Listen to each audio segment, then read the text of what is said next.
Magic calendar year 3401, month of rain, 26th night. Heaven's fire burning the city, earth trembling, as if the apocalypse.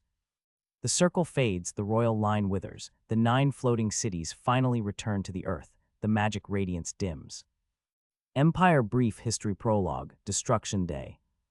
Xia Yuan suddenly opened his eyes. In front of him was a familiar mirror, but the person reflected within it was strangely young. A handsome face with regular features, a head of slightly long, light black hair. The pale skin flickered under the wavering candlelight, giving off an eerie aura. He raised his hand in disbelief, gently trembling, and touched his face. Staring at the silhouette in the mirror doing the same, Xia Yuan took a deep breath. Boom rumble. A massive thunderclap sounded outside the window, causing Xia Yuan, still in a daze, to shudder all over. He remembered this night. The storm caused a power outage, and he had no choice but to light a white candle for illumination. In his memory, 3 days later, more accurately, in 2 days, 20 hours and 16 minutes, a game years ahead of its time, Mysterious Era, would release its first trailer. It would begin offering semi-open beta testing qualifications to society, announcing its arrival to the entire era. In an era where mainstream online games were still in VR, this nearly unimaginable 98.25 immersive game was a complete blow to the entire gaming industry. The beta test server opening time was a week after the trailer release, which meant it would begin in 10 days. Once the major studios confirmed that the game's promotion was not exaggerated, but indeed true, they decisively began canceling all other game businesses, fully turning their focus to Mysterious Era. When the 15-day beta ended, ordinary players who had been eagerly waiting swarmed in. For a time, in-game resource prices skyrocketed, and countless people became rich overnight through this game. Half a month after Mysterious Era officially launched, the daily activity of all other games nearly dropped to zero. Countless game company bosses pulled their hair in frustration, leading to a small boom in the wig industry. It was rumored that when Mysterious Era first came out, an undying gaming giant's boss, unwilling to give up, approached the company's chief engineer. He hoped to decipher the principles of the Mysterious Era game helmet and game pod within 3 months and develop similar equipment. The chief engineer politely and tactfully told him he's living in a dream. If anyone could decipher the principles of that strange helmet within a year, he would take his own balls down and offer them as a kick toy to whoever succeeded. After hitting a wall with the technical department, the boss still harbored a glimmer of hope and went to find the game engineer. But when he entered the personal office of the game's chief engineer, he was shocked to discover the guy slacking off, playing Mysterious Era during work hours. Of course, the game company bosses didn't just sit idly by. They brought in some experts and professors, claiming that this game was too realistic and might cause severe identity recognition disorders among players. Using this as a reason, they hoped to get the authorities to step in and ban the game entirely. But for some unknown reason, these experts quickly quieted down one by one, having no impact on Mysterious Era's launch. Xia Yuan exhaled slowly, ending the whirlwind of memories, and gently patted his face, his mind racing. Given that he had been reborn to this point in time before Mysterious Era had even released a trailer, he had to find a way to secure a beta test slot without delay. Though the beta test would be wiped afterward, having beta test access was the only way to gain priority in purchasing a limited edition first-generation game pod globally. The game officials only allocated 5,000 game pods on the continent where Xia Yuan lived, with demand far exceeding supply. Besides the 500 slots reserved for beta players to purchase first, the remaining 4,500 pods were inaccessible to ordinary independent players, being pre-ordered well before hitting the market. The biggest difference between the first-generation game helmet and pod was the online time restriction. Considering the players need to eat and use the restroom, the helmet could only be online for a maximum of 16 hours a day. The game pod supplemented by nutritional fluid allowed for 18 hours of gameplay, giving pod players an additional eighth of game time over helmet players. To professional players, this was as vast as the difference between heaven and earth. Furthermore, each person's helmet was bound to their identity, making it impossible to switch devices to bypass the limit.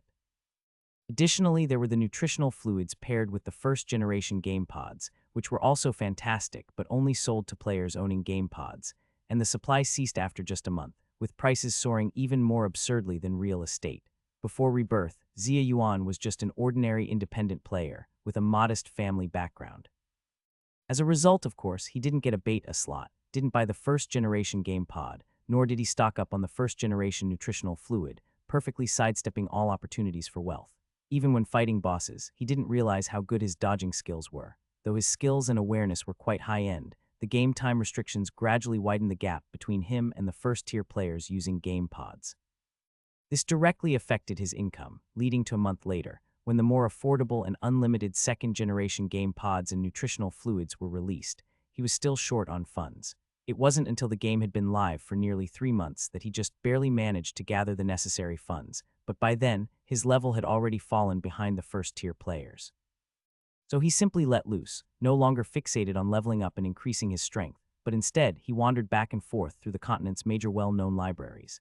He began studying the background story documentation from various places, trying to find clues related to treasures, hidden quests, hidden professions, etc. Players of this type are collectively known as story players, and their numbers are quite large.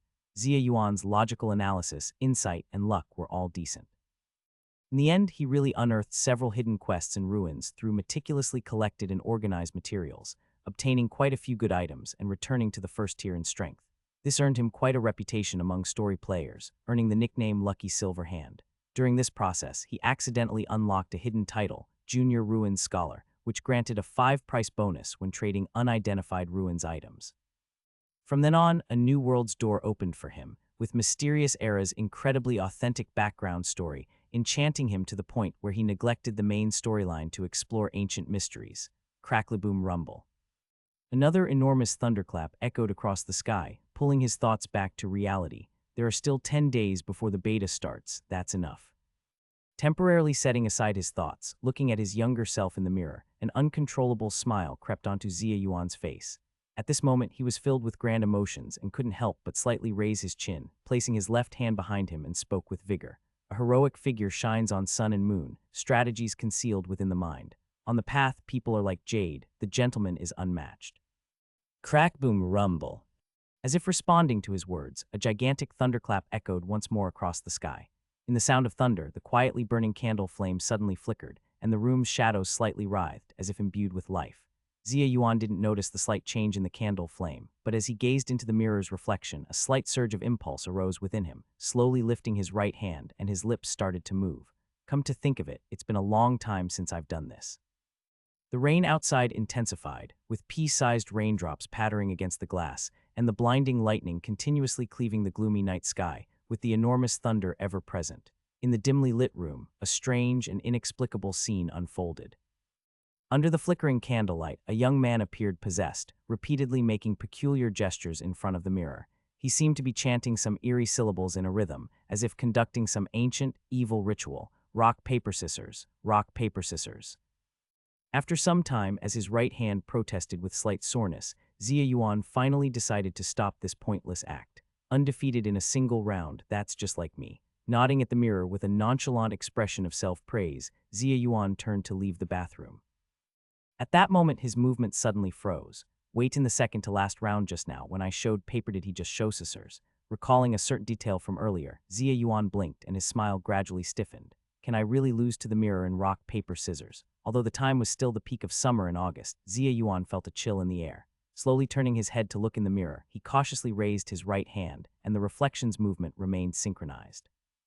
Did I remember it wrong? He sighed slightly in relief. Right, how can a reflection move on its own? On the living room coffee table, the electronic watch's dark display showed a line of icy red numbers, 235,959. Though Xia Yuan reassured himself, he still decided to quickly leave the place. But as he picked up the candle and turned to leave, the flame inexplicably flickered and then silently extinguished. The room plunged into darkness. He shuddered, feeling a cold sweat break out on his back. Boom rumble. At that moment, a massive blue-white lightning bolt tore through the night sky, accompanied by deafening thunder, instantly lighting the room as bright as snow. At that instant, he noticed a detail that made his hair stand on end. The reflection in the mirror had a silent, bizarre arc at the corner of its mouth. As if sensing his gaze, the reflection abruptly turned. Its eyes, somehow transformed into pure black and white, locked straight onto his face.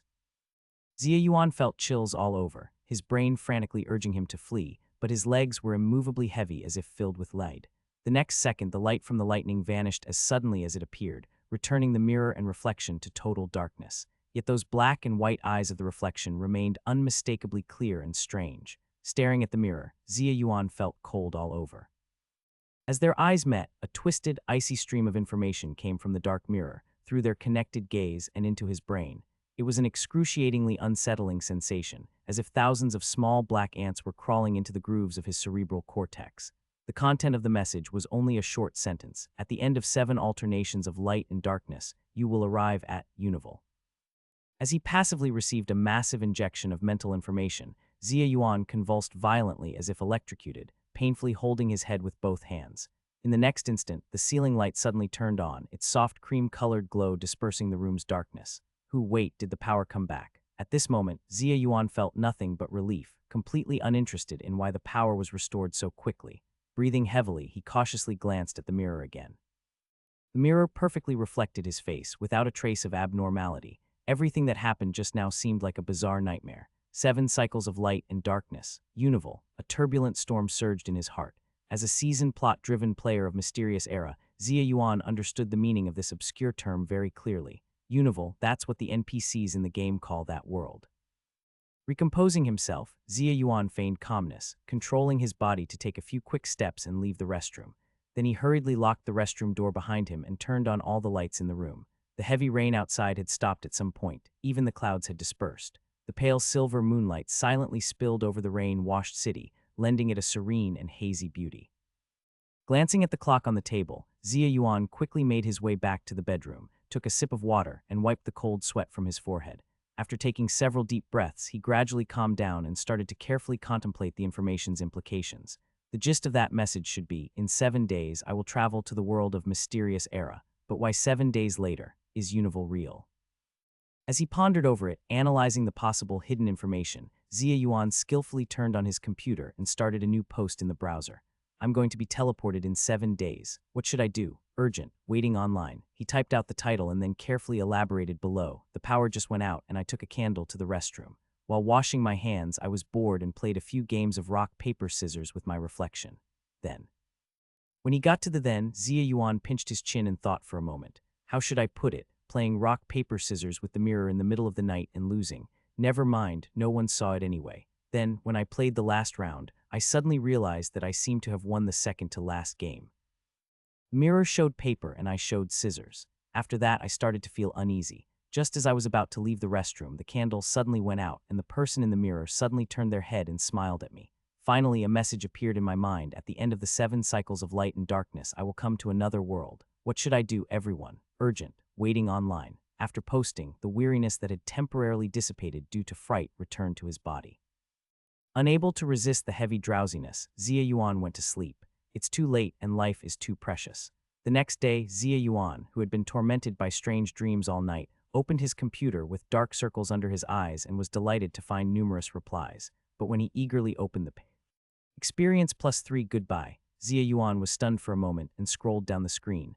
Another one gone crazy. These online-s nowadays are really harmful. Image the brain CT results are out. There seems to be a problem with the poster's brain, but I've already fixed it with Photoshop. Actually, you are the long-lost descendant of aliens, and they're here to take you back to the Andromeda galaxy. Gazing at the endlessly off-topic thread, Xia Yuan was stupefied. After calming down a bit, Xia Yuan checked his own post again. He then sorrowfully realized that even he didn't believe in the poster's rambling nonsense himself. After some thought, he opened the browser again and skillfully made another post. Cache for ideas. If you were going to transport in 7 days, what would you do? He typed the title and then copied and pasted the content from the post he made last night into the new thread. Additionally, he added that he wanted to write but hoped to gather collective input on some of the details, so he was seeking ideas and suggestions here. If your content is adopted, I will privately send you a cash reward of 100. The collection ends at midnight a week after the posting time, and rewards will be distributed uniformly after the collection ends. This time it worked well. Aside from a few irrelevant comments, there was finally one rather serious reply. According to the poster's settings, due to the protagonist's uncertainty of the teleportation method, 2 preparations are required simultaneously. First, considering bodily transport, since the environment after teleportation is unknown, the protagonist needs to prepare bulletproof vests, helmets, and other protective gear, as well as various outdoor tools, medicines, and consumables. Set the weapons yourself, and also remember to prepare a laptop, a high-capacity smartphone, as well as the necessary solar chargers and backup batteries. In these 7 days, the protagonist should download as much professional knowledge as possible and save it to the computer and phone. For example, the method of making used glass, cement, gunpowder, and various classics, poetry, etc. Bringing these to the otherworld could be like having half a golden finger. Oh, and also the principles of mass energy conversion weapons, the identification of radioactive ores, and other knowledge.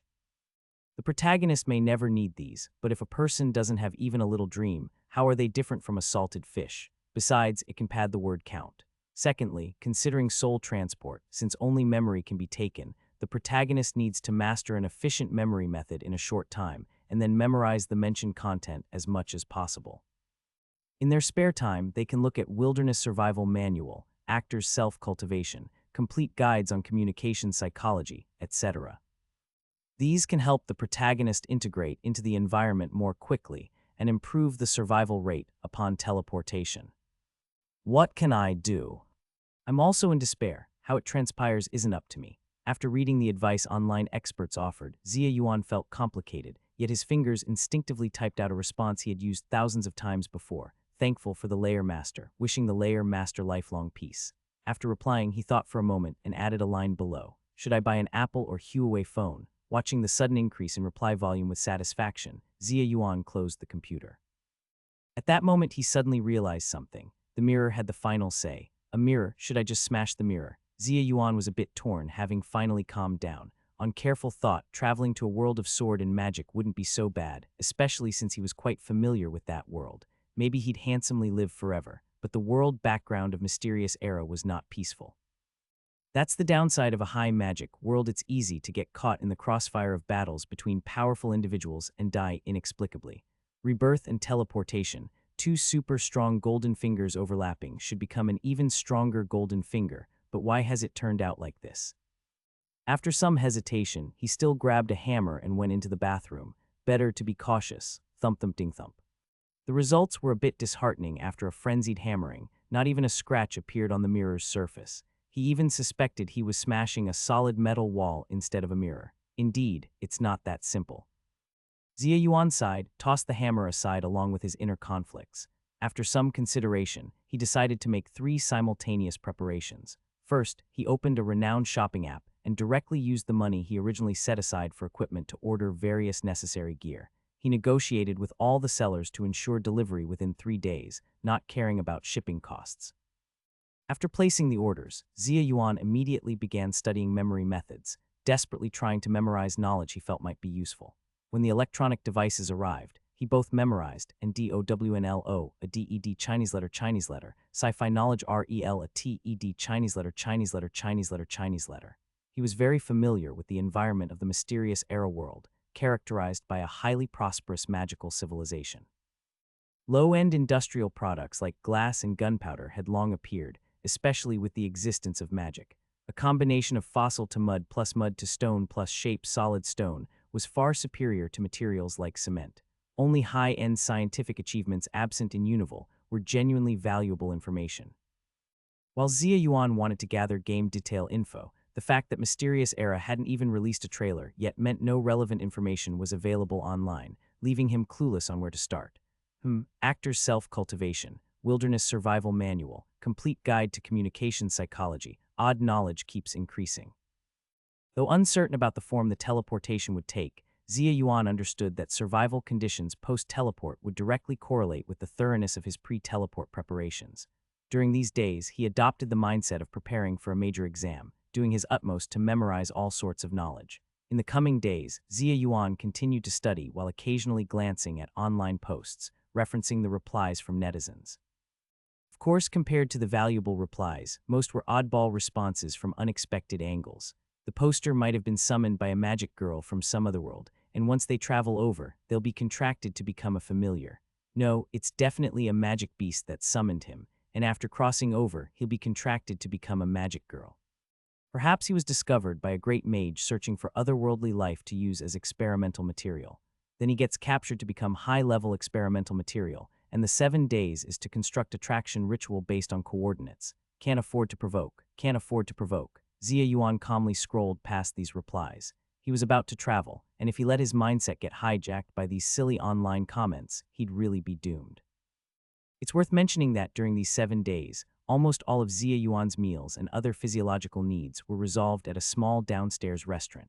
After being terribly frightened on the day of rebirth, he developed a psychological shadow about his home's bathroom, even going so far as to pay a high price to have a blast-proof door installed. This left the workers installing the door quite puzzled. Do you have explosives in your bathroom? Zia Yuan could only use the excuse of a toilet issue to cover it up, then ran off in embarrassment under the workers' puzzled yet admiring gaze. The seventh day at dusk. The setting sun sank in the west, the distant horizon blocking the last ray of sunlight. Zia Yuan fondly glanced at the sunset's afterglow before raising his hand to shut down his computer. With the only light source gone, the bedroom instantly became exceptionally dark. Zia Yuan hugged his knees and sat quietly, his thoughts in disarray. Although he had tried his best to prepare, at this last moment, he couldn't help having some wild thoughts. Tonight I'm leaving this world.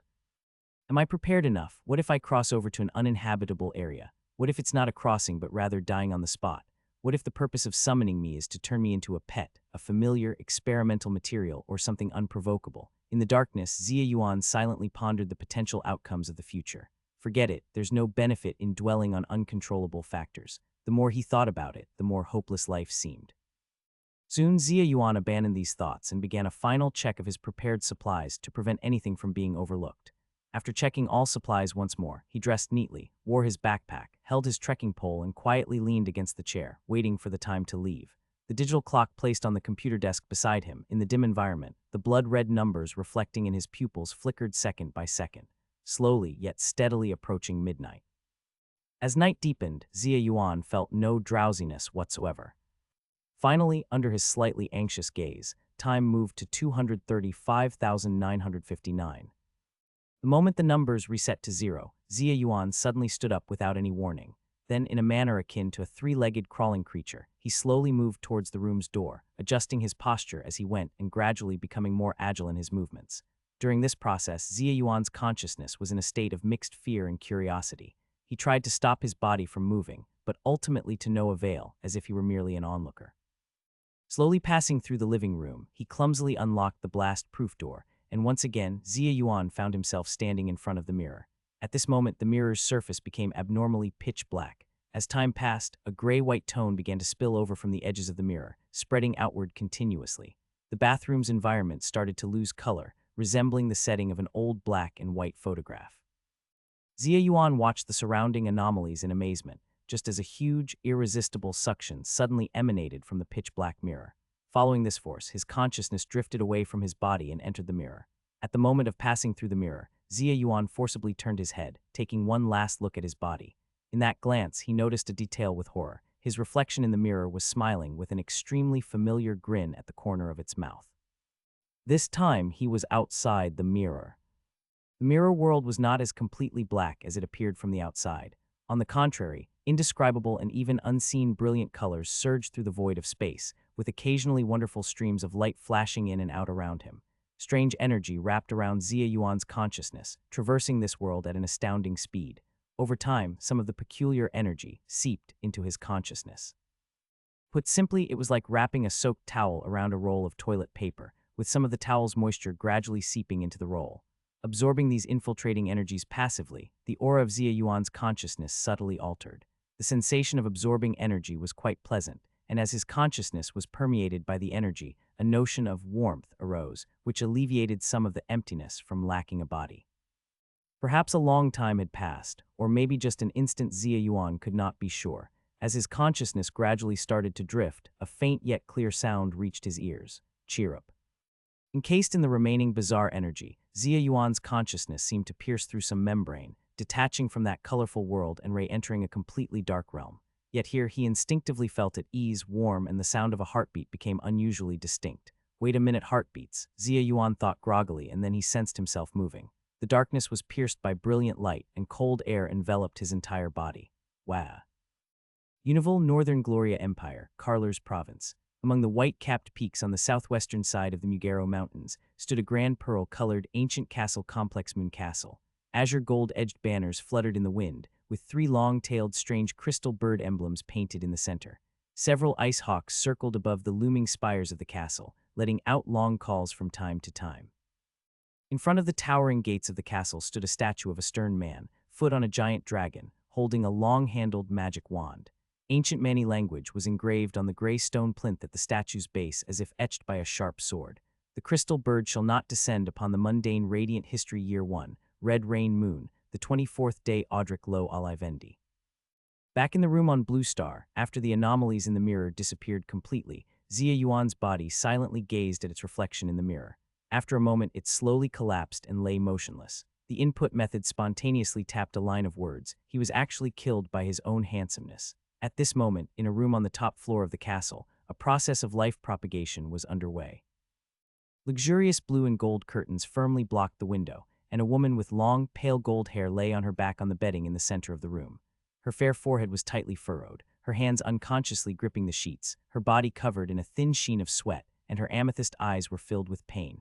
The array at the base of the bedding glowed with soft light, constantly monitoring the woman's life fluctuation state. Several maids stood by tensely, either holding various enchanted tools, awaiting orders, or watching the crystal ball connected to the life monitoring array to gauge the stability of its glow. "How's the lady's life fluctuation?" The plump, brown-haired midwife massaged the woman on the bed while inquiring.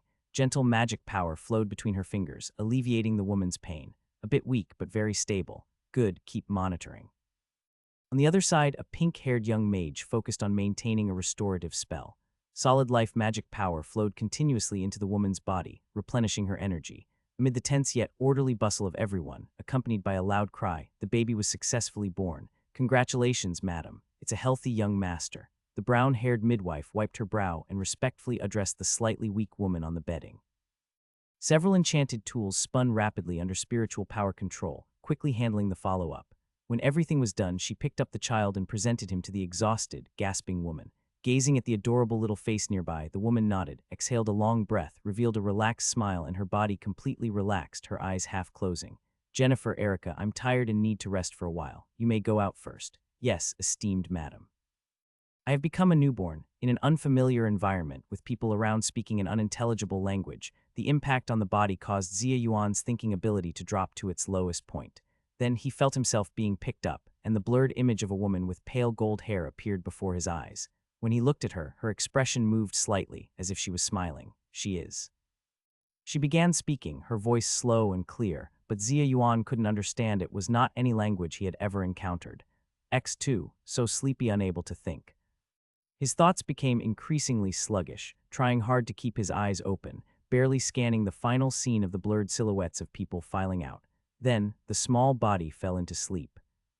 Outside the room, two men stood in silence. The leader had peculiar ice-blue hair, eyes the color of deep ocean beneath his sword-like brows, and a handsome, well-defined face with an extraordinary charm about him.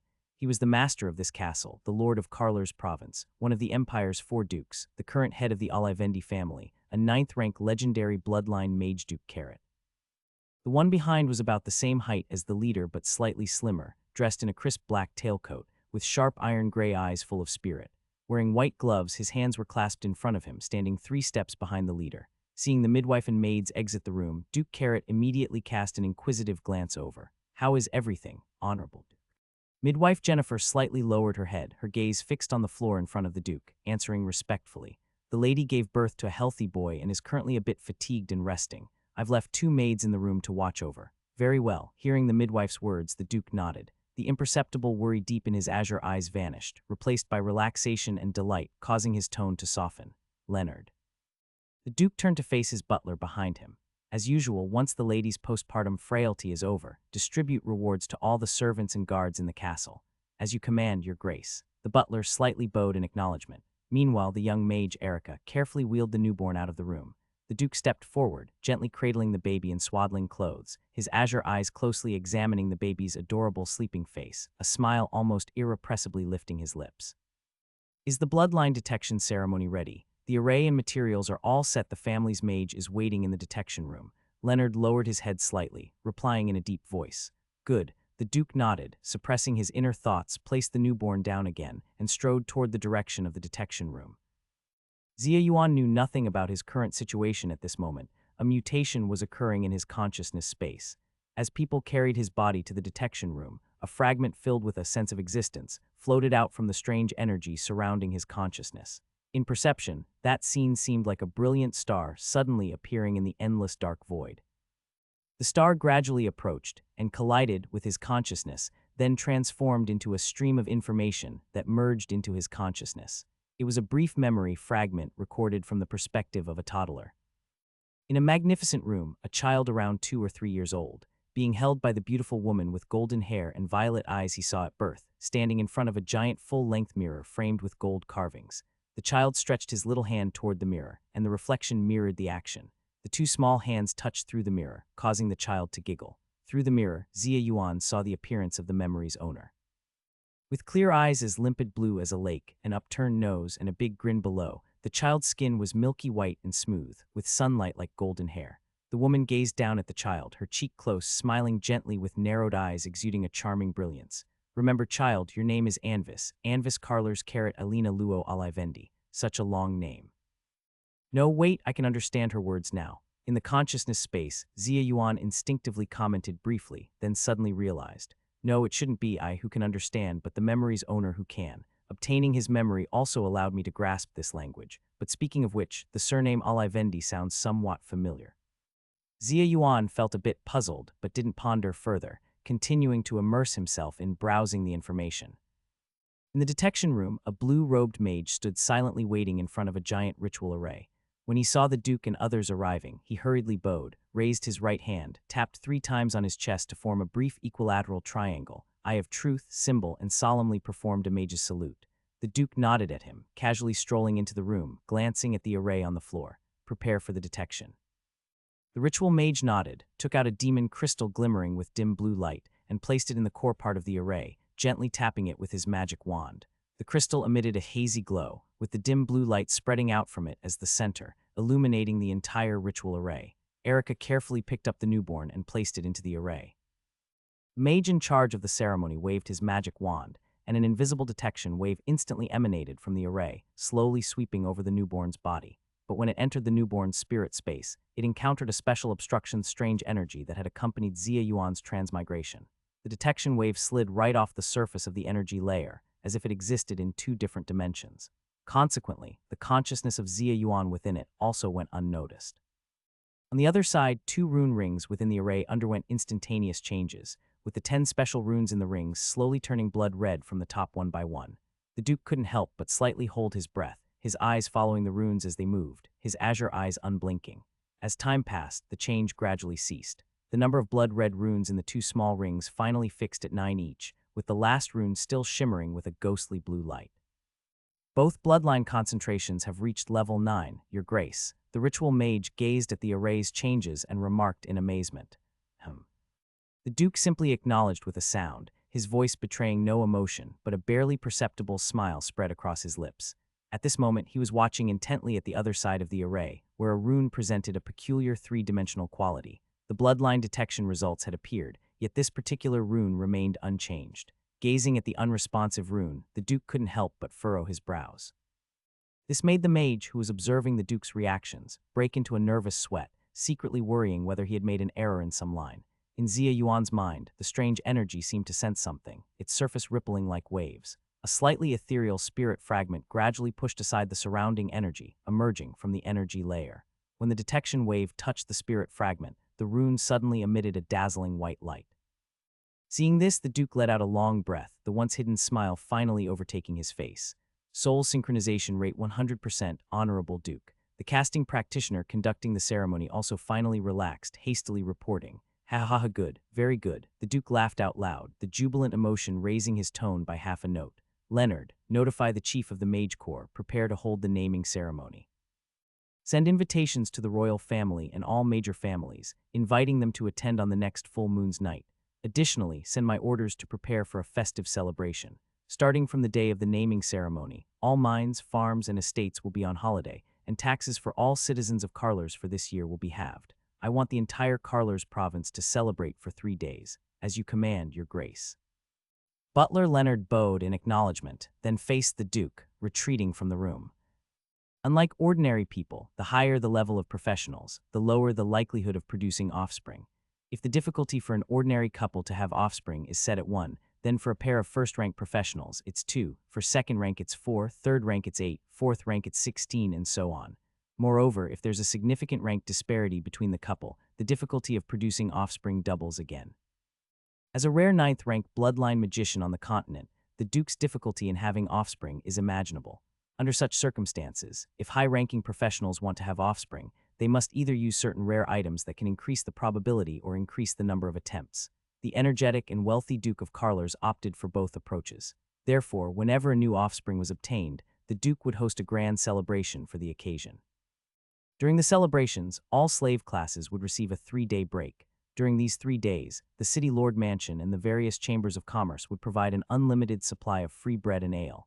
Most importantly, that year's taxes would be halved. For the common people, a tax reduction meant new clothes for their children and a smile on their weary wife's face. For the less fortunate, cutting taxes meant they could safely endure the harsh winter together as a family.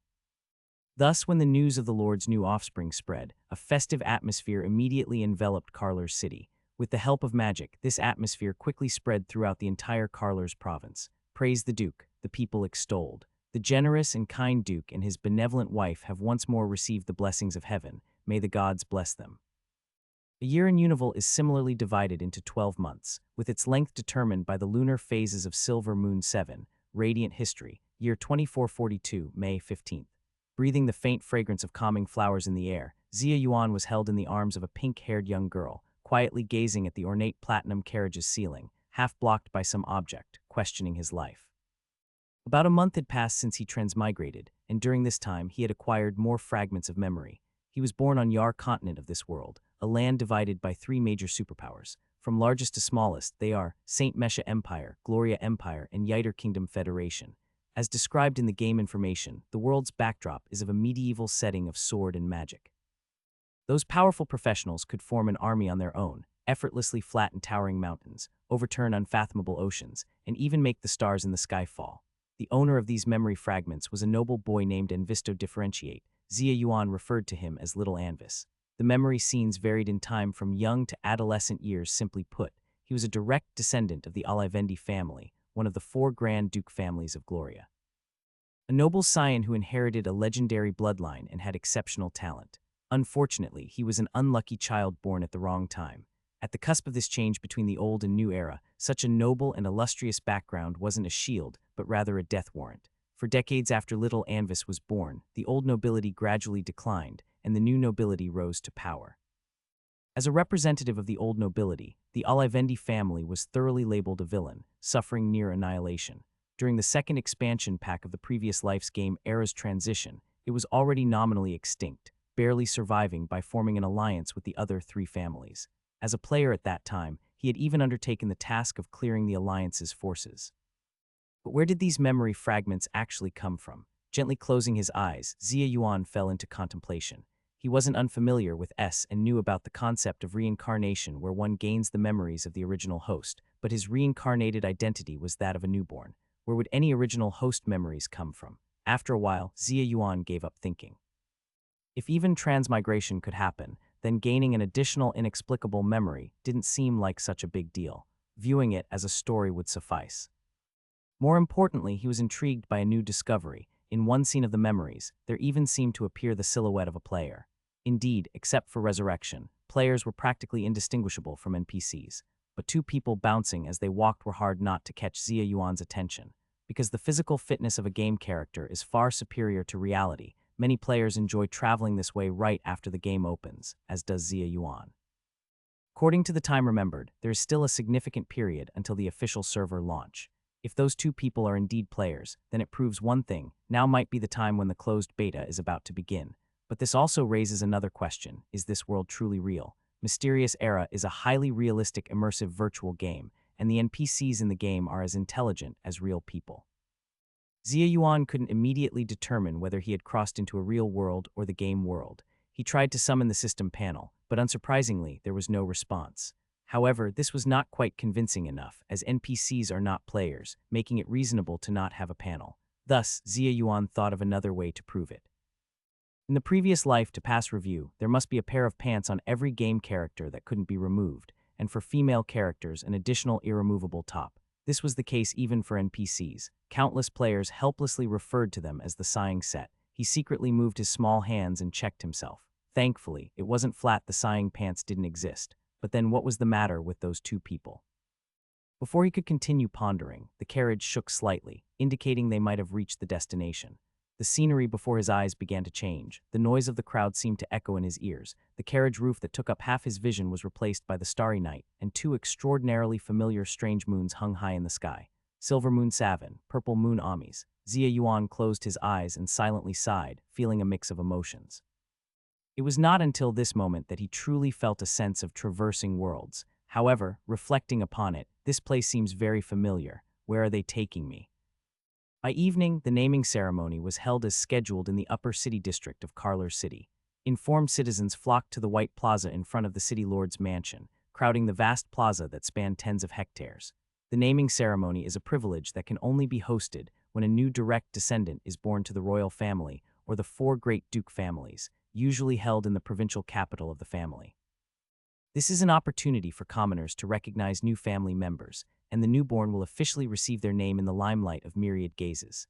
At that time, royal envoys and invited nobles will come to watch the ceremony. In the upper echelons of the Gloria Empire, an unwritten rule is spread. Only newborns who have undergone the naming ceremony are considered official members of the four great families or the royal family, acknowledged by the noble circle of the empire's upper class.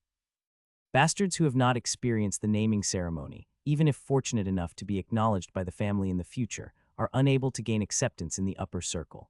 A towering trapezoidal high platform stands at the center of the plaza, covering an area of 1 hectare and reaching a height of dozens of feet, constructed from a whole block of pristine white cloud radiant rock.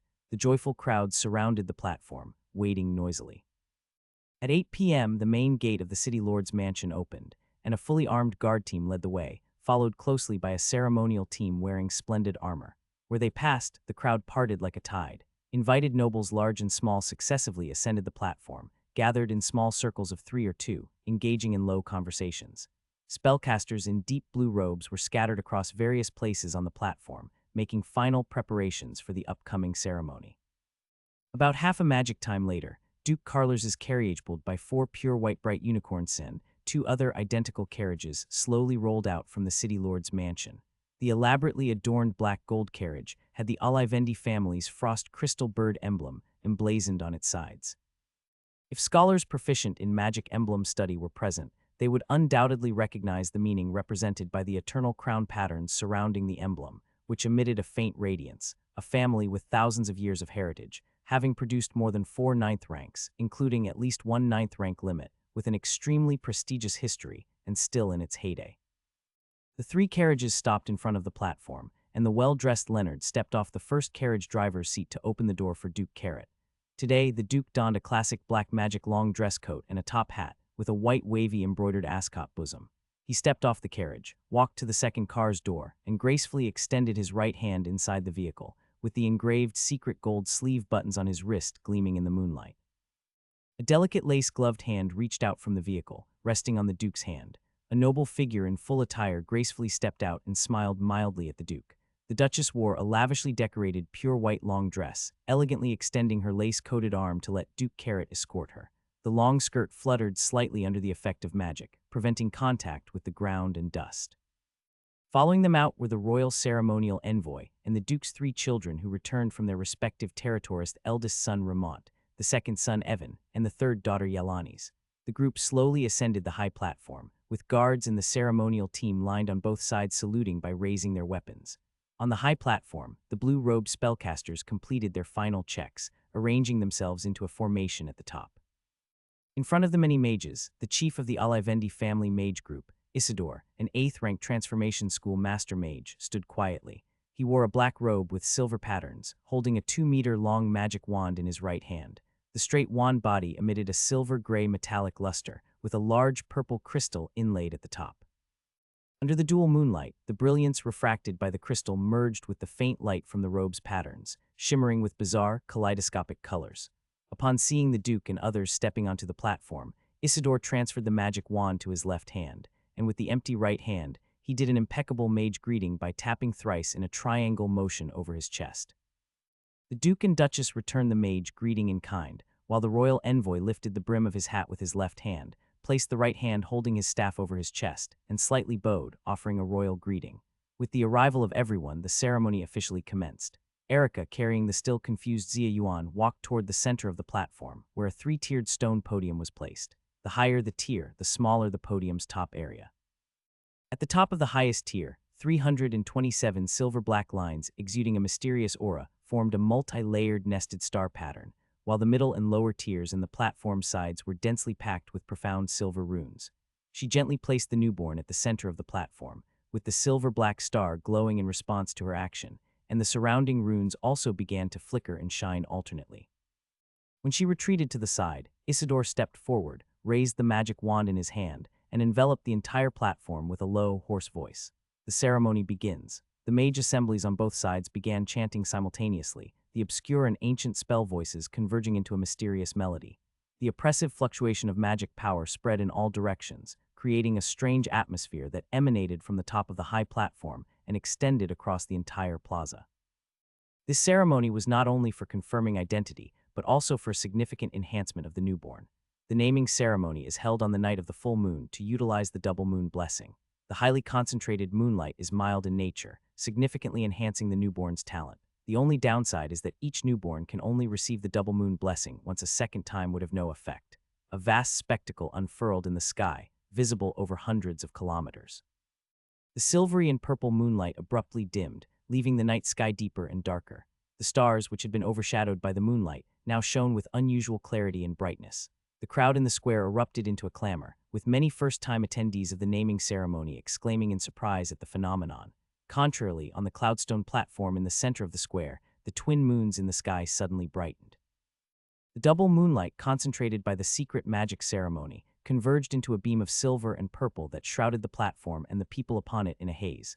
Dense, nearly mist-like moonlight flowed and shimmered, gradually permeating the body of the newborn, nurturing his body and soul. Simultaneously, a murmur echoed through the city beneath the night sky. Though not loud, the sound persisted, as if the entire Carlers were whispering the same name, Anvis. The chief mage stepped forward at this moment, lifting the newborn from the platform and holding him high in the air, presenting him to the intersection of countless gazes. A deep voice, laden with trembling magic power, resounded throughout the square. "Behold, Lord Anvis, the child of destiny of Carlers. O omnipotent gods, bless and protect him. Grant him wisdom and health." Then the Duke also stepped to the front of the platform, smiling at the thousands of reverent eyes. His voice, amplified by magic, instantly spread throughout the square. "Hereby in the name of Duke Carlers, I declare the celebration officially started. The taxes for all Carlers residents are halved this year. Unlimited free supply of bread and ale. All mines, farms, and estates will have a 3-day holiday. No cheer for the Empire, for Carlers, for the newborn who brought all this." The crowd below erupted, raising their hands and chanting the newborn's name in unison: Anvis, Anvis, Anvis. At this moment, the silver moon was rising, and the purple moon was setting. Anvis naming ceremony, mine. As the protagonist of the evening and the focus of everyone's attention, Xia Yuan's eyes went dark when he heard that familiar name, as if plunged into an icy abyss. The unfortunate child is me. Have I transmigrated into a descendant of Louis XVI before the French Revolution? I shouldn't have guessed at that boxing match before crossing over. He turned his head dazedly to the side, seemingly hoping to find something to prove it was just a false alarm. Everything in his line of sight was enveloped in a mist of light, and through the haze, he saw the Duke, Duchess, and Anvis's siblings from his memories, like a family portrait washed in purple, perfectly aligned. Below the platform, countless people raised their hands, enthusiastically chanting Anvis's name. An elderly man dressed as a mage was holding him, standing in front of a glowing circular platform. On both sides of the platform, mages in deep blue robes were harmoniously chanting strange spells. With the ongoing chant, the mist formed by the dual-colored moonlight became even more concentrated. Xia Yuan's body continuously absorbed the light mist, as if a parched traveler in a scorching desert suddenly discovered a clear spring. A soothing and refreshing feeling spread throughout his body, further enhancing his already exceptional magic talent at an accelerated pace. If Xia Yuan still had a status panel, he would notice that all his attributes were currently increasing. Anvis. Alivendi no sleepy. As Xia Yuan absorbed the moonlight like water, he inexplicably felt his eyelids getting heavier and soon fell into an unwakeable slumber. Just before his consciousness descended into darkness, he vaguely heard a phrase tinged with astonishment: "He's still absorbing." If possible, he truly didn't want to board the pirate ship of the Alivendi family at this time. The era is about to change, and the 1,000-year-old families of the Empire, representing the old nobility, will eventually be submerged and devoured by the tides of the new age, becoming the dust of history. According to background information, the decline of the Alivendi family began with an upheaval instigated by a resistance organization. The eldest son, Ramont, personally led troops to suppress the resistance army in the territory, but was instead ambushed and captured. The resistance army had introduced a large number of unidentified new generation troop types, magic-guided mechanical units. Upon receiving the terrible news, Duke Carrot was furious and personally led a large army to suppress them, but was ambushed by the resistance army's leader, who was also 9th rank, leading troops in a sudden attack. The two sides clashed in the northwest of Karlur's province, on the Yanilla Great Plain, a battle known as the Yanilla Campaign. In this battle, the term resistance army was first introduced to the public. The outcome of the battle ended in a Pyrrhic victory for the Duke's side, with the resistance army leaving behind numerous corpses before retreating north, occupying several cities centered on Rella Castle and Wind Valley City. Afterwards, the Empire's situation rapidly deteriorated, with upheavals occurring across the 4 provinces, and nobody knew where the resistance army found so many personnel. During this time, numerous medium and small-sized nobles stepped forward to form an alliance in the name of jointly resisting the rebels, calling themselves the Glory Alliance. During this process, families associated with the Alivendi were targeted by unknown forces and quickly declined. An earl, along with 3 viscounts and their respective families, defected to the Glory Alliance, while the remaining few prominent families relocated to the Kingdom Federation, causing a major reshuffling of the upper echelons in Karlurs. Initially, when Anvis learned of this history, he felt nothing, but recalling it now, he was left only with silent remorse. Though history's records may not be false, they only selectively recorded part of the truth and unintentionally omitted some critical pieces. For example, those forces supporting the resistance army from the shadows. For the next 6 months, Xia Yuan remained in a state of slumber. During this period, a large number of memory fragments emerged, completing little Anvis's life memories until the eve of his coming-of-age ceremony. 6 months later, when he awoke once more, he finally saw that familiar golden-framed full-length mirror. Through the mirror, Xia Yuan observed his current situation. The beautiful Duchess was holding him, standing before the golden-framed full-length mirror, gazing at her youngest son with a face full of gentle affection, her violet crystal-like eyes filled with love. Xia Yuan quietly observed his new body, his clear blue eyes slightly moving. Although he had seen it many times in memory, it was his first time seeing his appearance in reality. Xia Yuan, Anvis, with complex emotions, he gazed at the reflection in the mirror, recalling scenes from his memories. He paused for a moment, then, like the scene from the first memory fragment, slowly extended his small, soft hand. The reflection mirrored his action, and under the smiling gaze of the blonde woman, the 2 infants inside and outside the mirror gradually closed their distance. Finally, through the transparent crystal, the 2 small hands gently overlapped. In that instant, the world seemed to freeze. "Does it matter?" The tiny figure in the mirror suddenly smiled. "I will survive no matter what." Listening to the Duchess gently speak that name beside his ear, Xia Yuan grinned, silently greeting himself in the mirror. "Hello, Anvis, Anvis, Anvis. What is your superpower?" "I am extremely rich." Over time, Anvis ultimately found himself unable to resist the allure. Although there are only a few decades left until the new era, the Alivendi family is indeed incredibly wealthy. As one of the 4 great families, second only to the royal family, the history of the Alivendi family dates back to the end of the Magic Empire thousands of years ago, once serving as the right hand of great Emperor Gloria.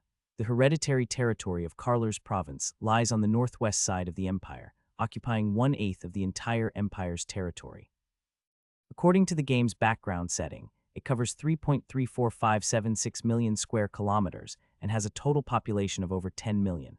The annual head tax alone can reach millions of gold coins, far exceeding most kingdoms. Openly and secretly, they own countless manors and estates, with rare resources and treasures piled up like mountains. For several years after his birth, he experienced joys unimaginable in his previous life. Cold Abyss Ice Soul, Death Soul Secret Crystal, Moonlight Spring Water Essence, Life Essence, Holy Blood Potion. Various treasures that permanently enhance character, talent, and attributes, most of which Anvis had never even heard of in his past life, were used as casually as eating and drinking by his family, without any concern for cost-effectiveness, all to lay the strongest possible foundation for him. For instance, the Holy Blood Potion is a holy elixir for bloodline users, capable of greatly purifying bloodlines without side effects and enhancing constitution. Its only drawback is the extreme rarity of its ingredients, making it hard to obtain. Due to some accident, Anvis had used this potion once in his past life. That was during his career change to the rare profession Dragon Vein Mage, when the key career change item Giant Dragon Blood Essence was not pure enough, causing his bloodline concentration to only barely reach level 6, dropping his level cap directly to 62. With no other choice, he spent almost his entire fortune to exchange for a small bottle of Holy Blood Potion at the Magic Council branch. The effects matched its price after using it. His original level 6 bloodline concentration was forcibly raised to level 8. His level cap increased to 81, and the power of his all attributes and bloodline magic greatly enhanced, not to mention the additional increase in his constitution. But such an incredibly precious potion is served by the pool at the Olivendi family, starting 3 months after birth, one pool every week, soaking in it. A dedicated person would adjust the potion components based on Anvis's specific bloodline details to maximize its effects. The first time Anvis saw that pool of golden liquid, he was momentarily dazzled by the golden light on the water's surface. It seemed not like a potion, but an entire pool of golden gold coins. 3 months later, the potion became ineffective for him, and both of his legendary bloodlines barely rose to level 10. Converted to a level cap, this returned him to the current version's level cap of 96. This necessitates mentioning Anvis's mother, the third genius daughter of the Alfred family, one of the 4 great families, an 8th-rank radiant heavenly bird bloodline mage, Elena Luo Alfred. The 4 great families of the Empire are all bloodline families, and the bloodlines passed down by the Olivendi family and the Alfred family are the only 2 legendary bloodlines that can be verified, Frost Crystal Bird Bloodline and Radiant Heavenly Bird Bloodline. At the coming-of-age banquet, Carrot encountered Elena, who was a young lady at the time. They danced together, developed mutual affection, and soon fell in love. Thus, the 2 families, already closely allied, agreed to a marriage arrangement. Under the arrangements of their elders, they were soon formally married. At that time, both Carrot and Elena had reached the 4th rank. This is a marriage based on pure love. This was the explanation given by the family representatives for this marriage at the subsequent Noble Council meeting. Upon hearing this explanation, the expressions of the other noble representatives immediately twitched, and many cast strange looks at the royal representative at the head. At the level of the 4 great families, marriage was no longer a personal affair but a powerful alliance between forces. Everyone present understood that in a noble-style marriage, there might be factors like territory, wealth, and alliance of forces, but love would definitely not be among them. However, the royal representative merely nodded slightly without commenting, which left those hoping to see a spectacle a bit disappointed. But no matter what, this was ultimately the first marriage between 2 legendary bloodline families. People were thus intrigued to learn what result the union of 2 different legendary bloodline bearers would produce. Dual bloodline user. A legend is one of a kind. According to ancient records, any creature that steps into legend undergoes a life-level transformation, becoming a new species beyond its original race. Unlike ordinary bloodlines, legendary bloodlines cannot be extinguished by other bloodlines, even if both are of legendary grade. From the eldest son Ramont onwards, all 4 offspring of Duke Carrot possessed a dual legendary bloodline. However, only Anvis had 2 bloodlines developing in parallel. The other 3 brothers had evident primary and secondary bloodlines.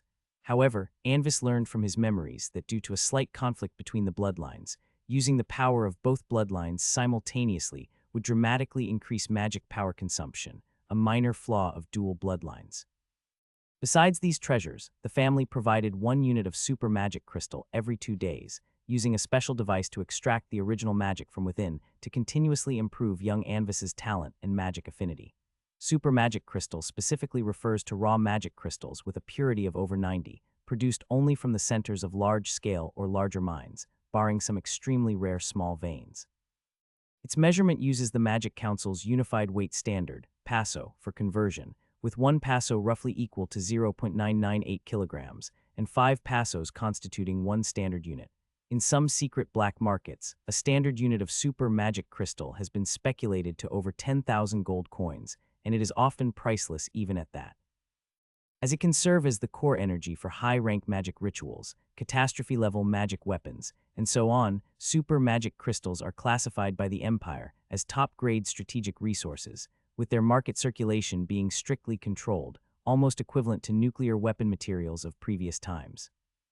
Few know this, but there exists a fundamental difference between just mined super magic crystals and magic crystals. With less than 90 purity, super magic crystals contain a trace of original magic. This magic has extremely special properties. Professionals can steadily, and without side effects, increase their talent through long-term absorption of this magic. This includes, but is not limited to, enhancing constitution, increasing magic affinity, purifying spiritual power, etc. Moreover, the younger and lower in strength one is, the greater the benefits gained from absorbing original magic. This secret circulates only among nobles and upper-level professionals, with its external dissemination strictly restricted. In his previous life, Anvis was also unaware of this until he absorbed memory fragments and learned it. All large magic crystal mines that produce super magic crystals are controlled by nobles and major powers. Once super magic crystals are mined, they are immediately sent back to the family's secret vault for storage. Only after the family's descendants have used them, and the original magic has been extracted, do the super magic crystals flow into the market. In reality, many such secrets for enhancing the talent of descendants circulated, which were means the upper class used to maintain their status. The gap between the upper and lower levels starts from the starting line, already opening up widely. In the early morning, a glimmer of light pierced through his eyelids, waking Anvis from his slumber. He opened his eyes and slowly sat up, silently scanning his surroundings. The exquisitely styled silk drapes, the ornate ceiling of blue and gold entwined, and the luxurious furniture all exuded a mysterious and wondrous beauty. The carpet on the floor looked extraordinarily expensive, so soft that it seemed to sink underfoot. Silently extending his hands wrapped in pajamas, Anvis tried to construct a spell following the method in his memory. A ghostly blue flame suddenly ignited, hovering in the air above his slender, pale palm. Gazing at the fire quietly burning in his hand, a feeling of absurdity and unreality arose in his heart. Although he had been in this world for several years, he still occasionally experienced this illusion. Through the window, several towering spires floated in midair. Under the glow of the rising sun, the pristine white towers shimmered with a hazy silver light, appearing immensely mysterious and beautiful. Knock, knock, knock. 3 knocks sounded, and the door was punctually tapped by Leonard the butler. Anvis quickly answered, collecting both his thoughts and the flame, and rang the bell beside his bed to call the little maid to assist him with dressing and washing. When he first crossed over, he had the habit of sleeping in, but after several unpleasant experiences, the butler successfully corrected it.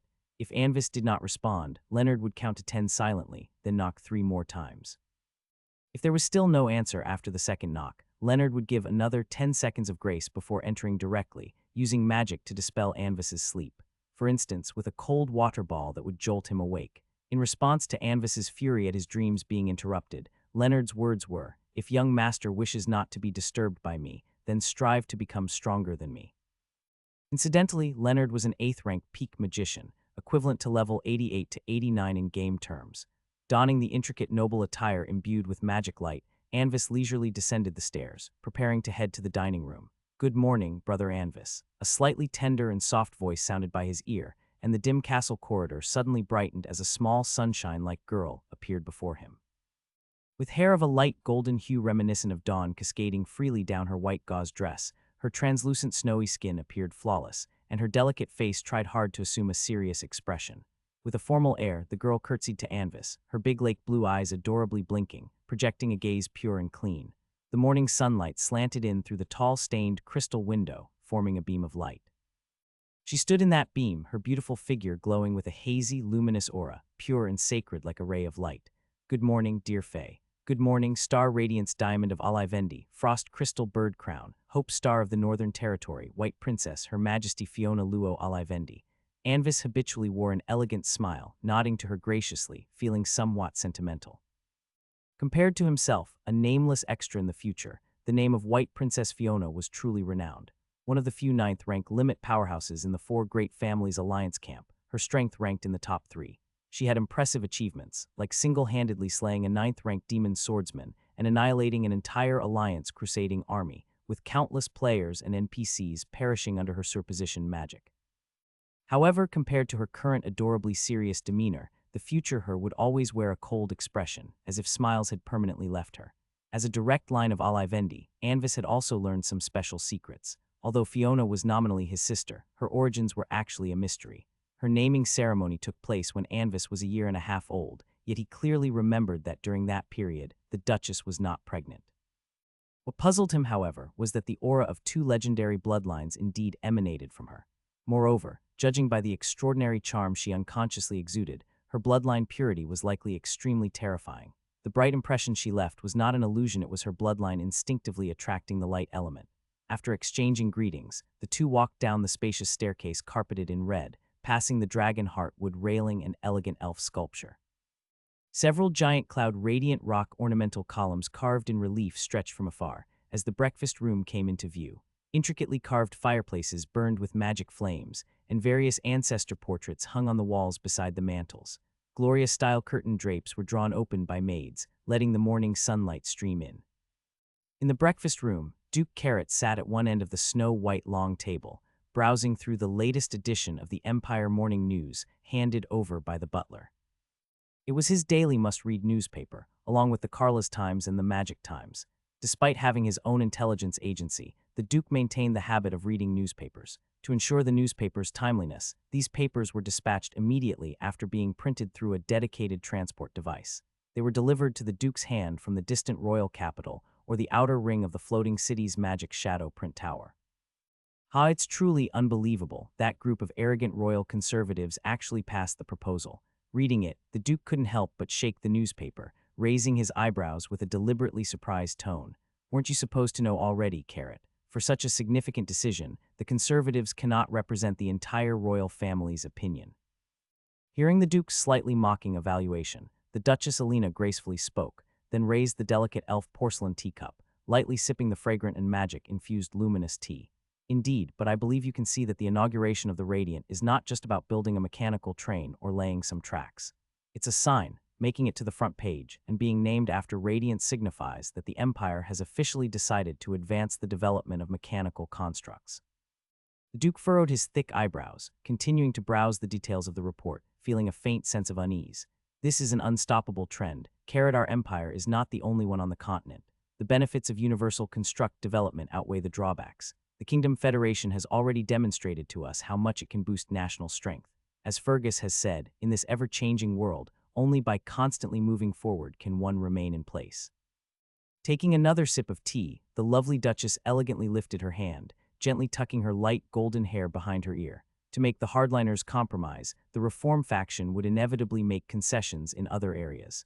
Most likely, only civilian constructs would be unrestricted, not affecting the current stable situation of the Empire much. With these words, she placed the teacup back onto the gold-rimmed saucer, her white arm elegantly resting on the table, smiling as she looked at the Duke, her gaze tender and watery.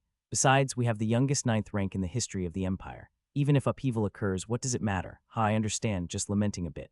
Duke Carrot also laughed, his fingers gently tapping the table, leaving faintly bluish frost marks. Good morning, Father, Mother. Just then Anvis and Fiona entered the breakfast room, bowing to the Duke and Duchess. Duke Carrot nodded as usual, while Alina replied with an enthusiastic smile. As he saluted, Anvis noticed the headline of the newspaper in the Duke's hand, with enlarged and emboldened letters printed at the most noticeable part of the page. The Empire's first mechanical train, Radiant, has been officially launched in the royal capital today. Anvis's pupils slightly contracted. Aha. The initial mark of the Empire entering a new era, the wheels of history had rolled a little further. As he contemplated, Anvis walked to the first seat on the left side of the long table, entering the chair from the left side, paying special attention to his back, avoiding contact with the chair back. Once everyone was seated, breakfast time officially began. White truffle and golden patterned clam soup, roasted two-legged flying dragon wings, crystal roasted pheasant, missed sea lobster salad. Extremely precious dishes, served in anti-magic ghost silver plates, presented in a stream by the servants, left for the Duke's family to enjoy. Each dish's ingredients were mild magical plants and rare magic beast ingredients of at least 4th rank. They truly allowed the diner to strengthen while relishing delicious food. For example, the Miss Sea Lobster Salad, its main ingredient selected from lobsters over 130 years old, with tips turned pale blue, a 5th rank Miss Sea Lobster. They cover a thin dragon clan bloodline, inhabiting the seabed of the distant Mist Sea. For professionals below 5th rank, consuming it could permanently enhance constitution, being precious ingredients each worth sending to auction. The 8th rank protective Great Mage, and the famed Imperial Gourmet Master Baluan, praised this magic beast as a truly astonishing tender texture and exquisite taste. However, catching them is quite a dangerous task. The Mist Sea is an extremely hazardous offshore region, featuring famous deadly mists, high-rank sea beast threats, and bizarre currents that cause magic disturbances, among others. Every year, numerous professionals risk their lives, only to perish in pursuit of these lobsters. During the meal, Butler Leonard stood sternly behind the Duke, meticulously observing the actions of the two children, ensuring their impeccable manners at the table. If any inappropriateness was spotted, Mr. Butler would immediately point it out and correct it. Anvis held the enchanted mithril cutlery, gingerly slicing a piece of lobster meat, endeavoring to avoid making noise. He nodded slightly, lifting a small piece of lobster meat with his fork, gracefully bringing it into his mouth, maintaining a straight posture throughout. Brother, so amazing. Fiona clutched her cutlery, tilting her head as she watched Anvis's actions, her big adorable lake blue eyes filled with admiration. Suddenly, her peripheral vision caught Leonard's stern eyes, making her quickly turn her little head forward, correcting her expression. Then she focused her attention, battling with the light glowing breast of her light feather goose on the plate. Impressive learning speed, worthy of being my child. The Duke scooped up a golden patterned clam, slowly eating, nodding quietly in his heart. In control of a ninth-rank professional's powerful body manipulation, his every motion was impeccable. This is why I hate being a noble. As the focus of everyone's attention, constantly maintaining elegant deportment, Anvis felt inwardly speechless. Fergus Brandon, one of the councilmen of the ancient magic empire's Ring Council Protective System Great Mage, the first ninth-rank spellcaster in human history. Learning makes me happy. When breakfast time ended, Anvis officially began a day of study. Fiona also parted ways with him, each receiving different education. First, it was 2 magic times of linguistics, currently lecturing on the continent's universal Mani language and the language of the elves on the far east continent. Then, an hour of learning noble etiquette, covering areas such as dealing with people, behaviors, manners, and grammatical address. During the learning of noble etiquette, Anvis also understood the meaning behind his lengthy name. First in line is his own name, followed by the place of birth. After the place of birth are the names of his parents, and finally the noble title and family surname. If there is a significant disparity in background between parents, only the name of the more powerful family is added. When Anvis reaches the 9th rank in the future, he can also add his own title between his parents' names and noble title. For example, Carrot's full name, Carrot Carlers Delamin Nia Frost Winter Lu Alivendi. The Frost of Winter within it is Carrot's 9th rank title. The last magic time of the morning is for learning history. Unlike in Enlightenment education, now the study is about the Empire's history, including some secrets known only to the 4 great families in the royal family. Although he had already learned about it in memory fragments, Anvis still listened with great interest when the history mentor explained it again. When the morning study ends each day, Anvis relaxes. In the afternoon, there is no content to study, and the time from lunch to dinner is at his disposal. Unlike ordinary noble tutoring, the growth and strength of bloodline nobles mostly relies on bloodline maturity, and as long as they complete the daily study schedule, the family does not restrict their free time. Usually, Anvis would take Fiona and play for a magic time in the castle or garden with peers of similar age.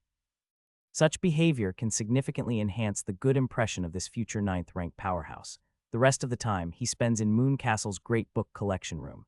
Even in his previous life, reading was one of his few pleasures. He enjoys the process of turning pages, slowly appreciating the mysteries within the books and absorbing the essence of the knowledge. After coming into this fantastical world and having the opportunity to access various mysterious magic knowledge, he is even more overjoyed. Moon Castle's book collection room uses space extension techniques, making the internal space much larger than it appears. Its area reaches tens of thousands of square meters with a height of several tens of meters. The environment is elegant and quiet, filled with the unique fragrance of old books, making it feel refreshing and delightful. The entire book collection room is divided into 3 layers by a light gold suspended corridor. The bottom layer's atrium is an area for reading and resting. A magnificent magic crystal chandelier hangs from the dome above the atrium. Thousands of resplendently glowing crystals form a long spiral, resembling a huge falling light crystal cluster, extremely luxurious. Surrounding the reading area are countless black pearlwood bookshelves that reach the ceiling, among which are rare ancient books and even magic books. But most books have azure magic runes shimmering protectively on their surfaces, making them impossible to open. Only a few books without runes can Anvis normally browse through. At the age of 5, when Anvis first entered the castle's book collection room, he showed a strong interest in books. Duke Carrot saw this and generously gave him access to the book collection room, allowing him to read the collection during his afternoon free time. Since Anvis has not yet reached any rank, for safety reasons, the Duke only opened the ordinary collection of the book collection room to him. Although it contains rare editions, those true magic books remain out of his reach. In his memory, young Anvis wasn't very interested in reading, except for various miscellaneous tales. He enjoyed some hero biographies, like the stories of evil dragons and princesses.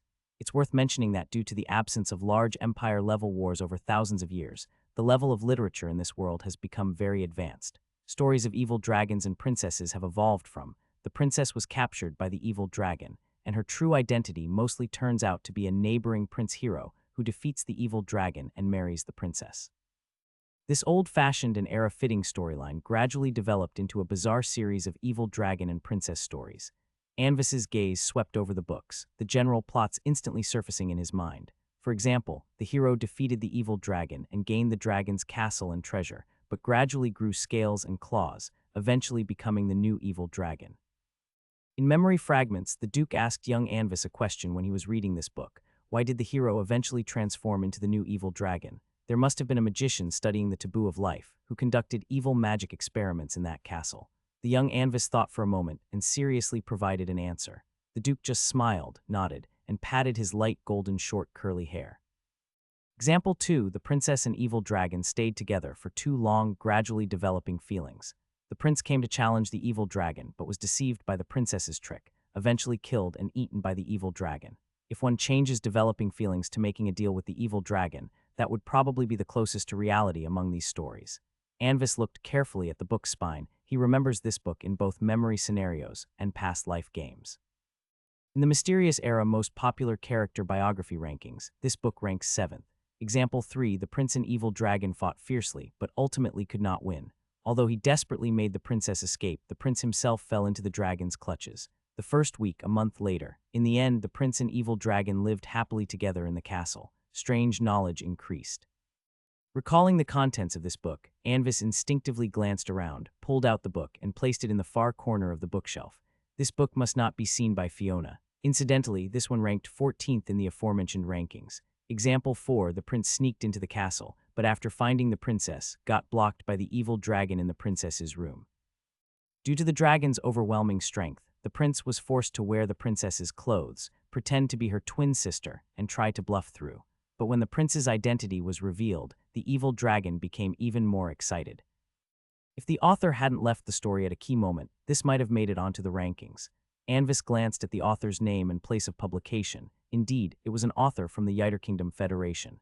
Example 5. After the princess was captured by the evil dragon, a hero came to see the king, claiming to be willing to go to the dragon's castle and save the princess. The king joyfully asked his name. The hero said, "My name is." Goodness, a name took up 90% of the content, and it still wasn't finished. Yes, past life little Anvis didn't read just one, but a whole series like this.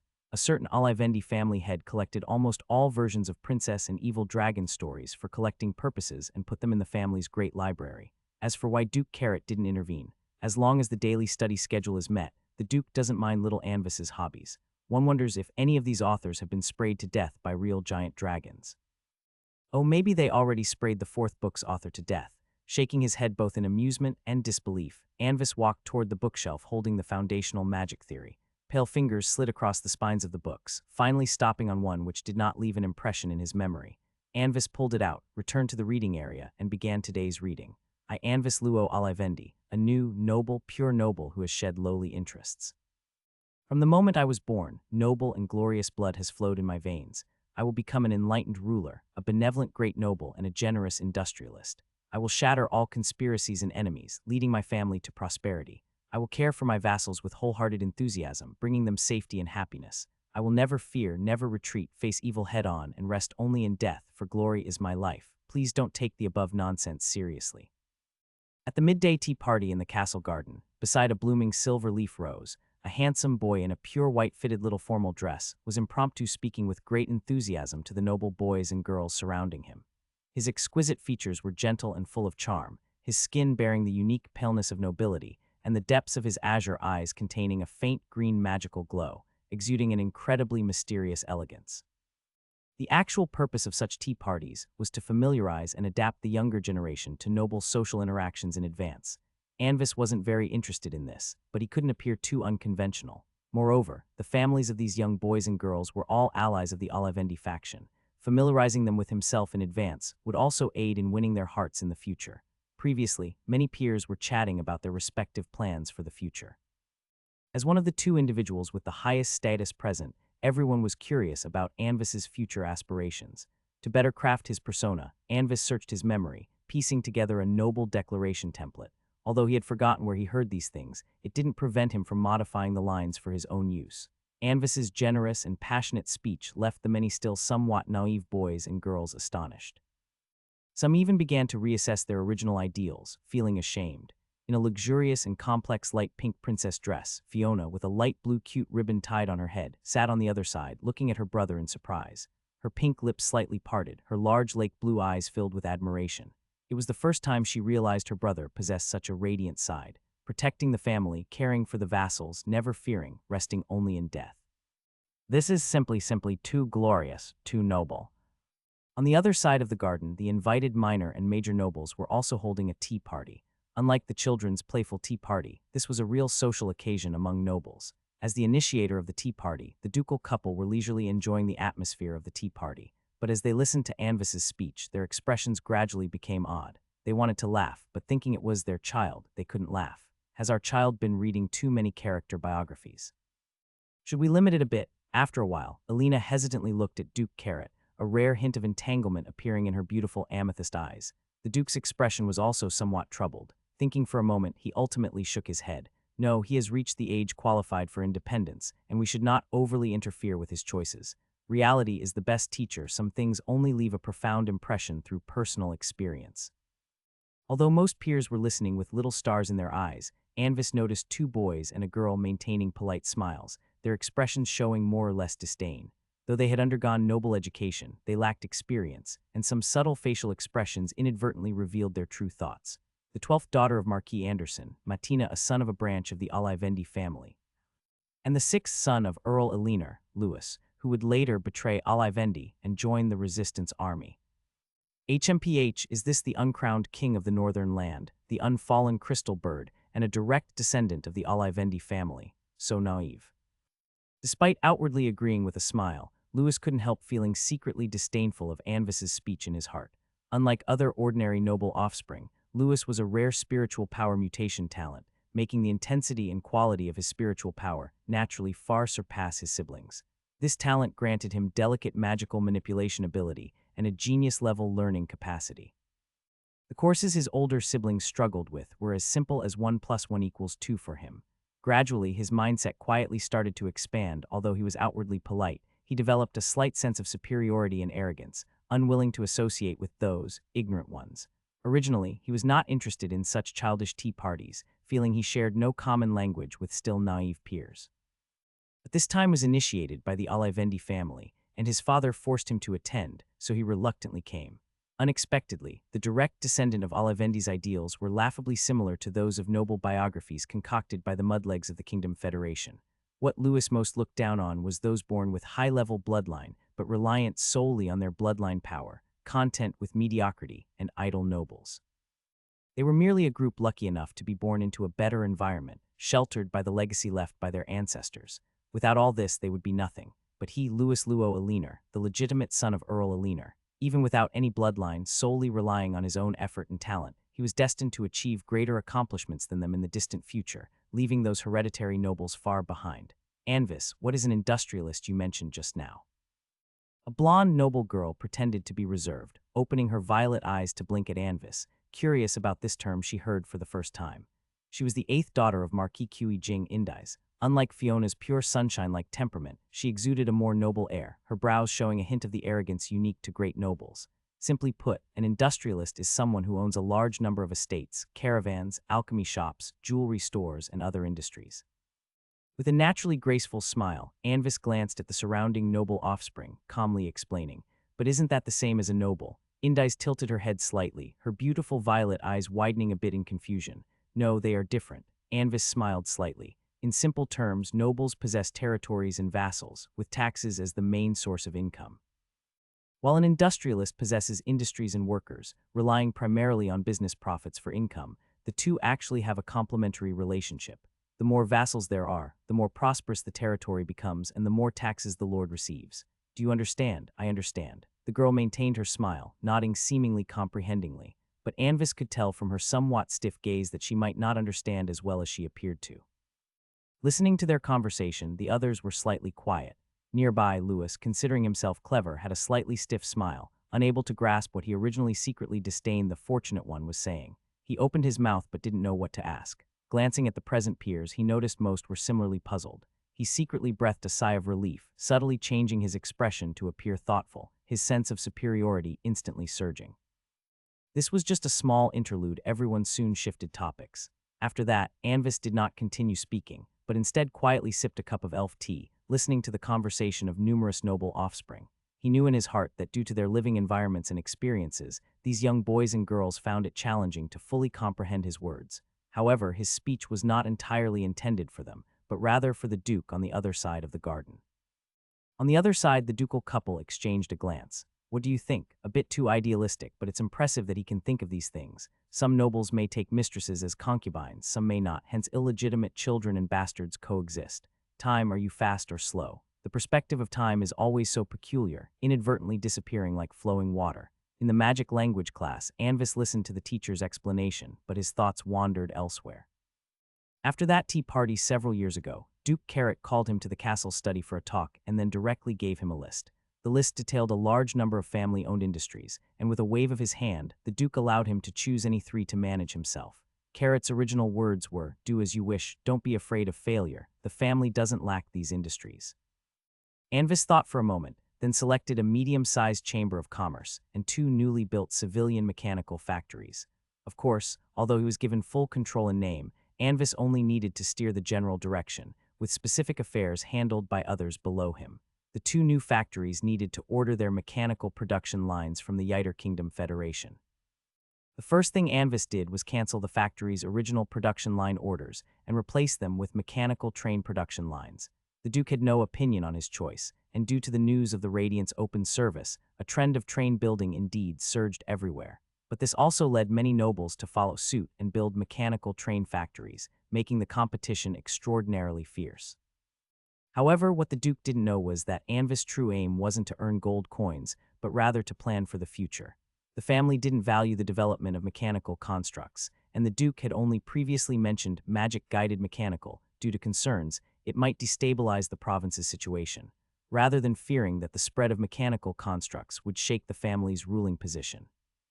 In reality, this dismissive attitude was a reflection of the entire empire's old nobility. In their eyes, no matter how many of these moving piles of scrap metal there are, they posed no threat to those possessing 9th rank strength. Due to material and technical limitations, a truly meaningful magic-guided mechanical at present could only exert about 6th rank power. Perhaps some might forcibly create ones capable of exerting 7th rank or higher power using certain special techniques.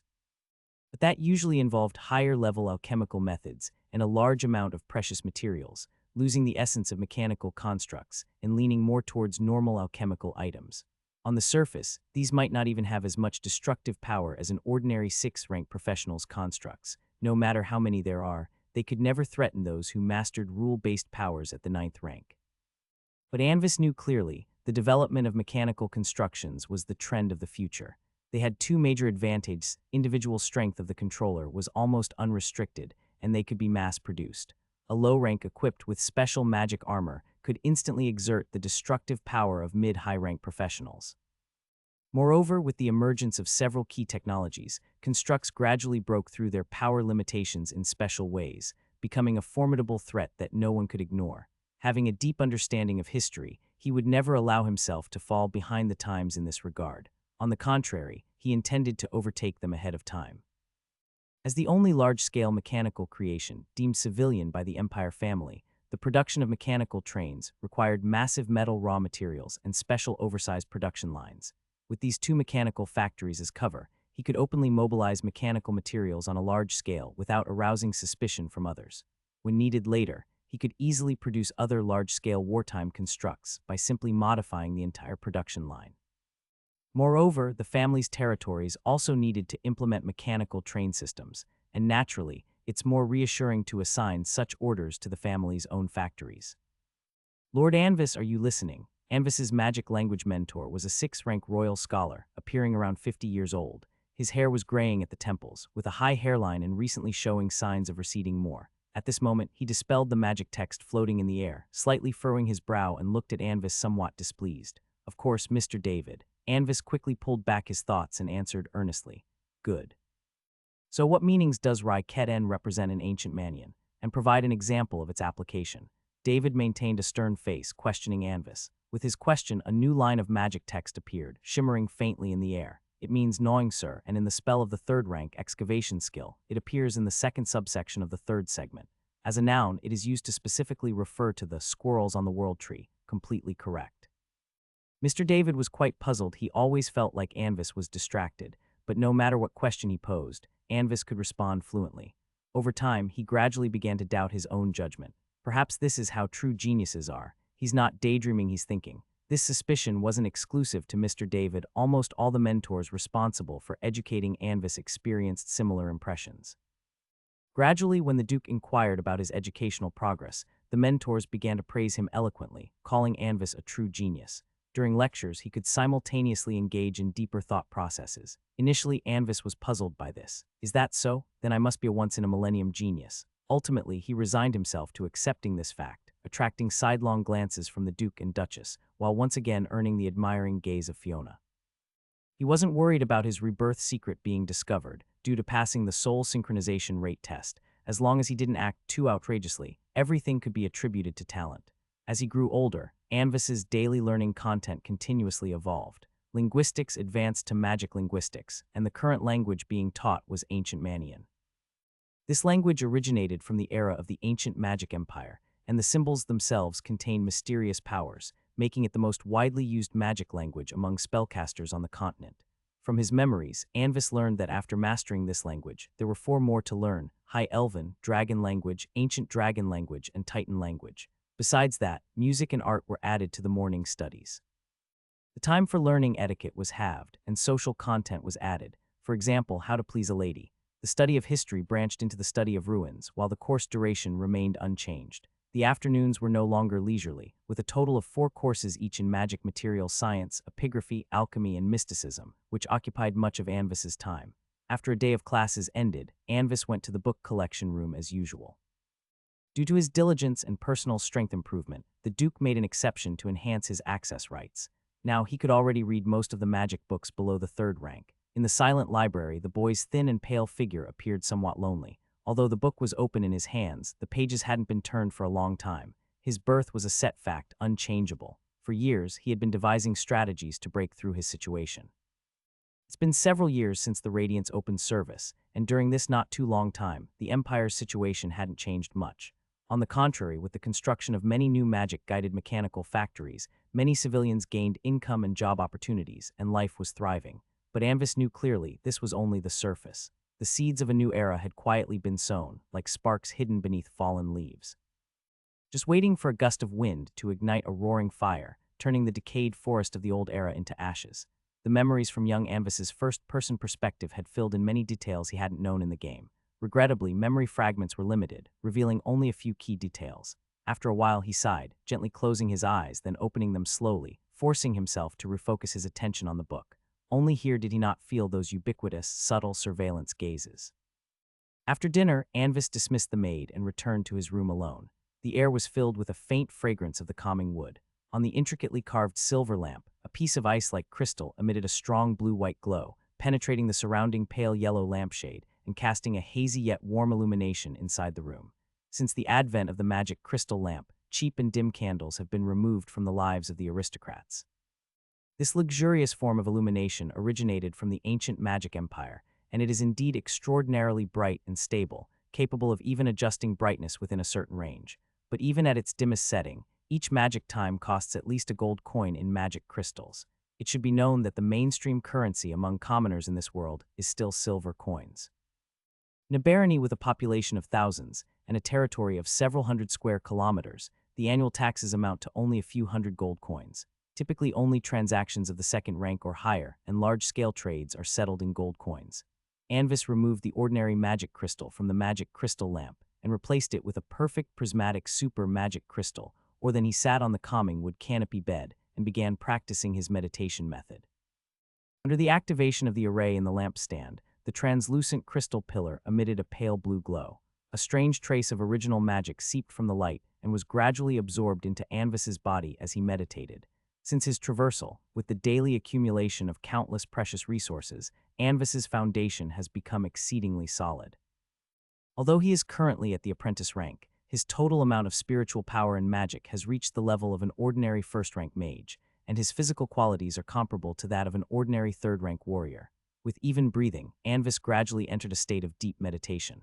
The magic in the environment swirled around his body, forming a vortex and entering his body with each breath, bit by bit enhancing his body and spirit.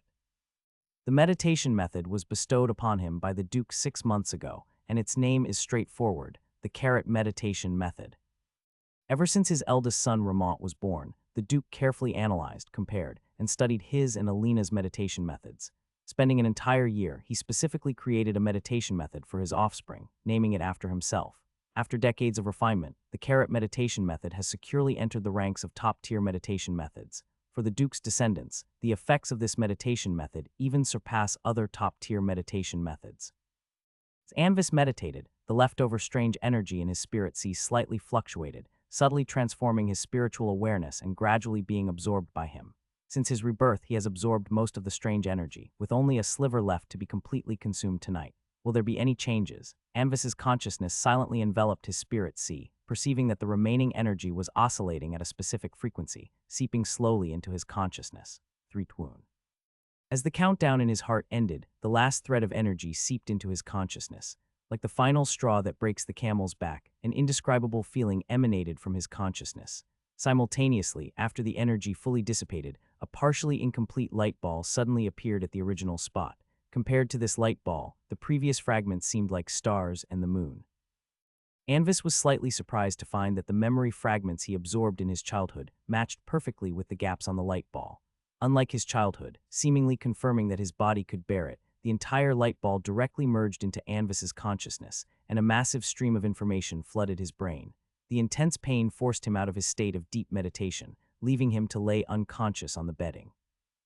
Anvis did not know that at the moment he lay down, a unique and ethereal wave emitted from his spirit sea and spread far away. The ninth-ranked Duke was entirely unaware of this wave, but deep within Moon Castle, in a secret chamber, an old man with a silver-gray eye embedded in his forehead suddenly furrowed his brows. He opened the eye on his brow, carefully probing around, but ultimately found nothing. The next day, Anvis forced himself to focus on his daily lessons, and then, as usual, entered the book collection room alone. However, today he did not engage in any reading, he just wanted some peace and quiet. The light ball contained the entire memory of young Anvis's future life. His older brother Ramont failed to suppress a rebellion and was captured by the insurgents.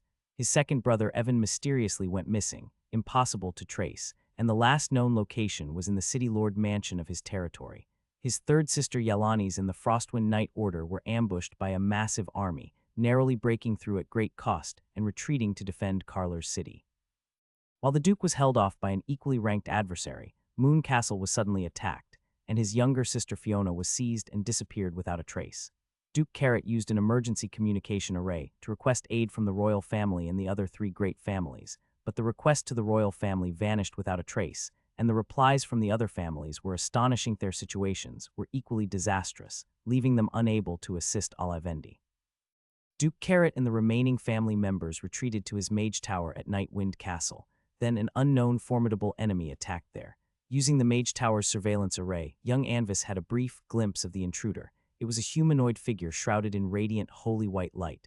As they walked on the ground, even the sun paled in comparison. Divine, powerful, unmatched. Even separated by the surveillance array, just a momentary glance caused the 7th-ranked young Anvis to shiver instinctively, with even his spirit feeling a slight ephemeral pain. Young Anvis had never felt such a magic fluctuation and was sure that the figure's power definitely surpassed the 9th-rank limit. Faced with such a formidable foe, Carrot stood alone, and before the main mage tower was entirely overrun, he employed the last resort. A chaotic and ultra-long-distance teleportation scattered every remaining clan member far away. After the almost total destruction of the family, young Anvis resolutely used a secret treasure to strip away his bloodline. Then, using the last remnants of the family's foundation, he completely altered his appearance and soul aura, hiding under a false identity in a remote town of the Empire. In the days that followed, he constantly thought of exacting revenge on his enemies and restoring the glory of the Olivendi family. But reality was merciless, as he gradually learned that the power of the resistance army grew ever larger, and even the royal family began to show signs of being overwhelmed. The only thing that offered him some consolation was hearing news of Fiona again. To continue surviving, the remnants of the 4 great families formed an alliance to jointly resist the enemies behind the scenes. Although the situation remained grim, they at least avoided complete annihilation. Fiona had now become a senior member of the alliance, and her strength had risen to the 9th rank, earning her the title Northern Star. Upon learning news of his sister, young Anvis felt a weight lifted and began carrying out a certain plan he had been brewing. There is a common saying among the people of the Gloria Empire: Even a starving earth rhinoceros is bigger than the strongest wild horse. Although the Olivendi family was nearly extinguished, the remaining foundation was still enough to support young Anvis in accomplishing many things. It was a crystal shaped like a sphere, about the size of an apple, with both ends slightly flattened, similar to the model of Earth that Anvis had seen before. It possessed a very strange property, appearing semi-translucent, with a color that constantly shifted and a core that glowed intermittently. Magic spectrum detection indicated that it did not belong to any known material. Its name was a singular Guzman phonetic syllable, yin. Every 1,000 years, the radiance within the crystal would reach its peak. At that time, it would become an unparalleled medium for wish magic. Using it required no ritual and had no restrictions. Even a common person could hold it and speak a wish, and it would directly be fulfilled. Crucially, the degree of wish distortion when using yin was nearly negligible. For instance, suppose a spellcaster wished to elevate their rank. Typical wish magic had an 80% chance to fail and a 20% chance to fulfill a distorted wish. The outcome was usually catastrophic, possibly connecting them to a massive energy source, like the magic energy pool of a mage tower. At this point, the fate of the caster would be obvious, but if this wish magic was activated through yin, the energy within the crystal would instantly transform them, providing all the power needed in the process.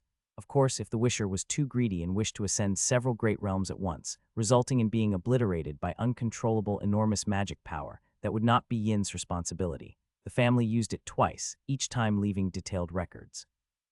Its first owner was Audric, a magician at the 9th rank peak.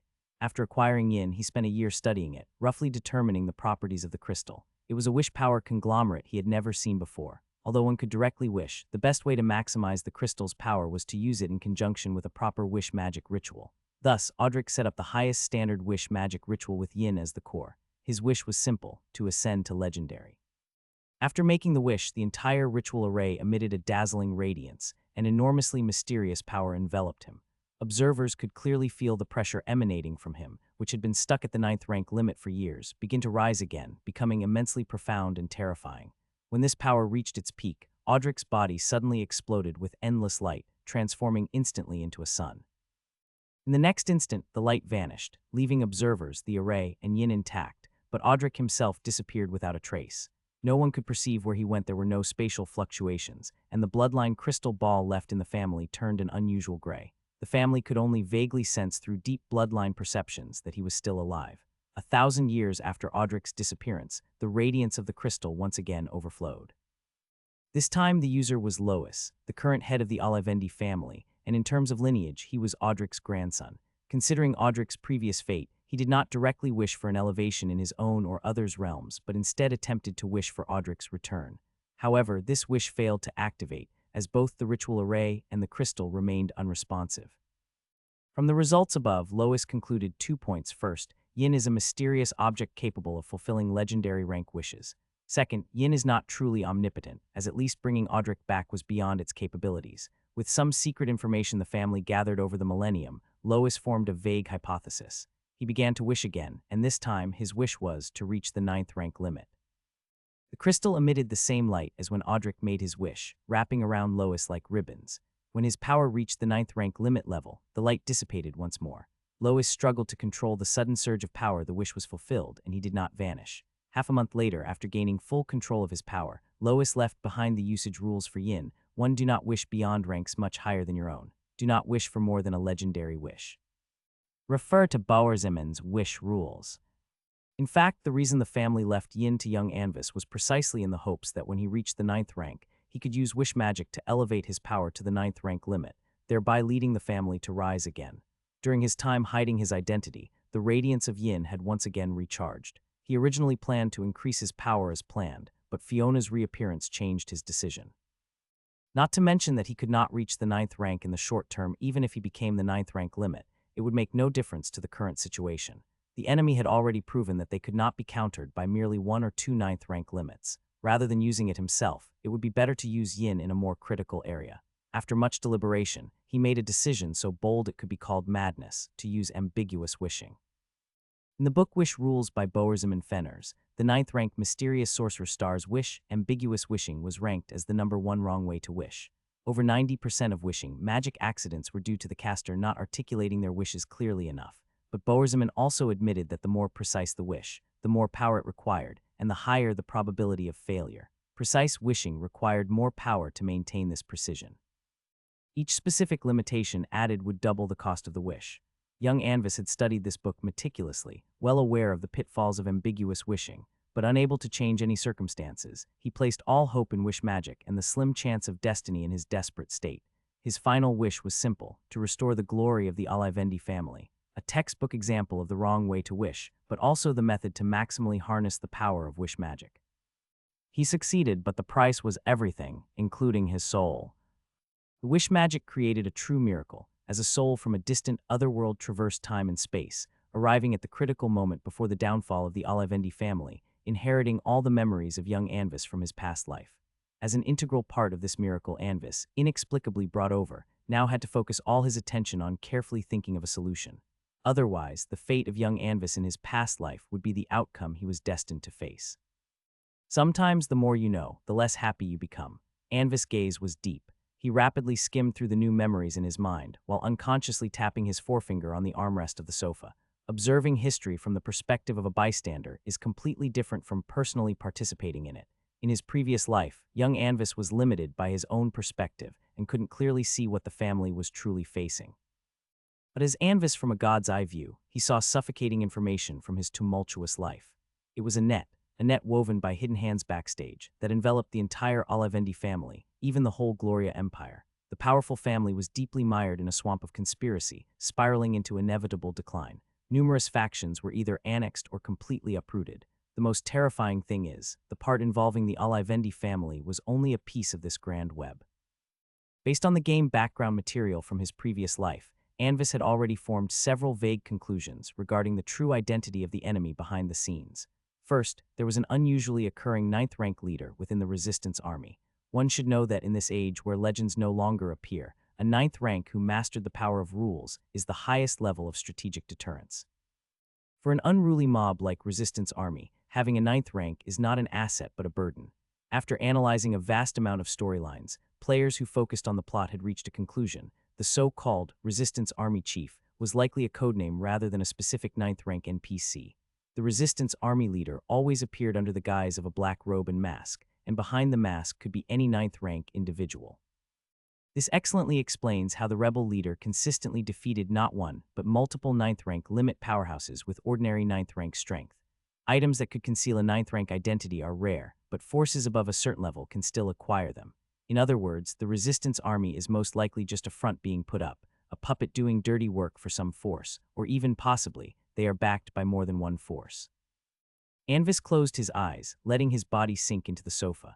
When the family's high-rank combat power is diverted by the rebels, leaving other areas empty, a large number of family forces and industries are consumed by local powers. The Glory Alliance's little maneuvers are undoubtedly behind this. It's likely they also have a hand in backing the Resistance Army. Moreover, the Resistance Army's mechanical army is excessively extraordinary. Such vast quantities of high-level mechanical constructs are difficult to supply, even for the Yider Kingdom Federation, which possesses the most advanced mechanical technologies. According to my knowledge, only one force can supply such resources: the Kingdom Federation's strategic cooperating force, the Continent Magic Council, which is the source of all mechanical technologies on the Yar continent. Finally, there was that figure, an entity that exceeded the 9th rank limit and had mastered Holy Radiance power. The Holy Radiance Church indeed has high regards for the Alivendi family. The Glory Alliance, a force composed of numerous minor nobles and wealthy merchants of the Empire, representing the new elite class of the Gloria Empire. The Continent Magic Council, the magic holy land of the Yar continent, with a very loose structure, but its members encompass 80 of the mages across the continent, and they control the supreme miracle magic creation, the Floating City. The Holy Radiance Church, the actual controller of the largest empire on the Yar continent, the Saint Mesha Empire, and the only power rumored to be backed by a true god. Upon counting these, Anvis' heart was left almost with only one thought. No hope, just wait for death. Goodbye. Anvis could understand the goal of the Glory Alliance. The four great families have been towering for millennia, occupying too many resources and lands, making the empire's class almost entirely stagnant.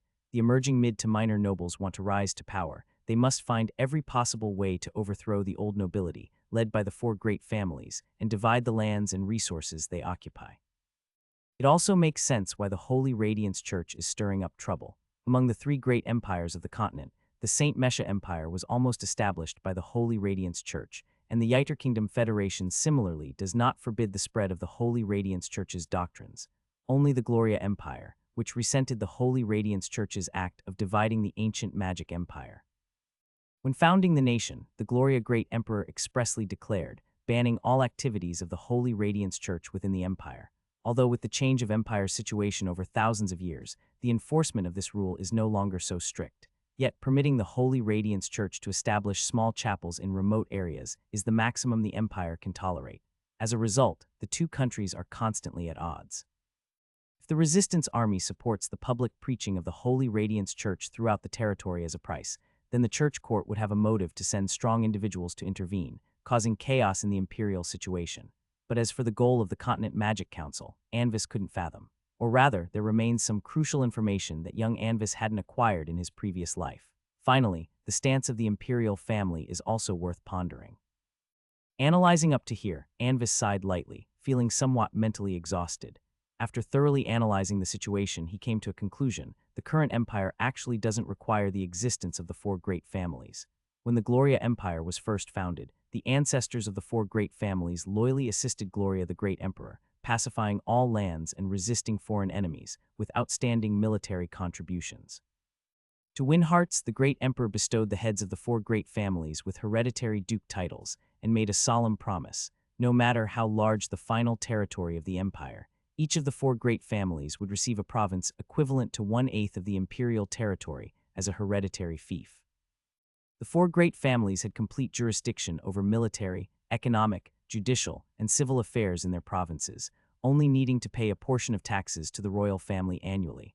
One should know that the territory directly controlled by the royal family accounts for only about 2.2 of the entire empire's territory, showing the weight of this promise. But through thousands of years of peaceful development, the local nobles led by the four great families have hoarded troops for their own, increasingly showing signs of losing control. Even the will of the royal family, when conveyed to these regions, usually cannot be fully implemented. 100 years ago, the marriage alliance between two of the great families subtly implied an intent to counterbalance the royal family, which further strained the relations between the royal family and the nobility groups. When the family forces were besieged by the rebels, the royal family did not step in to help. Anvis could understand. What puzzled him was that even when the four great families had nearly collapsed and had to form an alliance to huddle for warmth, the royal family still didn't step in to clean up the mess. It's important to know, even if the royal family and local nobles fight fiercely, it still counts as noble infighting. No matter how intense the fighting, it remains an aristocratic power struggle among the empire's upper crust, with the stakes remaining within the noble pot.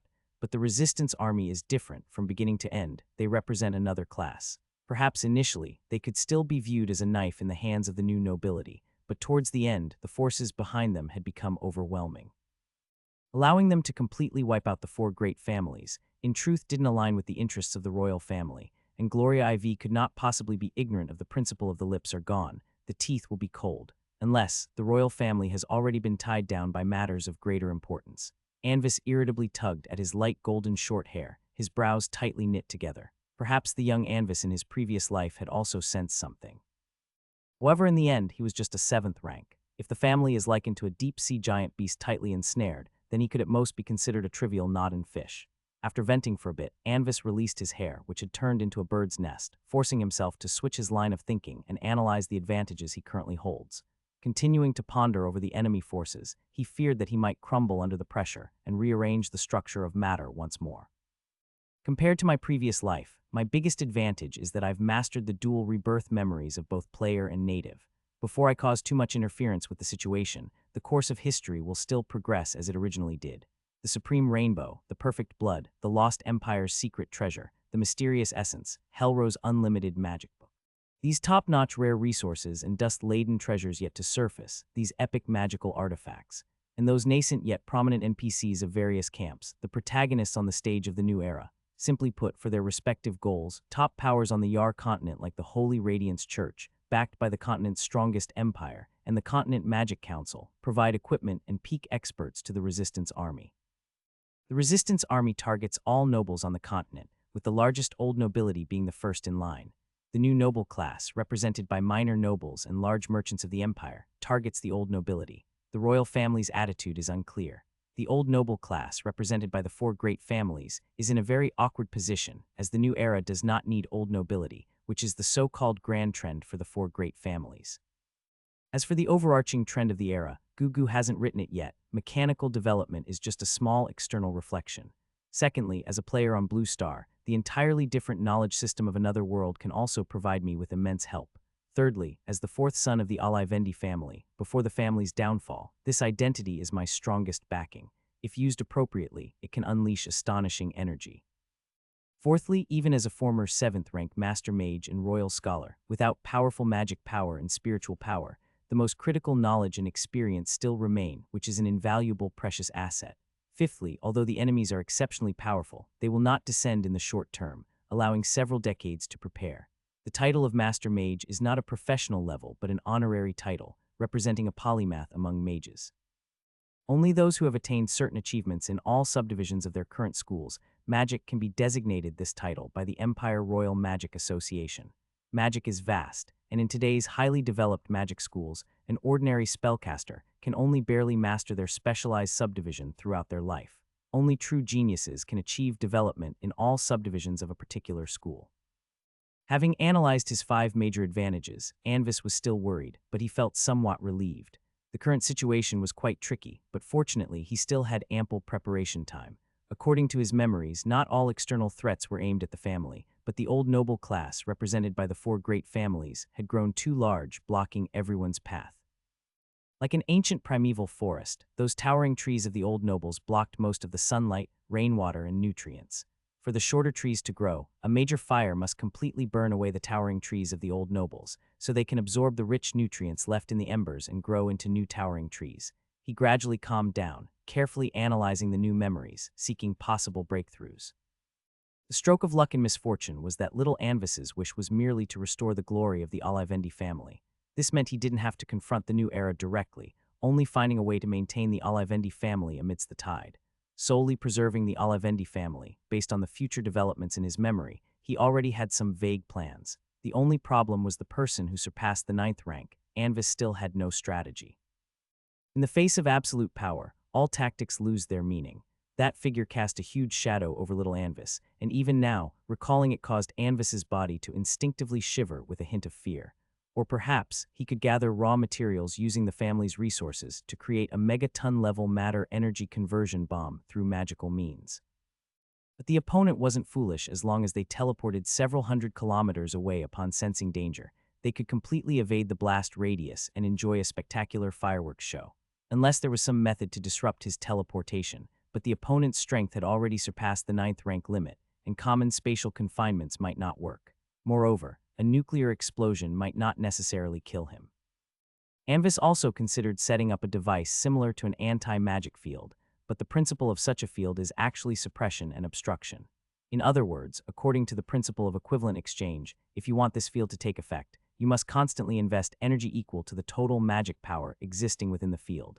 It's easy to understand. It's like trying to inflate a balloon underwater. The balloon must constantly withstand the pressure of the water. The problem with the energy source is solvable by using the elemental pool of a mage tower, but the real issue lies in the materials used to delineate the array. Among the materials known to Anvis, none can withstand the constant energy output beyond the 9th rank limit. After pondering for a while without a solution, Anvis raised his head and looked toward the reading area. There stood a lavish grandfather clock, an antique from the ancient magic empire period. The dark silver dial had intricately carved black hands that rotated steadily, producing a faint yet continuous ticking sound. Has it been a whole magic time already? Pausing for a moment, Anvis then prepared to get up. At that moment, he suddenly felt a weak but alluring magical aura emanating from a direction in the book collection room. It seemed something familiar to him was persistently calling him from that location. Previously, during the chaotic disturbance of his new memories, Anvis had completely missed noticing this aura. But once he calmed down, this peculiar call stood out like a black mole on pale skin, immediately capturing his attention. Confused yet sensing the source of the aura, Anvis received a cold, strange feedback mingled with a sense of familiarity. This feeling is somewhat like that mysterious energy, yet slightly different. Anvis's expression tightened slightly, a trace of astonishment and suspicion flickering deep in his blue eyes. There was no such experience in his past memories. In other words, his transference had triggered some special changes. Previously, I've read the books here daily without any anomalies. But today I'm clearly sensing this aura. There are only two possibilities. One, new books have been added to the book collection room. Two, it's related to the changes in me from the last day. Anvis took out a silver metal nameplate and called up the list in the book collection room for a careful check. The array in the book collection room shows no records of new books, ruling out the first possibility. As for the two major changes in me, I have acquired the complete memories of my past life and absorbed all the mysterious energy. For some reason, Anvis instinctively felt a strong sense of arrangement amidst this sequence of events. Is this also the effect of the wish technique? With this thought, Anvis closed his eyes, carefully sensing the direction of the call, and slowly walked forward. He didn't relax because of it. Little Anvis's wish was to restore the glory of the Olivendi family, not to ensure his own eternal survival. After passing through many rows of shelves exuding an ancient aura, Anvis stopped. Before him was the poetry collection section on the lowest level of the book collection room, where the original exquisite volumes collected by past family members, with high artistic and collectible value, were displayed. At this moment, his gaze slowly swept over the numerous ancient books and eventually fixed on one with a dark green spine. It seems to be it, the source of the aura. Anvis quietly observed the book. The silver metal plate at his waist gleamed slightly. Invisible magic formed a subtle spell effect, causing the book to automatically slide out from the shelf and fall into his hands. Upon receiving the book, an extremely uncomfortable, slimy touch akin to a cold-bodied creature emanated from it, causing Anvis to frown. He returned to his usual spot, carefully examining the thick book under the soft, pale light of the magic crystal chandelier. It was an ancient tome roughly 10 inches long, 8 inches wide, and 2 inches thick. Its cover was made of a dark green material resembling biological skin, etched with strange patterns. The corners and parts of the spine were bound with dull, unknown metals, and a wide strap made of the same dark green skin and dull metal held the cover and back cover tightly together, resembling a form of sealing. 2 lines of pale silver high elf script were written in an ornate ancient font at the center of the cover, adding a touch of elegance to the ominous tome. The back of the book was engraved with a sun emblem, featuring a textured solid circle in pale silver, surrounded by a ring of spikes of varying lengths. While gazing at it, Anvis could even feel a faint warmth. Poem of Hill. Anvis frowned slightly. He had no impression of this book, and its author probably wasn't even slightly famous. How did such a book enter the family's great library? Could its material possess high collectible value? Wondering somewhat maliciously about the book's origins, Anvis quickly perused it. The pages were akin to parchment, tinged with the unique light yellow of old books. The internal text was written in faint silver high elf script. The first half contained several absurd high elf long poems, while the latter half featured some abstract sketches, seemingly random landscapes by the author. Judging by the style of these poems, Anvis deduced that the book's creator, Hill, probably lived around the mid to late Golden Age. Given the rare and casual structure of the first half's text, the latter half's illustrations, and the few blank pages at the end, it likely was just a random note-like creation. However, Anvis noticed that the last page of the poems had blurred writing, and the page itself was slightly darkened. No magic fluctuation, and the content is worthless. After skimming through it once, Anvis slightly furrowed his brows, gazing at the dark green cover while unconsciously stroking his chin. Once in hand, the peculiar feeling of intimacy became more pronounced, but that was all. Unwilling to give up, he flipped through it backward again, paying special attention to the slightly darkened page, yet found nothing. Anvis abandoned his research on the book's content, bringing together his index and middle fingers to delicately stroke the book's surface, appreciating the texture of the cover. Occasionally, he tapped twice to listen to the feedback sound. Afterward, he brought his nose close, carefully smelling the material's surface odor. After hesitating for a while, he even used his tongue to perceive the taste. After a long inspection, Anvis was somewhat surprised to discover that the material of the book's cover did not belong to any known materials he had encountered. This was a highly unusual circumstance, especially since in his previous life, young Anvis held the Master Mage title. Its rarity could be imagined, given it was a material unknown even to him. Anvis fell into contemplation, dimly understanding that the next step should be to establish a spiritual power connection with the book. However, the book felt unusually eerie to him, and unlike an undying player, he had to consider the risk of such an action. That's it, so I hope to get your help. In the Moon Castle study, the Duke sat behind his expansive black dragon blood wood writing desk, listening attentively to Anvis's account. A peculiar and exquisite hourglass rested in a corner of the desk, suspended within a transparent crystal prism on the base. Fine silver sand, shimmering with blue starry radiance, fell like water, creating a faint rustling sound. Having understood the whole story, the Duke nodded approvingly, affirming Anvis's prudence in informing him about the entire situation and requesting his assistance to check for any danger. Your choice is very correct, Anvis. One can never be too cautious with unidentified mysterious items, no matter how small they are. It's important to remember that the probability of a pie and a trap is often equal. As a bloodline heir of the Olivendi family, never place yourself in a dangerous situation at any moment. As he spoke, the Duke tapped the desk lightly, and an icy blue miniature array flashed under his finger. Moments later, Leonard the butler's upright figure appeared at the door. Your Grace, what are your orders? Go to the miscellaneous section of the third area in the book collection room, find a book called Poem of Hill, and bring it here. This is the authorization plate. Taking out a silver plate engraved with the family crest, Duke Carrot casually handed it to Leonard. In less than half a minute, the butler returned to the study, placing the book and the plate on the desk before quietly leaving the room. Is this the book? Yes, father. Without needing a careful inspection, upon Leonard's second return to the study, Anvis immediately sensed that same familiar feeling of affinity. Without a doubt, it originated from that thick book on the desk. The Duke gestured and the dark green thick book flew into his hand, as he began to slowly leaf through it in the sunlight casting through the elegant arched window. Father, have you discovered anything? Anvis watched the Duke's actions quietly, his tone tinged with a bit of curiosity. Its material is somewhat unusual, seemingly originating from some extraordinarily ancient creature. Speaking, Duke Carrot channeled a wisp of ninth-rank spiritual power into the book. However, his initially relaxed expression gradually turned serious, a flash of gravity appearing in his azure eyes. Entirely unexpectedly, under the powerful ninth-rank spiritual power probing, the book showed no signs of magic fluctuation or unusual feedback, as if it were just an ordinary artisan book. No anomalies. Interesting. Anvis, do you still feel that sensation now? Staring at the unchanged dark green tome, the Duke's azure eyes narrowed slightly. Yes, father. Anvis glanced at the book in the Duke's hand with some longing and nodded in affirmation. Good, then take it and use your spiritual power to connect with it. If there's any problem, I will immediately sever the connection, so there's no need to worry.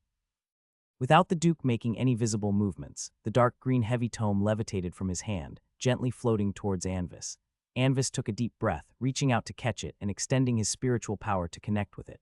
In an instant, a strange transformation occurred. In Anvis's gaze, the book's surface began emitting an ominous and sinister dark aura. Pitched shadows flowed like water from the faint silver letters on the cover, gradually spreading outward. Soon, the original faint silver title was completely engulfed, the shadow morphing into an amorphous dark mass, writhing to occupy the center of the cover. On the book's back, the original faint silver warm sun symbol had now transformed into a pitch-black scorching sun. The surrounding sunlight became distorted and chaotic, resembling countless writhing tentacles, exuding an eerie and abhorrent sensation. Accompanied by the book's transformation, indistinct and cryptic whispers echoed in the depths of Anvis's mind. This voice made his spirit slightly dazed, as it was like no language he knew. He even suspected it could not be produced by human vocal cords. The surrounding environment gradually began to distort, with light becoming slightly warped and blurred. The colors of various objects became intense and vivid, like an old photograph with the contrast turned to maximum. The hourglass's original faint and orderly rustling sound at some point had become clear, chaotic, and frenzied, like some disjointed background noise from the depths of a deserted universe.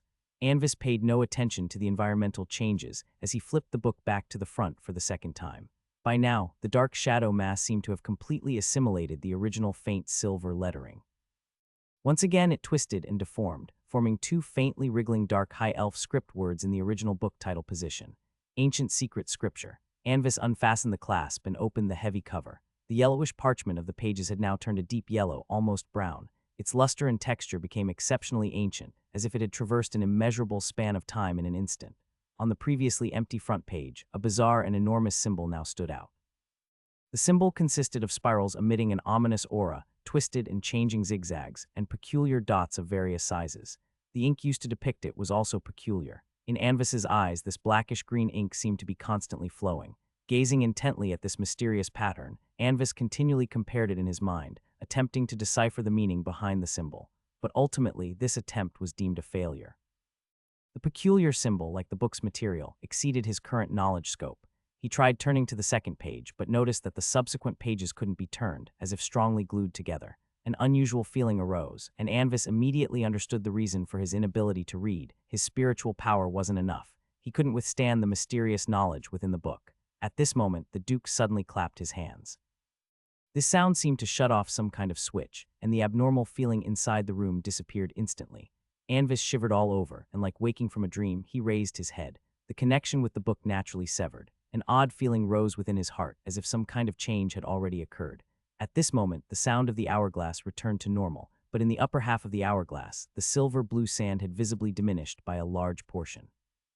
Since your spiritual power touched this book, 3 magic times and 32 minutes have passed. Noticing Anvis's gaze, Duke Carrot spoke calmly. 3 magic times, has it really been that long? Anvis was taken aback, and his eyes involuntarily carried a hint of astonishment.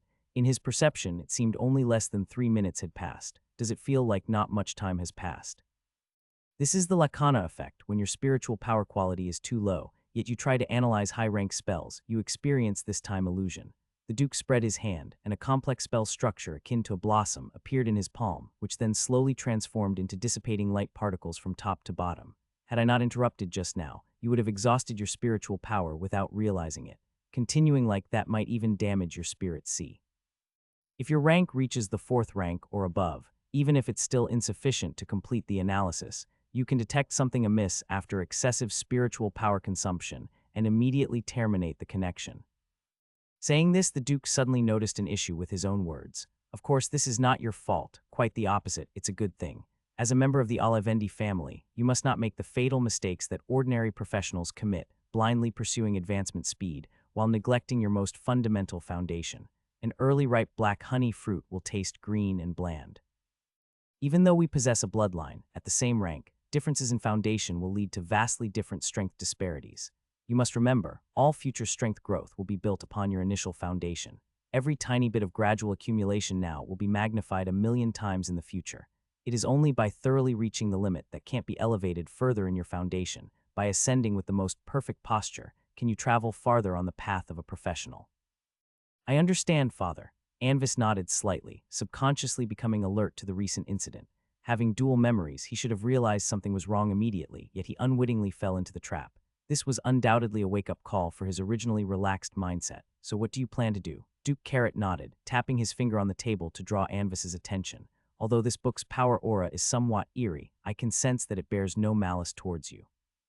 And the fact that its concealed state can obscure my perception, there's no doubt, it is at least a 9th rank or even a peak 9th rank magic artifact. I just checked the book collection room's catalog. It's one of the initial collections from the book collection room, donated by the first family head, Lord Audric. This also means that you are the only one in thousands of years able to sense and control it. Father, may I have this book? Anvis immediately grasped the implication in the Duke's words and smiled as he made his request. A high-rank magic artifact would provide him with an undeniable enhancement in strength. Most importantly, the memory of young Anvis didn't recall it, making it a variable of destiny. In his current situation, any such variable was invaluable. The books in the book collection room are the family's public property, and I cannot authorize the gifting of any one of them to you. Gently stroking the carving on his cufflink, the Duke raised his gaze, looking into Anvis's slightly surprised and puzzled expression, speaking slowly and evenly. But if you truly want it, I can temporarily lend it to you. In return, you will need to contribute 3 or more books of the similar type to replace it in the future. Do you accept this condition, Anvis? I accept, Father. Very well. The Duke casually settled the matter, and during this process, neither of them mentioned the specific future timeline. At the same time, the thick book in Anvis's hand suddenly burst into blazing white flames. Anvis was startled and instinctively withdrew his hand holding the book, but he immediately realized, even though the entire book was burning, these white flames emitted no heat. Once Anvis's hand left it, the book didn't fall but levitated steadily in the air. As the white flames burned, luminescent runes emerged on the cover, then gradually crumbled, dissolving into dark blue light particles. A mass of light particles mingled in mid-air in the study, stretching into a dark blue star river. Reflected by the quietly burning white flames, it seemed mysterious and magical. Soon, all the runes on the cover dissolved, and a ring with an emblem on the Duke's index finger lightly glowed, causing the flames to vanish as suddenly as they had appeared. Now it is yours. However, if it undergoes some unknown change in the future, inform me immediately. Understand? I understand. Anvis grabbed the book hovering in mid-air again. At the moment of contact, his heart suddenly stirred, and the hefty book instantly shrank to the size of a palm. Acknowledged, have you? Not bad. The Duke knowingly nodded, retrieved a piece of paper from the drawer on the desk, and stamped it with the emblem ring. When the ring touched the paper, a colorless magic light flickered briefly, leaving a mark like an ice crystal. Take this to Leonard and have him bring you to the Moon Castle storeroom to obtain materials for making a book chain. The Duke casually tossed the paper to Anvis, who elegantly extended a hand to catch it. "Then I shall take my leave, father." Receiving the Duke's assent, Anvis bowed in respect, then quietly exited the room. After he left, Duke Carrot gazed at the doorway, rhythmically tapping the table with his finger, his brows faintly furrowed. Ancient secret scripture, such aura. He contemplated, then reached once more to the lowest drawer of the desk, tracing a complex miniature array on the deepest wooden board. A faint light flickered, and the wood with the array rippled like water, silently opening an extremely hidden compartment. Simultaneously, a fragrance both elusive and otherworldly, seemingly from an infinite distant domain, wafted forth. Inside that compartment lay a palm-long, antiquely styled dark silver key. The entire key was made of some unknown metal, its handle intricately engraved with vine-like patterns, and its surface was exceptionally dull, as if it had weathered ancient eons. Caressing the cool metallic quality of the key, the Duke suddenly let out a faintly mocking laugh. Forbidden, hee forbidden. On the other side, with the Duke's decree in hand, Anvis withdrew some void-heavy silver from the storeroom and asked Leonard to help make a book chain. Void-heavy silver is a metal with a sheen like a dim star, exuding an indescribable aura that perfectly complements the style of the ancient secret scripture. Of course, its price also matches. Void-heavy silver, a metal-type spatial attribute demonized material, is an extremely rare magic metal, produced only in some special spatially unstable regions in powder form, with an annual yield of just a few grams. This metal is typically used to create high-rank spatial attribute magic equipment, and to construct space-related rule runes, being a necessary material for cross-continent teleportation arrays. Even in the Moon Castle storeroom, this metal is considered absolutely top-notch material, with only a few hundred grams in stock. Creating this book chain cost Anvis dozens of grams, enough to craft a high-rank space-related accessory. For this reason, Leonard originally hoped Anvis would reconsider, but when Anvis specifically emphasized the Duke's instructions and the high-rank magic book, the butler still assisted in crafting the book chain. Speaking of which, maybe we should change its appearance. Anvis softly stroked the dark green cover. The familiar eerie sensation from his fingertips made him suspect he was touching not a book, but some unknown creature's tentacle. Magic tricks. A sliver of magic light flashed between his fingers, and the dark green tome instantly turned into a resplendent silver white, as if cast from silver.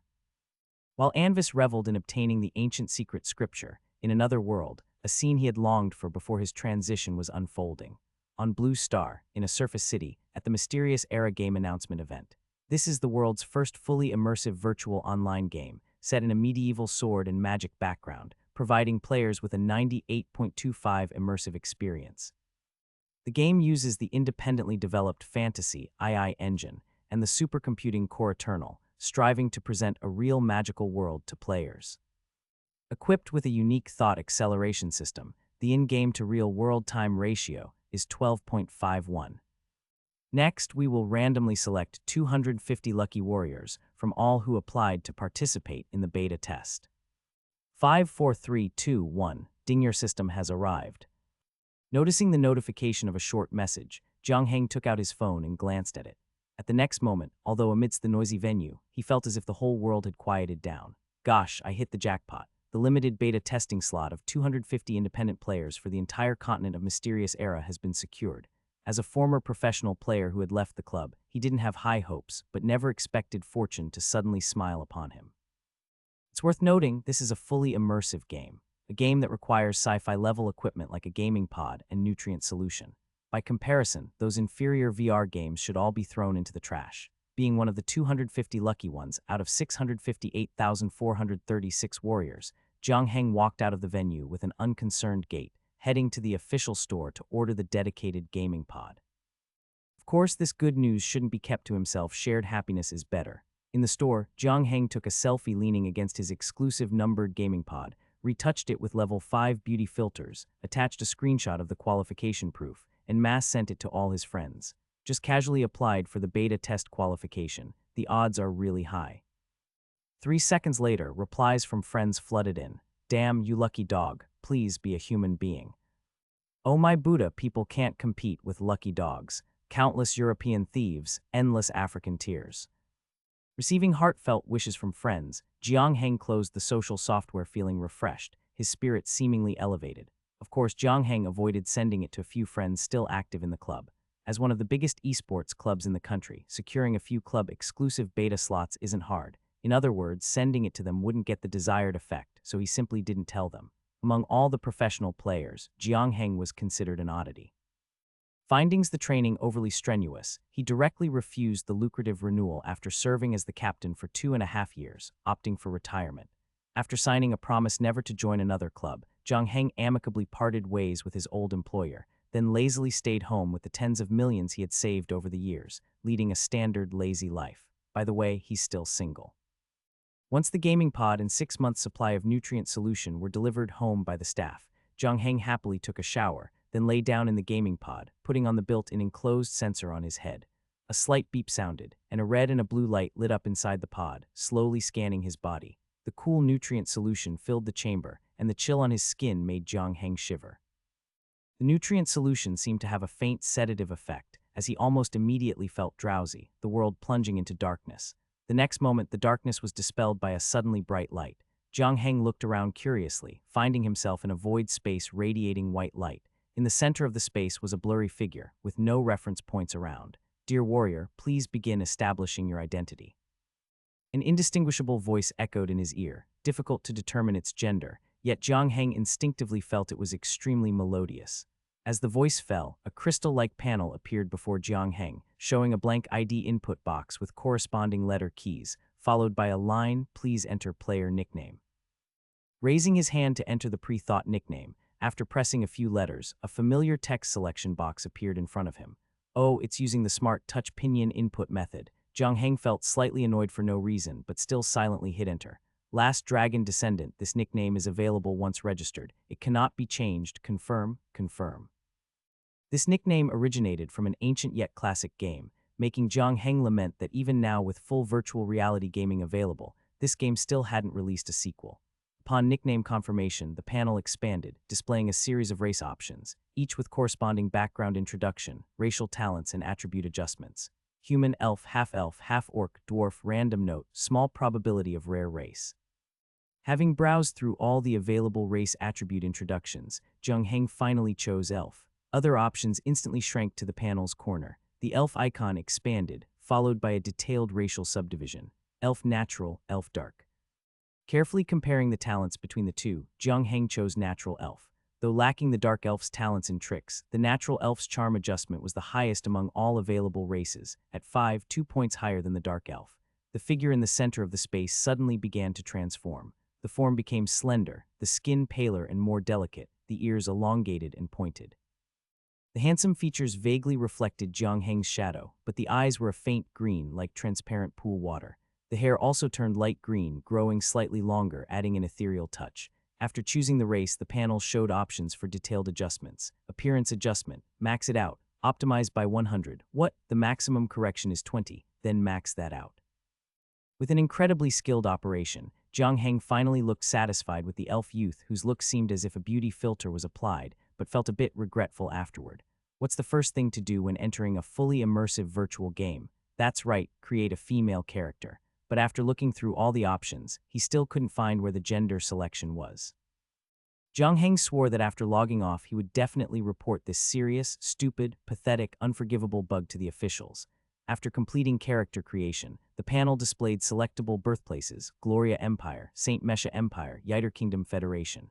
Each region had a background introduction below it. At the bottom of the panel was a character name input box and a dice, along with 2 lines of notes. The character name is how NPCs will address the player in the game and can be changed in-game after registration. Note, overly special character names may attract NPC attention and dislike. Random registration is recommended. Attention and dislike. Are NPCs that smart? Jiang Heng was stunned. Out of a professional player's habit of trying new things, he pulled back the hand intended for random registration and typed in a character name himself: Lab Dragon Descendant. For the arrival area, he chose the Gloria Empire, and upon confirmation, the crystal panel dispersed into shimmering lights. Everything in front of him started to blur, and a pleasant notification sound came last. When his vision returned to normal, Jiang Heng found himself wearing a hooded gray linen commoner attire, standing beside a flat white stone road. Elegantly structured brick buildings stretched from both sides of the road into the distance, with quaint lattice windows adorned by lush vines. Pale green and magenta tiled roofs glistened, and the black iron weather vanes gently turned on the rooftops. The sky was an unbelievably pure blue, with a few lazy clouds scattered, glaringly white.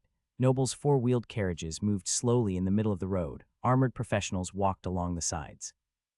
Occasionally, vendors wandered through the crowd, selling snacks and small handcrafted items. Towering city walls stood in the distance. The mottled gray rock surfaces were covered in moss. Guards patrolled below the city walls. The morning sunlight was blocked by the walls, casting a huge shadow that enveloped Jiang Heng. The clamor of the crowd echoed in his ears, and the air carried a distinct medieval city aroma. Amazed by everything around, Jiang Heng involuntarily walked to the wall of a nearby building, ran his hand over the slightly rough brick wall, and even tried licking it. The cool and gritty sensation at his fingertips was no different from touching real stone. Up close, one could even smell the peculiar bitterness from the stone surface being exposed to the sun. My God, if I didn't know beforehand, I'd think all of this was real. A passing commoner overheard this and couldn't help but give Jiang Heng, the elf, a look usually reserved for fools. The last dragon descendant, absorbed in amazement, didn't notice this small episode. He raised his hand to summon the panel, and the crystal-like panel appeared before him, strangely fitting with the surrounding medieval environment. As a matter of fact, the in-game panel was entirely controlled by thought, but the last dragon descendant, having played many VR online games, habitually operated it manually. Time until the end of beta testing, 14 days, 23 hours, 59 minutes real time. Beta experience reward, 100 times. During the beta, the main storyline is temporarily locked. The newbie pack has been sent to the player's storage. Player ID, Last Dragon Descendant Lab Dragon Descendant. Trait: Extraordinary Bloodline Elves naturally possess a high magic affinity, reducing the difficulty of learning and mastering spells while enhancing spell effects. Skill: Arrow Skill LV, 1, Agility LV, 1, Climbing LV. Besides various attributes, in the lower right corner of the panel, the mailbox suddenly flashed, and an email automatically popped out. New message. The Last Dragon Descendant curiously opened it and found it was official game guidelines and instructions for new players. Mysterious Era Player Guidelines. This game is a 98.25 realistic immersive game. The pain can be adjusted between 1 and 10, with a maximum of 10. Please note, due to high realism, the NPCs in the game possess intelligence and emotions indistinguishable from real people. Do not let your guard down around any NPC. To ensure authenticity, the game's communication system uses message pigeons. Every new player receives a complimentary basic message pigeon. The message pigeon and the system panel are indestructible and invisible to NPCs. Players can input text using the keyboard or write letters directly. Depending on the distance between the recipient and the sender, the basic message pigeon takes between 1 hour and 3 days of game time to deliver a message and cannot enter or leave special maps. Players can purchase intermediate and high-level message pigeons in the game store, with top-level message pigeons occasionally available at auctions. As the Last Dragon Descendant read further, his expression gradually changed. Every character initially possesses 5 resurrection crystals, with 1 consumed upon each death. If the number of crystals is 0 upon death, the character will permanently disappear. Players can use the rebirth system to create a new character, with a rebirth cost of 648 yuan each time. Resurrection crystals cannot be dropped, traded, or discarded, and can be purchased in the game store at 888 yuan each. Each character is limited to 1 purchase. Purchases and rebirths are unavailable during beta. Given the above premises, Mysterious Era reserves the right to interpret, change, and add game rules effective upon publication. Players are advised to pay continuous attention to these rules. If you disagree with any of the above terms, please exit the game immediately. If you choose to continue playing, you have read and accepted all the terms above. I have read and accepted all the terms. Exit game. Isn't this game a bit too much of a rip-off? At the end, the Last Dragon Descendant's eyebrows furrowed slightly, his expression turning indecisive.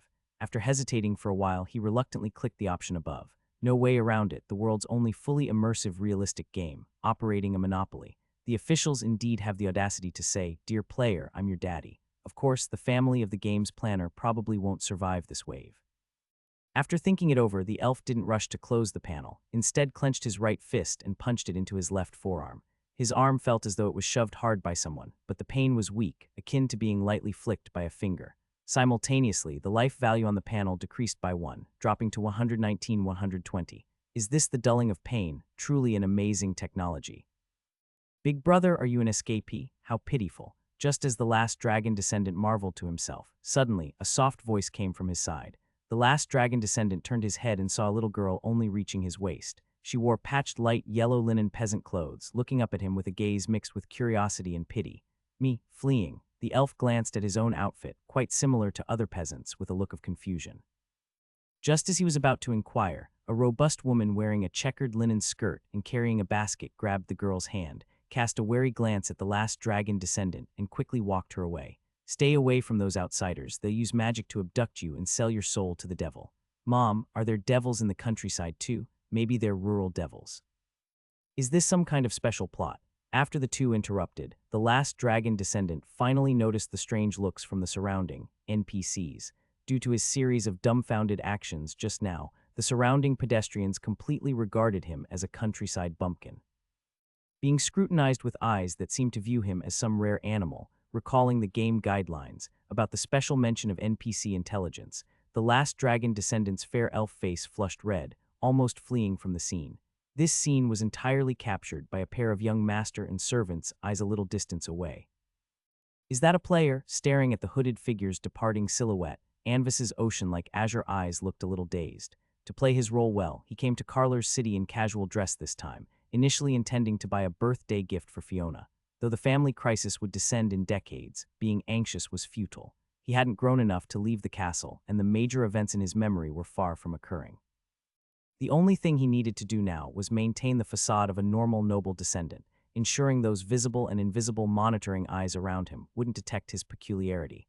As a member of the Olivendi family, he would always attract extra attention, but he didn't expect to see such a shocking scene. Just now, in front of that figure, appeared the ever-familiar game interface from his previous life.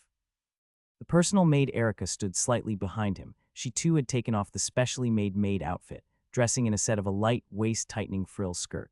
The light brown waist tightening highlighted the white petticoat and top, and without the headband, her pink curls naturally flowed to her shoulders, making her look full of vitality. After she turned one, the Duchess arranged her to be the personal maid responsible for taking care of Anvis. Being a noble, even when traveling in casual attire, he must have servants accompanying him. Lord Anvis, the pink-haired little maid, glanced around helplessly, lightly reminding him. The two stood not far from the city gate area, where a noticeably large number of refugees gathered. Due to their attire, which was clearly superior to ordinary citizens, some malicious glances were already cast toward them. Unlike the old hand thieves who have lived here long enough to know exactly whom they can steal from and whom they should never touch, these individuals who left their homeland for various reasons, often penniless, were capable of doing anything. Although traveling in casual attire, the so-called casual dress of the Olivendi family remained quite luxurious. After all, casual dress was merely relative to formal dress. Erica, did you see the glowing surface floating in front of that elf just now? Anvis also noticed the malicious gazes from around, but he was unconcerned. Though he only openly brought Erica, secretly, high-ranked guards from the family were definitely following to protect him. If a refugee dared to seek trouble with him, the consequences would be very severe. Glowing surface. Erica was baffled by the question, shook her head slightly confused while instinctively tugging at the lace collar that made her somewhat uncomfortable. I didn't see any glowing thing, Lord Anvis. Anvis's gaze flickered, knowingly nodded, as he merely wanted to confirm one last time. It's nothing. Did you see that person? Follow him. Anvis's train of thought was clear. Since he had now become an NPC, he needed to understand this identity's specific abilities, for instance issuing tasks. The last dragon descendant ran to another district in one breath, then stopped, panting slightly. As he left the main road, there were fewer passers-by, with a few peasants lazily sitting against the walls of roadside buildings. Only a passing guard glanced at him somewhat suspiciously. Damn, is this game really that realistic? Patting off non-existent dust, the elf felt a bit helpless. Things happened too suddenly, and he didn't even have time to look at the novice guide. Also, since the beta slots were so few compared to this vast world, all along the way he saw nothing but NPCs, feeling like playing a single-player game. After logging off, he should contact a few guys from the club and see if there's a chance to team up and explore. Hello, traveler from afar. Just as the elf was about to further explore the system features, a melodious youthful voice rang beside him, bringing an odd and elegant charm to the tone that once again interrupted his actions. The last dragon descendant turned around to find a soft-featured boy, with pale skin, seemingly stepped straight out of a heavenly garden, appearing in front of him. The sunlight like bright gold strands fell to his ears, while mysterious deep blue eyes underlined his enigmatic aura, clad in an elegant pure white outfit with a shawl, and fine silver tomes perfectly suspended at his waist by starlit chains. Facing the elf's inquisitive gaze, the boy responded with a polite and gentle smile. A pink-haired girl stood slightly behind the boy, dressed in a light brown dress, with a hint of vigilance in her pink eyes, seemingly regarding the boy as the leader. "May I ask, is there something you need?" This time he reacted, cautiously answering while instantly throwing a detect at the boy. Detect is a function inherent to the player's interface, with no cost, no cooldown, capable of viewing the NPC's name and information. However, if the level difference exceeds 5 levels, the detected information will be randomly incomplete. Moreover, if the power gap between the player and the NPC is too great, the detect will fail and may be discovered. Name, Anvis Green name. Level, attribute, identity, noble boy traveling in casual dress. Camp order neutral. Challenge level, a green name signifies a friendly camp, while a yellow name signifies neutral, and a red name signifies hostile. The challenge level indicates the NPC's actual combat level, as certain NPCs have combat capabilities far exceeding those of NPCs and players at the same level due to different templates. This power is reflected in the challenge level. Noble traveling in casual dress. I sensed the scent of a hidden mission. The elf was secretly delighted. No matter how intelligent NPCs are, I've got the panel, do you? So that's my information, but it's incomplete. This batch of players is really lousy. Anvis eagerly watched the panel alongside the last dragon descendant, feeling quite curious. Although the text appeared inverted in his eyes, with his body's immense spiritual power in this life, Anvis still managed to read normally. "I've noticed your interesting behavior just now. You should be a foreigner. How about becoming my servant?" System prompt. Anvis invites you to become his follower. Do you accept? Yes, no. NPC recruiting me as a servant. The elf's smile stiffened, but he noticed with his peripheral vision that the girl behind the boy was momentarily stunned upon hearing these words, appearing to want to stop but dared not speak up. Solely from this instant expression change, it outshines all other games. Really, these NPCs don't seem like NPCs at all. It's as if they are played by real people. While the elf was stunned, Anvis secretly frowned. Due to his action in inviting the elf, certain eyes monitoring him around became more pronounced. After considering for a while, the last dragon descendant decided to accept Anvis' invitation. What's the big deal about becoming an NPC's follower? For a hidden quest, it's worth it. System prompt, you have become Anvis' follower. Very well, what's your name? When asking this question, Anvis' expression was a bit subtle. He actually remembered this ID, a professional mage player famous for tricky maneuvers in his past life, also known as Green-Eyed Dragon Descendant, and supposedly the former captain of White Light Esports. He just didn't expect that his in-game character's name would be just as quirky. Faced with this very normal question, the elf suddenly choked up, starting to regret not following the system's suggestion. Laboratory Dragon Descendant. Did you escape from a spellcaster's laboratory as a slave? But to his surprise, the pink-haired girl suddenly furrowed her brows and directly said his character name.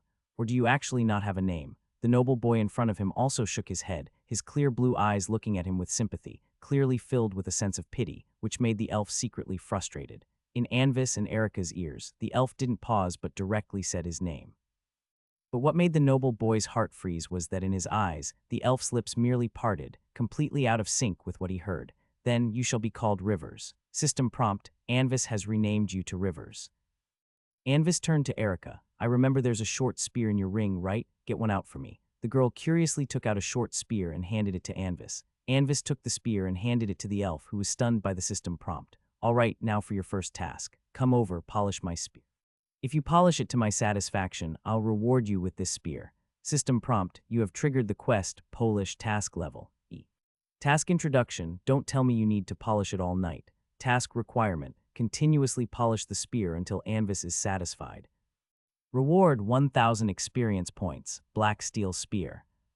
What is this ridiculous task? The last dragon descendant expressionlessly took the short spear, giving a cordial greeting to the storyline developer in his heart. Well, since it's a fine-grade piece of equipment, I have to bear with it. In the game Mysterious Era, items are ranked by quality, from lowest to highest as inferior, common, fine, magic, master, legendary, epic. These correspond to colors gray, white, green, blue, purple, orange, red. A fine-grade weapon is already considered quite decent in the early stages of the game. After continuously polishing the spear for 2 hours, Anvis finally expressed satisfaction with the elf's work, giving him the spear, and then threw another task at him. Clean the drainage channel. Task requirement, bring back 100 right ears of drainage, rats to prove your courage. Task deadline, 5 days. Reward, 20,000 experience points. Watching the green-haired elf's figure disappearing in the distance, Erica's expression was somewhat complicated. She wanted to say something, but because of her status, she remained silent. Curious why I did that. Looking at his little maid's pink eyes brimming with curiosity, Anvis smirked playfully. It's a secret. Ignoring Erica's eyes full of helplessness, Anvis stood still, analyzing the information gained from this test, his gaze deep. He could indeed use various items as rewards to issue tasks to players. This behavior, in essence, is no different from recruiting other natives, except players have a visual panel. The only difference is that players can gain experience rewards from every task. The reward amount seems to be related to the task's difficulty. For his current situation, players are a great asset. Most players belong to the chaotic camp and prioritize self-interest, which coincides with the advantages of his camp. Moreover, those who receive the beta test qualifications will mostly become the leaders and trendsetters among players in the future. Their actions and choices often influence the entire player group. Just guide them, bind them to his cause with benefits, and make them identify with the camp. Then, when his side's camp is in crisis, they will naturally fight with all their might to defend their own interests. Anvis made an agreement with the last dragon descendant that if the elf proves his bravery and returns here in 5 days, he could receive the next task. He had his own matters to attend to and couldn't always stay here as a task-giving NPC. He had also thought about what to let the elf do next.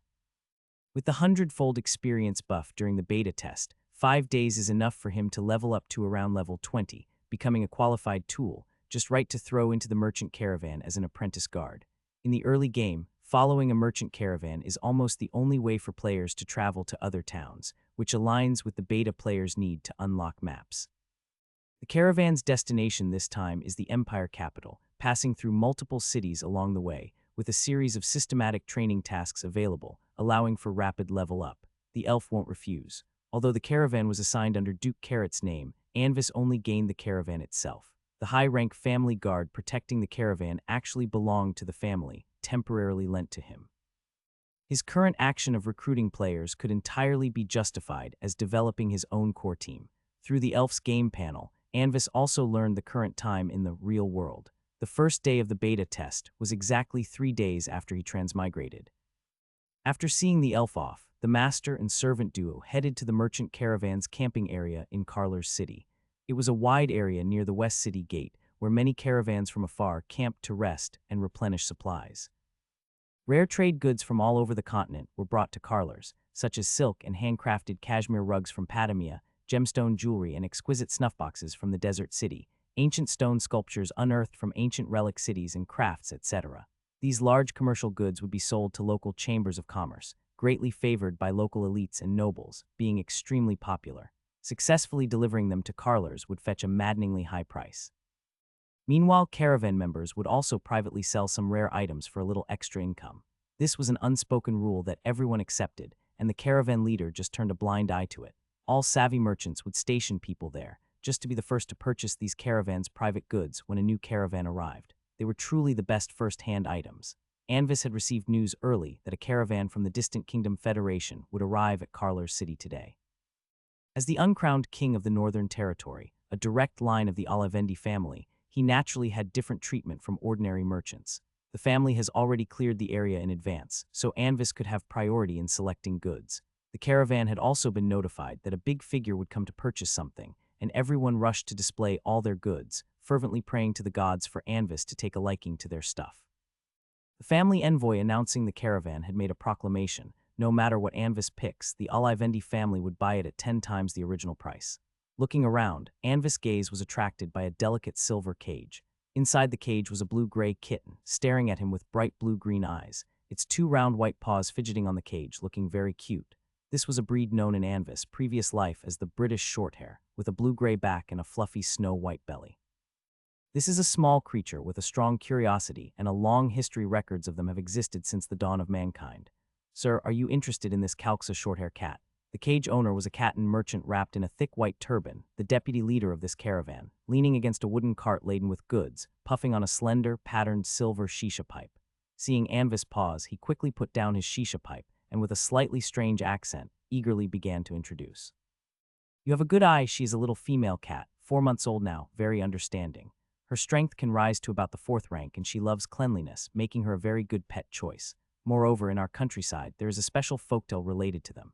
Saying this, the seasoned merchant elongated his tone exaggeratedly, then deliberately lowered his voice, speaking in a very mysterious manner. In the legend, their origin is actually the dark side of the purple moon Amis. There are a number of mysterious kingdoms belong only to cats. On every full moon night, they leap from the tallest rooftops into that world, a rural legend. Anvis smiled inwardly. Initially, he took these legends very seriously, but after researching countless similar tales, he finally realized that he could just laugh them off, because their origins often stem from illusions imagined by commoners trying to put children to sleep or some drunkard's fantasies. However, it would be a good story to entertain Fiona. Then, let's choose her. In the extreme north of the St. Mesha Empire, the Sukunida Mountains. This was already deep into the uninhabited areas of St. Mesha's far north, surrounded by a cold wilderness covered in ice and snow for thousands of miles, with icy winds blowing throughout the year, blanketing everything in a layer of lifeless silver white. Sugunida means land of eternal night in ancient Mani language. The nights here are very long and as pure as gemstones, with the stars in the sky remarkably clear and colorful auroras occasionally shifting in the night sky. At the peak of a nameless mountain in the range stands a severely dilapidated, low, ancient stone tower. The tower body is also laden with ice and snow, and the ancient black gneiss tower structure has tilted somewhat, as if it could collapse at any moment. But when the first player arrived on the continent, the tower body suddenly wavered. Unexpectedly, a somewhat ethereal bell sound echoed between heaven and earth. The bell sound wasn't grand or loud, yet it carried an incredibly ancient, desolate melody, as if traversing from the far ancient river of time. A few polar bears wandering on the snowfield raised their heads, gazing in the direction of the bell sound, full of confusion in their eyes. Soon, the bell sound traveled across the desolate, uninhabited cold wilderness, reaching the center of a small town guarding one side of the wilderness, into a simply adorned small chapel. Inside the prayer room of the chapel, an elderly figure clad in a deep red, solemn long robe, slightly lean in stature, stood in front of the altar with eyes closed, quietly praying. On the altar made of pure white ominous stone, a gold cup was placed, filled with a touch of holy warm light. The light was incredibly bright, yet not dazzling at all, akin to the divine's impartial love, a benevolent grace selflessly bestowed upon mankind. At this moment, a middle-aged man dressed in a black priest robe moved quickly into the simply yet solemnly adorned prayer room. He solemnly saluted towards the radiance in front of the elderly man who was silently praying. Archbishop Gormor, sir, the Destiny Stone Tower sounded a warning half a minute ago. Though the old man's aura was very ordinary, the newcomer dared not show the slightest negligence. Upon hearing the words, the elderly man lowered his head in reverence to the altar and slowly raised it. Though he didn't turn around, the newcomer seemed to see those ancient, wise blue-gray eyes. Has the Pope left a revelation? No revelation has been left, Archbishop, sir. Upon hearing this, the old man lowered his head once more, seemingly lost in thought. The newcomer showed no impatience but stood in solemn reverence, respectfully awaiting the elder's decision. The old man before him was a true saint, a living legend within the church court. Of course, it wasn't a legend of rank or status, but of experience. Archbishop Gormor, a ninth-rank peak holy position, had personally experienced Judgment Day and survived until now, and was the most godlike of the 7 bishops in the church court. The other reigning archbishop was once his student. Simultaneously, he was also the teacher of the current pope. With his qualifications, he would have had enough credentials to run for pope, yet he refused to stand for election, citing divine revelation as the reason, instead fully recommending his student. He voluntarily chose a path akin to self-exile, coming to guard the Destiny Stone Tower at this near world's end northern frontier, retreating to this humble, nameless small chapel to practice arduous cultivation, carrying out the will of God with his own being at all times. Inform His Holiness the Pope, all is according to divine will. The middle-aged man respectfully saluted once more, then slowly exited the prayer room. The old man resumed his prayer stance, yet a touch of compassion appeared on his face. At the time of the first mention, the bell sound hadn't yet reached the holy city. If His Holiness the Pope had already said a revelation, then that revelation wasn't from the Pope himself, but rather from the divine. Fiona's birthday did not have a formal banquet. Due to the long lifespan of professionals, they usually do not specifically celebrate birthdays, marking Anvis' gift-giving as merely a private gesture. Upon returning to Moon Castle, Anvis found Fiona in her room, lovingly curled up on her pink bed, reading a huge book. She wore a comfortable white chiffon dress, showing off her alabaster-like collarbones on either side, her pale golden silky long hair draped over her shoulders, shimmering with a faint white glow, her aura pristine as crystal. Judging from her slightly pouted pink lips, the young princess appeared unsatisfied with this arrangement.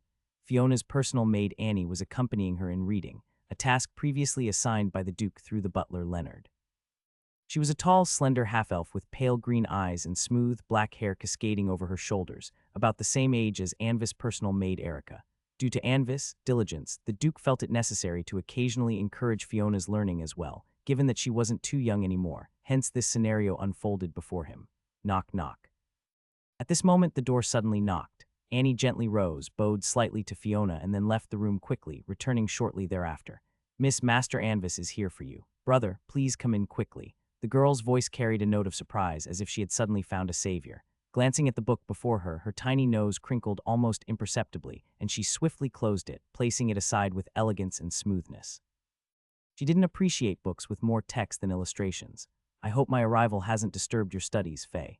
After the maid announced him, Anvis, dressed in a fitted pure white gown with a silver magic book at his waist, walked in with a smile. Not at all, I'm very glad you came to see me, brother. The girl with light golden hair shook her head joyfully, happy to have an excuse to escape her current situation. Annie could only smile helplessly. She didn't dare interrupt the siblings' conversation. All right then, dear Faye, how about a game of secret magic card? Noticing Annie's demeanor and the book beside the girl, Anvis chuckled lightly, pretending not to know her little thoughts. Of course, Annie, bring our decks and the dual table. Fiona's lake blue eyes lit up as she liked Anvis's suggestion. Secret Magic Card is a collectible card game with two main formats, turn-based and real-time. In either format, the players aim to reduce their opponent's life value to 0 by utilizing the effects of their cards. Due to the presence of magic, the cards in this world can summon magic projections corresponding to the card images. Secret Magic Card is a popular game among the nobles, and both Anvis and Fiona are naturally skilled at it. However, since they are of lower rank, they usually play the turn-based mode. Usually their win-loss ratio is about 60-40, but since it's Fiona's birthday today, Anvis decided to go easy on her. A magic time later. At this moment, Fiona activated the secret technique card Dragon's Covenant, sacrificing all the creatures on her field to summon the 9-life, 10-attack ice giant dragon Zinsis. The chilling dragon descended with an illusory dragon roar, and a burst of extreme cold roar sent Anvis's only remaining undead mage to the graveyard, while also reducing his remaining 10-life value to 7. The girl proudly declared the end of her turn and planned to finish Anvis off in the next round. Even though the undead mage summoned 3 skeleton archers upon death, their meager 1 life and 1 damage were almost useless against the giant dragon. Moreover, when the ice giant dragon appeared, it brought 4 frost kobolds with it, each with 4 life and 5 damage. Even a concentrated attack from the 3 skeleton archers wouldn't be enough to kill even one of the minor creatures. The girl adorably held her small, pale pink cheeks, gradually sinking into some sort of fantasy. If Anvis were to plead with the clever and cute Miss Fiona, "I surrender, please go easy on me," what should she do? Even though the brother, lacking any gentlemanly grace, had won 3 games in a row, but the gentle and kind Fiona, being a proper lady, wouldn't hold a grudge. It wouldn't be a problem to go easy for a round, right? Yes, let's happily decide on that then. Watching the girl who thought she had victory in hand and was lost in some fantasy, Anvis showed a slightly strange smile. Then it's my turn now. Magic Card Dimension Exile activated, with the Super Magic Skill Magic Extreme effect, banishing the Cold Ice Dragon Zinsis to the void. The Ice Giant Dragon's life was reduced to 9, and the exile time was shortened to 1 turn. An illusory black hole appeared in midair, suddenly swallowing the majestic frosty dragon that was hovering over Fiona's field, leaving only an echoing dragon roar. Secret Technique card Deceiver activated, freezing an opponent's unactivated Secret Technique card for this turn. A Secret Technique card on Anvis's field suddenly flipped over, and a phantom bronze chain bound the only remaining Secret Technique card on Fiona's field, causing the girl to grind her teeth in secret. Magic Card Death Cloud Technique activated, inflicting 5 poison damage on all creatures on the opponent's field, with an extra suffocation check for races that need to breathe.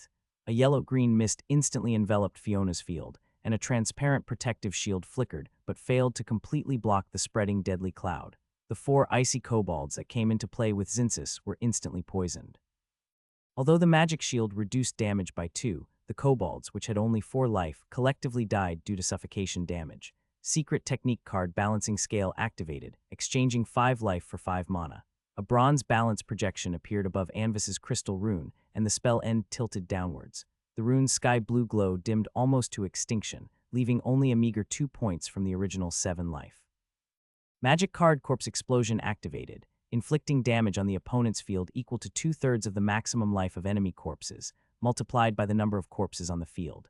The recently deceased 4 kobold corpses suddenly turned an eerie dark green, swelling and twisting before exploding violently in a burst of ghastly green light. With no creatures left on the field, the terrifying damage was applied entirely to Fiona's crystal rune. The originally bright blue glow of the rune instantly dimmed to a precarious level. But at that moment, Anvis noticed Fiona's tearful gaze and his heart sank. Oops, he forgot to hold back. Except for the first game where he went easy, it seems he's been winning ever since. Brother is bullying me. Facing the silent accusation in the girl's eyes, Anvis couldn't help but break out in a slight sweat. But it was too late now. As his casting turn ended, the 3 skeleton archers immediately drew their bows and fired. The 3 small bone arrow projections instantly struck Fiona's rune. The rune flashed brightly and then made a crisp cracking sound before finally dimming out completely.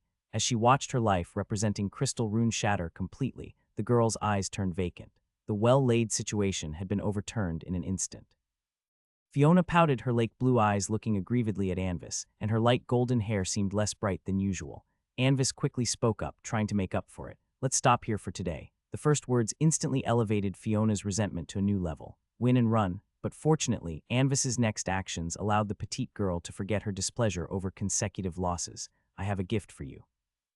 Meeting Fiona's eyes that sparkled with renewed joy, the pale-skinned noble boy smiled gracefully, and with a light flip of his slender right hand, an elegant gift box appeared out of thin air in his hand.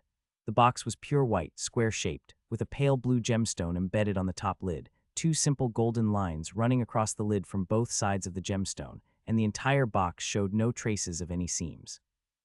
Fiona gladly accepted the gift box, but after examining it, she didn't know how to open it, so her big watery eyes looked at Anvis in confusion. The latter smiled, took hold of the girl's tender little hand, and gently tapped on the gemstone in the center of the lid. Faye, happy birthday.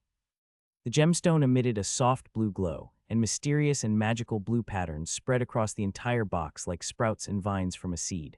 With a snap, a neat seam appeared on the seamlessly integrated box, and it opened like a flip-top box in Fiona's hands. Meow. The box was lined with a layer of silky cushion, and a fluffy little head popped out, meeting the young girl's expectant gaze. It was an adorable kitten with a bluish-gray back and a snowy white belly. It mischievously clawed at the box's edge with its 2 fluffy white paws, its 1 blue and 1 green round eyes curiously gazing at her. Wow, so cute, meow. The little girl exclaimed in delight, cradling the fluffy cute kitten in her hands, her softly glowing, light golden hair mirroring the kitten's white belly.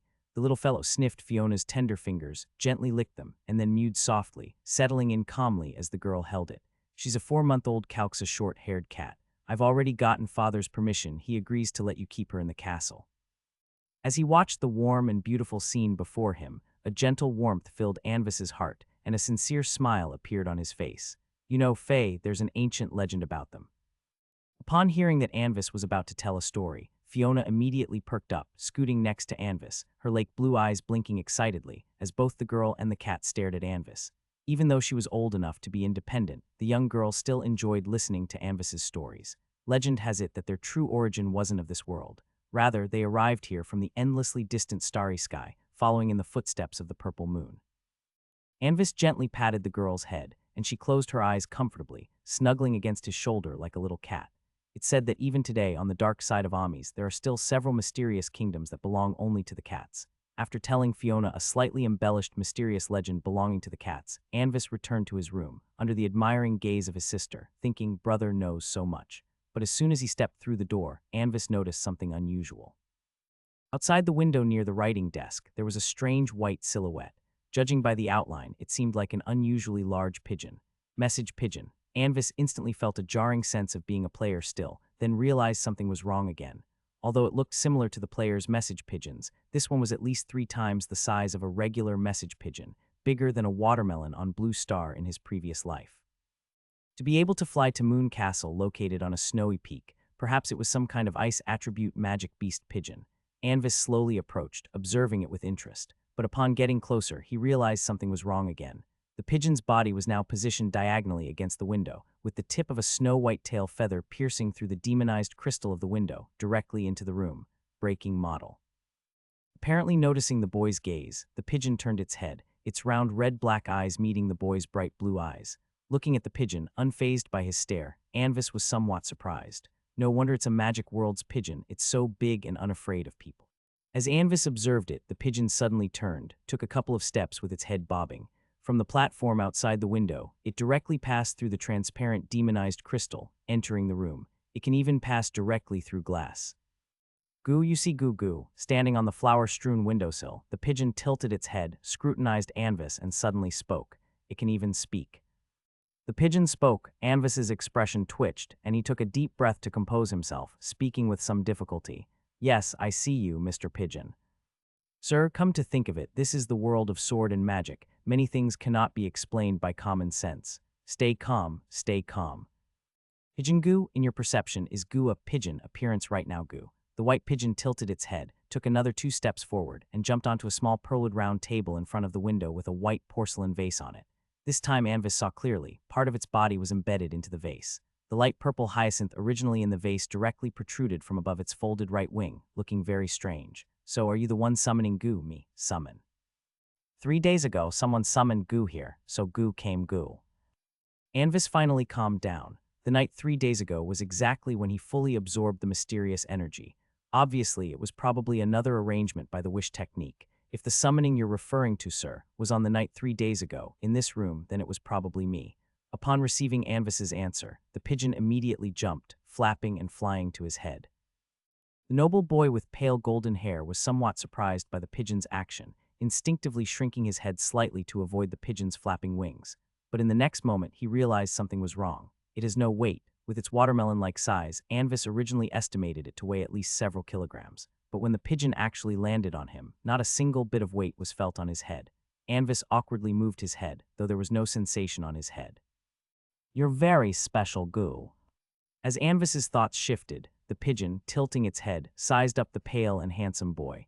Goo has been in this world for so long, you're the first among your kind who can see Goo.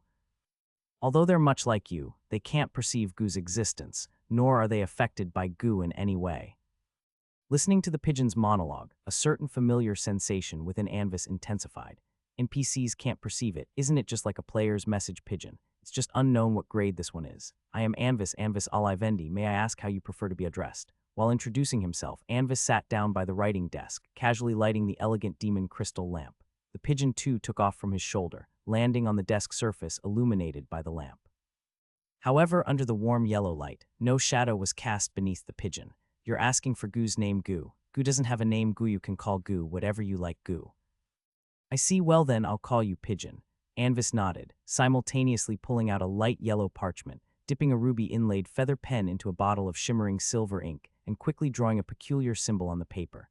That was a special detection type engraving array Anvis found from memory, usually used to detect sound waves, spiritual power fluctuations, and other special waves. Paired with a custom-made feather pen and magic ink, it doesn't require full-time spiritual power guidance to draw. Just a trace of spiritual power needs to be injected to activate it after completion to be effective. As long as the sketch is precise enough, even a non-ranked individual with thin spiritual power can use it. Pigeon, can you describe your existence manner? Goo can explain to you, Goo, but Goo can't guarantee you'll understand, Goo. The pigeon flapped its wings, lifting its head. Due to the close distance, Anvis instinctively squinted. I am real yet false. I exist yet do not exist. The past is my feather, the future my flesh. Fools see me not, wise ones perceive me not. After singing this phrase in a peculiar tone akin to a song, the pigeon stopped. According to what you can understand, Goo is a low-dimensional observable angle of the shadow of the super-dimensional creature, Kine Woda, in the surface world Goo.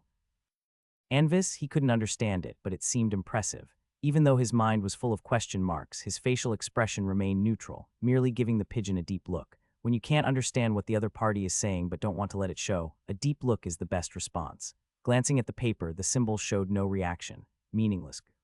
The pigeon also glanced at the paper, then disdainfully lifted its head. You sensing Goo doesn't mean other things can sense Goo. Anvis nodded, crumpling the paper into a ball and tossing it into the wastebasket. At least it could be confirmed, the pigeon wasn't communicating with him through sound or spiritual power, and the family talisman on his chest hadn't alerted him, proving it wasn't an illusion effect either. The Alivendi family talisman is a pendant shaped like a frost crystal bird, crafted from eternal secret gold and void cold crystal. It is a standard piece for all Alivendi family heads' direct descendants, a solid 9th rank limit orange accessory with no level restrictions. The main body is fixed with a mind-sealing technique personally enchanted by a 9th rank limit expert, which can immunize against all thought reading, mental control, and mind illusion spells below the 9th rank limit, and it alerts the wearer. The three-tail feathers respectively add high-tier curse resistance, high-tier teleportation skill, and Alvarsha's force field wall. But these are not the most crucial. The talisman has one most powerful, fundamental ability, which is the ultimate safeguard for him as a direct descendant of Alivendi.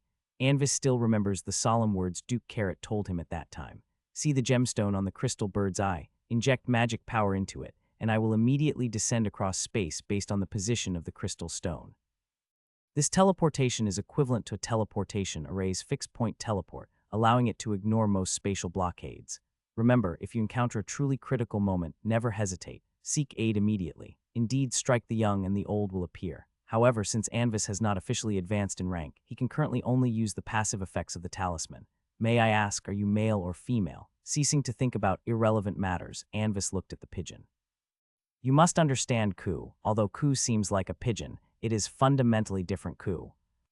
The pigeon said seriously, though its pigeon face showed no expression. Anvis couldn't help but feel it was very serious when saying this. You can consider Ku as a special mysterious phenomenon. Likewise, Ku also has no so-called gender Ku. In the luxurious room wafting a faint, calming wood fragrance, the handsome and pale noble youth and the large white pigeon stared at each other. So, what is your purpose? Ku also wants to ask why you summoned Ku. It was just an accident. I didn't know this would happen. Accidents don't absolve you of responsibility, Ku. Anvis was momentarily speechless. So, how would you like me to take responsibility? According to the rules, the moment you summoned Ku from the dark side of the Sea of Origin, a contract was established, Ku. You can summon Ku to help when needed, Ku. And every time you summon Ku, you need to. As it said this, the pigeon paused, spreading its wings before its eyes, as if looking at something. Need nothing, Ku. You've already paid the price, Ku. Before the seventh dimension of the Sea of Origin collapses into shadows, before the dream realm's first butterfly undergoes its 114,213th transformation, you can freely summon Ku. I've paid the price. Slightly startled, Anvis raised an eyebrow. His blue gaze scrutinized the pigeon. Can you tell me what the price was? That's a secret, Ku. The pigeon waved its wings, indicating it couldn't disclose.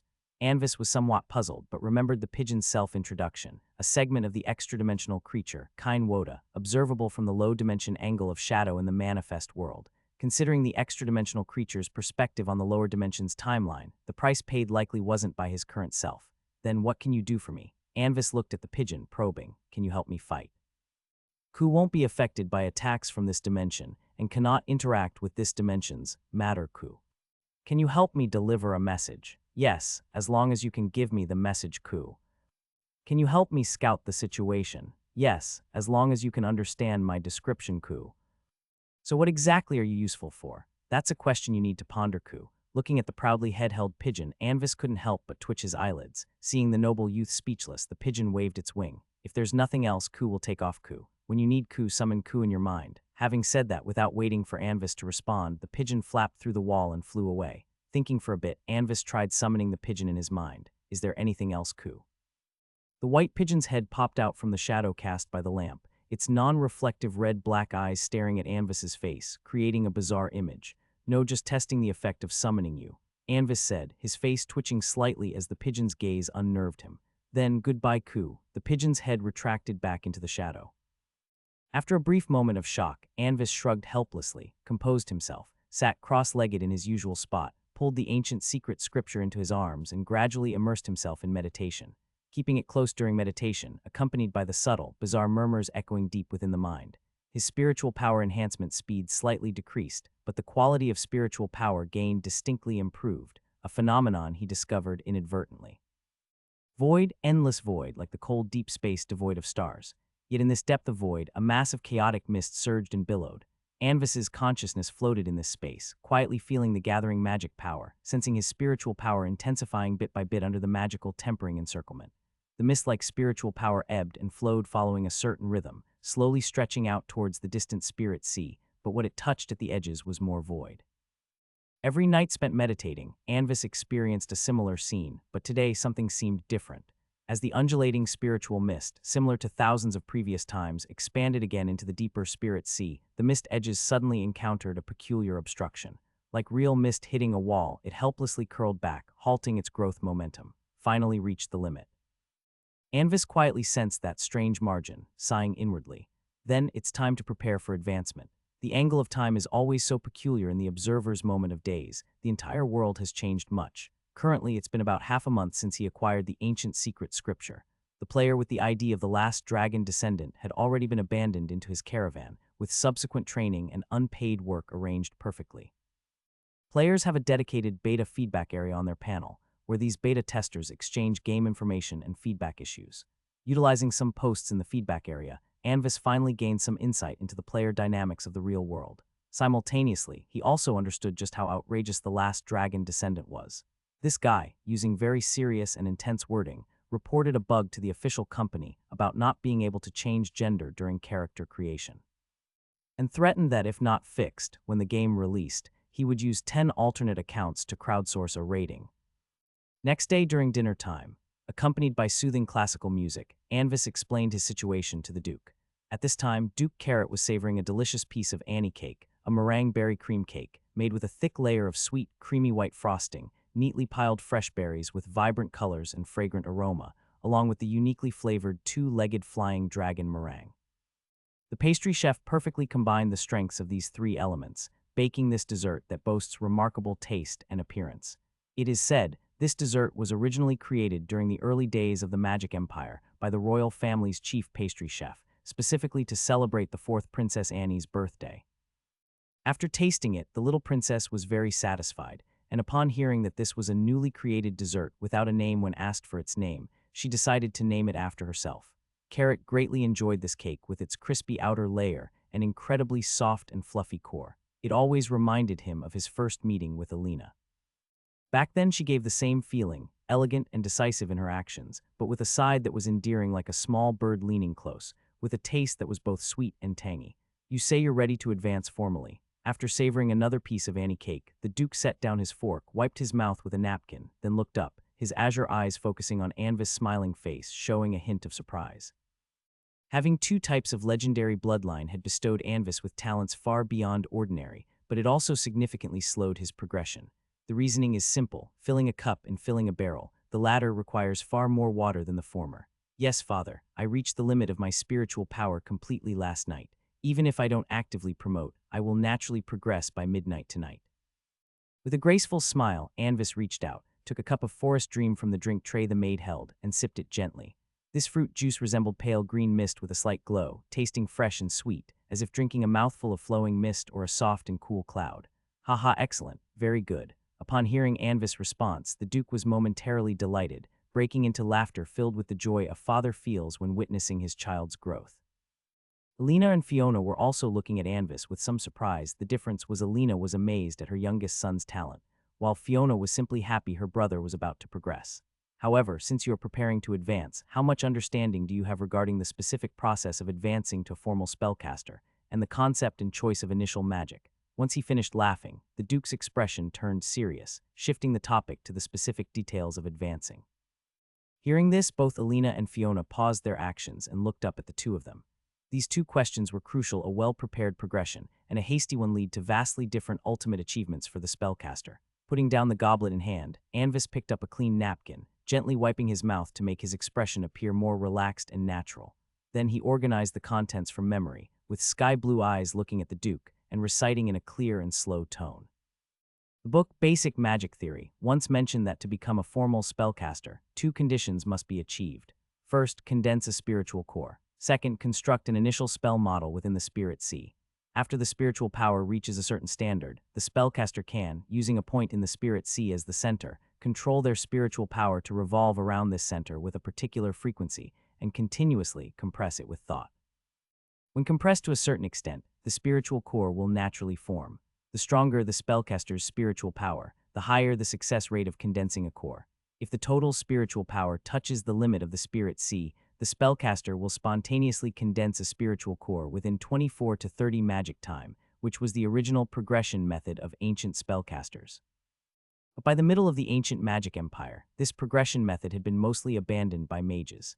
The reason is, under the same amount of spiritual power, the cores formed naturally are generally inferior to those condensed through the compression method. Here, Anvis took a slight breath, picked up the transparent goblet, and took another gentle sip of the cool cloud fruit juice, moistening his somewhat dry throat.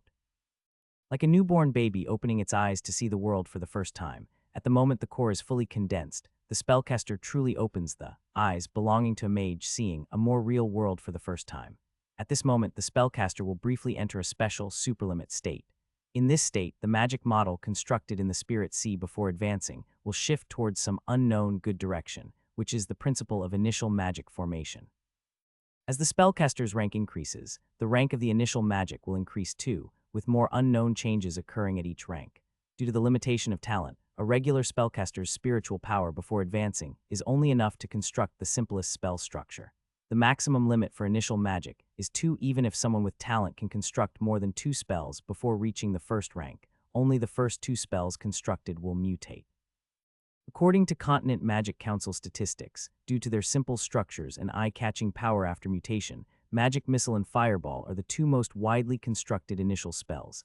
After speaking an almost monologue-like exposition, Anvis finished his juice and placed the empty cup back onto the tray. "I've finished, Father." Duke Carrot nodded with satisfaction, showing approval for Anvis's knowledge, and Alina also wore a joyous smile. Fiona nearby listened with her Snow Mountain Lake-like clear lake blue eyes slightly glazed.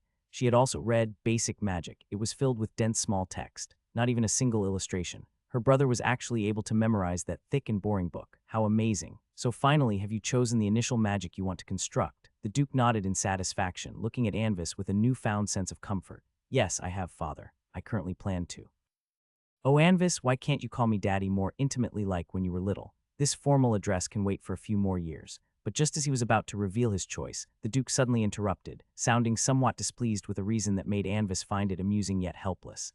"Dear Carrot, why can't you wait for our child to finish speaking before you start talking? Carry on, my lovely little Anvis, Mother is listening." The Duchess, whose desire to hear more was suddenly interrupted, narrowed her beautiful eyes slightly and gave the Duke a gentle smile. Then she turned her head again, looking at Anvis with eyes like amethysts, filled with encouragement and affection. The Duke retracted his neck slightly, nonchalantly picking up the knife and fork to cut the leftover meringue on the plate. He swallowed the dessert, which had been frozen solidly from the inside out by Alina's glance. "All right, Father." Leonard nodded calmly, ignoring Duke Carrot's helpless expression. "I've been preparing to choose between 2 field-type spells, the exotic magic of the Spirit Wind domain, the Ice-Wind Dual System's Frostwind field, and the exotic magic of the Light Illusion domain, the Ice-Light Dual System's Illusion Light Ice domain." "Is that so?" The Duke nodded, his expression returning to seriousness. "I recommend you choose the Frostwind field. This magic can greatly affect the battlefield environment, combining the control of the ice system with the acceleration effect of the wind element. It can also summon wind blade attacks at any point within the force field by expending additional magic power. Moreover, when your strength advances beyond the 7th rank, it can prematurely exhibit some of the mighty power of a 9th order domain. The book, Magic in Practical Combat, once said, "A mage is one who changes the world with wisdom." During combat, a mage should first construct a battlefield environment advantageous to themselves, then utilize quick casting low-rank magic continuously to control, disrupt, and weaken opponents, gradually accumulating advantage. It's like continually adding weights to one side of the scale until it's irresistibly tilted toward victory. Hearing the Duke's words, Leonard's expression became slightly subtle. The Frostwind field is a spell created by Carrot. Though Magic in Practical Combat is unsigned, Leonard knew that the book was also written by Carrot. Wouldn't this kind of self-praise seem a bit? "I understand, I'll consider it carefully." "You don't need to pay too much attention to your father's advice on this, Leonard, just follow your own heart." Alina glanced at Carrot again, as the Illusion Light Ice domain was a magic she created, yet she never self-praised like Carrot. Duke Carrot pretended not to hear her words, instead showing a faint smile, his expression utterly natural. Moreover, Magic in Practical Combat is a truly excellent book, written by an extraordinarily wise and great 9th rank mage, containing much valuable experience and techniques. In your leisure time, you can read it multiple times. Alina, who was about to continue speaking, paused, her amethyst-like eyes full of questions as she blinked, the corner of her mouth twitching instinctively. Taking a gentle breath, the Duchess restrained herself from using magic to test the Duke's thick-skinnedness. Elegantly turning her head, she slightly pursed her rosy lips, refocusing her gaze on the food before her. Leonard subtly lowered his head, his gaze drooping as if he had heard nothing. "Yes, Father."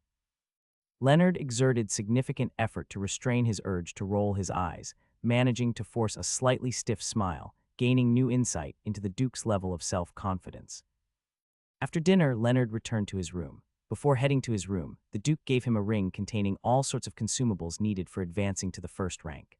At this moment, on the brink of formally advancing, he instead felt somewhat dazed. Alone in the silent, empty room, a long-lost sense of illusion and unreality rose in his heart once more. Yet the vast spiritual power surging within him reminded him that all of this was not false, advancing to the first rank. This was a very important node in Leonard's plan. To maximize the advantage of his future knowledge, he needed to leave Moon Castle as early as possible, gaining the freedom to act outside. But due to age and strength limitations, Leonard couldn't leave yet. Only after advancing could he embrace a legitimate opportunity to leave the castle. Leaning against a black velvet chaise next to the ornate arched window, Leonard's mood became incredibly serene. The bright and hazy two-tone moonlight slanted through the window, enveloping the entire lounge chair. He didn't turn on the lights, as the physique from his legendary bloodline was enough to let him see in low-light environments. Moreover, since his gaming days in his previous life, he had been enamored with the enchanting moonlight of this world. Tonight was the night of May 18th, the double moon full moon night. This was the result of him deliberately controlling the pace of meditation, based on the conclusion from the family's large-scale secret experiments that only by condensing the spiritual core on a full moon night could one achieve the most perfect advancement effect. The process of advancing from 0 rank to first rank is an extremely crucial transformation. Like a deeply laid foundation, how high a building can be constructed in the future completely relies on the depth of the foundation. At this time, properly matching various resource treasures to solidify the foundation can yield twice the result with half the effort. And when the foundation is formed, if one wishes to continue strengthening it later, it can only be achieved with some extremely rare treasures, arduously gaining improvement with twice the effort for half the result. Relying on the experience of being a high-ranked professional in the past, Leonard always maintained a state of not advancing, purposely pushing himself to the limit. In this life, he intended to build a professional foundation far surpassing that of his previous life, the most perfect one. Beside him, a miniature sky city hovered on the writing desk, slowly rotating in the moonlight, refracting beautiful silver-purple radiance. It was a gift from his second brother, Evan, during the Radiant Festival, a scale model of the sky city. The shape and parts of the internal structure were completely reproduced, even including a miniature magic defense system. After reconsidering the advancement plan one last time and confirming it was correct, Leonard took out a dish of dream dust, with colors akin to aurora, placing it under the moonlight. Upon just contacting the bright moonlight, the powder in the crystal dish silently and slowly began to combust as if encountering fire, transforming into a continuously shape-shifting gorgeous rainbow light, encircling around him. This is a rare treasure that can stabilize the spirit sea and increase the breakthrough success rate. Even the Olivendi family only collects a limited amount of it annually. To ensure absolute safety, Leonard used 10 times the normal safe amount. Sitting amidst this rainbow aura, he took out a half-meter diameter miniature engraving array plate placed beside him and placed 10 standard units of super magic crystal into the array. With the advancement environment set up, Leonard took out a fingertip-sized transparent crystal bottle. The bottle contained mostly pure water-like potion, but it emitted a faint blue aura resembling moonlight. Moonlight's mercy of perfect grade is only effective for professionals below the first rank, yet its refinement difficulty even surpasses top-tier third-rank potions. The most crucial point is only a true potion master can refine a potion of perfect grade. It can stimulate spiritual power growth without side effects and further purify one's spiritual power, making it the best auxiliary potion for magic users breaking through to the first rank. After a slight glance, he uncorked the bottle and swallowed the potion in one gulp, simultaneously activating the engraving array beside him. In truth, the taste and flavor weren't much different from pure water. Upon ingesting the potion, Leonard almost immediately felt a faint throbbing pain in his head. This was caused by spiritual power at its limit forcibly growing due to external forces, yet unable to further expand the area of the spirit sea, inducing the Checkman effect. Leonard suppressed his discomfort, silently circulating the meditation technique, and his consciousness submerged into the spirit space. Beside him, once the array was activated, the super magic crystal emitted intense dim light. Immensely dense original magic quickly permeated out, starting to spread around. But under the constraint of magic effects, before these energies could disperse, they were bound by an invisible field. As time passed, the original magic concentration within 3 meters of the array began to rise rapidly. In the spirit space, Leonard strove to suppress the instinct to break through immediately. Instead, he controlled the rapidly growing spiritual power to start condensing faint magic nodes one by one. After contemplating for a long time, Leonard still decided to forego the Frostwind field and instead construct another spell, the Illusion Light Ice Domain. This spell can construct a 50-meter diameter spell area, densely filled with composite magical ice crystals capable of refracting light enhancing illusion effects and confusing enemies' magical perception. Moreover, spellcasters can spend additional mana to coalesce ice spikes at any point within the field for an attack. Compared to the Frostwind field, the Illusion Light Ice domain's magic model is somewhat more complex, with a different focus. The Frostwind field focuses on the slowing effect of extreme cold on enemies and the acceleration effect of the Wind Force field on oneself, while the Illusion Light Ice domain focuses more on the hard to distinguish illusion effects and interference with enemy judgments. For attack and quick field control, the Frostwind field's effect is superior, but in terms of safety and occultism, the Illusion Light Ice domain is the unexcelled choice. Once Leonard fantasized about constructing both, but since these two spells both have highly complex models, his spiritual power won't allow him to have both. After much consideration, Anvis finally made a decision. Abandon Frostwind field and construct Illusion Light Ice domain. It's better to be steady, safety first. Relying on the memories of being a 7th rank Master Mage in a past life, Anvis skillfully constructed the spell model. Although he didn't have the formidable spiritual power of his past life, constructing a low-rank spell was still not a challenge for Anvis. Throughout the entire process of constructing the spell, the illusory rainbow light surrounding Anvis began to ripple slightly. A mysterious force maintained the stability of the spell model, preventing it from collapsing during the construction process. Constructing a spell model for the first time is a highly dangerous task. The more complex the structure of the spell model, the greater the damage to the Spirit Sea when it collapses. In the worst case, it might cause permanent damage to the Spirit Sea, leaving one stuck at apprentice level forever. So usually when mage apprentices construct their initial spells, they use artifacts that can stabilize the Spirit Sea if the conditions allow. Anvis carefully adjusted the trajectory of each point of light, ensuring they all operated in the correct positions. Gradually, a harmonious and beautiful magic structure fully formed in the Spirit Sea, quietly floating in the mist like spiritual power. The original magic power in the environment was naturally attracted by the model, gathering around Anvis and continually pouring into his body. After constructing the Illusion Light Ice domain, Anvis felt a slight dizziness. As spiritual power operated, it seemed there was suddenly a kind of pressure, a heaviness, due to most of the spiritual power being occupied. The spell model isn't trouble-free once completed. On the contrary, each model requires constant spiritual power to maintain stability, or else it would disintegrate again. As a highly complex field-type spell, the model of the Illusion Light Ice domain directly occupied about 78% of Anvis's spiritual power.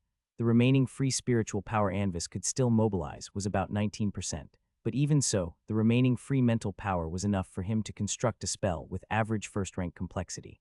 This terrifying result was completely reliant on a massive stack of rare resources. From Anvis's birth until now, there had been no end to various rare treasures and enhancement rituals to improve talent. As a dual legendary bloodline user, Anvis was born with exceptional talent. On this foundation, the family continued to use astronomical resources for his comprehensive training.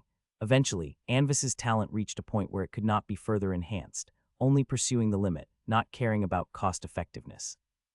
This was a method only the 4 great families with such a deep background could sustain. Such conditions that even princes and princesses of a typical kingdom couldn't imagine. To know that the consumption of super magic crystal alone, used since Anvis was young, would be enough to empty the treasury of many small kingdoms.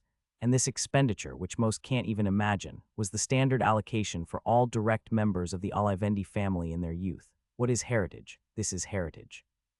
There isn't much spiritual power left, but I should still be able to construct a first-rank spell.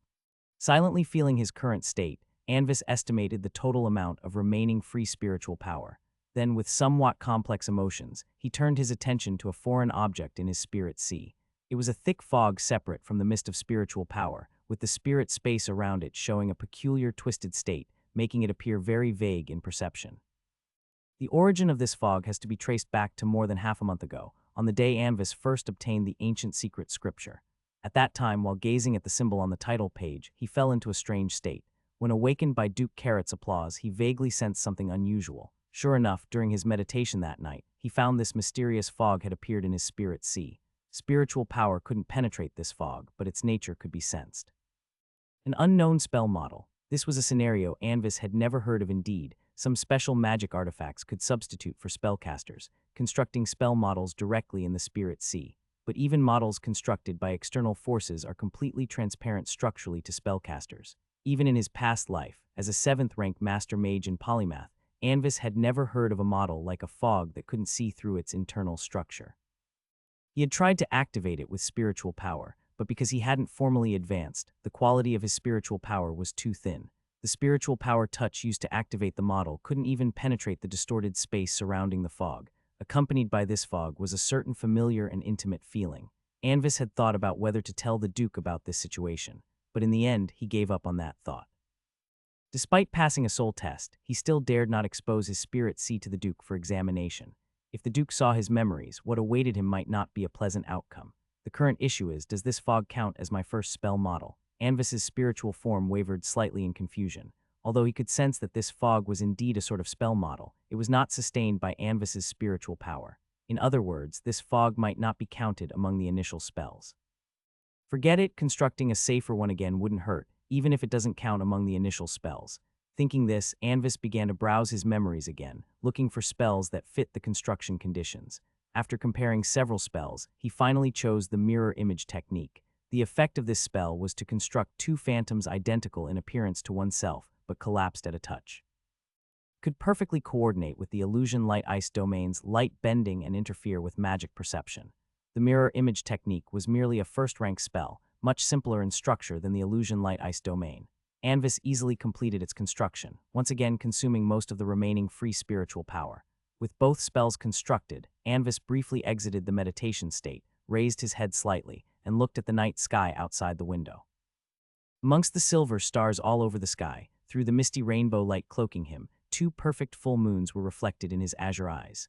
The bright moonlight poured in like water through the arched window, casting a faint silvery purple radiance over his figure. He glanced again at the glorious-style grandfather clock in the corner, the exquisite mithril clock hands emitting a faint light, now pointing to 10:48.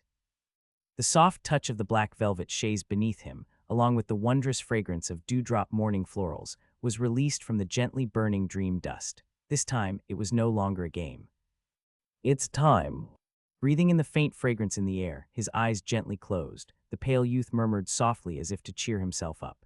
His usual elegant and gentle tone now carried an involuntary slight tremble, along with some long-missed anticipation. To truly become a spellcaster, to officially step onto this vast stage. From initially arriving in this world with a hint of fear, becoming the newly born Anvis in confusion, to gradually acquiring past life memories, understanding the continent's history, familiarizing with his surroundings, learning magical knowledge. The array of experiences from both past and present surged within him at this moment. Magic, taking a deep breath to calm his somewhat excited feelings, Anvis's consciousness once again sank into the spirit sea. Controlling the increasingly heavy spiritual power operating, he started to rotate it gradually around the origin of the spirit sea. As the rotation progressed, threads of spiritual power mist were compressed to the center of the spiritual power vortex under Anvis's will. With the continuous increase in the vortex's speed, the pressure at the center gradually intensified. Buzz. Ultimately, the pressure seemed to surpass a certain critical point, accompanied by a seemingly real or illusory soft chime, a slightly ethereal, silvery gray crystal that seemed to have countless facets fully condensed in the center of the spirit sea. At the moment when the crystal formation took shape, Anvis felt a thunderous boom in his consciousness. His perspective suddenly seemed to soar infinitely, as if it had merged with the entire world. Countless pieces of information appeared in his mind, as if nothing in the world was a mystery to him anymore. The spell model that had previously cost a lot of effort to construct was now, in Anvis's eyes, as simple as 1 + 1 = 2. Even the deficiencies in various parts of the spell model were vividly clear in his mind. At this moment, the aurora belt that was slowly changing around him suddenly began to fluctuate violently.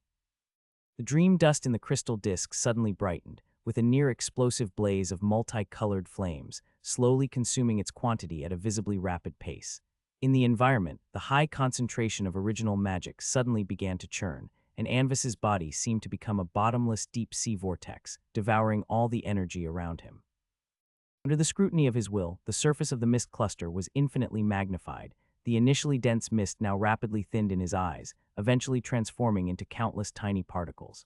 And at the center of this massive cluster of mist-forming particles, what lay hidden was a scene as boundless as a star sea. The instant Anvis saw this star sea, he seemed struck by lightning, his consciousness experiencing intense turbulence. He involuntarily separated from this state of unity of heaven and man and collapsed onto the bed, falling unconscious. The dream dust in the crystal disk beside him suddenly flared intensely, the once multicolored flames abruptly transforming into a dazzling beam of pure white light, completely vaporizing all remaining dust in an instant. The enormous consumption brought astonishing effects. The once fluctuating and changing aurora belt suddenly increased in brightness and number, forming into a huge white light ball, wrapping around Anvis entirely. Unaware of how much time passed, Anvis slowly regained consciousness, covered in sweat, panting heavily. The dream dust for 10 people had entirely burned out, leaving the aurora like light belt completely dissipated. In the array, the super magic crystal had also exhausted all its magic power, turning into a pile of transparent crystals devoid of any magic fluctuations. With the faint moonlight coming from the window, he looked again at the clock in the corner of the room. At this moment, the silver clock hand was pointing to 3:29. What exactly was that? Anvis's ocean blue eyes were filled with turbulent waves, breath ragged as he struggled to calm his spirit sea that had taken a heavy blow. He dared to swear it was the most complex and mysterious, the most cognition-shattering spell model he had ever seen in both lifetimes. If he were to compare his previously constructed illusion light ice domain model, which occupied most of his free mental power to the solar system, then this misty spell model was like a galaxy containing hundreds of billions of star systems. He understood clearly that if not for his state during the initial core condensation, if it weren't for the valuable dream dust he had consumed empty stabilizing his spirit sea, even such a brief glimpse could have caused catastrophic consequences for him. At best, he could have fallen comatose for days, with his spirit sea suffering devastating damage.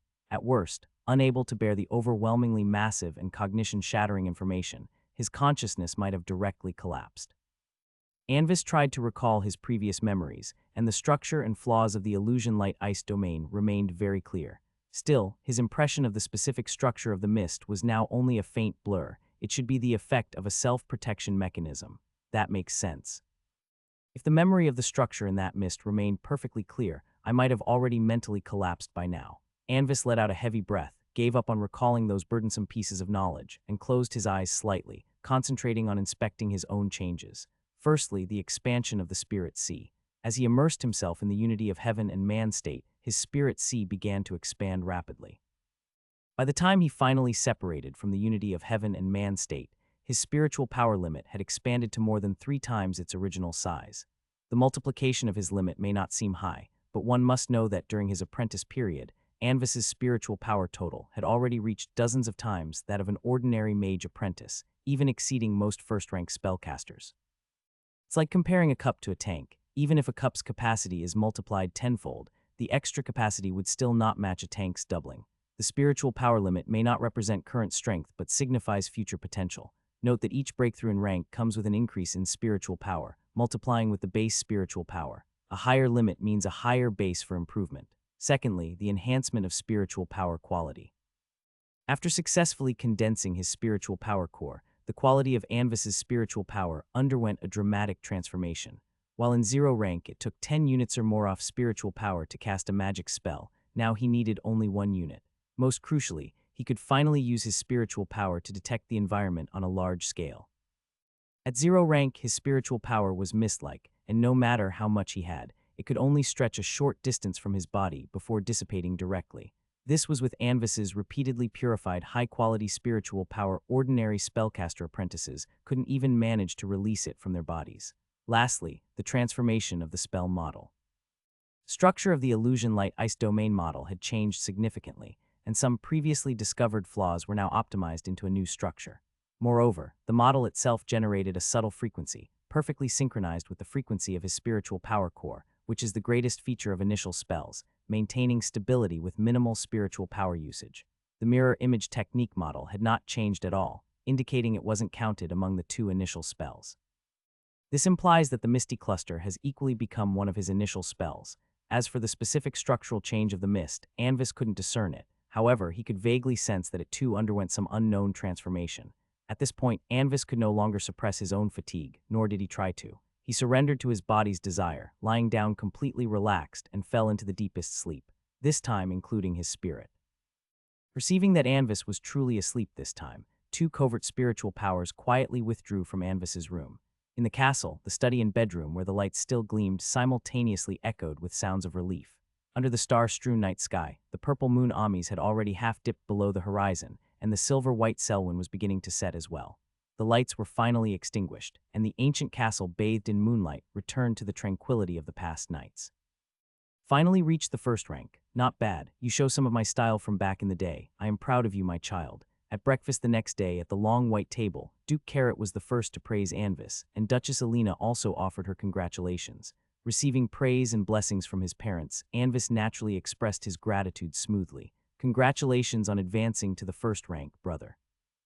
After the Duke and Duchess, sitting across from Anvis, a small girl in a light blue dress trimmed with white wave-like lace, her light golden hair hanging to her waist, spoke cutely. She blinked her clear blue crystal-like eyes and looked at Anvis happily, her face flushed with a hint of excitement, as if it were she who had just advanced. He planned to use his every move in daily life to build himself a reputation as knowledgeable, gentle, humble, and graceful, shaping himself into the image of a traditional noble scholar. Compared to his eldest and second brothers, who were each lords with their own private forces, and his third sister, who was the leader of the Frostwind Knight Order. A scholar focusing his energy on learning and research always seemed more harmless. Fiona did not know Anvis' thoughts, she simply admired her brother very much. He could understand all types of course knowledge upon hearing it, and could even deduce new content from the knowledge he had learned previously. His everyday manners were very elegant, and he could handle anything with ease, as if he were born with a noble manner. After daily courses, he would quietly sit in the book collection room, reading thick books with tiny dense text, even able to recite them when their father asked. In contrast to herself, compared to her brother, her learning speed was much slower, and she would occasionally forget some etiquette. She wanted to read together, but could not settle her mind. Wow, those books were both profound and boring. She didn't know how Anvis' brother managed to get through them. It seemed her talent was the only thing stronger than Anvis' brother's, as she had advanced last year, except the advancement process was kind of hazy. The initial spells brother mentioned didn't seem to be constructed, except for the 2 magic models that appeared during her advancement that should count as initial spells, right? Counting with her fingers to the end in her mind, Fiona couldn't help but feel a little discouraged, her cute little nose wrinkling. When the day's courses ended, it was rare for Anvis not to go to the family's great library instead. He went to the magic test field in the castle, intending to test his post-first rank strength. The test field was set in an open area. Given the variety of magic types, different test environments and target objects were set up in the test field. There was a black shining crystal tablet for testing spell power, living magic beasts of various tiers, demon crystals, magically altered items, and common objects like stones and wood for testing spell effects. Because Anvis wanted to experiment with spells, Leonard had cleared the field earlier, so it was empty at the moment. Anvis cautiously activated the high-ranked defensive and binding arrays inscribed in the field, to guard against any damage from potentially out-of-control spells if casting failed. Every year, there were many wild novice mages who often fortuitously obtained a meditation method or a mage's notes. Then, they squeezed into the ranks of official spellcasters with several times more effort than ordinary spellcaster apprentices through their hard work. But due to insufficient heritage and heads muddled by the excitement of breaking through, these wild mages often impatiently tested spells without any defenses. Mages from the Magic Council have done experiments, showing that the probability of spell collapse during initial casting in such an excited mental state is as high as 70-80, and when spells collapse in such a just advanced, yet to stabilize state, the results are disastrous. In light cases, the spirit sea is severely damaged, while in heavy cases, one might die on the spot, which is one reason why there are so few spellcasters from civilian backgrounds. Upon entering the field, Anvis did not directly activate that ball of fog but cautiously started with other spells first. After weighing his options, he chose Wind Blade Technique as the first spell to test. As a first-rank spell with a very simple model, the power of Wind Blade Technique is only moderate among spells of the same tier, but its speed and stealth are very impressive. After confirming that the defensive magic array was operating normally, Anvis leaned on his magic wand and spoke in a low voice, chanting a long string of obscure ancient Gumanian syllables in a peculiar intonation. The wand was a standard family-made wand. After he officially advanced to the first rank, the Duke gave him an ordinary magic book and a standard wand to get familiar with their use. Accompanied by Anvis chanting, the colorless crystal stone on the top of the wand glowed faintly, and a faint blue transparent wind blade swirling with a spiral airflow formed before him. It's been a while. Looking at the quietly hovering wind blade in front of him, Anvis felt a peculiar sense of contradiction in his heart, as if extremely excited yet seemingly exceedingly calm. From the perspective of his identity as an ordinary person in his previous life, this was the ecstasy of possessing unprecedented power. from the standpoint of a 7th rank master mage, it was nothing more than an instinct akin to eating and drinking. Shaking his head to dispel his complex emotions, Anvis' thought moved slightly. The wind blade accelerated instantly toward the semi-transparent 7-sided crystal column in the field. With a bang, the wind blade hit the pillar and disintegrated, turning into a whirlwind. The black shining crystal tablet flickered slightly, and a crimson light column quickly rose from the transparent black body of the steel, stopping its ascent at a position near the 2/3 height of the tablet. This type of crystal tablet was crafted by a 9th rank within the Magic Council, capable of relatively accurate measurement of spell damage below 9th rank.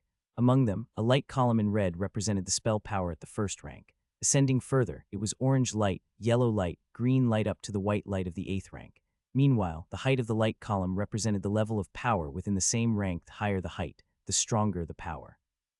If the light column reached the top of the crystal tablet, it indicated the spell's power had reached the peak within the same tier. Close to the power of a high-level 1st rank, not bad. Anvis nodded slightly, feeling quite satisfied.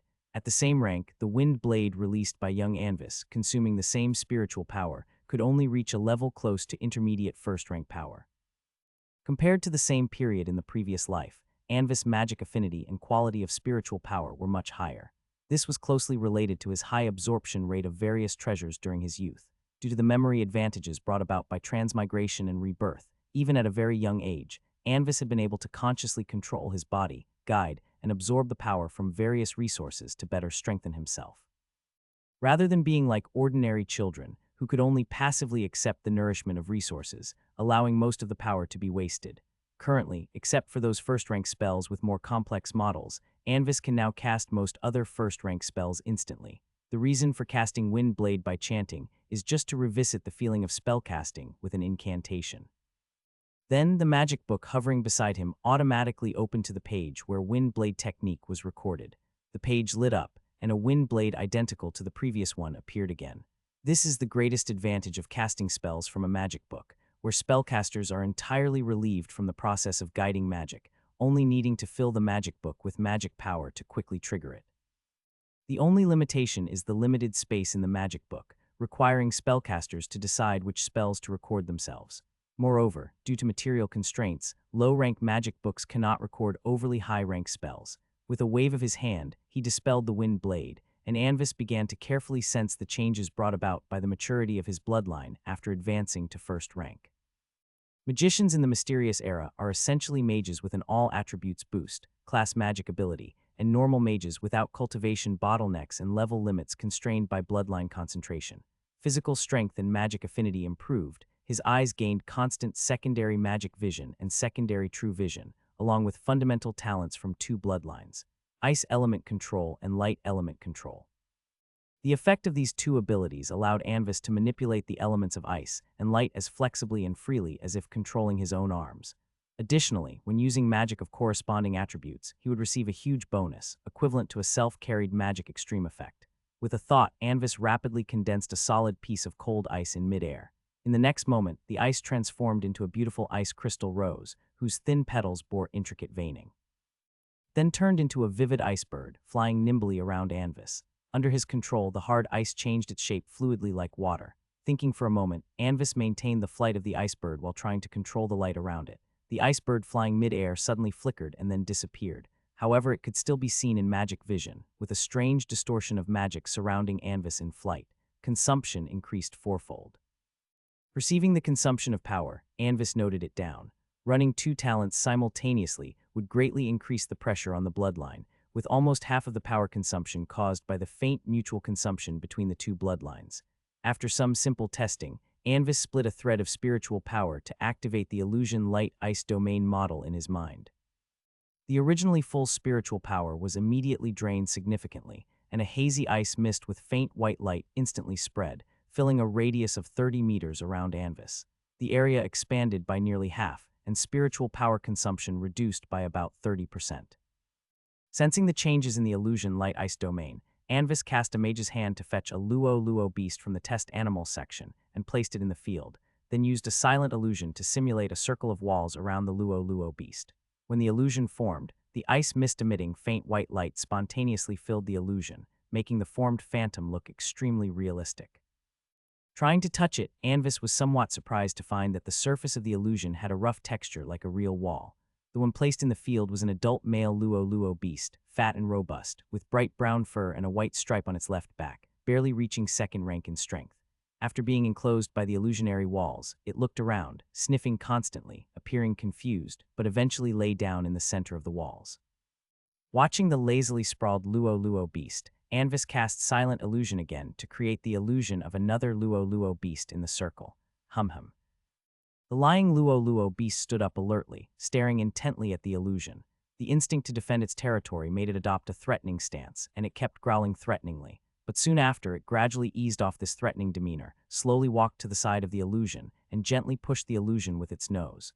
Anvis manipulated the illusion to twitch its head slightly, appearing to look at it, consuming another fragment of spiritual power. The luo beast was stunned for a moment. Then it continued to nudge. The illusion made no movements, yet this seemed to convey a wrong signal to the luo beast. It nudged twice more and then circled around the illusion while sniffing confusedly. Finally, the luo beast seemed to have made up its mind. It slowly circled behind the illusion and then, taking advantage of the illusionary luo beast's unawareness, mounted it fiercely. The illusion couldn't bear its weight, shattering and disappearing, leaving the luo beast to crash heavily to the ground. Squeak. Oh, it seemed to hurt a bit, even the squeal changed. Watching the luo beast's series of actions, Anvis was speechless. However, its reaction at least proved that the enhanced illusion was realistic enough. After releasing a quick healing to alleviate its source of pain, Anvis threw it back into the cage. Surveying the spreading light mist around him, Anvis was still a bit dissatisfied. The white light of this fog was quite conspicuous if only it were darker. Sensing Anvis' thought, the fog's faint light started dimming, gradually becoming like ordinary mist. It actually darkened. Momentarily stunned, Anvis immediately realized this might be one of the changes of the initial spells. At the same time, he also perceived the impact on the illusion light ice domain after the fog darkened. The light refraction effect disappeared, and the amplification degree of the illusion effect was reduced. So the illusion light ice domain underwent 4 changes: area expansion, spiritual power consumption reduction, enhancement of illusion realism improvement, and original glowing fog being able to dim. No wonder it's an initial spell. Thinking, Anvis' thought gradually turned to that mysterious fog. He had been curious about the effect of this fog like magic model for a long time. Now, the time to unveil its mysterious veil had finally matured. Thinking for a moment, Anvis did not choose the black shining crystal tablet nor the live magic beast, but rather opted for an ordinary stone as the spell's target.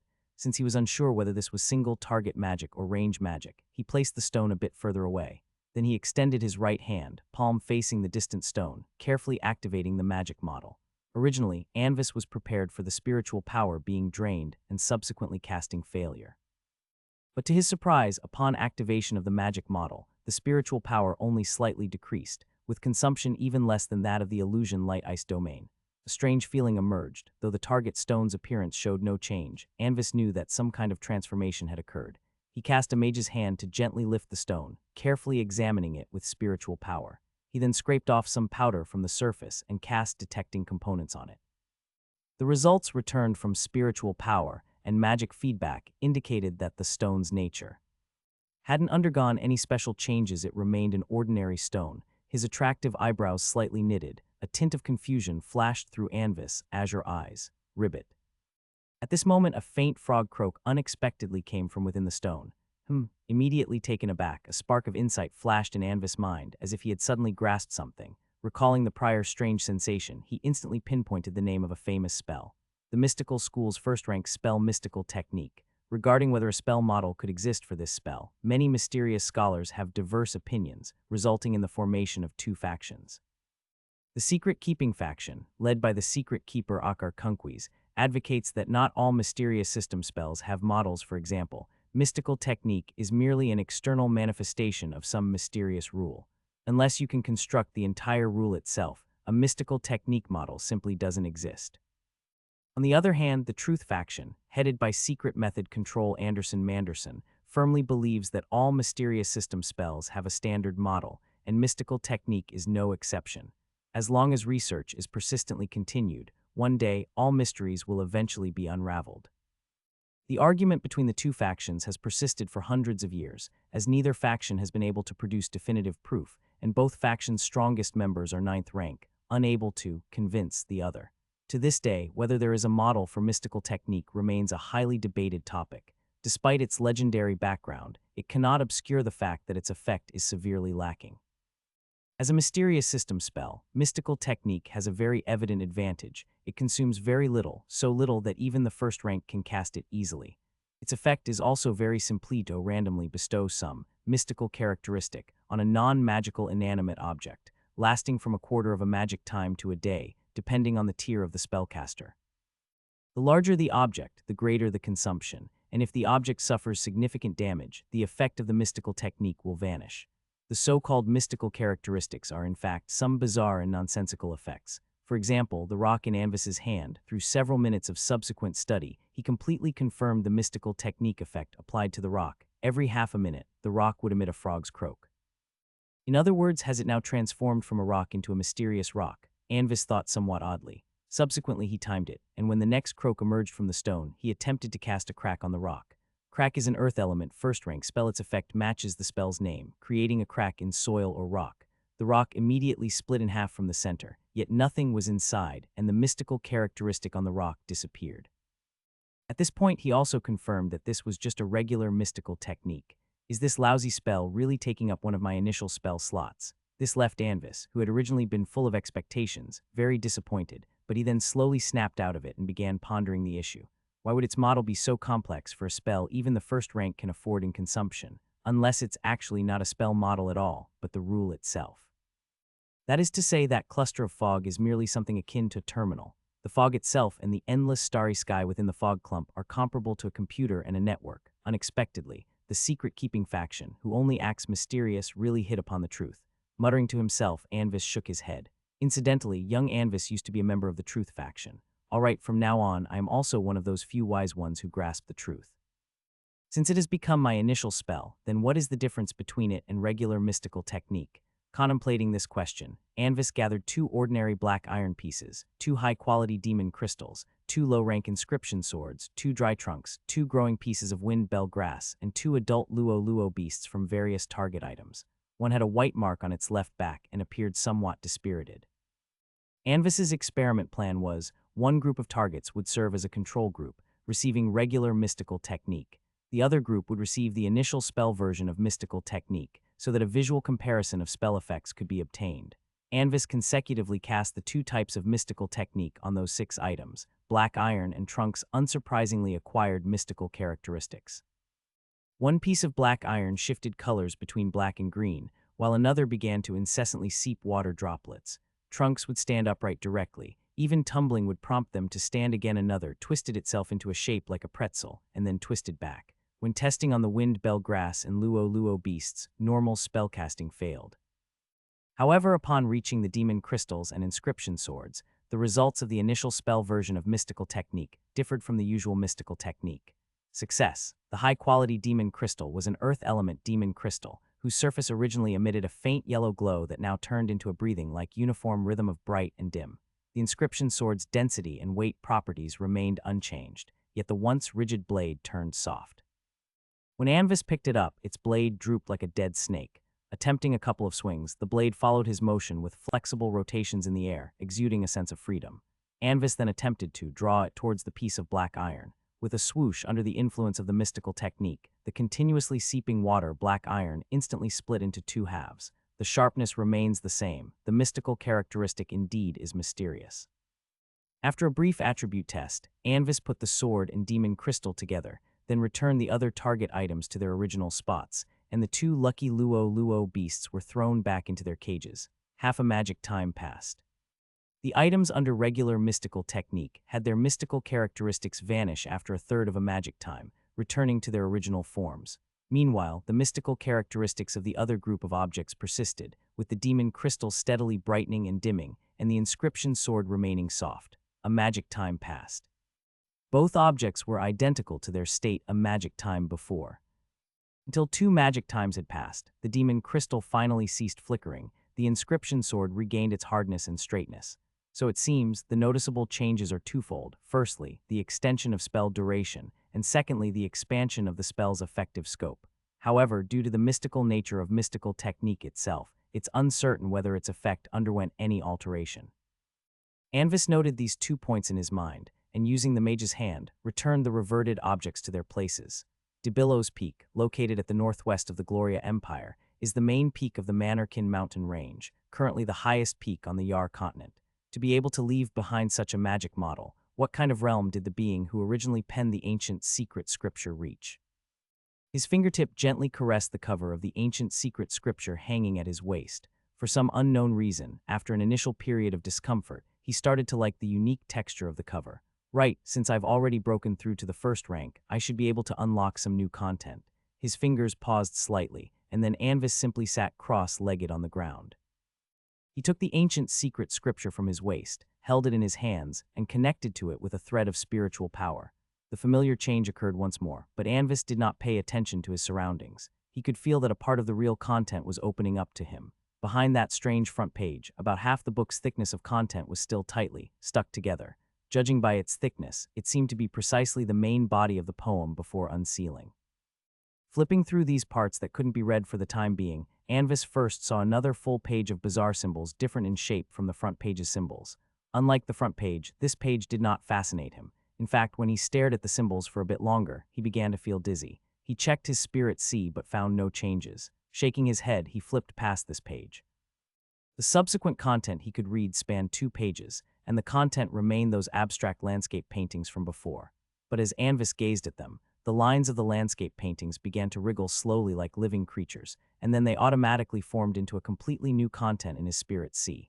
The text recording this content differed from the main body. It was a kind of twisted, power-infused, terrifying script, exuding an incomparably ancient aura.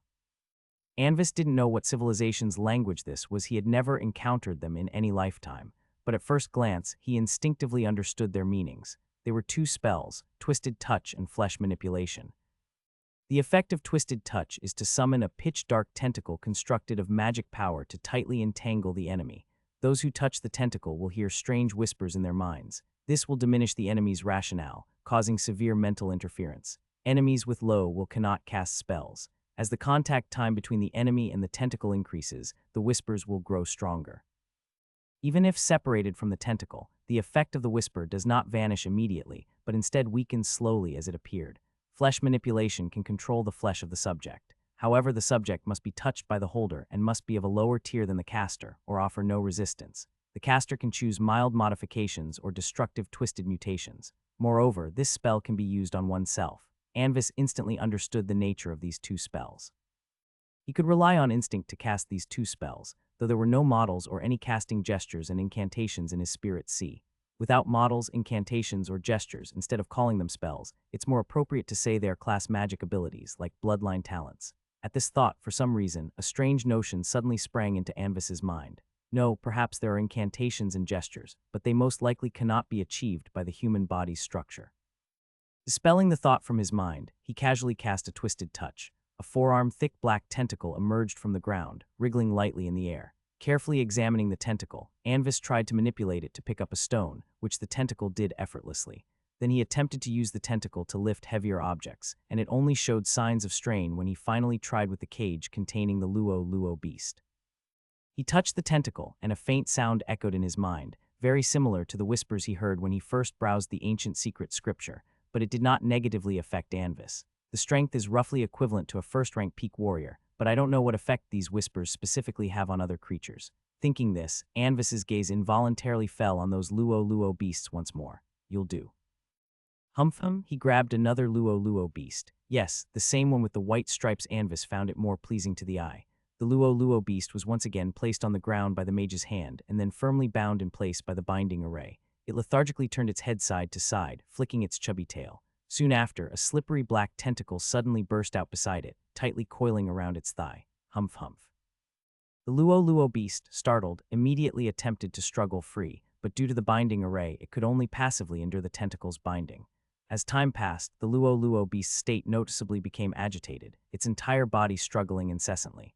So is the effect similar to mania technique, or mind confusion? Canceling the Twisted Touch, Anvis pointed his magic wand at the Luo beast's forehead and cast a sleeping spell. A magical wave flickered past, and the Luo beast immediately slumped to the ground, snoring drool trickling from the corner of its mouth. Seeing the Luo beast had fallen into slumber, Anvis placed his hand on the white stripes on its back and initiated flesh manipulation. Visible to the naked eye, the Luo beast's back skin started to undulate, the straight white stripes bending, curving, and joining at the ends. Finally forming into a heart shape, Anvis opted for mild modifications, and in his perception, the effect of flesh manipulation did not merely alter the surface skin but thoroughly changed the arrangement of deep flesh. Throughout this process, the Luo beast showed no reaction, indicating that this modification might be painless, or the pain wasn't severe. The effect of the low-rank sleeping spell wasn't strong. If the pain were too intense, the hypnotized Luo beast could very well awaken from it. Moreover, the key point was, these flesh tissues, though heavily relocated, appeared as if they naturally grew there, without any adverse reactions. Anvis was certain that after finishing the flesh manipulation, the magic effect had already concluded. This proved one thing: the continued vitality of this flesh wasn't due to magic power, but because they could conduct normal nutritional circulation like other ordinary flesh tissues.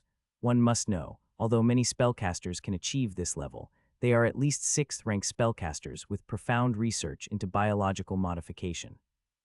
And for something like this class magic, allowing a 1st-rank mage with only a superficial understanding of biological modification to instinctively perform such a level of alteration, even little Anvis in his past life had never heard of it. To confirm any subsequent changes, Anvis instructed to have this Luo beast isolated for observation over some time. In the days that followed, congratulatory letters arrived one after another from Anvis's siblings, who were far away in their respective territories. The relationship between Anvis and his siblings was currently quite good, which was related to the succession rules of the Olivendi family. As one of the 4 Duke families, candidates for the head of the Olivendi family had no gender restrictions, but their strength must reach the 9th rank, and maliciously harming talented family descendants was an absolutely forbidden act, as it undermined the foundation of the family. If someone is found to be maliciously harming their kin, they will be severely punished, and both they and their descendants will be forever barred from running for family head. This serves as the greatest deterrent for anyone with ill intentions. The enforcement of this rule is ensured by 2 9th-rank limit elders within the family. They have lived since the early days of the Gloria Empire, with their direct bloodline passed down through countless generations, and their affection for their descendants almost completely eroded, leaving only their feelings for the family. No one dares to guarantee that their means can be concealed from the 9th-rank limit. After that, Anvis continued his daily routine of study-reading meditation just like always, strictly playing the role of a noble scholar, displaying this to certain eyes in the castle that were watching him in secret. It must be said, after officially becoming a spellcaster, the speed at which meditation absorbs magic power to enhance spiritual power is worlds apart from when at 0 rank. If the speed at which an official spellcaster meditates to absorb magic power is akin to drawing water with a hose from a pond, then a 0-rank apprentice is like drawing water with a small straw. Moreover, the various advantages of top-tier meditation techniques, such as increasing the purity of spiritual power, enhancing magic affinity, and so on, can only be fully realized when one becomes an official spellcaster. During the apprenticeship period, the only difference between top-tier meditation techniques and other ordinary meditation techniques is that the speed of spiritual power enhancement is somewhat faster. At night, Anvis returned to his room and sat still with closed eyes, just like usual. However, tonight he did not enter meditation, but instead carefully planned the development direction after reaching 1st rank. In his previous life, relying on his own bloodline and background, a somewhat arrogant young Anvis chose to develop all branches of the transformation school, a choice usually made by great mages of the 8th or 9th rank. Ultimately, he successfully became an erudite master mage, but the vast amount of magical research and experiments also, to some extent, slowed the growth progress of his bloodline. This led to him reaching only the 7th rank level of strength when the family declined later on. If he had chosen to specialize in a sub-school of the transformation school, he might have been able to advance to the 8th rank before the crisis arrived. Of course, whether 7th rank or 8th rank, there was no significant difference in his situation at that time. But an 8th rank professional always dies with more dignity than a 7th rank professional. Having inherited the memories of young Anvis, Anvis gained all the research results from his past life, but did not intend to continue down the same path. Currently, he faced a brand new and better choice: Prediction School. Spellcasters proficient in the Prediction School are called prophets, and in this world, a prophet is a rare and noble profession. If spellcasters are the noble professions, then a general mage compared to a prophet is like comparing a baron to an earl. The vast majority of families that have reached a certain scale will conduct detection for every descendant with their surname. If possible, Anvis hopes to gain the identity of a prophet. This would allow him to openly reveal future information from his memories to the Duke and significantly increase his influence in the shortest time. In the memories of his past life, the Duke once invited a prophet to test whether young Anvis had the prophecy talent. The test took place on the 7th day after young Anvis became first rank, which should be tomorrow for this life's Anvis. This type of test must be conducted after reaching first rank, and the 7-day period is to stabilize his rank. The specific testing process is simple. The prophet prepares a specially made crystal ball, and the person being tested connects their spiritual power to it, then closes their eyes and relaxes. If they can, within half a magic time, sense the mysterious power inside the crystal ball and catch a glimpse of some fragmented pieces of the future, then congratulations, you have the talent for learning prophetic magic. Otherwise, Expectedly, during the previous life's test, young Anvis did not sense anything and could only declare that he had no affinity with the path of a prophet. The prediction school is just like that: you either feel it or you don't. Nevertheless, Anvis, who later became a master mage, ultimately studied the nature of the so-called prophecy talent out of defiance. He consulted countless books, including some ancient texts from the High Elf period and manuscripts from some renowned prophets. Finally, he concluded that the so-called prophecy talent can be subdivided into the following 2 points. First, a powerful soul. Second, affinity with the net of destiny. A powerful soul is easy to understand, referring to the strength of a person's soul. Unlike spiritual power, soul strength only increases with rank advancement. This is why some high-rank professionals can forcibly use low-rank prophetic magic spells. Affinity with the net of destiny is somewhat abstract. Simply put, the development trajectory of all existences in the world can be seen as a line, and this line is the destiny of that existence. Countless such lines interweave and entangle to form a net that covers the entire world. This net is the world's destiny. Prophetic magic spells used by prophets are akin to peeping into this net of destiny through some means and interpreting the future through the obtained information and feedback. But not everyone can do this. The vast majority of people cannot perceive the existence of the net of destiny, even when using prophetic magic. Only a very small number of people can sense it. This ability to perceive the net of destiny is what is known as affinity with the net of destiny, and the conditions for the emergence of this affinity are as elusive as destiny itself. It might appear in the son of a grand duke or in the child of an ordinary peasant woman. Regardless of the strength of one's parents or whether they possess a bloodline, the chances of this talent appearing seem to be the same. The most extreme situation that has occurred is a pair of twins where the sister gained the prophecy talent, but the elder sister did not. What factors determine the formation of this talent is still an unresolved question in the magic world. Everything is the choice of destiny. Touching the family talisman on his chest, Anvis began to contemplate what he should do tomorrow. As a transmigrator and reincarnator, his soul strength definitely far exceeds that of young Anvis of the same age in the previous life, yet it's uncertain whether the affinity with the net of destiny had changed. Theoretically, becoming a prophet would greatly aid his goal of saving the Olivendi family, which aligns with the effective range of the wish technique. However, if he still lacks the talent in this life, then he will shift to studying the mystical school, using some special mysterious magic as an excuse to maximize the advantage of knowing the historical trajectory. The second day in the morning, under Leonard's guidance, Anvis arrived at the Duke's study. At this time, Duke Carrot was leisurely sitting behind the large writing desk, playing with a piece of deep blue crystal cluster that emitted a faint silver glow. Sunlight streamed in from the tall arched window behind the Duke, enveloping his black gold patterned attire in a pale white glow, outlining a silhouette brimming with subtle radiance and accentuating his imposing presence. Father. Stepping elegantly into the room, Anvis faced the Duke and bowed respectfully. Behind him, the butler in a black tailcoat closed the door quietly. The Duke gave him a slight nod, indicating for him to sit on the chair beside him. I have 2 matters to discuss with you, Anvis. The Duke casually placed the crystal cluster on the corner of the desk, pulled open a drawer, and took out an exquisite invitation, laying it on the desk. The invitation was in a sophisticated dark blue, with intricate patterns bordering the edges, and in the center was an embossed emblem of a mysterious castle gleaming with a purple gold sheen. The first matter is that the Royal Pamir Academy has sent an invitation. The first day of the Stove Fire Month, which is a month from now, is when you are to go to the Royal Capital College for further studies. As the Duke spoke, the invitation on the desk floated up by itself, slowly landing in Anvis's hand. Anvis had heard of Pamir Academy. It was founded personally by great Emperor Gloria and was universally recognized as the most prestigious academy in the empire. Each year, it admits only a few hundred freshmen from across the entire empire.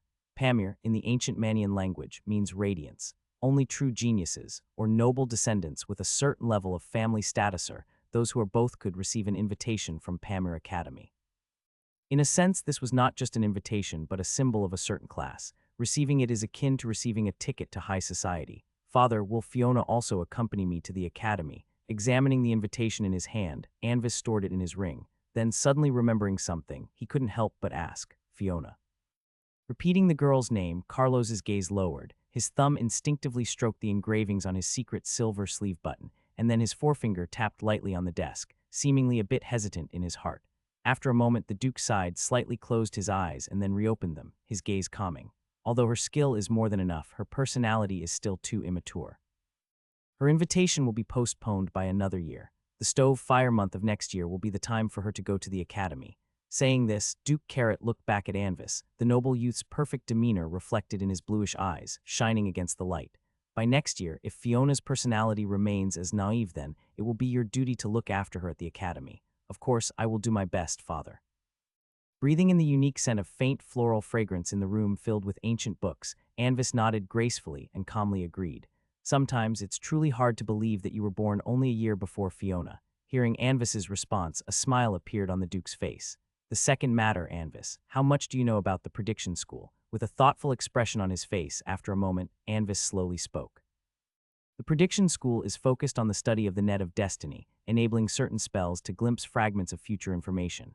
It is a very powerful and mysterious profession. However, according to the descriptions in books, only individuals with a certain talent can qualify to study prophecy skills, and the occurrence of such qualification is completely unpredictable. Well said, Anvis. This is the second matter for today. The Duke nodded in satisfaction, feeling quite gratified by Anvis's vast knowledge. Do you mean prophecy talent detection? Anvis immediately understood and with a cooperative bright smile on his face, seemed excited about the upcoming detection. Indeed, now your skill has reached the standard for the detection. Later, the family's chief prophet will arrive to test whether you possess the talent of a prophet. Seeing Anvis's excited expression, Duke Carrot, oblivious to the truth, nodded with a smile, affirming his guess. After a moment, Leonard opened the door again, and a figure, slightly short in stature, cloaked entirely in a peculiar gray robe, appeared at the door. At first glance, Anvis thought the person merely had an aura of mystery, but upon careful observation, Anvis noticed that this person seemed to possess some unusual trait. It was a slightly distorted and detached feeling, as if there was a layer of illusory membrane between the space he occupied and the surrounding environment. Light reaching his side seemed to undergo some subtle distortion, causing his figure to appear somewhat dim and out of place with the bright surroundings. The overlapping hood concealed his head, hiding his face in deep shadow, making it difficult to discern clearly. Good day, Chief Prophet. Anvis immediately stood up, showing a respectful expression, and performed a standard noble greeting with his right hand on his chest. The figure in the gray robe seemed to nod slightly, but in the distorted atmosphere, Anvis couldn't clearly see the movement. Then, please trouble you, your grace. The Duke directed his gaze towards the gray-robed figure, speaking in a friendly and equal tone. I'll certainly do my best, your grace. The figure spoke for the first time, with a voice possessing an unusual melodic and crisp quality, surprisingly the voice of a young girl. She gently raised her hand, and a colorless crystal ball the size of a human head suddenly appeared, supported in her palm. That delicate and slender hand further indicated that the Alivendi family's chief prophet was indeed a young girl. Anvis instinctively showed a surprised expression, seemingly taken aback by the fact that the family's chief prophet was a young girl. To play his part well, he deliberately recalled from memory the expression young Anvis had during this moment in his previous life and recreated the scene. I wonder what her true age is. But to reach the 7th rank, she must be at least 100 or 200 years old, maybe even older. Watching the prophet holding the crystal ball, a slightly impolite thought flashed through Anvis's mind, but he quickly extinguished it.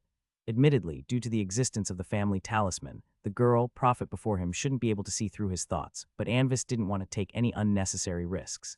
If she had known of the noble youth's recent thoughts, the prophet might have tried to use physical means to embed the crystal ball into Anvis's head and let him perceive it carefully. Place your hand on the crystal ball, close your eyes, and relax your body. Let destiny decide everything. Following the prophet's instructions, Anvis extended his pale, slender right hand and gently placed it on the crystal ball. The smooth and cold sensation spread from his palm, although reason told him that the power of the wish technique would likely be arranged for him again. Yet, when the test actually began, Anvis still felt somewhat anxious. Relax. The prophet immediately sensed Anvis's nervousness. In fact, most people who took the test had similar reactions. Don't be nervous, Master Anvis. It's not scary. If you have the talent, you will randomly see a small glimpse of the future. Anvis nodded, took a deep breath, closed his eyes slightly, and focused all his attention on perception, gradually entering a state akin to meditation. Initially, Anvis felt nothing other than the hard texture of the crystal ball itself. But as time passed, immersed in his daze, he suddenly sensed the existence of something. It was a mist. At the moment Anvis sensed the mist, the outside study room's crystal ball unexpectedly emitted a gray-white radiance, displaying an image of a mist within it. Upon seeing the change in the crystal ball, the expressions of the two people present immediately shifted. The prophet cloaked in gray robes was slightly surprised, a trace of astonishment flashing in his eyes. The Duke was similarly startled, but his surprise quickly transformed into delight. As the test was not yet complete, Duke Carrot suppressed his inner joy, simply standing quietly aside. Yet, the slight curl of his lips betrayed his true emotions. There is a change.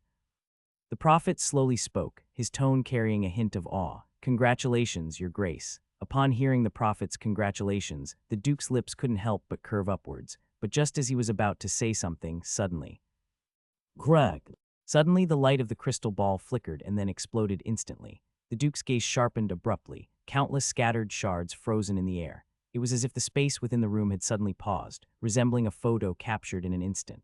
For a moment, the translucent crystal shards filled half the study room's air, glinting as if resembling stars in the night sky when refracted by sunlight. Anvis watched this scene in surprise. As he opened his eyes, he saw this fantastical yet beautiful starry sky view. The explosion of the crystal ball wasn't very powerful and didn't harm him under the protection of magic power, but it did awaken him from his perceptive state. The next moment, countless stars frozen in mid-air were, through magical means, retreating rapidly back along their original paths, reassembling into the original crystal ball. Anvis could even see some shards, which had previously struck the bodies of the three and were repelled by magic power, flying back along their original routes. After striking the same point for the second time, they flew towards their original incoming direction. Upon completion of the assembly, the cracks covering the entire crystal ball's surface began to gradually recede, close together, and retract inwardly. Finally, under Anvis's astonished gaze, countless cracks converged to a point at the crystal ball's center and vanished after a brief flash. 8th Rank Transformation School's secret technique Advanced Restoration. However, although the crystal ball had been restored in Anvis's perception, it had transformed into an ordinary crystal ball. The mysterious power it held had completely dissipated. It had not returned with the restoration of the crystal ball. What is happening, Irina? Duke Carrot furrowed his brows, looking towards the prophet whose face was obscured by the hood's shadow, a somewhat somber voice echoing through the study. Moments ago, what did you see? But as the subject of inquiry, the gray-robed prophet did not immediately respond to the Duke's question. Instead, he turned to Anvis, speaking slightly hurriedly. The ethereal and melodious tone now carried evident emotional fluctuation for the first time. Anvis closed his eyes slightly, reminiscing about the recent scene, hesitantly speaking softly. A starry sky, slightly surprised, the prophet named Irina turned to Duke Carrot, causing the gray robe she wore to stir gently. Apologies, Your Grace, I also encountered this situation for the first time with Anvis, hence my momentary lapse. Fingering the black dragon bloodwood desk, Carrot looked at the prophet, somewhat perplexed. Then, Irina, what does this phenomenon signify? Does Anvis truly possess prophecy skill talent? Theoretically speaking, the appearance of an anomaly in the crystal ball indicates that the tester possesses prophet talent, but for the crystal ball to explode during the test. The chief prophet's tone was slightly hesitant, as she too was uncertain what this particular occurrence signified. I cannot provide a definitive answer now, Your Grace. Regarding this matter, I fear I must seek my mentor's advice. Father, Your Excellency Prophet, I have a suggestion. At this moment, Anvis suddenly spoke, drawing the attention of both to him. If we're unsure whether I possess prophecy talent, could I be given access to some prophetic magic books? To see if I can learn and utilize them normally. Access prophecy books. Considering this, Duke Carrot turned towards the prophet. Would there be any risk involved? Prophet Irina shook her head. Historically, there have been no recorded dangers in learning prophecy, at most an inability to get started. The Duke nodded and turned to Anvis. If that's the case, hand me your access emblem. From his ring, Anvis took out a metal plaque etched with the emblem of a frost crystal bird, floated by magic, and placed it on the table before the Duke. The Duke reached for it, and the emblem ring on his finger briefly glowed with magical light as he gently pressed it against the emblem's surface. Here you go, I've granted you access to read the Prediction School's texts. The following day, the chief prophet bid farewell to the Duke. She prepared for a journey to the floating city, Eurasian, the headquarters of the Magic Council located within the distant Yider Kingdom Federation. She intended to consult her mentor, Brent's the Stargazer, one of the Magic Council's 3 councilmen, to possibly ascertain if any residual information could be retrieved from the shattered crystal ball. After she departed, Anvis happily immersed himself in the great book collection room, voraciously learning newly unlocked prophecy school magic knowledge.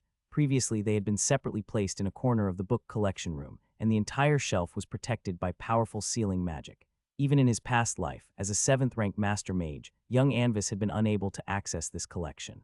As such, despite his great yearning in this life, he found it unreachable. Now he finally obtained permission to pass through the sealing layer. August 2nd, afternoon. There are still 29 days before he leaves Moon Castle. Anvis, as usual, sits in the book collection room, reading about magic knowledge. However, today there is a factor different from the usual. Also boring, lying on the soft, long sofa, Fiona forcefully closes the book she was holding and flings aside the book engraving array binding type that was giving her a headache. She flips over without any grace, her whole demeanor expressing a loss of interest in life. The book she threw did not hit the ground but stopped in mid-air after tracing a parabola. A light cyan magic light glows from the number on the spine, and under the invisible magic effect, the thick book returned itself to its original position. This is the 3rd time you've said that today, Faye. Anvis slightly lifts his head, glancing at the girl sprawled on the sofa with his bright blue eyes, speaking with a hint of helplessness. Upon hearing his words, Fiona does not respond but merely rolls her eyes at him weakly, like a dried salted fish just processed, lying under the sun to dry. Anvis shakes his head, expressing regret at the girl's reaction, then continues to flip to the next page of the book in his hands. The cause of this phenomenon stems from a practical lesson the two attended together a few days ago. The practical projects are part of the study that started once they reached the 1st rank, personally taught by the Duke. Near the end, Fiona unintentionally asked a very elementary question.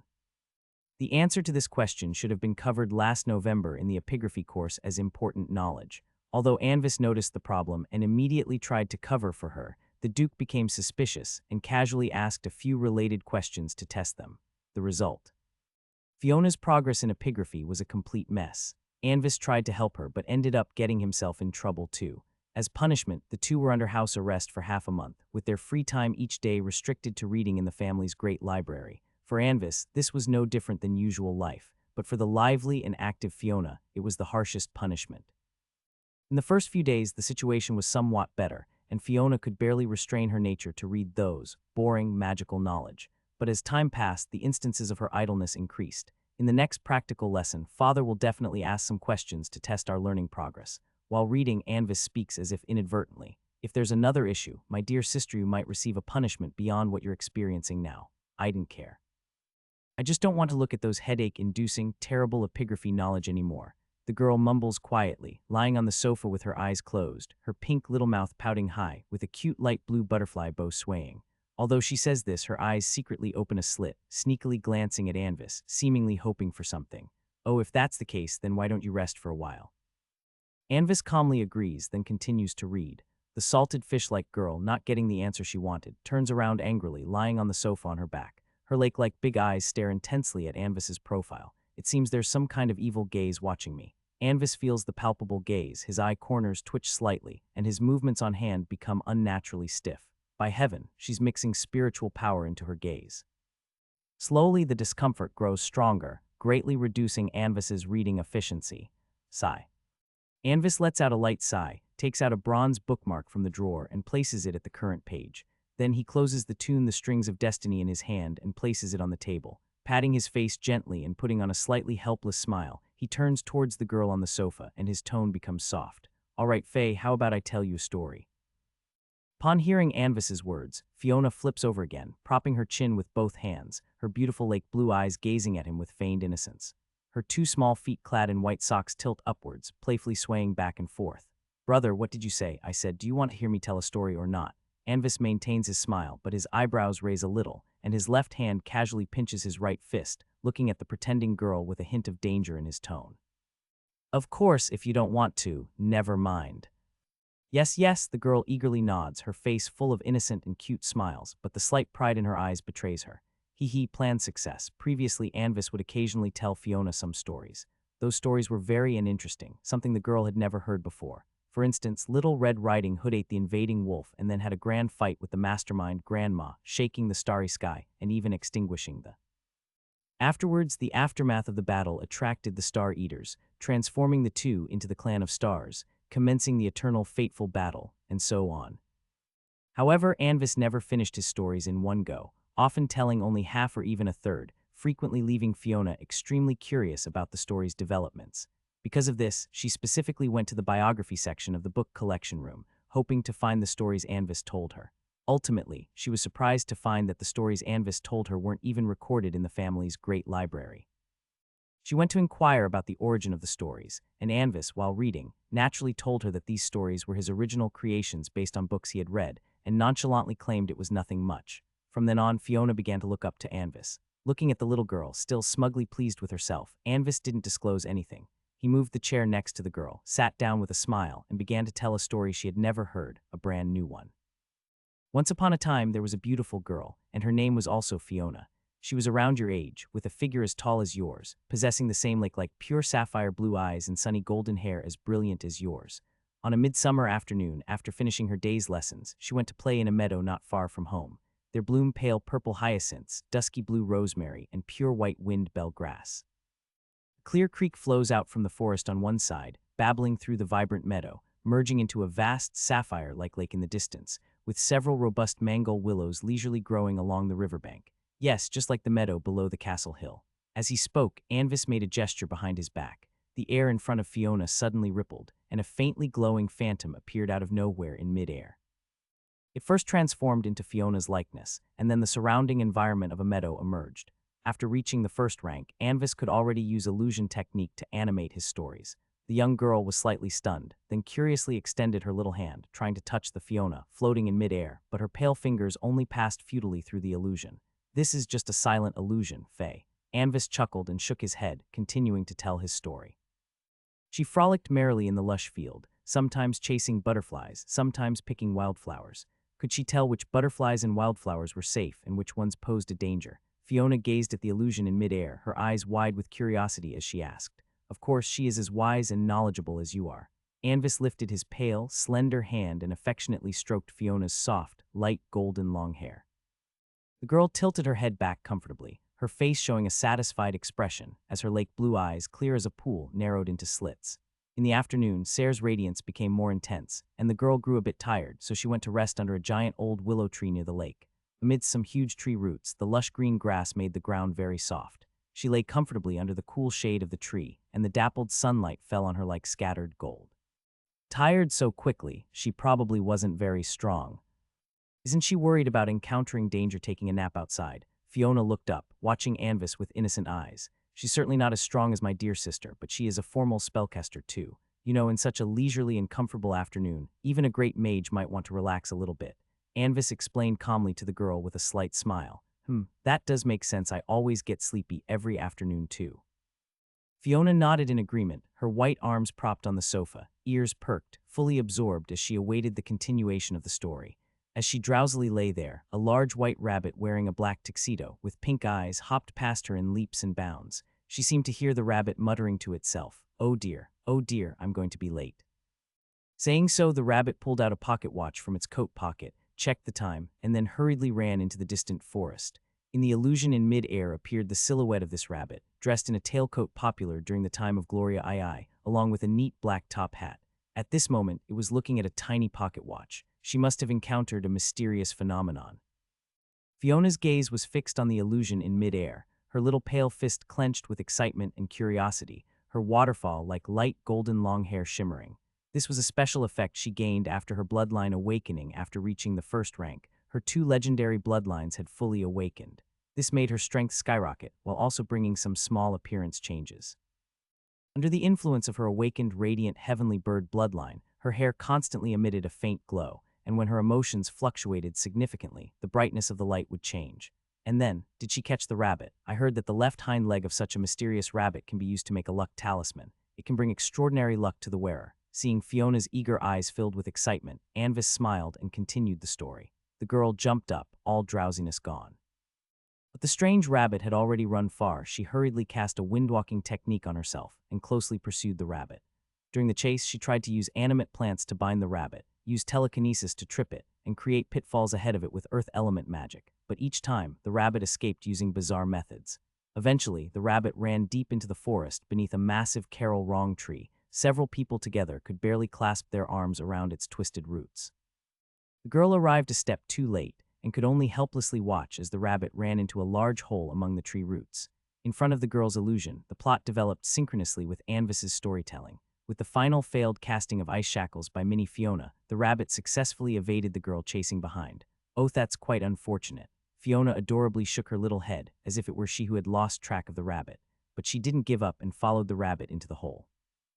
Anvis chuckled mischievously. The rabbit hole at first slanted downward, but after she ran a few steps, the tunnel suddenly turned straight down. Unprepared, Fiona lost her footing and screamed as she fell into the dark and deep hole. With Anvis' depiction, the illusion in midair suddenly transformed into a pitch-black cave, which then swiftly consumed the girl on the sofa. Wah! Fiona shrieked in surprise, her small head instinctively pulling back, her light golden hair glowing like a light bulb. The fragile illusion was instantly dispelled by magic power, and with her vision restored, the girl quickly raised her head, glaring venomously at the culprit beside her. But at the critical moment, she quickly triggered the featherfall technique fixed on her ring, allowing herself to slowly descend. Simultaneously, she swiftly cast a candlelight technique, summoning a white light ball to follow her and illuminate the cavern below as she descended. This was to light up the cave below and also serve as a distraction for any magic beasts that might be lurking there, preventing a sneak attack while she was unprepared.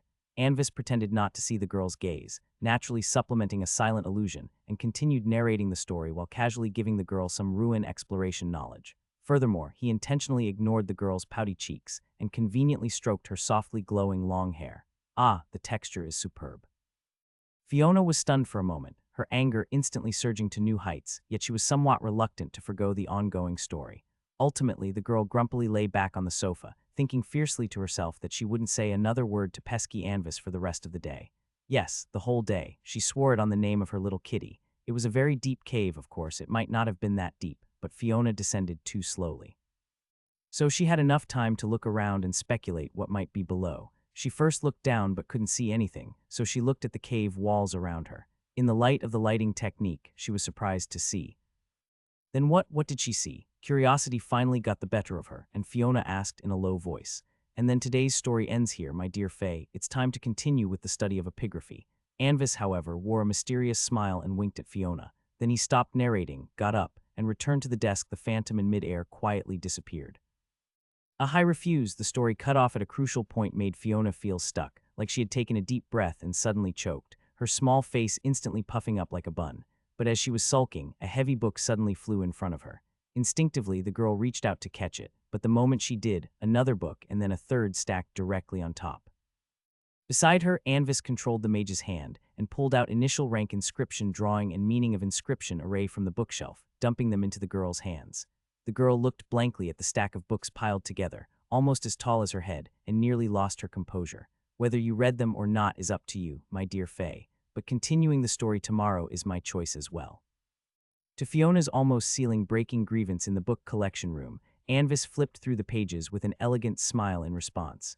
After all, I can't let my adorable sister face father's punishment because of me. In the girl's eyes, that smile was no different from a devil's grin. Brother, just a bit more, please, just a little more, and then I'll obediently read. Fiona put on a pitiful expression, her big eyes watery, pleadingly looking at the pale boy sitting by the desk like a little animal heartlessly abandoned. But to Anvis, who was familiar with all kinds of acting and routines, the girl's performance was full of flaws. Playing pitiful is useless too, my dear sister. Anvis read the book in his hand, answering without looking up. And when you read, please don't just go through the motions, because I'll randomly ask some questions later. If you can't answer them, there won't be a story tomorrow either. With Anvis's words, the girl's pitiful gaze gradually dulled, and then transformed back into a dangerous stare. Oh, please don't look at me like that. It's just to give you a bit of motivation. But this time, Anvis was prepared, having added a layer of protective barrier for himself, blocking both the girl's angry gaze and spiritual power. With all her tactics failing, the girl looked at Anvis' infuriating smile, wishing she could pounce and take a bite. Grumpily, she flipped open the book in her hands, forcing herself to continue reading. She actually understood Anvis's approach because it was their father's demand, so she wasn't just going through the motions. Still, thought she understood Anvis didn't want her to be punished by their father. the resentment in the girl's heart towards Anvis wasn't reduced in the slightest. Over the next fortnight, the girl's afternoons were spent in a cycle of boring read-exciting storytelling irritating reading. Incidentally, since the girl's spirit-laden resentment somewhat affected his reading, Anvis specifically made a containment crystal ball to collect her resentment. This resentment could serve as special material for crafting some unique alchemical items. Upon learning the crystal ball's purpose, the intensity of Fiona's resentment broke new ground, allowing Anvis to collect quite a bit more negativity, making him beam with delight. Half a month later, the Duke gathered the two of them for a new practical class. In this class, the Duke brought some low-rank mages from the family mage group to demonstrate real mage battles to the two of them. These low-rank mages, aiming to leave an impression on the Duke, unleashed their ultimate techniques and spells, wowing Fiona and Anvis. Of course, Fiona was genuinely amazed, whereas Anvis's true feelings were best left unsaid. After each battle, the Duke would reserve some time for them to ask questions and clarify any confusion they had. Occasionally, after their questions, the Duke would pose some questions for them to answer. If neither answered correctly, the Duke would provide the answer, but if they were asked similar questions next time and couldn't answer, punishment would follow depending on the situation. At the end of the class, the Duke posed a question to both, in your minds, what is the way of combat for nobles? Fiona thought for a moment and gave a vague response. Anvis recited a memory from his past life. The Duke, after listening, didn't comment on their answers, merely smiled and announced the end of their confinement, making Fiona very happy. On a new afternoon, Anvis arrived at the magic test field. A month had passed since the last magic test. He had come to check on the subsequent changes in a Luo beast. The test field manager was an elderly 6th-rank mage, and upon learning of Anvis's intention, the old mage immediately brought out the Luo beast. When Anvis saw it again, he found it had put on some weight since the previous month. Humph. Seeing Anvis arrive, the Luo beast made a hump sound, shifting from a lying to a standing position. The heart-shaped white mark on its back wagged a couple of times at Anvis. Anvis cast a sleeping spell directly, making the Luo beast, which had just stood up, lie back down. Walking forward, the boy wearing pristine white gloves reached his hand into the cage gap, pressing into the heart shape on the Luo beast's back, carefully probing the life essence beneath the flesh. Being cautious with spells that accompanied the ancient secret scripture, Anvis took great care, for he wasn't familiar with these spells.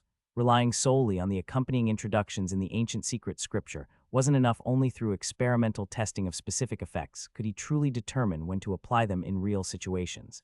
It seems that there indeed are no adverse consequences, at least not in the short term.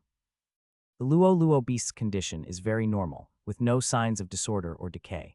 After collecting the experimental data, Anvis instructed the manager of the testing area to continue keeping that Luo beast in solitary and to record its physical condition monthly. Having finished observing the Luo beast, Anvis changed locations. He planned to test a few prophecy spells he recently mastered.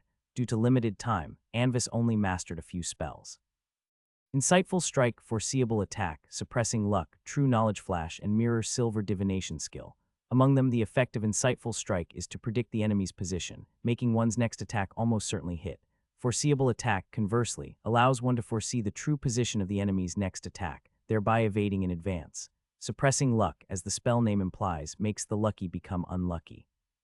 For example, accidentally losing a wallet while walking or hiccuping during chanting, etc. However, the effect of this spell only lasts for a very short period. Moreover, the spell effect immediately ends after the target encounters misfortune. With Anvis's current level in prophetic magic, the above spells affecting others will not work if the target's power far exceeds Anvis's. Otherwise, the spell will most likely fail. True Knowledge Flash is quite special. It allows the spellcaster to ask a question to an unknown special being.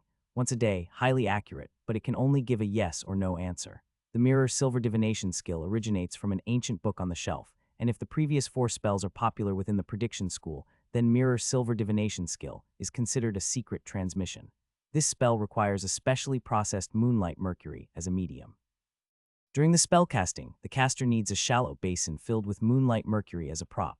Before undertaking an action, the caster can divinate the outcome. Depending on the results, different ripples will appear on the mercury surface. The caster can determine by the feedback of the ripples whether the outcome of the action will be good or bad. If the ripples are uniform and orderly, it indicates a good outcome. If the ripples are chaotic, it means a bad outcome could occur. If the mercury surface is completely still, it signifies that the predicted event is beyond the prophet's capabilities. Furthermore, as the level of the prophet increases, this spell has more variations, such as finding the location of certain things, etc. Anvis released a gray lark, a very common first-rank wind element magic beast, often seen in flocks in forested areas. With his eyes fixed on the bird fluttering in midair, Anvis cast an insightful strike. Suddenly, he felt a peculiar sensation. The next moment, the gray lark would be at a specific point. He immediately cast a wind blade toward that direction just then. As the gray lark was flying midair, it unexpectedly took a slight turn and was caught off guard by the sudden attack, colliding right into the wind blade. However, due to the distance, the power of the wind blade was greatly diminished, only knocking off a few gray feathers from the lark's wing. The struck gray lark shrieked, and its angered gaze immediately targeted Anvis on the ground. It dived down, and upon reaching a certain distance, it powerfully flapped its wings once, instantly shooting a small yet condensed wind blade towards Anvis. Watching the incoming wind blade, Anvis casually took 2 steps to the right. The translucent wind blade brushed past him by a hair's breadth and hit the reinforced ground, shattering into a chaotic flow. Anticipating that the gray lark would be enraged by that wind blade, during the bird's dive, he had already preemptively cast a foreseeable attack. As he dodged the wind blade, Anvis locked onto the bird in the air and lifted his hand to cast a suppressing luck on it. The bird in midair suddenly felt something was amiss. It flapped its wings, its eyes flickering with confusion. It then cast aside this feeling and dived at Anvis again, attempting to repeat its previous tricks. But this time, as the bird approached Anvis, its right wing twitched unnaturally. This moment destroyed its balance, causing it to thrash wildly in the air and then flop dizzily onto the ground. Did its wing cramp up? Anvis looked at the gray sparrow somewhat oddly, then a pitch-black tentacle suddenly appeared out of nowhere, tying it up firmly. He then ignored its violent struggles and stuffed it back into its original cage. HMMMMMM. Having taken a long overdue nap, Fiona rubbed her eyes and sat up, her tender white hands pushing up towards her head and stretching slightly. Having crammed half a month's worth of headache-inducing inscription knowledge in the library, she still felt a bit sluggish. After yawning softly, she lowered her arms, her enticingly pale fingers gently tapped her puffy lips, and she left the room, leaving this accidentally charming scene in the empty room. Annie, let's go. As Anvis tested his newly acquired prophetic magic, Fiona, after a long time away from Moon Castle, took the family's alchemy airship towards Carlara's city. She was ready to do something she had planned for a long time. The Queen's Avenue in the central district of Carras, built in the radiant history year 1622, has experienced nearly 1,000 years. Over this long era, it and the buildings along its sides have undergone several expansions and is now the busiest commercial area in Carras. Elegant stone buildings line the avenue, horse-drawn carriages move slowly along the flat white stone roads, and a bustling crowd moves along the paths separated by flower beds. Alchemy Shop Mysterious, Weapons Shop, Dragon's Fang, Clothing Store, Clayton Silk. The top brands in various fields of the empire have storefronts on this street. Here you can find top Mirage Pearls from the Storm Ocean, Inscription Chain Armor from Craftsman City Eviden, Divine Grace Talismans from Holy Song City, and even top teas and elven art from a distant continent. As long as you have enough gold coins, there's hardly anything you can't buy here. Annie, what do you think I should buy as a parting gift for fourth brother? Fiona, in a light beige dress and a wide-brimmed hat adorned with light blue ribbons, walked briskly through the bustling crowd. Even though Anvis's habit of abruptly ending stories bothered her for half a month, but as the only brother who had always been with her, Fiona's relationship with Anvis was actually the closest among her siblings. So when she heard from their mother that her fourth brother was soon heading to Royal Capital College, the young girl thought about preparing a parting gift for him. Master Anvis's gift should be personally chosen by you, miss. Watching the slender silhouette of the young girl, Annie, who was half a step behind, spoke softly. Compared to the energetic personal maid Erica of Anvis, her character was quieter and her demeanor much softer, giving off the feeling of a gentle elder sister. As a personal maid, she was also a fourth-rank caster specializing in nature magic. Whenever Fiona occasionally traveled, she would openly accompany her. But I just don't know what to choose, that's why I've come to ask you, Annie. Upon hearing Annie's response, Fiona's delicate hands gently cradled her forehead, revealing an adorable expression of some distress. The best gift is the sentiment behind it, Miss Fiona. Annie bowed her head slightly and brushed aside a strand of her cascading black hair, gently replying to Fiona. But sentiment can't directly be given as a gift. Clad in pure white gloves, her small hands fiddled with the lace of her dress's hem, Fiona quickened her pace, slightly dissatisfied. Her delicate silver open-toe sandals clacked against the cobblestone road. Annie, give me some suggestions. Lord Anvis surely has no shortage of ordinary precious items. So how about choosing some unique and creative trinkets? The casually dressed maid pondered for a moment, offering a suggestion regarding the range of gift choices. She did not wish to interfere too much with Fiona's choices, but knowing her young mistress well, she realized that if she did not provide a clear answer now, her mistress might become unhappy. That makes sense. Enlightened by Annie's suggestion, Fiona's eyes brightened up, confirming her scope of choices, which greatly reduced the difficulty of choosing. As they walked, the pair approached the plaza on the side of the main street, where many traveling merchants had set up their stalls. The bustling crowd gathered here, among them not a few figures of exotic tribes from afar. There were professional adventurers selling magic beast materials, metal ores, and relics, as well as country folk coming into the city to sell agricultural products. Numerous buyers were haggling fiercely with the stallholders, creating a lively scene. This was Fiona's first visit here, and everything around her seemed immensely to the young girl. Spellcasters draped in magic robes, high pointy hats, mercenary squads armed with weapons, wearing armor, scimitar-wielding nomads from the hot deserts, barbarian warriors from the northern land, and occasionally even the rare sight of an elf or dwarf. The curious girl observed the people passing by, now glancing at a brown squirrel on a mercenary's shoulder, now stealthily peeking at the pointed ears of a golden-haired elf woman. A wandering middle-aged woman caught Fiona's attention. She wore the checked headscarf commonly seen on commoner women, dressed in a yellow and white coarse cloth long skirt, with a large wicker basket slung over her right arm, filled to the brim with fresh seasonal fruit. At that moment she was diligently peddling her goods to the pedestrians on the plaza. "Hello, may I ask, what fruit is this?" Fiona approached the farmwoman and pointed to a bunch of pale green fruits about the size of table tennis balls in the basket, politely inquiring, "Hello, you two beautiful young ladies. This is pengu fruit, a common fruit." Seeing someone inquiring, the farmwoman quickly turned around, replying with a beaming smile. Her eyes seemingly casually swept over the dresses the two were wearing. Although the designs were simple, the material was clearly not ordinary linen upon closer inspection. The farmwoman guessed that she might have encountered potential big customers, and her smile became even more eagerly warm. "These are the freshest pengu fruits in all of Carlers, plucked at dawn still dewy. Look at this green on the stem.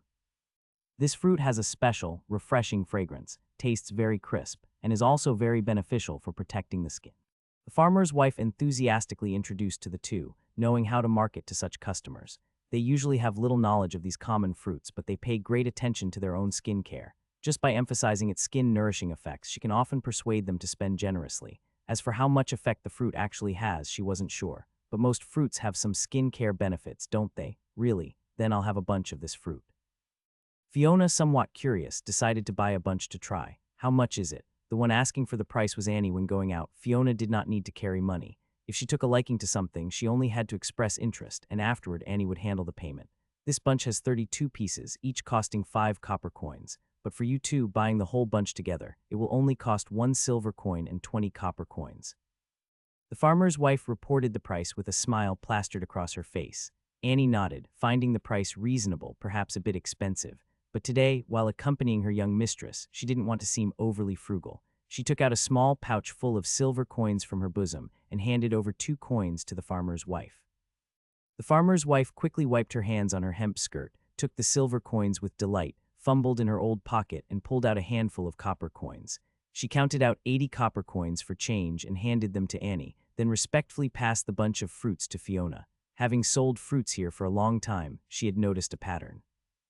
In situations where one person asks while the other inquires about the price and pays, it is usually the inquirer who is the real decision-maker.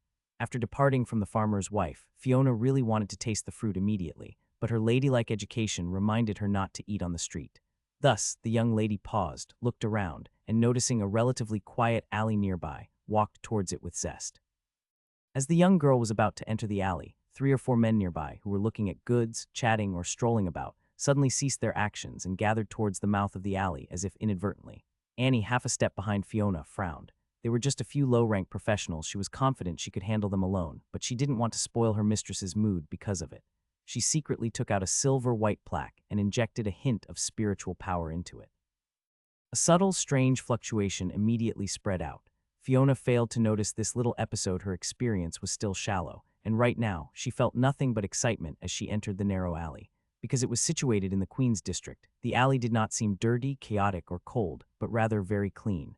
The direct sunlight was blocked by the eaves, making the environment in the alley soft and elegant. The gray-white stone walls on both sides were slightly damp, with green moss climbing upon them. On the mottled stone pathway, some sparse vendors set up their stalls, selling some homemade handicrafts. Fiona walked to the side of the alley wall and used a neglect skill on herself. This made her presence less noticeable, making people subconsciously overlook the skill's recipient, although it would not be effective against those with sufficient spiritual power. After discreetly concealing herself, the young lady with gloved, delicate hands plucked a pale green fruit and sniffed it lightly, finding indeed a pleasing fragrance coming from it, which made her even more curious about its taste. Thus she conjured a small orb of water to clean the surface of the fruit and then bit into it forcefully. Hiss, so cool. Upon tasting the fruit, the initial bitterness quickly turned into a mild sour-sweet flavor, accompanied by a distinct fresh fragrance. Breathing in, a strong sense of coolness filled her mouth. Different from the sensation of other ice attribute fruits, this coolness seemed to stem purely from its taste, not very delicious. The girl's little face scrunched up as she reluctantly ate the rest of the fruit in her hand and then looked at the remaining bunch, feeling somewhat troubled. Annie, help me get rid of these. Fiona swiftly shoved the remaining fruits into the hands of Annie next to her with her big lake blue eyes. Annie smiled gently, took over the unwanted fruits from the girl, holding them as they continued to walk deeper into the alley. The few people who had gathered did not bother the girls, as they hadn't yet entered the alley when a squad of city guards, out of nowhere, rapidly approached them. Magic fluctuations flashed by, and the caught-off-guard individuals instantly fell into paralysis, skillfully carried away by 2 guards each. A specialist maintained a barrier of ignorance nearby, preventing excessive commotion. The entire process took less than half a minute, with the final guard sweeping the scene and leaving, making it seem like nothing ever happened except for a few people who seemed to have vanished. Professional team, professional conduct. Soon the guards interrogated and found out these were just a few reckless petty thieves from outside. Drawn by Carler's prosperity, they became greedy and planned to make several heists here. After several successful thefts, their boldness grew. Seeing the bulging purse in the girl's hand and the lack of guards beside them, they underestimated them, thinking they were just 2 noble girls sneaking out for fun. But they chose the wrong target and made the mistake of messing with the wrong person. Waiting for them now would be an endless spell in prison. The quaint alley was not long, and the 2 continued walking while observing, soon nearing the other end of the alley. Annie, look, what's that? It seems to be an owl and a swift squirrel. Walking along, Fiona stopped in her tracks, her attention drawn to a stall beside the road. Many delicate grass crafts were displayed on the stall, including some common decorative items like small animals, dolls, and little carts, as well as some practical items like grass shoes and baskets. Their colors were light white, beige, and coffee, all natural colors of the dried grass. That's grass craft, miss, it's a handicraft made from dried grass. Annie glanced and explained to Fiona. This stuff is rather peculiar indeed, Fiona thought, as this was her first time encountering grass crafts. Previously, she had only read about witch grass crafts in books. Supposedly, they could move like real animals, serving as excellent scouts. Do you need anything, 2 lovely ladies? The stall owner was an elderly woman with white hair. Seeing the customers, she looked up from her small stool and greeted them with a kind smile. Next to her, a little boy with auburn hair sat. He wore a slightly oversized coarse linen garment, appearing to be the woman's grandson. He was sitting like the old lady, learning to weave a simple grass doll with 2 colored dry grass. His persistent efforts showed on his flushed face, slightly sweating. Upon hearing their voices, the boy also looked up, his lively black pupils sweeping over them, then pausing momentarily on the fruits in Annie's hand, swallowing quietly before returning to his diligent weaving. Fiona carefully picked up an owl grass craft, examining it closely. This grass craft was about the size of 2 fists, with coffee-colored dry grass forming its back and wing feathers. Its belly was made of light white dry grass, with strands of coffee-colored grass interspersed. The cheeks part is cleverly made of light white dry grass to resemble fluffy feathers, with 2 bright copper coins embedded as eyes. The coffee-colored claws clutching a small branch, the overall look is cunningly charming. Ladies, are you interested in this grass-woven owl? It is made from sun-dried puluo and wind bell grass, and it only costs 80 copper coins. The old woman watched Fiona's movements, her eyes filled with a hint of hope. Grandma, can this owl fly and chirp? Startled by Fiona's question, the old woman then smiled and shook her head. Haha, young lady, don't joke. How could a grass-woven owl possibly fly? Perhaps those magesters have the ability, but this old woman certainly does not. It can't move, huh? Fiona felt somewhat disappointed upon hearing the old woman's words. Let's forget it then. If it can't fly, it's not interesting. Fiona gently shook her head and put the grass-woven owl down. Young lady, if you're looking for a flying grass-woven, you shouldn't come here. Judging by your clothes, you mustn't be ordinary folks, right? I don't have items related to professionals here. The old woman gazed at Fiona's face with a smile, making her slightly embarrassed. Actually, I wanted to pick a gift for my brother, but I didn't know what to choose, so I came here to look around. After thinking it over, Fiona decided to reveal her purpose to the old woman. A gift, huh? The old woman shakily stood up, picked up a light white grass-woven wind chime from her stall. 8 uneven lengths of light white grass ropes dangled from the wind chime, each tied with a mango tree fruit at the end. How about this lucky wind chime? It's weaved from naturally sun-dried wind bell grass. It's said that hanging such a wind chime under the eaves can bring good luck to the family, making it very suitable as a gift. Bring good luck, Fiona paused, then took the wind chime that the old woman handed to her. The wind chime itself had a pleasant smell of sunshine, and the dangling mango tree fruits slightly collided, making a soft clapping sound. Okay then, I'll take one of these wind chimes. The girl looked at it and didn't feel anything special. It still did not meet her standards for a gift. But her kind nature did not allow her to reject the old woman's kindness, so she decided to buy the wind chime. Not satisfied. No need to force yourself, kind young lady. The old woman keenly noticed Fiona's thoughts and smiled at her kindly. Do you know, young lady, this lucky wind chime is actually related to a legend secretly circulated among us grass weavers. While saying this, the old woman turned around and took a piece of light white dry grass from a basket beside a little boy, handing it to Fiona. This is wind bell grass, a very common wild grass. In fields beside streams on mountains, you can almost find them anywhere. During the period between the red rain moon and golden flowing month each year, they blossom small white flowers resembling wind chimes. The number of flowers usually ranges between 7 and 14. But if you enter a field of wind bell grass, young lady, you will find that most of the wind bell grass bloom with 10, 12, or 14 flowers. You might occasionally see 7, 8, 11, or 13 flowered wind bell grass, but uniquely, wind bell grass with 9 flowers. Even if you search the entire field, it's unlikely you'll find it. And the legend I'm about to tell is related to the wind bell grass with 9 blooms. Unfortunately, the specific content of this legend has been lost, and all I know is the ending of the legend, which was told to me by my grandmother. The old woman squinted her gray eyes and smiled, reminiscing about the bygone years, while the little boy put down the grass weaving in his hands and listened intently to the old woman's story. In the legend, wind bell grass with 9 wind chimes is a symbol of luck. As long as one can find the wind bell grass with 9 wind chimes, one would attain happiness and longevity. However, since wind bell grass with 9 wind chimes cannot be found, people usually substitute it with wind bell grass dried under the sun and weave it together with manga fruits into grass wind chimes to pray for good luck for the year. Fiona's lake blue eyes widened with curiosity as she asked the old woman, "Old lady, have you ever found the wind bell grass with 9 wind chimes?" Wind bell grass with 9 wind chimes, A. Seemingly touched by Fiona's question, the old woman's face revealed a content smile, and her voice became somewhat hoarse. This old woman has weaved grass her whole life and only saw it once when I was young. Do you know, my girl, originally we were not residents of Carlers but came from a small mountain village dozens of kilometers away. During a beast tide, our village was destroyed. Out of necessity, my husband and I came to Carlers with our 3 children. To make a living, my husband chose to become a proud member of the City Guard Army. During that brief time, life was very hard for me, but it was the happiest time of my youth.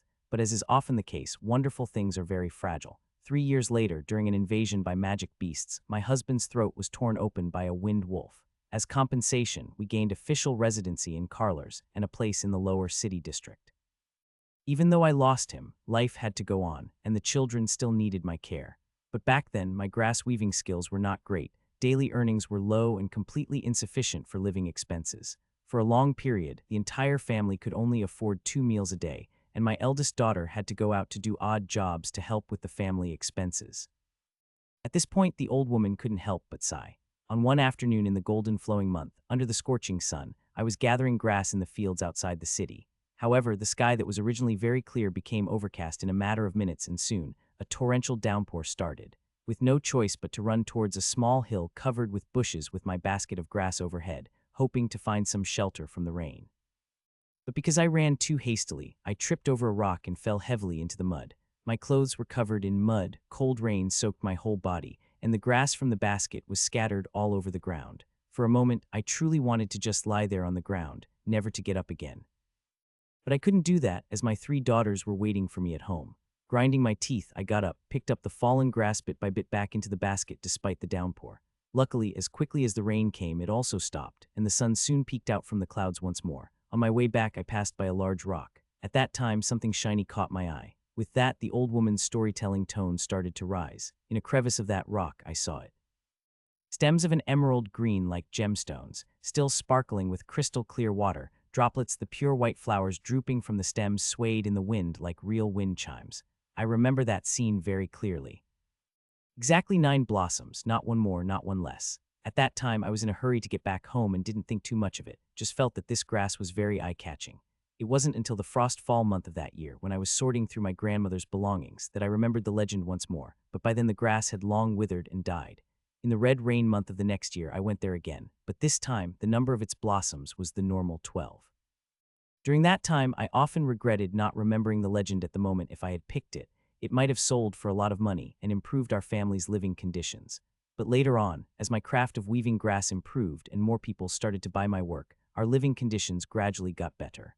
Moreover, during the annual professional talent tests, both my second and youngest daughters were found to have professional talents successively. Although not high, they have reached the level required to enter the professional college. My eldest daughter also married a good husband and lives a very happy life. As she spoke, the old woman lifted her face, smiling till her eyes disappeared into crinkles. Deep within the continuous wrinkles, a profound and serene satisfaction overflowed. Looking back now, this outcome isn't bad. Although I didn't pick it, I eventually found it. As she spoke, the old woman seemed to suddenly realize something and looked at the two girls again, her gaze carrying a trace of apology. I'm sorry, you young ladies, for taking up so much of your time. Once people get old, they tend to become verbose. Fiona, having been engrossed in the tale, snapped back to reality. Upon hearing the old woman's words, she quickly shook her head but had already made a decision in her heart. She held the woven grass wind chime, motioning for Annie to pay for it. Then, taking back the string of fruits from Annie, she smiled at the little boy who was sneaking glances at her. With her slender hand gloved in white, she pushed the string of fruits into his hand. She had noticed his gaze earlier. Here, take it and enjoy. Watching this scene, Annie hesitated to speak. Although she liked her mistress's kindness, as a little princess of Olivendi, she should not have too much interaction with the common folk. In the end, Annie sighed and decided to pretend she had not seen her mistress's unbecoming behavior. After all, she was but a small half-elf maid. Grasping the string of fruits, the little boy's face flushed red with a hint of shyness, and quickly thanked Fiona. Fiona was startled for a moment, then chuckled, finding it quite to be addressed as Big Sister, for she had never before been called that. May the gods bless you, kind young lady. Fiona nodded with a smile to the old woman and then left the stall with Annie. As they were affectionately seen off, the delicate figures of the two girls gradually disappeared into the dazzling sunshine at the other end of the alley. From afar, the conversation between the little boy and the old woman could faintly be heard. Granny, next year I'll be old enough. When the adults from the college come to test for talents, I'll definitely pass the test and become a mage. Then the grass weavings you make can really come to life and they will sell very well. All right, little Roch, Granny will definitely wait for that day. August the 28th. As usual, Anvis sat in the book collection room reading magic books. In 4 days, he would leave Moon Castle to head for Pamir Academy. As he flipped through the books, Anvis recalled in his mind what treasures were in Pamir Academy and the conditions needed to obtain each of them. The power of an individual is ultimately limited, and it is also inconvenient to deal with some key matters using family influence. Perhaps he could recruit some talents at the academy to establish a small secret society that could help him handle matters he couldn't address himself in the future. He also needed to schedule projects like magic versions of matter-energy conversion weapons and electromagnetic weapons. Great! The sound of the door opening abruptly came from afar, and Anvis paused, turning his head in confusion to look. Standing in the doorway against the backlit light was the dazzling figure of a blonde girl. Brother. Fiona approached Anvis with light steps, appearing to be in very high spirits. Ever since the lifting of her confinement half a month ago, Fiona had been taking Annie out every afternoon without revealing what she was doing. Since Anvis had been granted access to read books on prophecy, he spent every day soaking in the book collection room and thus did not pay attention to where the girl was going. Hey, dear Faye, what brings you here today? Looking at the girl's buoyant demeanor, Anvis was puzzled. Has the sun finally risen from the west? Feeling the surprise in Anvis' tone, the girl couldn't help but get a little hot under the collar, and with an huff she placed her hands on her hips, her delicate lips puckering up. But then she realized her action was somewhat impolite and quickly lowered her hands, only glaring at Anvis with her large watery eyes, full of dissatisfaction. Haha, just a joke. Don't mind it, Faye. It's more than great that you came here otherwise. It would be quite lonely with only me in the book collection room. Knowing he had misspoken, Anvis quickly tried to smooth things over. HMPH. Fiona snorted lightly, giving Anvis a pass this time, but her mood unknowingly lifted back to cheerfulness. Then the girl sat next to Anvis and revealed her intent for visiting. Brother, do you know about wind-bell grass? Wind-bell grass. Anvis raised his hand and stroked his chin, pondering for a moment. Wind-bell grass belongs to the plant kingdom ordinary plant, serious natural plant, category flowering plant, phylum Dicotyledon, class Impedilus, subclass Windbellgrass, order Windbellgrass, family Windbellgrass, subfamily perennial herbaceous plant, genus Windbellgrass, often growing in patches. The plant is entirely hairless, with leaves at the base, strap-shaped to narrowly lanceolate, long and flexible, about 18 to 24 centimeters long, 1.5 to 2.5 centimeters wide. The flower stalk rises 20 to 30 centimeters tall, slightly curved externally. Bracts are lanceolate, shorter than the flower stalk.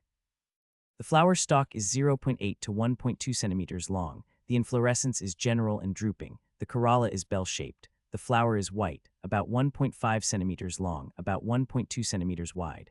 The lobes are ovate triangular, the tips pointed with a single vein. The flowering period is from red rain moon to golden flow. The seeds are inverted lanceolate, dark brown, about 0.5 to 0.8 centimeters long, about 1.8 to 2 millimeters wide. The upper part bears small spines. The lower part possesses rows of small nodules, with the top gradually tapering into about a 1 millimeter long conical or cylindrical beak base. The beak is slender, 1.4 to 1.8 centimeters long. The pappus is white, about 0.8 to 1.1 centimeters long. The seed ripening period spans from mid-brightness month to stove fire month. Listening to Anvis's explanation, Fiona felt her head spinning, feeling as if she was back in magic material science class. No, that's not what I meant. I'm talking about other things like legends. Legends. Anvis was momentarily stunned. He didn't really know any legends associated with wind-bell grass. After all, this is just a common plant, and botanical reference books wouldn't include unverified legends in their descriptions. That I really didn't know. Hey, so there are things you don't know, brother, actually. The girl smiled proudly, and like presenting a treasure, she repeated the story she had heard from an old man who weaved grass to Anvis. Finding a wind-bell grass with 9 blossoms will bring happiness and longevity. Anvis couldn't help but smile wryly. He knew that wind-bell grass with 9 flowers was extremely rare, but to say finding it would grant happiness and longevity. Neither the prediction school nor the domain of mysticism had any such claims. If it really had such an effect, then how come in the nearly 10,000 years of human magic history, not one mysterious scholar had ever discovered it? Anvis was more inclined to believe that it was due to a logical fallacy created by personal subjective judgment. What brings people happiness and longevity isn't the wind-bell grass with 9 blossoms, but rather the good fortune of the person who finds it. After all, being able to find the rare 9-blossom wind-bell grass in itself denotes incredible luck. And what's wrong with a lucky person being both happy and long-lived? It's like that famous saying from a previous life, people who love to laugh never have bad luck. In fact, it's not because they love to laugh that they have good luck, but rather they love to laugh because they're fortunate. How could someone who's plagued with bad luck all day manage to laugh? That's quite impressive, Faye. This is the first time I've heard of this legend. However, as a reincarnator with a little understanding of both etiquette and psychology, Anvis did not bluntly express his views, but instead smiled warmly and took the opportunity to compliment Fiona on her knowledge. It's nothing. Receiving Anvis's praise, the girl raised her face proudly with a delightful smile, her sunshine like smooth, long hair naturally falling to the sides. Then under Anvis's somewhat astonished gaze, the girl took a deep breath and suddenly took out an item from her ring and placed it on the table. It was a rectangular object, 70 centimeters long, 40 centimeters wide, and 60 centimeters high, made up of light brown vines as thick as 2 fingers, with some young green leaves growing on parts of the vines. A pale green crystal the size of a thumb was inlaid in the center of the top surface of the rectangle. What is this? Anvis looked at the vine-made rectangle with curiosity, then cast an inquiring look at the girl. But the girl did not immediately answer Anvis's question. Instead, she extended her hand with a mysterious smile, tapped lightly on the pale green crystal, and a trace of spiritual power was injected into it. The crystal stone was immediately activated, emitting a pale green light, and a continuous stream of life magic power was instantly channeled into the body of the box. It seemed to trigger a chain reaction as from top to bottom, the originally dull vines gradually lit up, their texture turning as smooth as jade.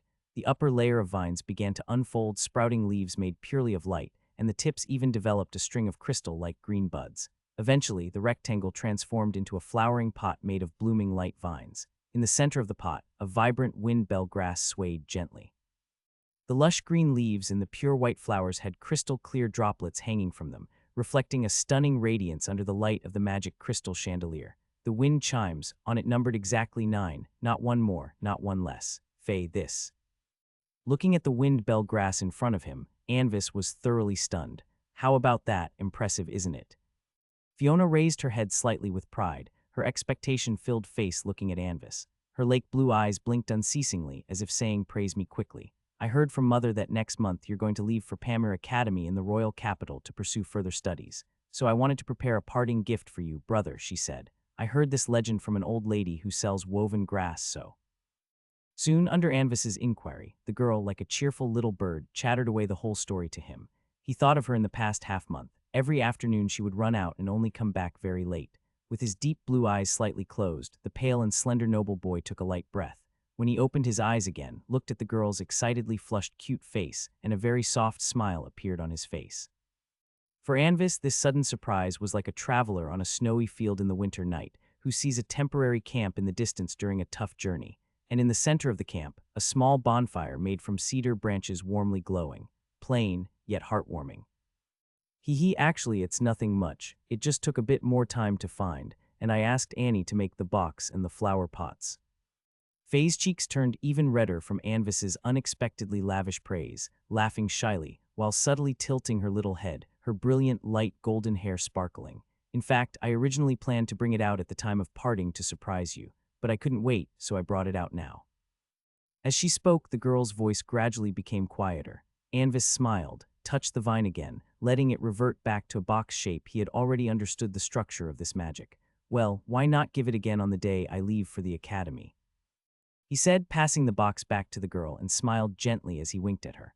"Oh huh, is that possible?" Fiona was startled, holding the box somewhat bewildered, her peachy lips slightly parted and her clear lake blue eyes filled with confusion.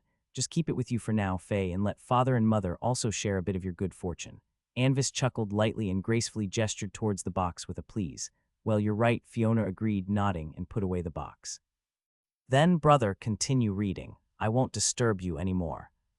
With that, the girl gracefully got up and walked towards the library's main door. Anvis smiled and watched as the girl's figure disappeared outside the door. Then he began to reflect on himself. In his former memories, this scene did not exist. In other words, his presence itself has unconsciously changed something. Indeed, in the past life, because Fiona deluded the Duke and Duchess's attention, little Anvis, who was only a year older than her, did not have such a good relationship with her as now. Perhaps some arrangements can be modified a bit. Silently smiling, Anvis closed the book on the desk and set it aside. Then he beckoned with his hand, and another book from near the top of the shelf flew down into his hands. The book was large, about half a foot thick, and emanated an otherworldly aura. If the person holding the book had slightly lower spiritual power, they might directly drift into an illusory dream. The cover was a cold black, yet inexplicably conveyed a sense of tranquility and peace. The cover is embossed with 2 lines of elegant ancient Gumanese script, which seems to emit a changing glow under Anvis's gaze. On the growth of illusion, dream mysterious objects.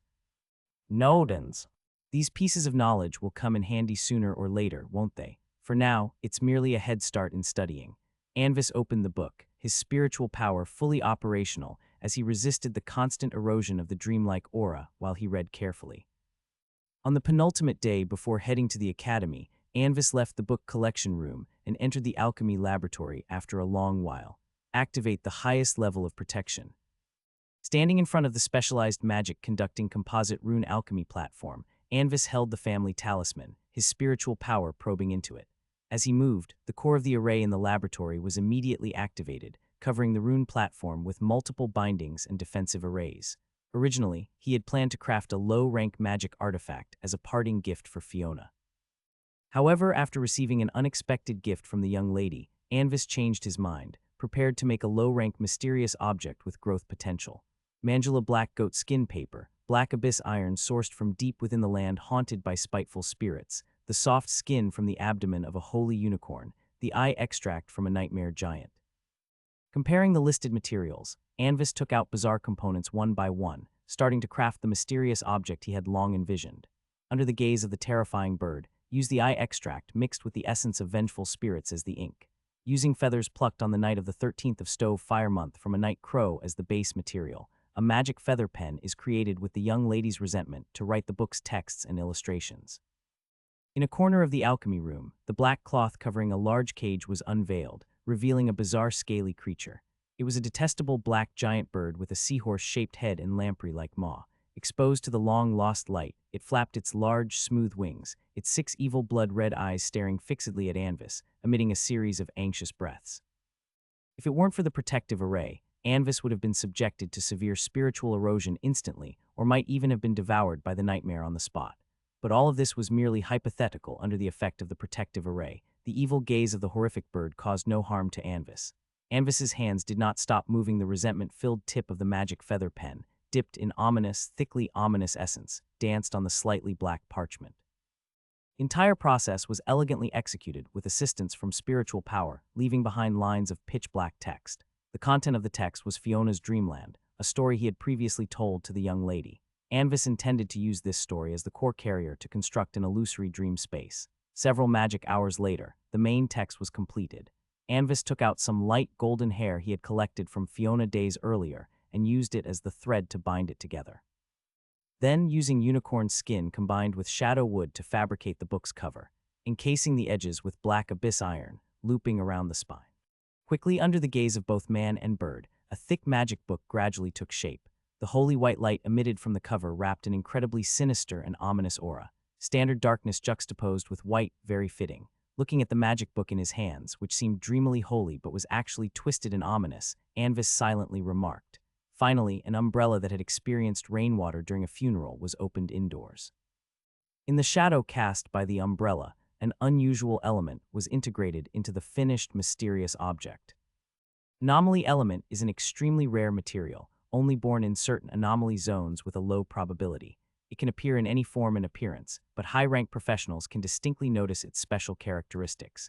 The preciousness of this material lies in the mysterious essence it contains. It is an almost unbelievable all-purpose element, similar in nature to the wise man's stone, known in Anvis's previous life. It can perfectly blend all elements and, according to the alchemist's will, elevate the final product. The creation of many powerful high-ranked magic artifacts requires the use of anomaly element, but anomaly zones are a rare phenomenon, hard to predict, appearing occasionally and randomly across the continent, and very infrequently at that. This means that anomaly elements do not have a stable source or output, making them extremely valuable. Ignoring the sorrowful gaze of the dread bird, with a thought from Anvis, the cage was again covered with specially made black cloth. Then, with one hand holding an umbrella and the other taking out a sticky slug, he pressed it onto the center of the cover, attaching a layer of spiritual power to his palm, slightly exerting force. Slap. The yellow-green mucus tinged with a bit of purple burst open on the cover, appearing quite disgusting. However, Anvis was well aware that this was just an illusionary appearance. If he could regain his 7th rank perception, what he would observe would no longer be disgusting slugs and mucus, but a twisted, blurry phosphorescence. Anomaly elements also have different levels, distinguished by the total amount of mysterious essence they contain. Like the phosphorescence-like anomaly element used by Anvis, it is of the lowest tier. The higher the tier of the anomaly element, the stronger the light it emits. It is speculated that the top-tier anomaly elements might shine like the sun itself. Using it as an alchemy material could even craft items beyond 9th rank. However, such a tier of anomaly element only exists in conjecture.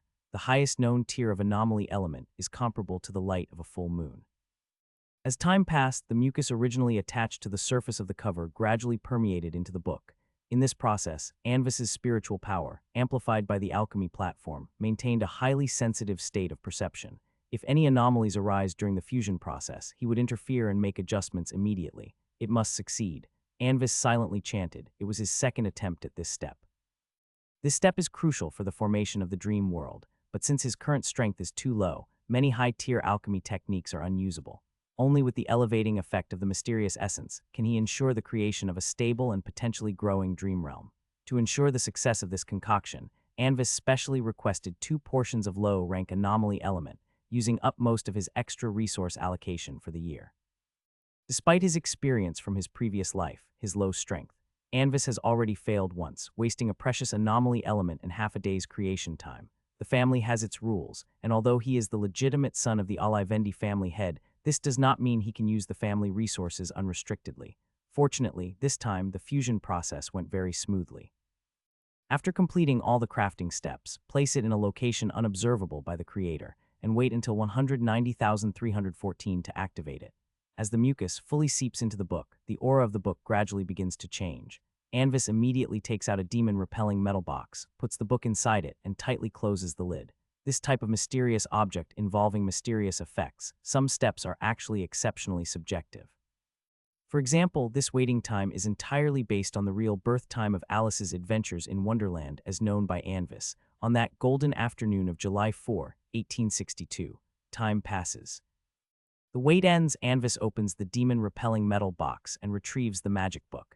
At this moment, the originally pristine white unicorn cover now appears somewhat dimmed, as if it has suddenly experienced many long years, and the originally faintly black pages now have become white and smooth. Most importantly, the thick, almost flowing sense of eeriness and ominousness that was hidden within the book has disappeared. In its place, there is a dreamy aura, akin to pink bubbles. Raising his hand to gently wipe his forehead, Anvis breathes a sigh of relief. After expending materials enough to create 2 high-rank mysterious objects, he finally achieved the result he wanted. Low-rank growth illusion dream mysterious object Fiona's Dreamland. The book records the series of fantastical adventures that Fiona experiences after chasing a white rabbit and entering the rabbit hole. This is a story meticulously adapted by Anvis for Fiona, based on the background of this world.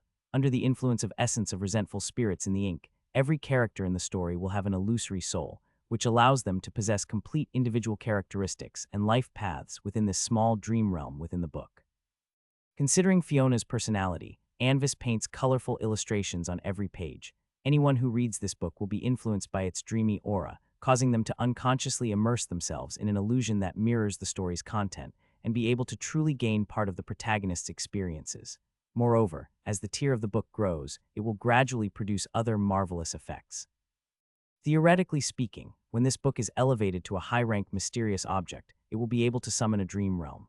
Within this domain, Fiona can summon the beings from the book into reality and use them to aid in combat. The fantasy characters summoned into reality will possess some of the same abilities as in the book. Unexpectedly for Anvis, influenced by that anomalous element, this book seems to have also developed some kind of latent effect. He can only confirm that it is some kind of beneficial effect, but what specifically it is, probably only Fiona can experience. Because of the inclusion of the young girl's hair strands among the materials, this book has almost become an item exclusive to Fiona. Only in her hands can this book unlock all its special effects. In crafting this book, Anvis chose all materials that are the highest tier he can currently control. This is not a waste, although theoretically, a growth mysterious object has infinite growth potential. In reality, this growth has an implicit upper limit. This is the famous Bezos limit. When the growth of a growth mysterious object reaches a certain height, its growth rate will slow down to almost negligible. And the height of this limit is directly related to the material quality of the mysterious object itself. Anvis anticipates that with the chosen crafting materials, this book will potentially grow to at least 8th rank. August 31st morning. On his last day before leaving Moon Castle, Duke Carrot summoned Anvis again. Father. In the study, Anvis placed his right hand over his chest, bowing respectfully to the Duke. The Duke was previously reading a document, occasionally using a magic feather pen to make some annotations on it. After a minute or two, he placed the pen back into the crystal inkwell, his pale blue eyes gazing at Anvis. He casually brought up a question that quickened Anvis's heartbeat. I heard that yesterday, you crafted a growth-type magic artifact. Yes, Father, it is a low-rank growth-type mysterious object. I plan to give it to Fiona as a farewell gift when I leave. Unable to discern Duke's intentions in bringing up this matter, Anvis answered with slight caution. Being able to create a growth-type mysterious object at your age is commendable, Anvis. However, you must understand that a person's time and energy are ultimately limited. Seeing Anvis's somewhat anxious expression, Duke Carrot smiled kindly, gently imparting guidance with his tone. Anvis immediately understood that the Duke was concerned about him becoming excessively engrossed in his secondary profession, thus neglecting the study of magic knowledge and personal skill enhancement. Although, as a reincarnator himself, he didn't have this issue, it was not something he could explain to the Duke. I understand, Father. I will manage my energy investment in the secondary profession appropriately in the future. Duke Carrot nodded briefly, concluding this topic. Tomorrow is the day you head to Pamir. Knowing your character, you must have already looked into Pamir Academy beforehand, right? Yes, I have a certain understanding of the Academy's fundamental information, Anvis replied modestly. Then, do you know about the associations at Pamir Academy? I know a little. They are loosely structured small groups formed spontaneously by official students for various common purposes, usually composed of more than 5 students. The Duke nodded again, pleased with Anvis's response. Good, what I want to tell you about now is one of the associations named True Knowledge Society. Anvis respectfully tilted his head slightly, his deep blue eyes looking attentively at the Duke, ready to listen attentively. Although not very famous, it is the strongest and most influential association within Pamir Academy. Unlike those minor squabbles among ordinary students, True Knowledge Society is a semi-hidden association, and it only admits a few to about a dozen new members from the official students who have passed the freshman period each year. Its standards are based on a comprehensive evaluation of students' background, talent level, and so forth. Only the top-tier talents qualify to receive an invitation. If it's said that Pamir Academy gathers the Empire's finest talents and noble progeny, equivalent to the future Gloria nobility class, then the True Knowledge Society is the elite gathering place among these nobles. Every member who walks out of the True Knowledge Society is a core and cornerstone for the future development of the Gloria Empire. Of course, as a direct descendant of Alivendi, you already possess the qualification to receive an invitation. Letter, I am telling you this now just to give you a head start in understanding. As he spoke, the Duke smiled, touched the emblem ring on his hand, and his gaze became slightly distant, seemingly reminiscing about the past. Up to now, the members of the True Knowledge Society have produced 8 ninth-rank professionals, including myself. I am also one of the members of the society. I won't elaborate on the specific rules for joining. Each invitation letter has them, and when the time comes, you can choose whether to join based on your own will. Subsequently, the Duke behind the desk stood up, waved his right hand, and suddenly 3 items appeared in the air of the study. A delicate magic wand inlaid with a dim blue crystal, a silver-white magic book, and a dark silver ring engraved with pale blue inscriptions. Under the sunlight coming through the window into the study, the 3 items shimmer with magical halos of various colors, appearing incredibly beautiful and mysterious. These are the parting gifts your elder brothers and sisters have prepared for you. With the Duke's words, the items in mid-air drifted towards Anvis, hovering in front of him. The Dark Moon Wand, which enhances the success rate, effect, and duration of spells, comes with a 6th-rank dissociation technique and can be cast twice a day. For spells below 4th rank, its enhancement effect is 2.5 times. For spells between 4th and below 6th rank, the enhancement effect is 1.5 times, and for 7th rank spells, the increase is 1.15 times. The Secret Silver Codex, totaling 18 pages, of which 3 silver pages can record up to 7th rank spells, and the remaining ordinary pages can record up to 6th rank spells.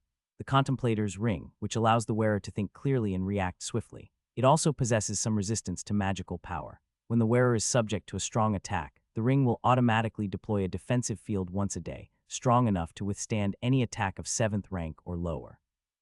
Indicating the items in mid-air, the Duke described their effects to Anvis one by one. Although he already knew, hearing these renowned names still made Anvis feel somewhat emotional. All were top-notch purple equipment, once auctioned off for sky-high prices in his previous life, and they all came with top-quality skills. In his past life, when Anvis was over level 40, he had gained a favor from a high-rank NPC alchemist through a series of hidden tasks. Later in the exchange list provided by the alchemist, he chose a Dark Moon Wand. However, that wand only had an enhancement effect of 2.2 times for spells below 4th rank. For spells above 4th rank and below 6th rank, the enhancement effect was only 1.35 times, and the included spell was only a 5th rank Chain Lightning. Don't even think about the dissociation technique, that's a spell that only a master could imbue. And engaging a master not only required a huge fee, but also required a certain level of favorability with NPCs. Apart from the chairman of big guilds and professional players from clubs, no one could afford the cost of having a master make a move once. Even so, that Dark Moon Wand still ranked 17th on the player's magic wand leaderboard at that time. You must know, in that era when mainstream spells for spellcasters were still between 3rd and 4th rank, the general enhancement factor of wands was not above 1.5x.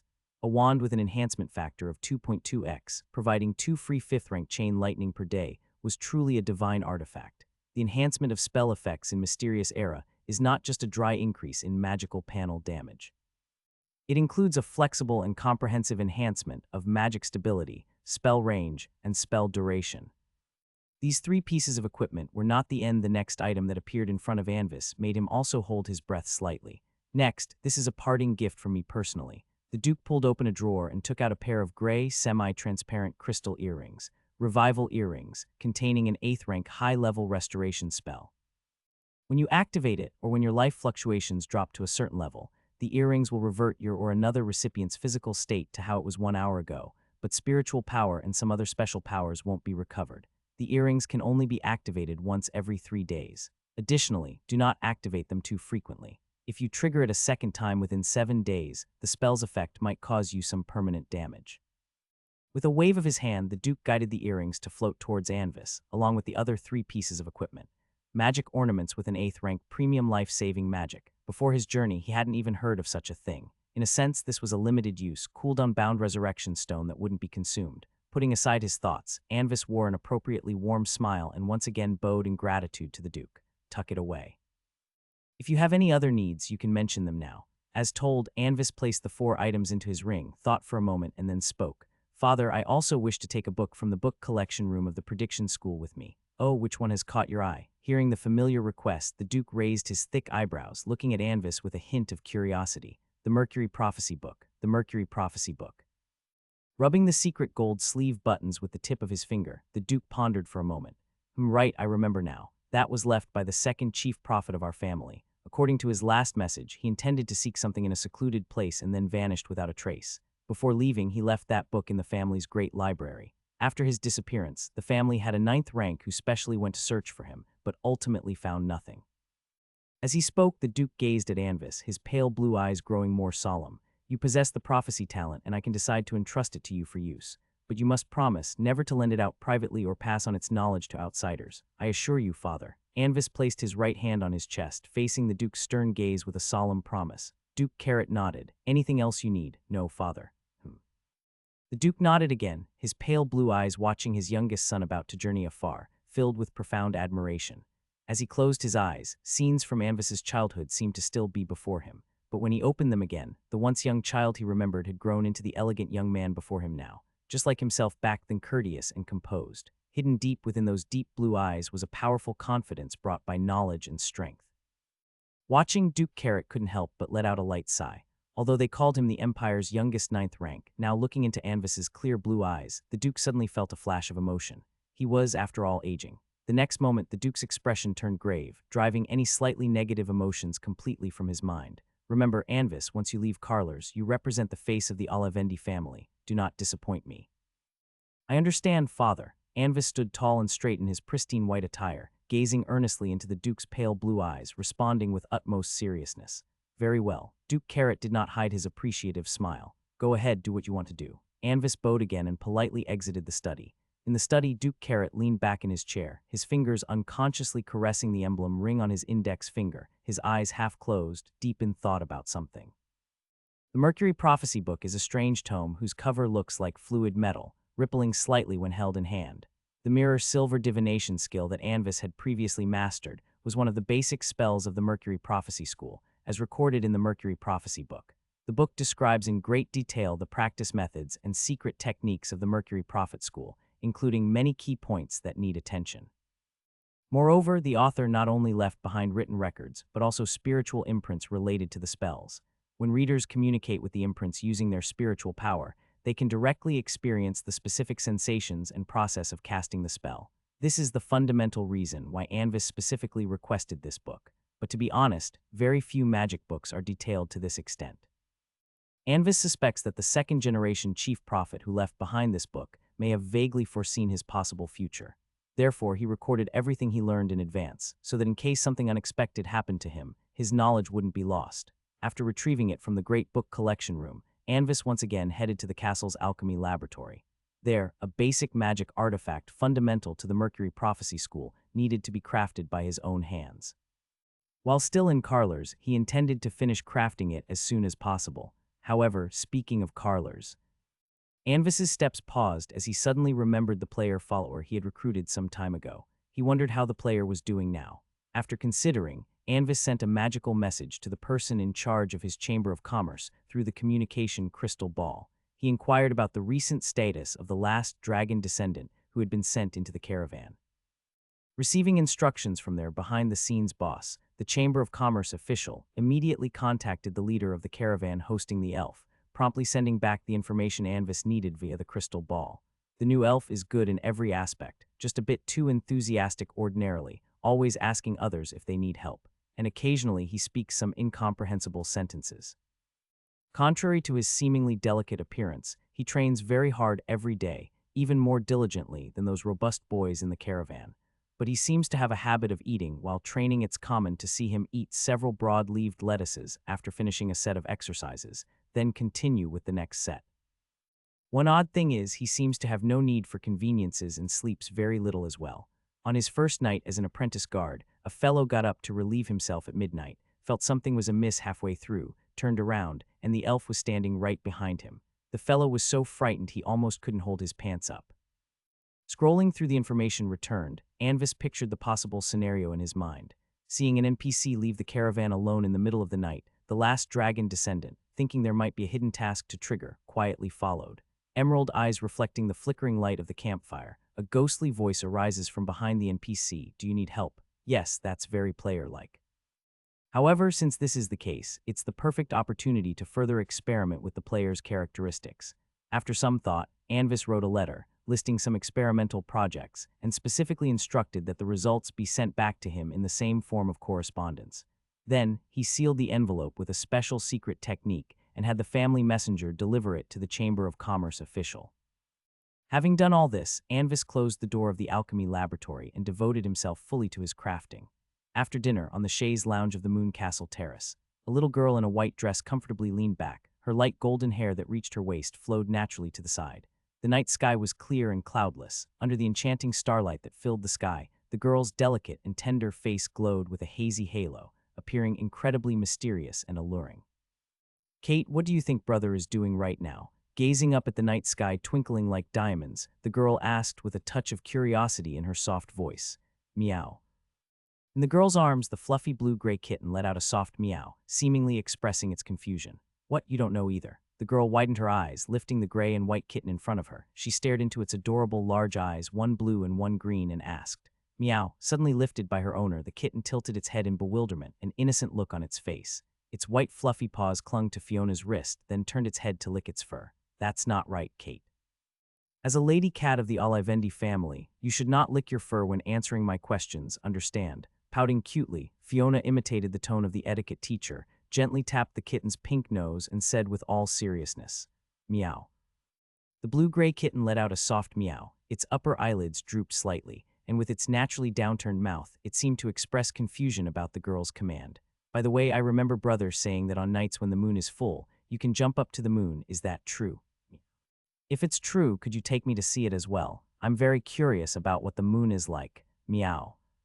Great, then it's settled, no takebacks. Meow. The girl hugged it back into her arms again, feeling the warm, fluffy touch. She gently scratched its white chin. Meow. With Fiona's gentle fingers scratching its chin, Kate comfortably rolled over, curling up its cute paws and revealing its soft, snow-white belly. Meanwhile, Anvis had left Moon Castle, an uncommon occurrence.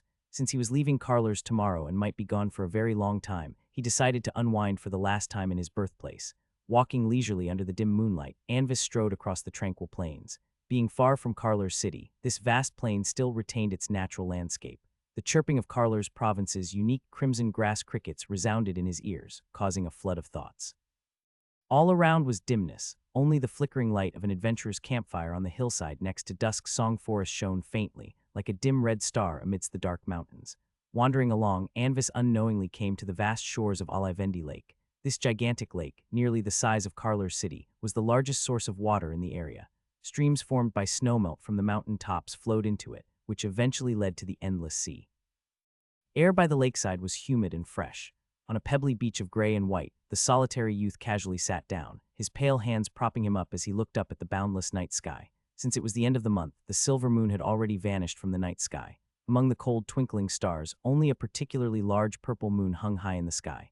It was like a lofty deity, quietly sitting atop the heavens, silently watching over the people with nowhere to return to. Anvis's gaze meandered through the night sky, carrying an unrealistic sense of anticipation, distinguishing the sparkling stars. He tried to find a piece of starry sky that seemed familiar, to find that familiar blue star. Even if it was just a faint blue dot, that would be enough. At the moment he was about to leave home, he suddenly felt homesick. For a long time Anvis, to no avail, silently bowed his head. His pale complexion merged with the moonlight, like a beautiful deity who had inadvertently descended into the mortal realm. The cold night wind arose from the surface of the lake, blowing the light golden strands of hair that fell to his ears. Countless strange unival plants swayed in the wind, releasing spores that glowed with a peculiar pale blue light, like specks of stars. Moved by the scene, the memories since his arrival flashed before Anvis's eyes like a slideshow. A strong sense of absurdity and loneliness once again crept into Anvis's heart. In front of others, Anvis was clever and eager to learn, polite and graceful, his every move beyond reproach. He had crafted a perfect mask for himself to conceal the confusion, weakness, and fear in his heart. Having experienced a previous life, that suffocating feeling of standing opposite the whole world, those negative emotions have taken deep root within him. Entering the great book collection room daily, he studied various magic knowledge as if desperately. In fact, it might not be without the purpose to distract himself and temporarily numb his own mind. But in this quiet moonlit night, the emotions that were always hidden erupted: the Olivendi family, the legendary bloodline, the millennium-old dukedom. The youth with light golden short hair couldn't help but let out a very low sneer. So glorious, so noble, so pitiful. The four great families, as the representatives and symbols of the old nobility, are ultimately feudal against the tide of the new era. Even though he sat alone by the lakeside, these words were only thought in his heart and not spoken aloud. He knew that even though he seemed to be alone, the Duke would never truly feel at ease about him going out alone at night. Therefore, there must be high-ranked guards from the family nearby. With a light sigh in his heart, Anvis casually picked up a small pebble from beside him, holding it quietly and carefully as if it were some kind of treasure. The gray and white round stone was light, with a bit of moss clinging to its surface, an inconspicuous little thing that could easily be crushed with just a little effort. As insignificant as this pebble, can I really change everything? Or will I, along with the family standing against the trend, be helplessly led to destruction? Gently closing his eyes, Anvis took a deep breath to ease the heavy, stagnant pressure in his chest. The peculiar chirping of insects mixed with the babbling sound of a nearby stream echoed in the cold, damp air by the lakeside. An unnamed blackbird perched on a mango willow tree, its red eyes quietly observing this uninvited guest by the lake. The vast amis cast a hazy moonlight, draping a layer of light purple gauze over the youth's lone figure. After a while, Anvis reopened his eyes, his gaze regaining its usual clarity and determination. The answer, in fact, had always been in his heart, even if it's just such a small pebble. Even then, as long as it is in a critical position, it too can affect many, many things. Pale palms gently grasped the pebble. The youth slowly stood up, gazing calmly and composedly at the vast and deep waters before him. Having struggled along the way and having reflected by the lakeside, Anvis's spirit seemed as though it had undergone a purification. The confusion and weakness that had been deeply hidden in his heart since his arrival were now completely swept away. I will not die, not only that, but I will also lead those I cherish towards an endless future.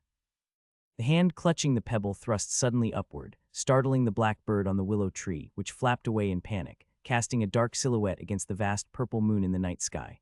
The next instant, the pale youth turned crisply, walking towards the castle with resolute determination without looking back. Behind him, pebbles fell into the lake, splashing stars across the sky. The next morning, Anvis, having completed his preparations, headed to Carler's city in the company of the Duke and others aboard a transport. The huge square in front of the city lord mansion is the gathering point for freshmen from various academies. Boys and girls who meet a certain standard of talent will board floating transports here to head to their respective academies. Among them, a small elite group with the topmost talent belongs to the Royal Pamir Academy. Those of slightly lesser talent are absorbed by academies founded by the four great families. The majority of the remaining students are left for other academies to compete for. This was a foundational rule set by Emperor Gloria at the founding of the empire, unchangeable. Along with this order, it was also decreed that the direct descendants of the four great families and other major nobles must attend the Royal Pamir Academy in the royal capital once they reach a certain age. This was a measure combining grace and authority, effectively acting as a form of political hostage. To prevent backlash from the nobles, the emperor also promised that in Pamir, they would receive the finest resources the empire had to offer for cultivation, and they would have the opportunity to learn secret techniques unique to the royal family, thus saving face for everyone involved. Of course, with the changes in the empire's situation over thousands of years, the implied meaning of hostages has long since faded from history. But this rule has been retained as a symbol of local allegiance to the royal family. With this regulation, Pamir Academy nearly became the birthplace of the empire's upper class. Other minor nobles strove to send their offspring to Pamir, thereby gaining an opportunity to enter this influential circle. Emperor Gloria was a truly legendary sovereign. Her original identity was that of the fourth princess of ancient magic empire, Veselam, which once unified the entire Yar continent, as recorded in history, Gloria Augustine. After the Destruction Day, the ancient Zivizar Empire collapsed overnight. 9 floating cities, representing the Empire's highest magical achievements, either disintegrated, crashed, or disappeared into the spatial turbulence. The highest governing body of the Empire, the Ring Council, was completely dissolved, and all 9th-rank limit councilmen and most members vanished overnight, setting back the continent's level of magic by at least 1,000 years. In times of crisis, Gloria, leveraging her identity as the sole surviving member of the royal family, gathered the remnants of the Magic Empire's noble forces and steadily marched south. Amidst surrounding enemies, she forcefully reclaimed 1/10 of the land on the southeast side of the continent and renamed the Reborn Empire after herself. In the first year of the Radiant history, on May 22, Gloria was officially crowned as the Emperor, changing the magic calendar to Radiant history, thus establishing the Gloria Empire. Since the empire was newly established and in need of development, there was a severe shortage of talents of all kinds. After taking office, the emperor, with her remaining influence, boldly reformed the empire, employing capable individuals regardless of their origins. In order to draw more talents, Gloria unprecedentedly established the academy system. The academies judged only by talent, not by background, effectively opening a crack in the solidified class structure that had enveloped the empire for thousands of years. As a compromise with the nobles, the emperor allowed nobles to freely build academies on their own lands. With such developments over the decades, the Gloria Empire fully integrated its territories, and relying on the heritage left from the ancient Magic Empire's royal family, became the second greatest power of the continent. In the 300th year of Radiant history, the great emperor handed over the empire to Gloria II, whom she had personally guided for decades, leaving behind the star crown and sword of King Selection before disappearing without a trace. Inside the luxurious and elegant City Lord Mansion's reception room, a noble young man dressed in a pure white, gold-trimmed long gown with a silver pocket watch chain stood before a large stone-arched window, his expression calm as he overlooked the many freshmen waiting in the square below. Anvis, when living by yourself, remember to take good care of yourself. After arriving at the academy, if there's anything you need, feel free to contact the family's representative in the royal capital. A gentle female voice sounded from behind him, the beautiful Duchess Elena carefully advising, fearing that Anvis might not adapt well to academy life. I know, mother. Turning around, Anvis smiled gently, nodded elegantly, and responded with practiced ease to his mother's warmth. Brother, I wish you a smooth journey. Today, Fiona was dressed in a pale blue dress, her light golden hair adorned with a wide-brimmed ivory hat. Following Anvis's suggestion, she took out the gift box again and under everyone's gaze presented it to Anvis. Anvis pretended to be very surprised as he opened the gift box, then smiled and thanked Fiona. Then, under Fiona's astonished gaze, Anvis took out his own departing gift and handed it to Fiona. This is. Fiona was stunned by this sudden surprise, opening the gift box full of curiosity and anticipation. Upon first glance, she saw a beautifully crafted thick book. The girl's initially excited emotions suddenly became a bit complex. Observing the change in the girl's expression, Anvis chuckled inwardly but continued with an unchanged expression, introducing the magical effects of this mysterious object to Fiona. Since you are also heading to the academy next year, I prepared a gift for you in advance. It's a magic artifact that I specifically made for you, although it looks like a thick book on the outside. In fact, by injecting a bit of spiritual power, you can enter the world within the book. The further you explore, the greater the impact you have on the world inside the book, and the more spiritual power it consumes. This process itself also has the effect of training spiritual power. Although it is now just a particularly special storybook, it has the potential to grow. As your tier increases, the dream world within the book will also continuously grow, expanding the world's scope, reality, and details. The body of the book will also obtain more mysterious effects, and in the end, it might even have an interesting ability such as summoning fairy tale characters from the book into reality. At last, Anvis deliberately lowered his voice, giving Fiona a teasing wink. Don't worry, Faye, I've drawn illustrations on every page. Gov, what are you talking about, brother? I was not worried about that. Fiona, who had just breathed a sigh of relief, almost choked upon hearing this and quickly clarified her statement, then sneakily glanced at the Duke and Duchess. Seeing the subtle expressions on their faces, the girl couldn't help but glare indignantly at Anvis. It seems I was mistaken, sorry, little sister. Anvis did not retort, but simply smiled softly, offering a gentlemanly apology to the young girl. His courteous gesture made the young girl feel somewhat embarrassed. These words came from Fiona's heart holding the book in her hands. The familial warmth and magical aura it emitted made her feel extremely comfortable. The happiest about the amiable relationship between the siblings was the Duchess Elena. Seeing the harmonious interaction between the two made her feel utterly contented. It's here. At that moment, Duke Carrot suddenly spoke, and everyone's gaze was instantly drawn to the square. Unbeknownst to them, the lighting in the square had already dimmed. Amidst the resounding exclamations echoing through the square, an oppressively large object descended from the clouds. Its massive size, like a dark cloud, overshadowed the sun, enveloping the entire square in its creeping shadow. It was a retro-styled large ship, streamlined in shape without sails. Its body was made of dark silver metal, occasionally flashing inscriptions that shone brilliantly, creating a look both mysterious and powerful. On the massive hull's left side shone a glorious purple-gold castle crest. The Pamir Academy welcoming team has arrived. Let's go, Anvis. Duke Carrot took the lead and walked towards the door, with Anvis and others following closely behind. In the center of the square, several guiding mages dressed in Pamir Academy magic robes were already waiting at the landing point. Behind them, dozens of newcomers in various outfits gathered together, waiting for the arrival of the Academy's floating ship, Your Grace.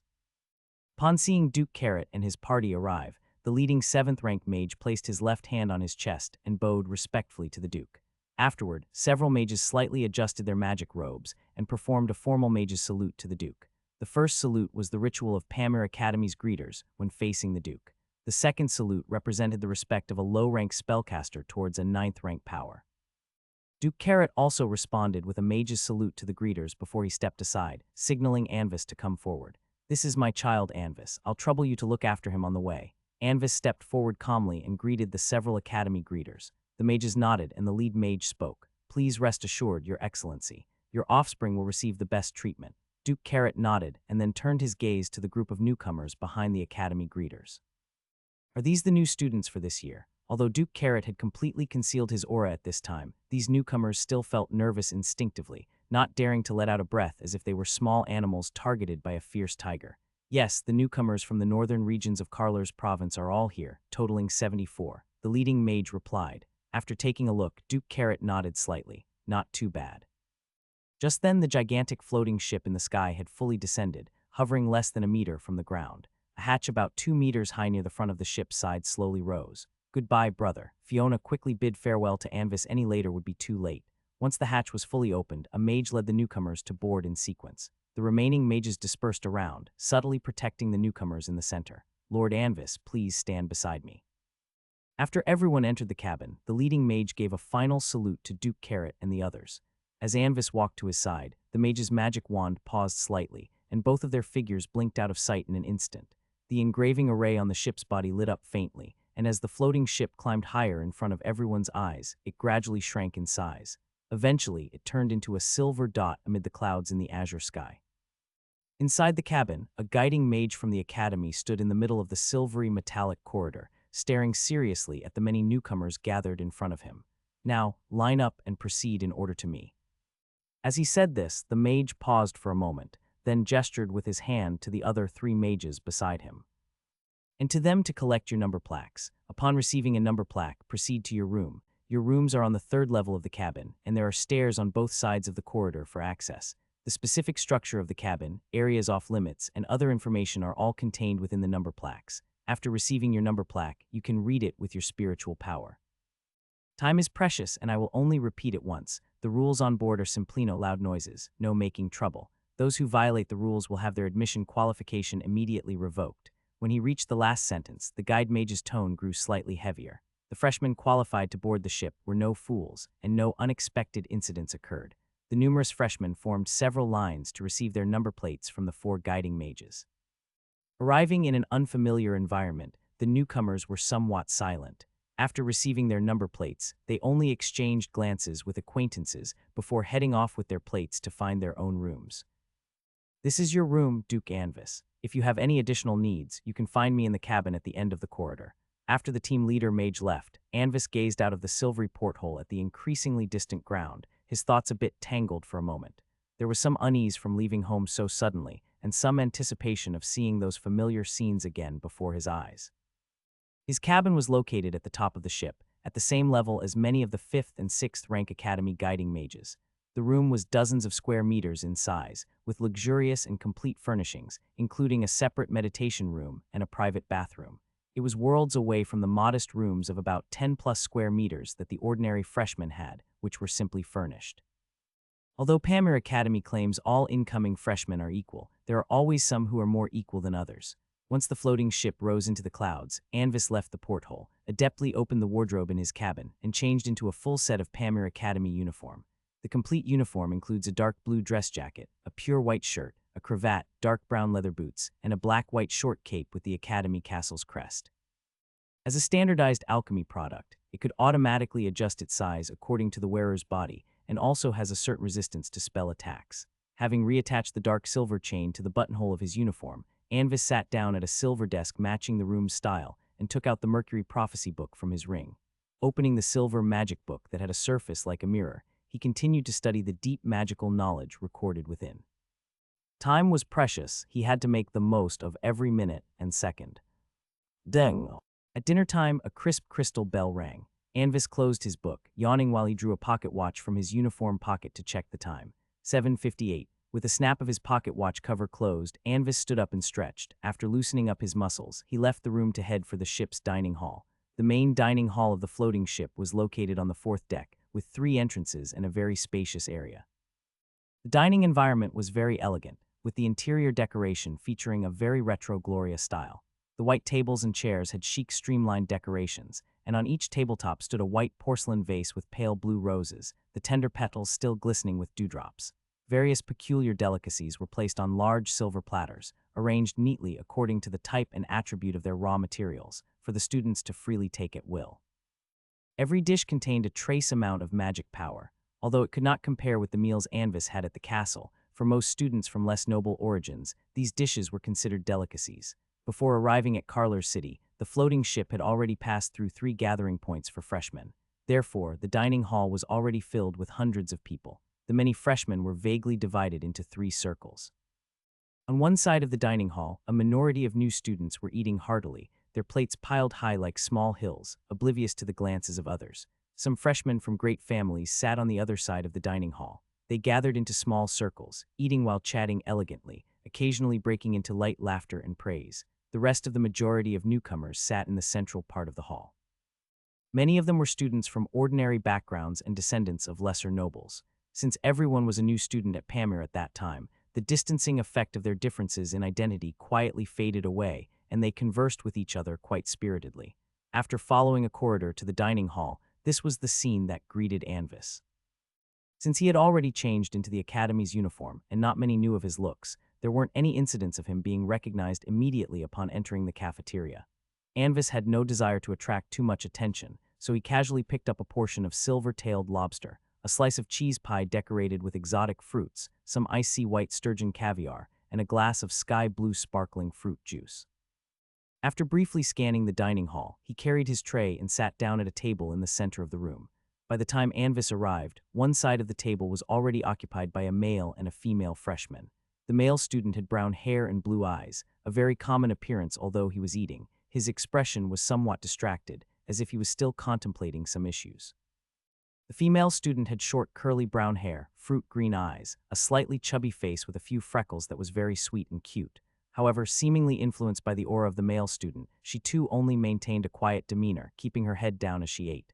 Based on their dining manners, Anvis assessed that neither of them were of noble lineage. "May I sit here, please?" "No problem, go ahead." Suddenly asked, the brown-haired cute girl seemed to breathe a sigh of relief, hurriedly raised her head to reply, and kindly nodded to Anvis. Anvis smiled gently and nodded back to the girl in response. "He's so handsome." Seeing the perfect and charming smile on the face of the blonde young man before her, the girl's heartbeat suddenly quickened. Instinctively, she lowered her head, pretending to eat to try and hide her embarrassment.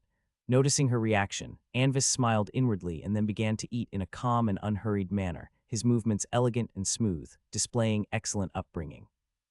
From the corner of his eye, he saw that the brown-haired girl would sneak glances at him with her sparkling fruit-green eyes while eating. Her inner thoughts were quite obvious. "Ah, my irresistible charm." After a short while, the girl could no longer hold back and raised her head shyly to look at Anvis, speaking softly. "Hello, may I ask if you are a noble? I am indeed born into a noble family, but now, just like you, I am simply a new student at Pamir Academy." Anvis put down his knife and fork, smiling as he looked at the girl's slightly chubby face, his tone carrying a strange and enchanting beauty, like an angel falling to the mortal world. Being gazed at by his deep blue eyes, the girl only felt her cheeks beginning to warm up slightly. Hearing this, the male student who had been immersed in his own world also snapped back to reality and glanced briefly at Anvis. Anvis politely nodded to him. The male student lowered his head again, returning to his previous state. "I'm Shirley, and he's Orbans. We both come from the Rila region to the northwest of Carlers. He's always been like this. Please don't mind him." Seeing the atmosphere at the table getting a little stiff, the brown-haired girl hurriedly spoke to introduce them. "No worries, my name is Anvis from Carlers City." Anvis smiled as he spoke, indicating he didn't mind. Carler said, "I've heard my father mention it, but I've never been there." Upon hearing Anvis's words, the girl called Shirley showed a look of longing. She had only heard about the provincial capital from her father, who was a professional. It must be very big. "I've heard that it's filled with gold coins everywhere, and that the air is even fresher than in other places." Those tales of the air being fresher and streets lined with gold coins are but exaggerated and unreal rumors. However, Carler's is indeed very big, about this big. Anvis chuckled softly and playfully stretched out his arms in front of the girl, making a very big gesture with his hands. The girl was amused by his gesture, and the boy named Orbans also looked up for the second time, glancing at the two of them. Dinner ended in the midst of a pleasant conversation between Anvis and Shirley, with Orbans keeping his head down and maintaining silence the whole time. "Excuse me, I need to check the time." With a smile as an indication to Shirley, Anvis pulled out his pocket watch, with his slender, pale fingers lightly pressing on the top spring, causing the intricately carved secret gold cover to snap open, revealing a golden dial inlaid with starlight blue diamonds. 8:28. He softly read out the time, then with a slight movement of his fingers, he closed the watch's cover and slipped it back into the inner pocket of his coat. His movements were natural yet elegant, once again dazzling the young girl. "Well then, I shall take my leave first." "Ah, okay, goodbye." Shirley waved her hand somewhat reluctantly, then suddenly remembered something and hastily spoke up. "By the way, what's your room number?" As she spoke, the girl suddenly realized the ambiguity in her words, her face turning red as her voice involuntarily diminished. Orbans lifted his head for the third time, his gaze lingering with an unclear meaning between the two of them. "I mean, that's not what I meant."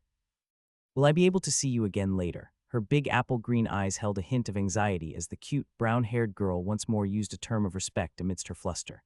Anvis smiled tenderly at the girl, his smile warm like sunshine, which again helped to calm the flustered girl. "Every night I come here for dinner. I see you tomorrow night." The girl nodded quickly, trying to dispel the awkwardness of the previous moment. "Goodbye." Orbans also muttered something rather indistinct, before once again bowing his head. Anvis stood up with his now empty plate, smiling and nodding to them both in farewell, then slowly departed. After returning to his own room, Anvis carefully recalled the dinner scene, contemplating if there had been any improprieties in his entrance. After a thorough reflection, he nodded slightly, quite satisfied with his performance from earlier. In fact, his choice of where to dine was not random, but was a deliberate intent to make contact with the two individuals. More precisely, it was to approach the boy among them, Orbans. The power of an individual, after all, has its limits. Even carrying two legendary bloodlines, having almost transcended human limitations, there are still limits. That's when one needs to leverage all possible external aid, for example, those who are true geniuses. In his plans, there were two individuals in the academy listed as top priority for recruitment. Orbans was one of them. He was a true magic prodigy, as if his entire life existed solely for the advancement of magic. Though his personality was a bit odd, it could not conceal the radiance he possessed. The young Anvis from his previous life was not actually all that keen on making friends or cultivating his own network of relationships. Compared to these, he was more enthusiastic about learning. Yes, studying made him happy, but even so, he had also heard of the great name of Orbans, the founder and pioneer of the secret power school, discoverer of the third law of space-time, multiple recipient of the Alvarsha Award of Truth, one of the three councilmen of the Magic Council with the title of Space-Time, Ring Veronica's only direct disciple. The accomplishments this ordinary-born person achieved later in life couldn't even be adequately described by the word spectacular. If compared to a celebrity from Anvis's former lifetime, then Orbans would be equivalent to a magic version of Einstein and Tesla. In his later years, he pushed the entire magic world forward by a step within just a few decades. The most renowned accomplishment of Orbans was the successful restoration of the structural model of the floating city's energy core, the eternal core. It is known that the diameter of a floating city can reach tens of kilometers, and the magic power consumed every second to keep such a colossal object afloat and not fall is truly astronomical. With such tremendous consumption of magic power, relying solely on absorbing the free energy in the surrounding space is far from sufficient. Therefore, an independent and super magic power source must exist. The eternal core is the core magic source of an entire floating city, as well as the fundamental source of the floating city's formidable power. It can output nearly limitless magic power incessantly, and its maximum output is only limited by the material of the magic circuit. It is truly a miraculous creation. Although the council later found out that even a 9th-rank limit powerhouse couldn't truly construct a new eternal core based on that model, it didn't prevent its application. For example, by making certain modifications to this structure, one could construct a secondary, less stable, and limited magic power output pseudo-eternal core. And its original structure became the Council's top secret, something that even the Alivendi family was unable to obtain. Such talent is something no force would be willing to let go of. Countless people have extended an olive branch to him, including major nobles, but they were all rejected by his proud and lofty nature. Usually, Orbans looked at most people who wanted to invite him to join a certain force with a kind of pitying gaze, as if looking at a group of pitiable and ignorant lower-crawling beings. He told them, "Sorry, I can't accept your invitation. My time is very precious, and it should not be wasted on meaningless things." The Anvis from his previous life also tried to make contact with him, and given that he was also considered a top student, Orbans discussed with him for a while. But after about 10 minutes, young Anvis began to be unable to keep up with his line of thought. Noticing this, Orbans stopped his discourse and more politely issued an order to leave, leaving young Anvis with no choice but to take the opportunity to excuse himself. Of course, his character also brought him many enemies, but until he was valued by the space-time ring and taken as a direct disciple, he had been living well, which speaks volumes. According to the information collected by the family in his former life, Anvis knew that Orbans was also from the Pamir Academy. But what he didn't expect was that Orbans was on the same ship as him. This kind of super talent, Anvis plans to make the greatest effort to bring him into his own camp, and this brief journey before the floating ship reaches the Academy is the best opportunity to make contact with him. At this moment, none of the auras from Orbans's previous life existed yet. This coincidentally means that now is the moment when his psychological defenses are at their weakest.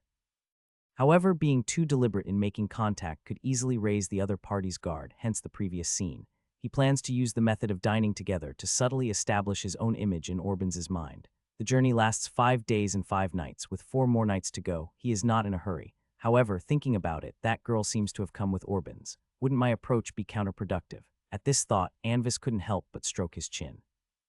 It should be no big deal after all. He never had a girlfriend in his past life. That was the news I heard during a gathering in the Stove Fire month the year before last. At dinner time, Anvis once again went to that dining table and had dinner with Shirley and Orbans.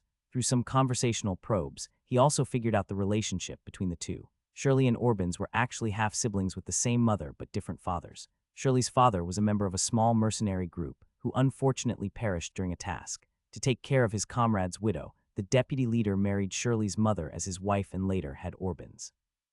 At that time, Viscount Tun wanted to test the abilities of his 3 descendants. He commanded the servants to bring 3 dogs and called his sons to his side, giving 1 dog to each, instructing them to find a way to make their dogs eat the extremely spicy sage sauce. The eldest, possessing the strength of a 5th rank, took action first. He forced the dog's mouth open and used fighting energy to envelop the sage sauce before stuffing it in. Viscount Tun shook his head. That's too violent. The second son, a 4th rank mage, adopted a gentler approach. He cast an illusion technique on the dog that made the sage sauce seem like its favorite black aromatic chicken. Then the dog happily gobbled up the sage sauce under the effect of the illusion. This is deceitful. Viscount Tun shook his head once more. Seeing that neither brother had earned their father's approval, the third son, with only the strength of a 2nd rank, calmly smeared the sage sauce near the tail of the dog. The dog yelped from the spiciness, continuously licking the area where the sage sauce was applied. The youngest son pointed at the dog and solemnly introduced to his father. "Look, father, all of its actions are spontaneous, and it is also singing the praises of the greatness of Tun's family. Ha ha ha, he is indeed clever." Shirley was tickled by Anvis's humorous storytelling and giggled non-stop, her brown hair quivering with her laughter. This is hypocrisy. Orbans mumbled indistinctly, so quietly that not even Anvis could clearly hear what he was grumbling about. Over several days, Anvis would go to that dining table every evening for dinner, and the 3 gradually became more familiar with one another. Of course, most of the time it was Anvis and Shirley conversing, with Orbans only occasionally interjecting a word or two. During this period, Anvis detailed to them the background of Pamir Academy, the significance of entering this institute, and the various subjects available after admission. Besides that, he also recounted scenes and stories from Carler's city and shared some widely known, accessible jokes from the noble circles. In return, the young lady shared her rural life experiences and some amusing anecdotes, which Anvis found quite. In both his past and current life, he had never truly experienced the pastoral life of this world. Over the course of several days aboard the floating ship, Anvis was recognized by other new recruits twice, once by the son of a marquis who was a subordinate to his family, and another time upon boarding, by a lesser noble descendant who had seen his face from afar. Both of them greeted him with great politeness and tried to invite him to dine at other tables. However, after Anvis tactfully declined their invitations, both individuals also excused themselves with good grace.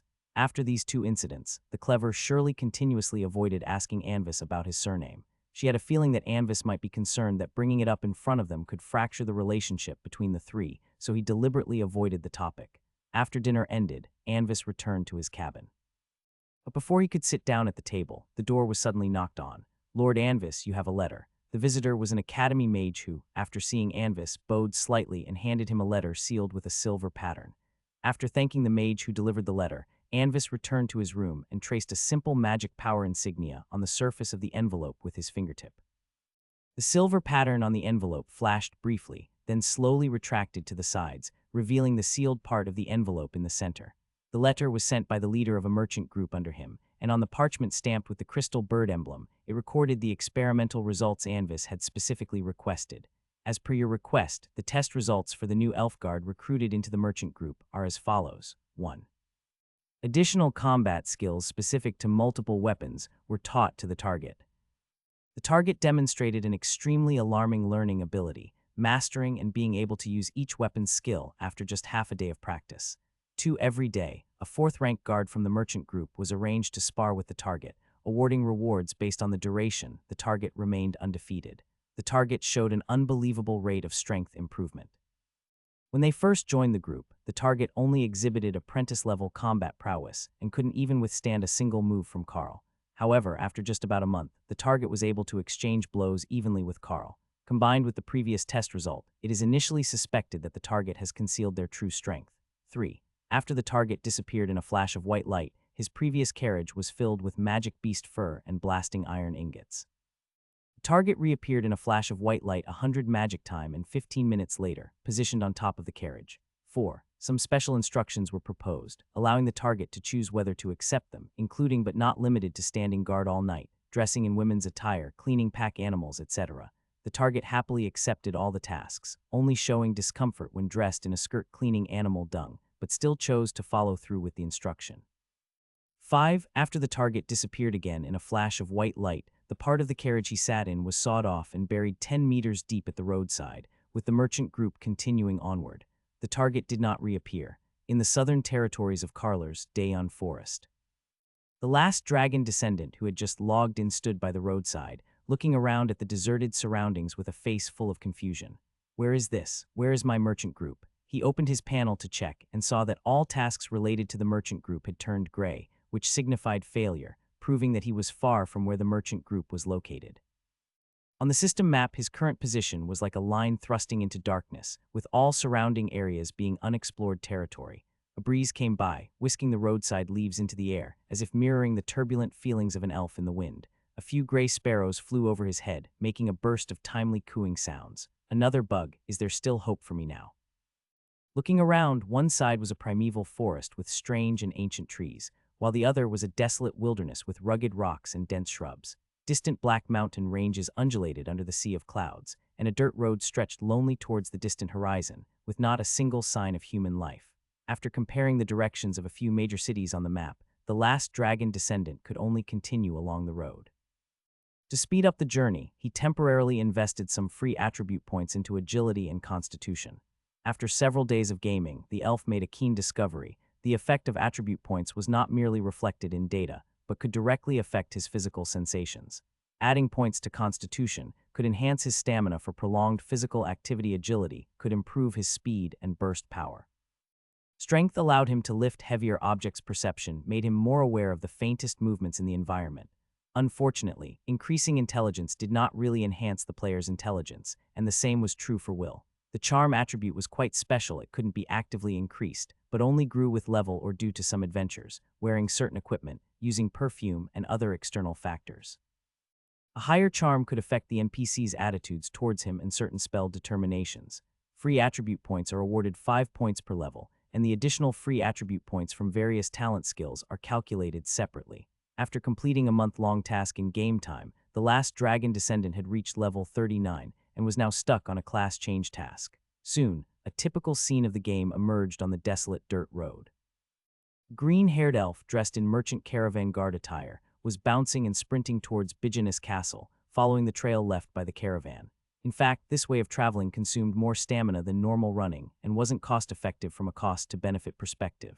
But in terms of gaming experience, since the character's physical prowess greatly exceeded reality, a casual leap could span meters in height and distance. The exhilarating and unrestrained feeling brought about by consecutive leaps was truly thrilling. Listening to the sound of the wind passing by the ears, mixed with the sunshine and fresh air rushing towards the face. Each time his feet landed on the ground, the body would respond with a sense of lightness and strength. Golden fallen leaves, swaying weeds, dense trees, gray-white rocks, everything swiftly swept by in the background. This was his fundamental pursuit in playing the game, to experience in virtuality what reality could not offer. After swiftly covering some distance, a friendly system prompt came. Your stamina is below 30, please be cautious. When stamina drops below 25, players will acquire the negative state fatigue, reducing strength and agility by 50. When completely depleted to 0, players will fall into a severe fatigue state, reducing strength and agility attributes by 95, and sleep is necessary for recovery. Due to the high realism of the game, players often have no time to pay attention to the game panel during combat. Out of consideration for humanity, the game officials specifically designed a friendly reminder function that can automatically alert players to attribute changes and manage spell timing and more. However, according to the introduction in the beta agreement, as this feature adds to operating costs, it will require a microtransaction to activate after the official game launch.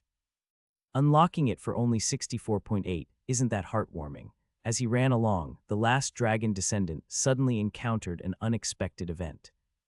4 or 5 gray wilderness wolves were gathering by the roadside, seemingly tearing at something. Noticing the approach of the elf, the wolves immediately turned their heads, their dark yellow, bloodthirsty eyes staring at him with a chilling gaze, their bodies lowered, and their throats emitting a series of threatening growls. The last dragon descendant frowned. His innate keen elven vision allowed him to clearly see what the wolves were tearing at exactly. It was unmistakably a mutilated corpse.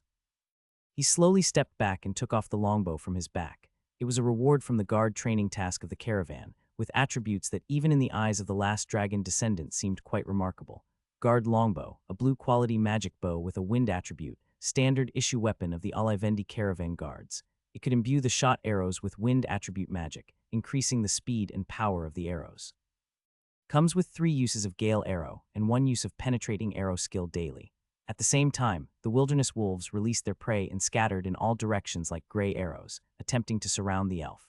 3 white feathered arrows appeared between the elf's fingers, with layers of nimble wind element wrapping around the shaft. Then as the bow drew to full moon, 3 pale blue wind arrows shot towards the pack of wolves in an instant.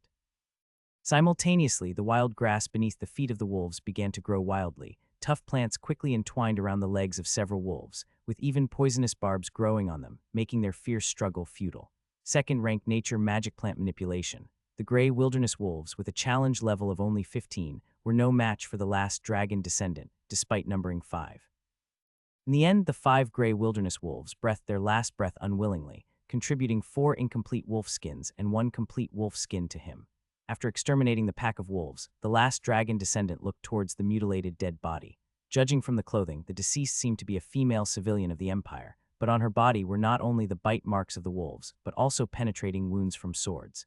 Is this some kind of emergent task?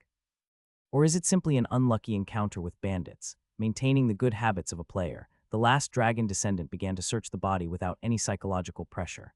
Because after all, this is a game, the system offers players 2 ways to obtain loot. The first, much like an ordinary 3D game, is to call out the panel next to the deceased and choose the option to obtain loot. The player's character will then automatically use Mage's hand to retrieve items carried by the deceased. How much loot can be found depends on the item's concealment level, as well as the player's attributes and searching skills. The second method involves true mode, which is independent of character attributes, and how much can be found relies solely on the player's own ability. The advantage of this method is that early on, it is possible to ignore the search skill attribute. However, the downside is that players probably won't be able to find items with high concealment directly. No matter which method is chosen, after the search is over, the player's search skills will improve a little. Moments later, the last dragon descendant found 6 silver coins, 32 copper coins, a black iron necklace, and a pile of letters soaked in dark red bloodstains from the body. With these days, not even robbers fancy silver coins. Can the pace of inflation not be stopped by magic? The elf whistled in surprise, and then opened the letter with some curiosity. Dear Aisha, how is everything at home? Are the children growing up healthy? I apologize for not fulfilling my duties as both a husband and a father. This time, the mercenary group has taken on a big contract. The White Rose Army needs to secretly transport a batch of supplies from Wind Valley City to Manhwarecan Castle. The journey back and forth will take at least 6 months. Despite the higher risks involved in this mission compared to previous ones, the reward for this mission equals to what I have earned in the past 3 years. With this money, you no longer have to toil all day, and our eldest son now has the tuition to enter the professional college. We are going to embrace a bright future. Do not worry, my love. Take good care of the children and wait for my return.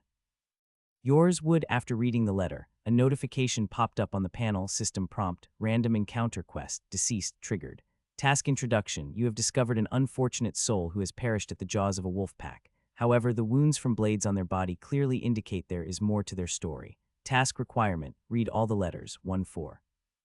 Task reward, none. A trigger-style plot quest. The last dragon descendant perked up the introduction and requirements of the task clearly implied that this was the beginning of some side story quest. His interest in the task stemmed from the mention of the White Rose Army in the letter. In the background story, the White Rose Army is nominally under the direct control of the Gloria Empire's royal family and is one of the defense armies stationed at the empire's border. A portion of the tax revenue submitted to the royal family by the 4 provinces each year goes directly to the army to serve as military expenses. Unlike the previous caravan guards, the White Rose Army is a true elite force with an average challenge level up to 60. If he could make connections with them, he could soar in a short time. While daydreaming about bright prospects, the last dragon descendant opened the second letter. I am sorry, Aisha. I cannot forgo this task. If I proposed it, the captain would definitely demote me to a reserve member. You said you have a bad premonition. I admit that this mission is much more dangerous than before, but it is still within our capacity to bear. I have also heard the rumors on the road, but we are more than 100 strong, and the captain is a powerful warrior at the peak of 6th rank. Even if we face bandits and so-called dark wizards, we are well able to protect ourselves. Even if those damned nobles are to be blamed, at least their gold coins are innocent. Be obedient and wait for me at home. I will definitely return safely. Yours would. Flag raising much. The last dragon descendant instinctively made a quip, his hands not stopping as he opened the third letter. The order of letters was easy to determine, as each envelope had a sending time on it just read from the older to the newer ones. My dear Aisha, we have arrived at Grey Eagle City, and there's less than 3 days' journey left to Manhwarecan Castle. You said the bad feeling in your heart is getting stronger. Don't worry, now that we've gotten this far, I can't stop just before the finish line. All right, no matter what, a hefty reward is soon to be in hand. I'll just spend a little more money, send a letter home every 15 days to tell you my whereabouts. Is that okay? Yours would. After reading the contents of the first 3 letters, the last dragon descendant took out the last one. As he took out this letter, he acutely noticed the difference between the 4th letter and the previous 3. Although also enclosed in an envelope, the envelope was not sealed, and there was no postage date on it. Additionally, the edges of the letter's paper were jagged, clearly torn from a book. Unlike the rough and somewhat misspelled previous 3 letters, the handwriting of this letter was clearly more delicate, seemingly penned by a woman. It has been a month and a half, and he has stopped all correspondences. Let those damned nobles keep their coins. I cannot wait any longer. Manhwarecan Castle, I must go. The children can only be entrusted to my mother to look after for the time being. Having been together for 15 years, I cannot bear the pain of losing him. This time, no matter what happens, I will be by his side. May the gods bless us. Rather than a letter, this is more like a diary entry. Having read all 4 letters, a prompt once again popped up on the panel. System notification, deceased, task completed, triggered sea-level task, tracking, task introduction. A blood-stained letter reveals the message of one dead. To chase after the lover lost during a secret cargo escort, she embarked on a journey with no return. Task goal, find the last whereabouts of the escort team. Task reward, 250,000 experience value. Completion, 0. After reading the system notification, the last dragon descendant casually saved the several letters, then took one last look at that necklace. Hanging on the necklace was a heart-shaped pendant of the same material, which could be opened. The elf extended a finger, gently pressing on the top of the pendant. The dark cover popped open, revealing a tiny magic shadow photo inside. A blonde girl in a white dress posed with a V sign in front of her, with her other arm around a young brown-haired mercenary, both smiling brilliantly. This kind of magic shadow necklace is usually made as a pair and is not considered valuable. When collecting battlefield mementos, if the victor discovers such a pendant, they would customarily leave it with the deceased. No one can guarantee they won't die on the battlefield, but at the least, they hope to be accompanied by their loved one in eternal rest. After many years of reading online and role-playing games, the last dragon descendant has concluded in his mind. The lover this woman was searching for was very likely no longer alive, and this was closely related to their last mission, or more precisely, to the secret cargo they were escorting. The direction of Manhwarecaps Castle was not far according to the map, and even by caravan's travel pace, it would take only about 7 days to reach. What exactly were they escorting? A breeze softly stirred the weeds alongside the road as the severely mutilated female corpse lay quietly in the overgrowth, her pair of hollow, bloodied eye sockets gnawed by wolves, as if beseechingly gazing at him. Looking at the few coins also stained with blood in his hand, the elf fell silent for a moment, then suddenly smiled. "I, the last dragon descendant, accept your employment."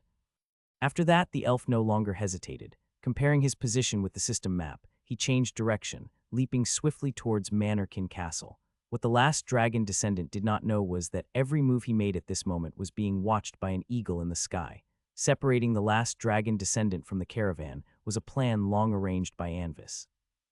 Given that the internal testing would conclude with a reset, these players with 100-fold experience were like a bunch of unstable bombs, ready to explode at any moment, potentially taking others down with them to test some game mechanics.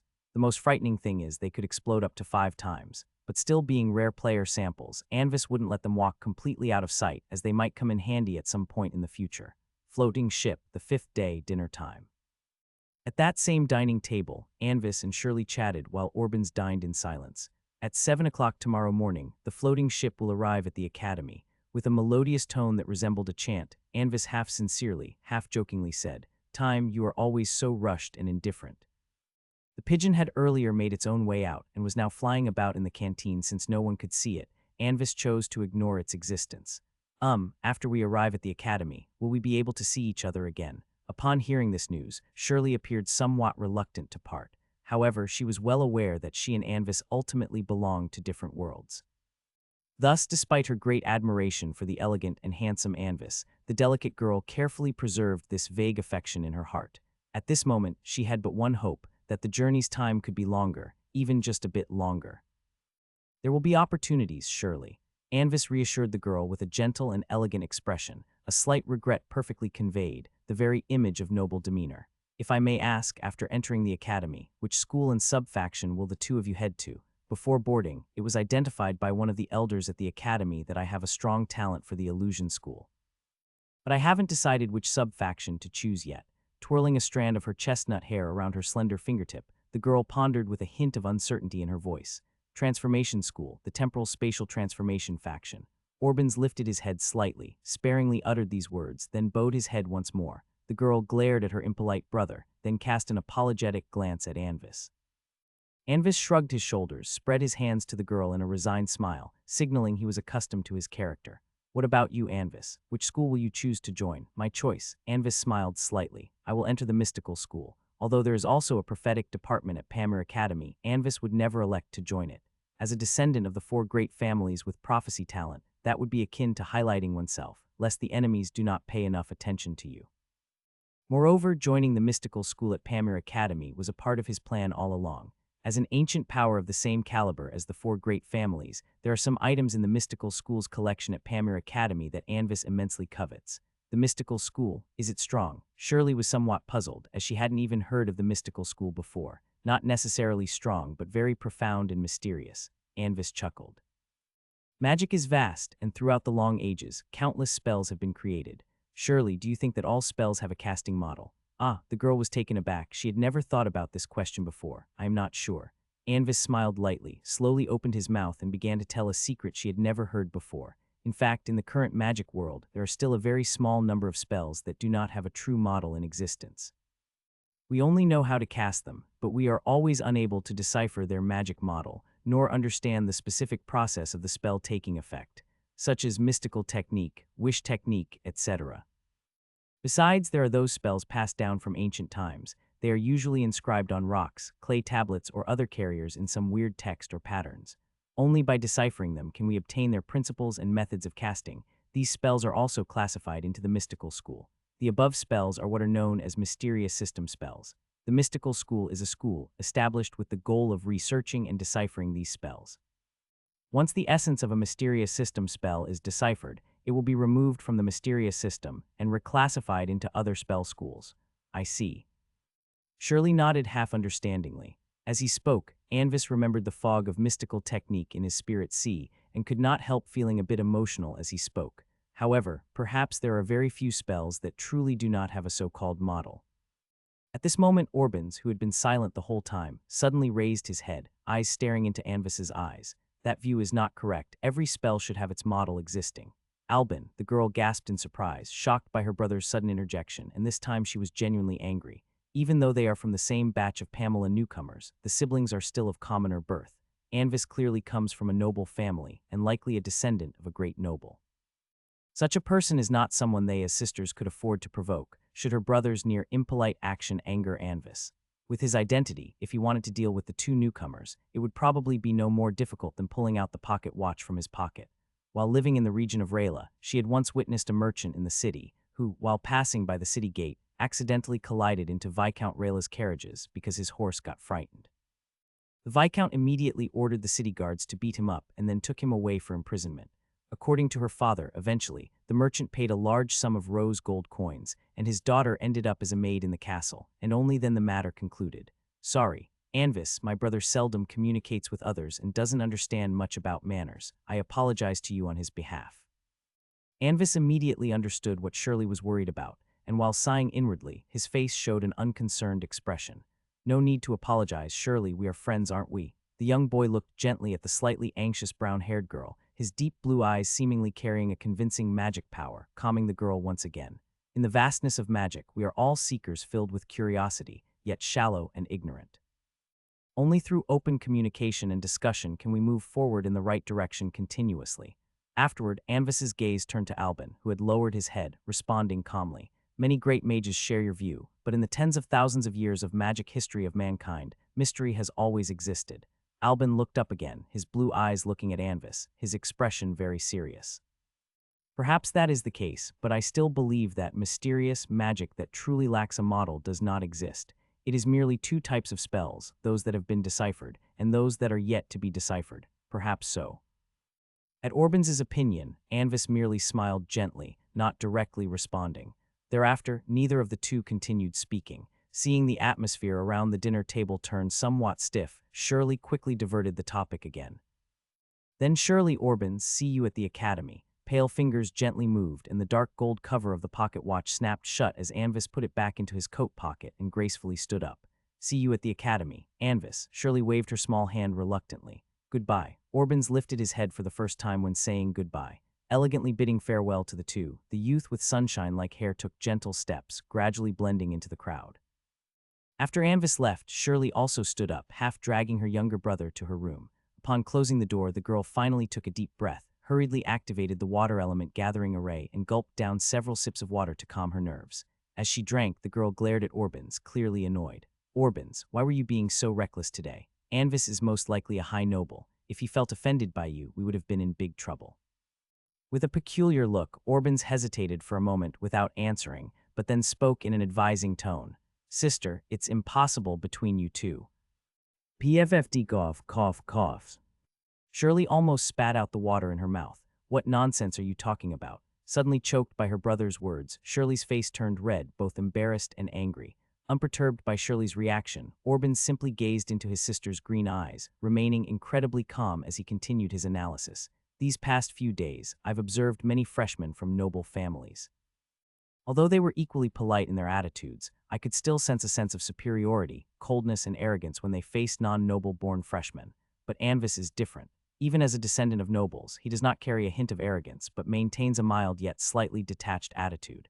Most importantly, he treats everyone he meets with the same regard, a kind of cultivation that is not typically attainable through normal noble upbringing. Saying this, Orban sighed.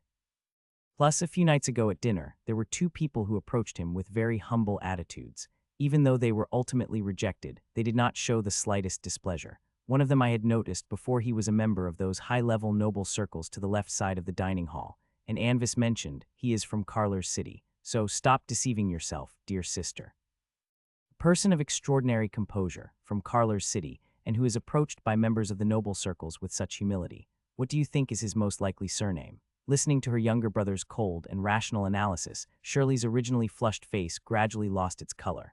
The words of Orban struck a fact she had instinctively been trying to escape. The surname of Anvis might very well be Alivendi. That noble family which reigned high above, ruling over Karlar's province for thousands of years. The disparity in their identities was as vast as the stars above the sky compared to ants on fallen leaves. Orbans did not stop speaking due to the girl's reaction instead. He delved further, directly revealing the key point Shirley had been desperately avoiding. Such a person has been dining with us night after night for several days, even declining others' invitations for this. Sister, do you really think he does that without any ulterior motive? But if Anvis has such a background, what could he possibly see in us? The girl's body wavered slightly, her fingers unconsciously twining around her hair, murmuring with an air of being at her wit's end. Now at this moment, are you still choosing to escape, my dear sister? What exactly can we rely on to have become freshmen at Pamir Academy? A direct hit to the bulls. The last layer of paper was torn off, and the girl instinctively took a couple of steps back, her face turning pale. Then, like a drowning person desperately struggling, trying to grasp a lifeline, the girl began to speak hesitantly. That might he genuinely just want to be friends with us. Orbans hesitated for a moment, wanting to say something, but then noticing the pleading in the girl's eyes. Eventually, he just sighed softly and did not continue to speak. How could the crystal birds soaring in the boundless sky ever pause for a sparrow on the branches? This is simply the principle of, like attracts like. 5 days should be sufficient to leave an initial impression. Given Shirley's temperament, she might not suspect anything, but it's not certain with Orbans. Perhaps he is already suspecting my motives. In the room, Anvis tapped his fingers lightly on a silvery white table surface, his face revealing a mysterious smile as he murmured to himself. After all, how could a commoner with enough talent to enter Pamir Academy not have encountered a stroke of providence? And once one experiences such fortune, one will instinctively become cautious before fully maturing. So next is the second step of the plan. However, speaking of which, there didn't seem to be any news about Shirley in my past life. What exactly happened to her, I wonder? According to the information from my family in a previous life, after Orbans grew up, he personally and very rarely took action and utterly annihilated a mid-sized family at the bloodline level. There must be some connection there. Meanwhile, a pigeon perched on a desk nearby, looking oddly at Anvis as he talked to himself.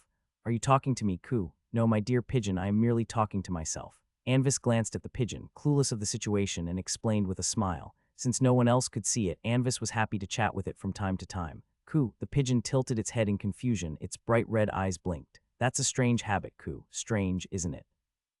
Anvis smiled faintly, extending a finger to stroke the pigeon's pristine and lustrous feathers. It was as if he was explaining to the pigeon, yet it seemed he was also simply expressing his feelings. Humans are indeed a peculiar species.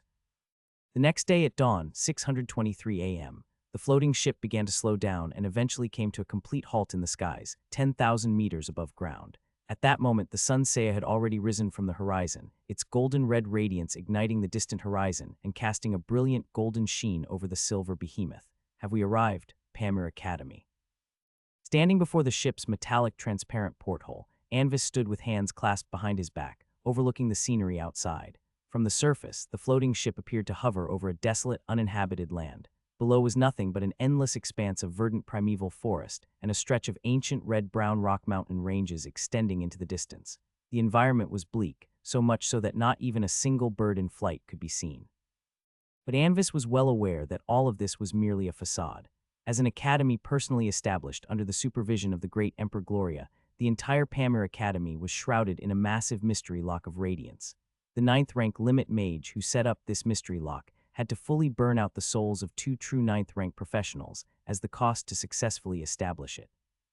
Professionals below the 7th rank, not recognized by the mystery lock, would be unable to peer through the lock from the outside to see the Academy's actual location.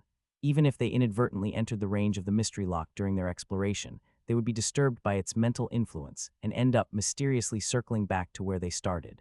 During the floating ship's descent, all new students were ordered to stay inside their own cabins. When the altitude dropped to a certain level, the air around the ship undulated without warning. In a large circular area below, the environment abruptly changed. The verdant primeval forest vanished like a bubble, replaced by a magnificent city standing amidst the forest. Yes, a city. That was Anvis's first impression of Pamir Academy. Majestic and elegant ancient edifices stood orderly among the trees, their ivory-white walls having naturally yellowed over the span of thousands of years. Lush vines climbed the weathered walls, and figures clad in academy cloaks flew back and forth between the beautiful and mysterious towers. On the meticulously manicured magic power lawns, students gathered in groups, exchanging and debating their insights, occasionally performing changing hand gestures and unleashing spells of various colored magic glows. The scenery was utterly magical and tranquil, filled with a rich atmosphere of learning.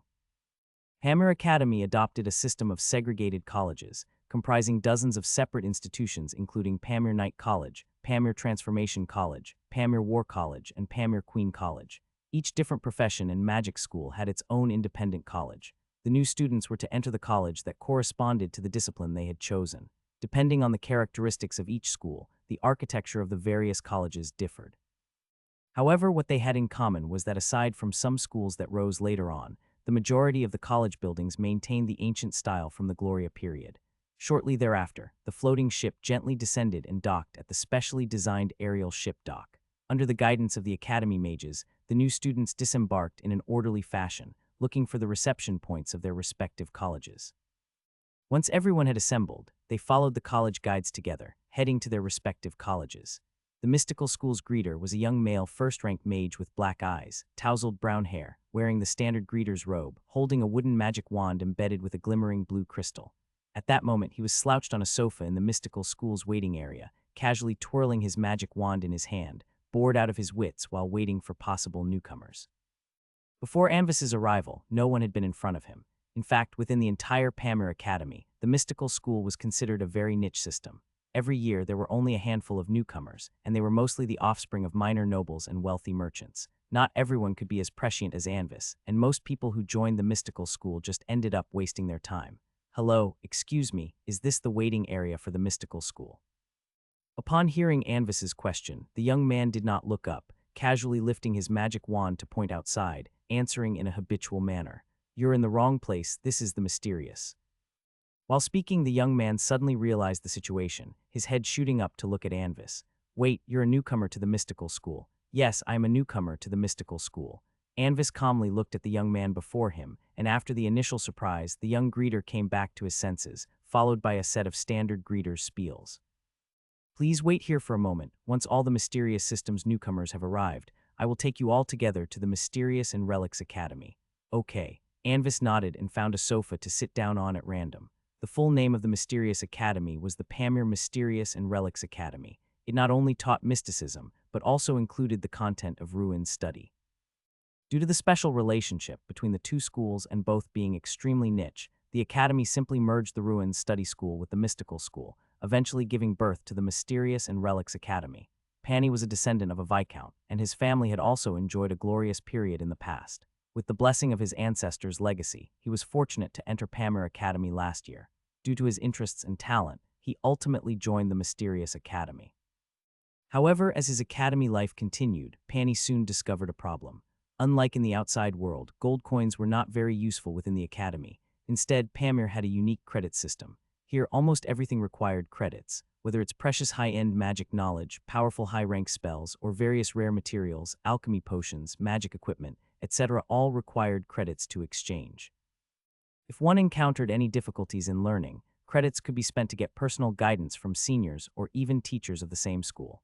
It was also possible to commission others to complete various tasks in exchange for credits. Even the academy's accommodation was divided into 3 levels. Aside from the lowest tier multiple occupancy dormitory being provided for free, the other 2 types of independent living accommodations also required credits to lease. In addition to the above 3 uses, credits had one more crucial application. The graduation certificate from Pamir Academy also needed to be exchanged with credits. Depending on the difficulty of earning credits in different schools, the number of credits required for exchanging the graduation certificate also varied. For example, the Mystical Academy's graduation certificate had an exchange value of 5,000 credits, while the Shape Energy College was 7,000 credits. But the time for advanced studies in Pamir Academy was limited, and if a newcomer still hadn't been able to exchange for their school's graduation certificate after 10 years from enrollment, they would need to spend 1,000 credits to extend their term for 5 years. If after 5 years the total amount of credits still did not meet the exchange criteria, Pamir Academy would directly expel them. For Pani, that was directly related to his inheritance rights within his family. However, earning academic credits was not an easy feat. With Anvis's strength just reaching the first rank when he enrolled, he was unable to complete the majority of tasks. In order to earn those precious credits, Anvis volunteered to take on the task of mentoring new students. This task was available only once a year at each college, and the senior students would put it thus: this rare task that comes but once a year. You're the newcomer, we can make way for you this year, but such good fortune will not come again next year. So Anvis, completely bamboozled, took the task from a senior in a daze. Initially, he thought it was an easy task to scavenge for credits, but the crux of the problem lay in the fact that the rewards for the task were determined by the number of new students mentored. In other popular divisions, such as the Shape, Energy, or Transformation colleges, this task would indeed cause a scramble, but as for the nearly deserted Mysterious and Relics Academy, Anvis waited at the reception for several days, and with the arrival of a few floating ships, indeed some new students came here. But aside from one genuine mystical school freshman, all the rest had taken a wrong turn. For the first 2 days, he felt a small thrill at being a guide, but now he only felt like a foolish Luo beast. That was several days of time. He could have audited several open classes or spent it learning a new spell, but now he could only waste it waiting in vain. Even taking up the lowest value tasks like cleaning the campus would bring in much more profit than the current situation. Dear seniors, may your magic experiments always fail. May others snatch away your tasks. May you never pass your advancement exams. May your creations be ruined. May you hiccup in the middle of chanting spells. Soon all the new students disembarked from the floating ships. Seeing that there was indeed not another newcomer, Anvis sighed, stood up leaning on his magic wand, and managed to squeeze out a polite smile. Anvis, who already knew the routine, also stood up and silently followed behind. The pigeon on his shoulder looked around curiously, seeming to find it quite fascinating. Before long, the two of them arrived at a platform to the side of the dock. On the platform ground, there were many separated engraving arrays, some of which were in operation with disc-shaped objects floating above them. These floating discs varied in size and were all a silver-gray color, with their surfaces marked by intricate circuits of inscriptions, which gave them a very mysterious appearance. Floating disc square, it's been so long. That is a floating disc, a means of transportation within Pamir Academy. Given the vastness of the academy, taking them is the most convenient way to reach various parts of the academy before we acquire the ability to fly independently, Anvis explained when he noticed Anvis's gaze lingering on the discs. Many new students from common or lower noble families had never seen alchemy floating discs before coming to the academy, so it was normal for them to find it upon first seeing them. Anvis was like that when he first came, and now he assumed Anvis was one of them. This way, saying so, he led Anvis onto a special large-scale floating disc. Standing in the center of the floating disc, Anvis took out a badge with the Academy's emblem, into which he channeled a strand of spiritual power. With his action, the emblem on the badge emitted a faint, mysterious light. The inscription circuits on the surface of the disc were immediately activated, and a special force field enveloped the area above the floating disc. Afterward, the floating disc lifted into the air, reaching tens of meters high, and then it accelerated instantly, speeding towards the direction of the mysterious academy, flying past one ancient and beautiful building after another. The route of this large floating disc is fixed. It automatically avoids obstacles along the way and doesn't require Pani to personally control it. How does it feel? After a glance at the surrounding scenery that kept receding into the background, Pani, with a hint of pride as a member of Pamir, turned to face Anvis. What surprised him, however, was the new student's extremely indifferent reaction to it all. He did not instinctively adjust his stance like most new students would, and he didn't even show a hint of surprise on his face. Could it be that I have misjudged, and this new student's background is not so ordinary? Filled with suspicion, Pani suppressed the urge to boastfully introduce the stable force field of the floating disc to Anvis. It feels great, but if you wouldn't mind, guide, could you briefly introduce me to the things I should be aware of at the academy? Anvis smiled and casually brought up a common question for new students. Oh, no problem at all, but there's no need to address me as guide. My name is Pani, you can just call me by my name. Coming back to his senses, Pani quickly said, displaying an enthusiastic smile on his face. Okay then, Senior Pani, I am Anvis. Anvis gave a slight nod, similarly sharing his name. Anvis got it. Pani nodded in return. The academy's rules are very lax. Apart from not harming other students with malicious intent and having to pass the final exam and obtain a graduation certificate within 10 years, there aren't many specific rules. For example, our mystical school's graduation certificate requires 5,000 credits. As he spoke, Pani glanced at Anvis and hesitated slightly. Also, I actually would like to propose a trade with you. Oh, let's hear it. Anvis looked at Pani with interest. The thing is, as a first-year newcomer, you have the privilege to exchange gold coins for credits. If you don't have enough gold coins on hand, I can even pay you in gold coins first, and you can transfer the credits to me after you've made the exchange. Having said that, Panny paused for a moment, his hand tightening on his magic wand. Of course, since you're a newcomer, I'll explain the pros and cons to you first. Credits are used not only to exchange for graduation certificates, but also can be exchanged for rare items and knowledge within the academy that are hard to come by outside.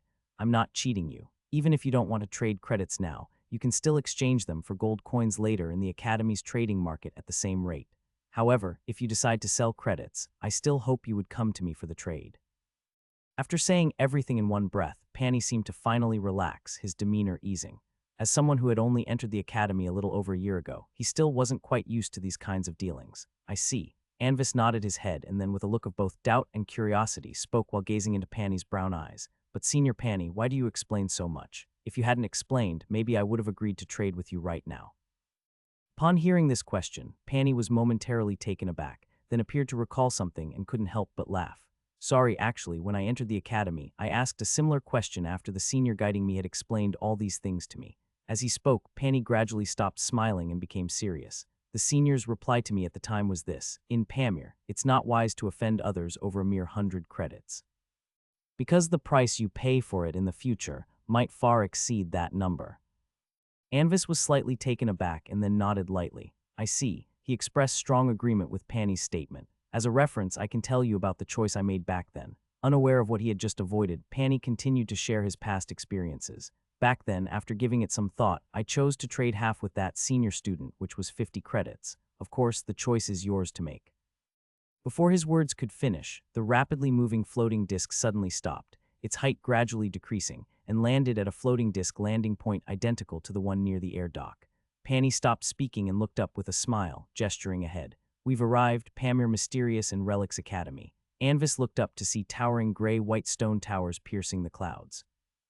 In the circular plaza in front of the main tower door, the ancient fountain pool was gushing with clear magic spring water, and a lifelike statue of Great Emperor Gloria stood in the center of the fountain. The Great Emperor held the renowned sword of King Selection in his hands, his feet upon a crystal like giant dragon, his head adorned with a crown encircled by stars, gazing into the distance with a dignified and inviolable expression. Inscriptions famous from the mystical school were engraved on the moss-covered base of the statue. Wish for the mysteries to vanish, wish for the mysteries to last forever. Anvis silently watched the inscription on the base, as if he could still feel the complex emotions in the heart of Secret Keeper Akar when he uttered these words. Ku, what does it mean, Ku? At that moment, the pigeon perched on his head cooed. It means. Just as Anvis was about to speak, he suddenly noticed something.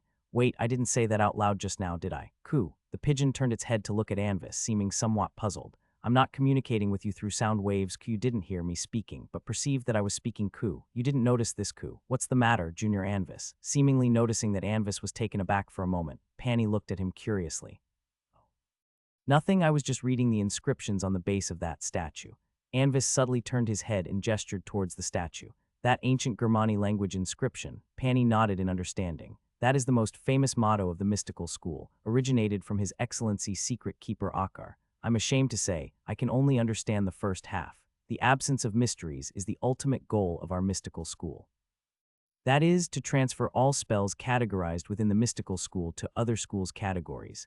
As for the second half, I don't dare to speculate. Perhaps only by reaching the level of His Excellency Secret Keeper, one could truly understand its profound meaning. I see. Anvis wore a proper smile, and with 3 consecutive taps on his chest, he respectfully and gracefully saluted towards the statue. Afterward, under Panny's guidance, Anvis got a quick understanding of the internal structure of the Mysterious and Relics Academy and collected his identity card from the Academy's task hall. The Pamir identity card is a very convenient item. It has many functions. For example, contacting others, receiving credits, activating Academy facilities, and so forth. However, conversely, if one were to lose it, getting a replacement would be quite troublesome and expensive.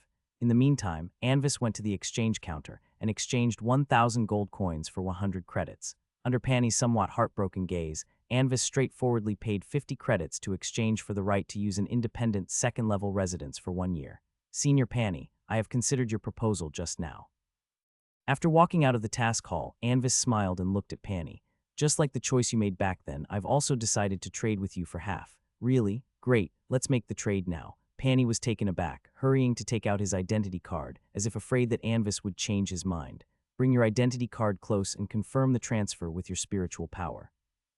Perceiving the credits had been deposited, Pani directly took out 2 cards from his ring and handed them over to Anvis. The magic crystal card of the White Rose Commerce Alliance, silver card with a balance of 1,000 gold coins, purple card with a balance of 500 gold coins, redeemable at any branch of the Alliance's Chamber of Commerce. Anvis nodded and casually placed the 2 cards in his pocket. As a reborn individual, he actually didn't care much about these credits, and even less so about gold coins. The Academy's formal opening day is the 15th of this month. There are no mandatory requirements for the course schedule. As long as you can keep up with the pace, it doesn't matter if you don't attend classes. In addition, aside from the courses of your chosen school, if you have enough time and energy, you can also freely choose to take courses from other schools. In these few days before the start of school, if there are any items you need to prepare, you can purchase them in the Academy's commercial area, where the White Rose Commerce Alliance also has a branch office.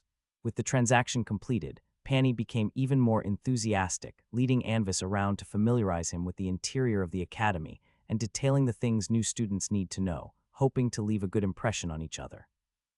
Anvis also nodded frequently, expressing his gratitude for Pani's kindness.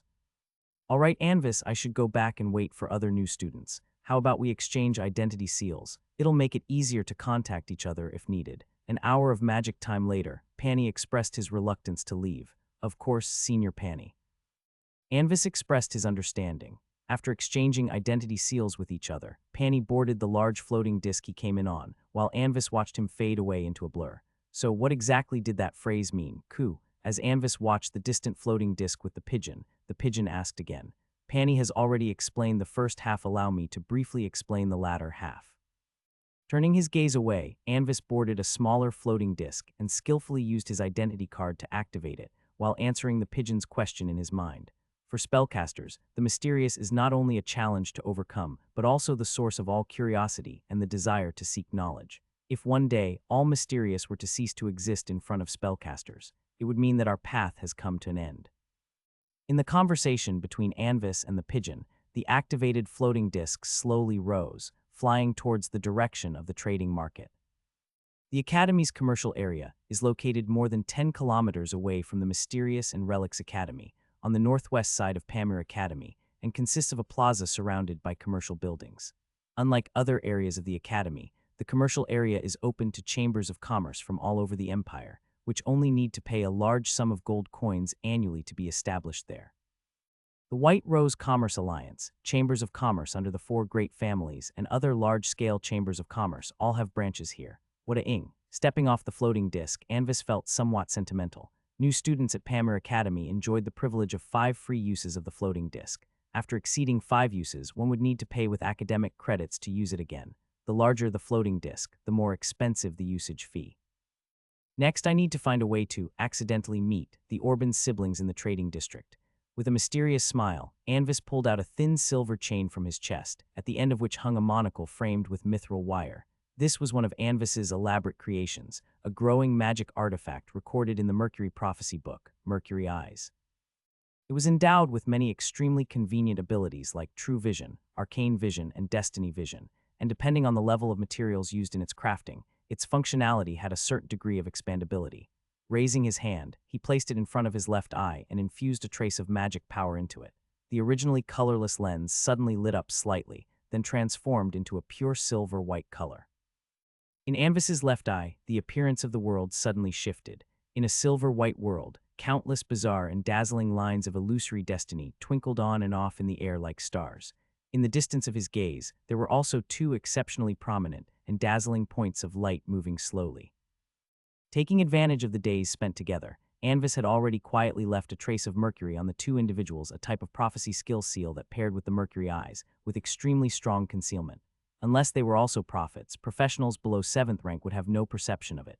The only drawback was that, with Anvis's current strength, casting this spell required the consumption of the precious moonlight mercury. The 2 seals were expensive, but worth it.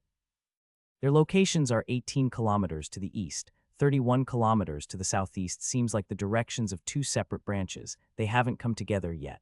Forget it, I'll just wait a bit longer. After pondering for a moment, Anvis stopped the effects of the Mercury Eyes and then leisurely walked into the trading market. The scene inside the trading district was bustling, with countless students in uniform coming and going. There were also many students setting up stalls on a square to the side of the trading area, selling all kinds of rare and peculiar items. Ancient potion, Myron's Tears, only 30 credits a bottle, significantly boosts spiritual power on first consumption. 4th rank Lesser Dragon Tendon, Fire Element, Premium Magic Bowstring Material, only 1,000 gold coins. 3rd rank Mystic Ice Sword, only one available, exceptional quality, first come, first served. Some students vigorously promoted their merchandise, but many more students were simply quietly tending to their stalls, waiting for buyers to come. Aimlessly wandering the trading area, Anvis looked enthusiastically at the goods on the many stalls without any hurry to head to the Family Chamber of Commerce sub-branch in the Pamir Trading District. Meanwhile, the mercury eyes had returned to their original appearance, looking like an ordinary crystal monocle, completely inconspicuous. As he looked on, Anvis felt a bit disappointed. He had harbored a faint hope of encountering some hidden treasures, but so far nothing had caught his eye. The goods at most stalls were low-ranked potions, materials, and the like. Occasionally, some peculiar items caught Anvis's attention, but after careful consideration, he realized they were just valueless junk. Before his patience was completely eroded, Anvis caught a glimpse of something in the corner of his eye, and his leisurely pace involuntarily slowed for a moment. He turned and stopped in front of a stall, slightly bent over, and carefully examined an item on the table. It was an antique-looking brass lantern. "Hello. Do you see anything you like?" The stall owner was a black-haired, quiet young girl in a plain Pamir uniform. Seeing Anvis linger at her stall, she asked with shyness, seemingly not very adept at social interactions. "May I take a look at that lantern?" Anvis smiled at the girl, pointing at the lantern on the stall. "Of course you may, please feel free." The girl nodded her head and gestured for him to proceed. With the girl's permission, Anvis gently picked up the lantern from the stall and held it up to take a closer look. The style of the lantern was very old, made entirely of a brass-like material. In the center of the lantern, within the oval cylindrical transparent glass, was a delicate wick exhibiting a unique translucent blue, not unlike clear crystal, seeming quite mysterious. Although no magic power was infused at the moment, the lantern itself was emitting an indescribable aura. A replica of the Nightmare Lantern, but it indeed carries a trace of the power of Nightmare. With his magic vision enhanced by mercury eyes, Anvis could clearly see a strange gray energy hidden within the blue wick.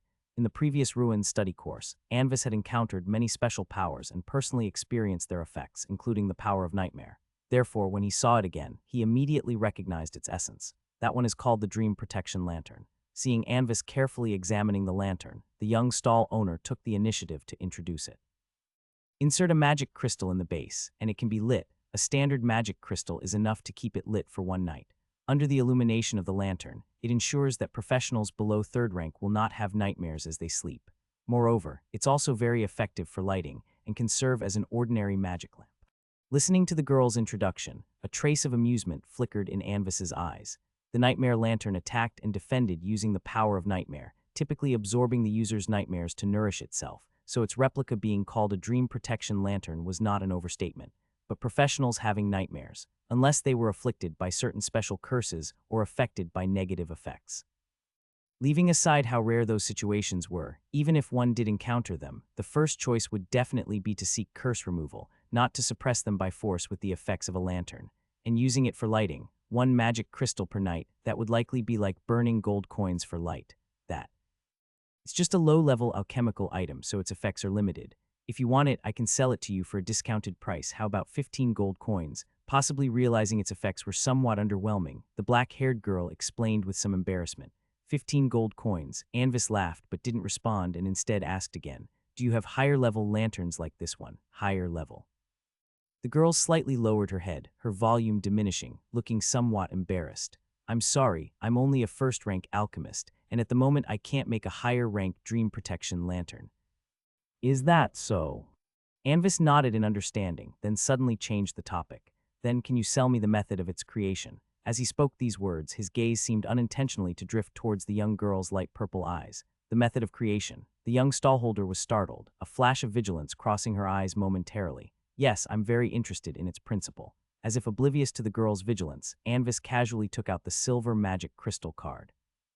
"How about 1,000 gold coins? I'm sorry, but I can't sell you the way it's made. It's not about the price." Seeing the magic crystal card, the girl's eyes widened slightly but then returned to normal. If Anvis had not been carefully observing her expression, he would have undoubtedly missed this detail.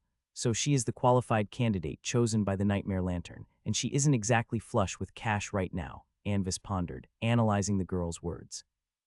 That was normal. A secondary profession was very costly in the early stages. With monthly expenses that easily exceed 1,000 gold coins, even an average noble family would find it hard to bear. While noble families have large enterprises, most of their income is spent on guards, servants, equipment, provisions, and the like, leaving them with very little in liquid funds. How about this instead? We exchange identity seals. When you can make a higher-level lantern, you can contact me. With a swift change of thought, Anvis no longer mentioned purchasing the method of creation. Instead, he took a step back and suggested exchanging identity seals with the girl. This was a small tactic of retreating in order to advance. After your first, larger request is refused by someone, a second, lesser one often becomes more acceptable to the other party.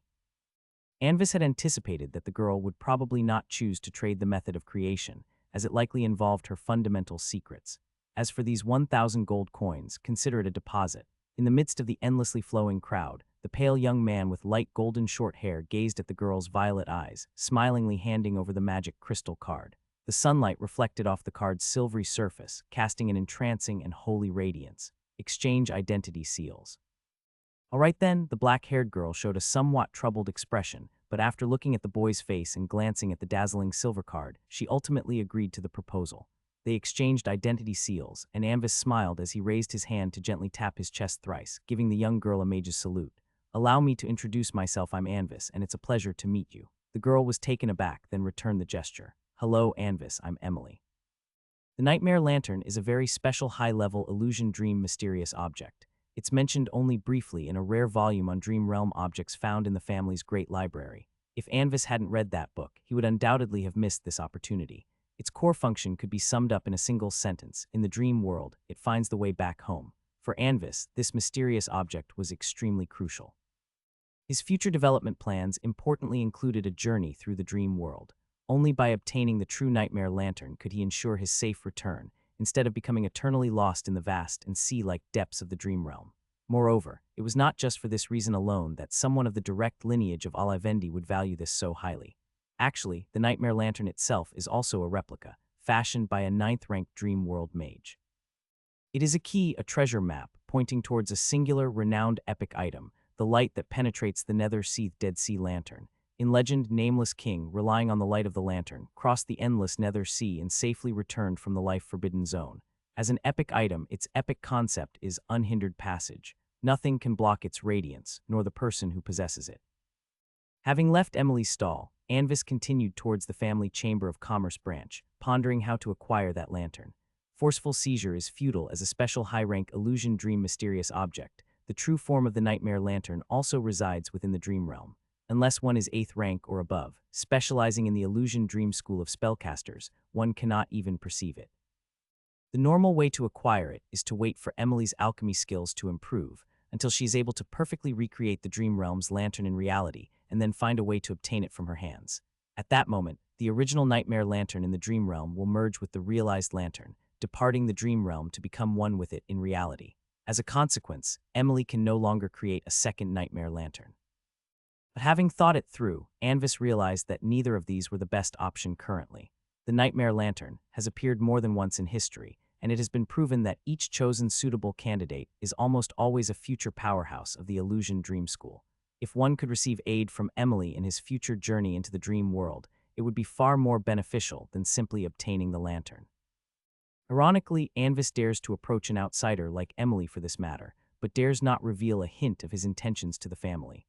The decline of the Alivendi is not only due to rebellion from subordinates, but also from stabs in the back from distant rebellious relatives. Having seen memories of his past life, he now finds himself unable to trust some of the high-ranked members within the family. Anvis is very clear about his plans. Which aspects can rely on the family power, and which absolutely cannot. With no other incidents along the way, Anvis soon arrived at the trading area, where the Alivendi Chamber of Commerce branch was located. Before arriving at the academy, he had specifically contacted through Leonard the steward, the head of the family chamber of commerce in Pamir, to prepare some supplies needed for his academy life. The Alivendi branch is a tall tower-shaped building bearing the emblem of the frost crystal bird, constructed with the same materials used in the ancient architecture of the academy. At the inception of Pamir Academy, the four great families' chambers of commerce had already settled here, boasting a history of thousands of years. The interior space of the building utilized spatial extension techniques, decorated elegantly and luxuriously. Many students in Pamir uniforms were purchasing necessary materials and equipment in different sections. The branch head had already received the message earlier and was waiting for Anvis's arrival. Anvis. Upon seeing Anvis, the middle-aged man with blue hair and formal attire slightly bowed. He then led Anvis through a short-distance teleportation array exclusively for VIPs into the top floor. After entering the top-floor reception room, the branch head personally closed the door and then gave a deep bow. Honored Mr. Anvis, the head of the Olivendi Chamber of Commerce at Pamir Valen, is honored to serve you. No need for such formality, Mr. Valen. Sitting casually on a nearby sofa, Anvis smiled at the branch head, waiting for him to continue. These are the items that the steward ordered beforehand, which you need. Taking off a nondescript dark gray ring from his finger, the branch head respectfully handed it over to Anvis with both hands. Anvis received the ring and slightly activated his spiritual power to inspect the items within. The space inside the ring was about 2 cubic meters, containing moonlight mercury, heist gem, secret abyss stone heart, and various rare alchemy and spellcasting materials, as well as 150,000 empire coins. Out of these, 140,000 were in the form of magic crystal cards, with the remaining 10,000 being physical coins, packed within 100 money bags and stacked in a corner of the space. Currently, his Chamber of Commerce had already established a solid standing among various medium-sized chambers of commerce, generating close to 80,000 gold coins in pure profit annually. The scale of the two mechanical factories seemed not to have changed much, but in reality there was more than meets the eye. Large quantities of raw materials required for high-rank mechanical constructions are shipped here, and under a series of operations, a large part of them are consumed, but in reality, they are secretly stored deep beneath the factory. Not bad. After confirming everything was correct, Anvis put away his ring. Mr. Anvis, if there are any other issues during your academy life, you may command me at any time, the person in charge bowed slightly, respectfully saying. Good. Anvis nodded slightly and took off the mithril codex that was hanging at his waist. Mr. Valen, could you please fill this magic book with some spells? Once it is filled, you can send it to my residence at the academy. The list of spells to be filled is. Magic books are a unique kind of mage equipment in this world, with their greatest feature being convenience in assisting spellcasting. One simply needs to pre-enter the magic models into the book pages, and during use, fill it with magic power to quickly activate them. One can even have others fill it with high-rank spells to achieve spellcasting beyond one's own level, similar to a magic scroll bound together that can be used repeatedly. After activation, the magic models will disappear and need to be re-entered. Having obtained the necessary items, Anvis left the family chamber of commerce, boarded a floating disc, and left to unexpectedly meet the Orban siblings later. On the floating disc, Anvis casually took out an empire coin, holding it in his hand to carefully observe and play with. The empire coin is about the size of a $1 coin, with an embossed side profile of Great Emperor Gloria on the front, and a blooming silver leaf rose on the back, thus also known as the rose coin or empire rose. In the empire, 1 gold coin can be exchanged for 20 silver coins, or 2,000 copper coins. A flick of his thumb caused the gold coin to produce a crisp, pleasant sound, spinning towards the sky, then falling back into his palm due to the force field. Under the pure white sunlight, the coin's surface shimmered with a beautiful golden sheen, appearing unspeakably divine and adorable. It's such a beautiful flower, especially when it is on a gold coin. After toying with it a bit, Anvis held the coin up to his eyes and through his monocle carefully examined the mannish inscriptions on the coin's edge. Gloria, eternal radiance. Come to think of it, this was only the second time he had touched a gold coin in person. During his time with the Olivendi family, other than during Enlightenment classes where he encountered various currencies, there was never a need for gold coins. Even if he occasionally went to Carler's City for leisure and shopping, paying was always the responsibility of the accompanying maid. Now, can I say something like, I come from a poor family, I've never handled money, Anvis amusingly thought to himself.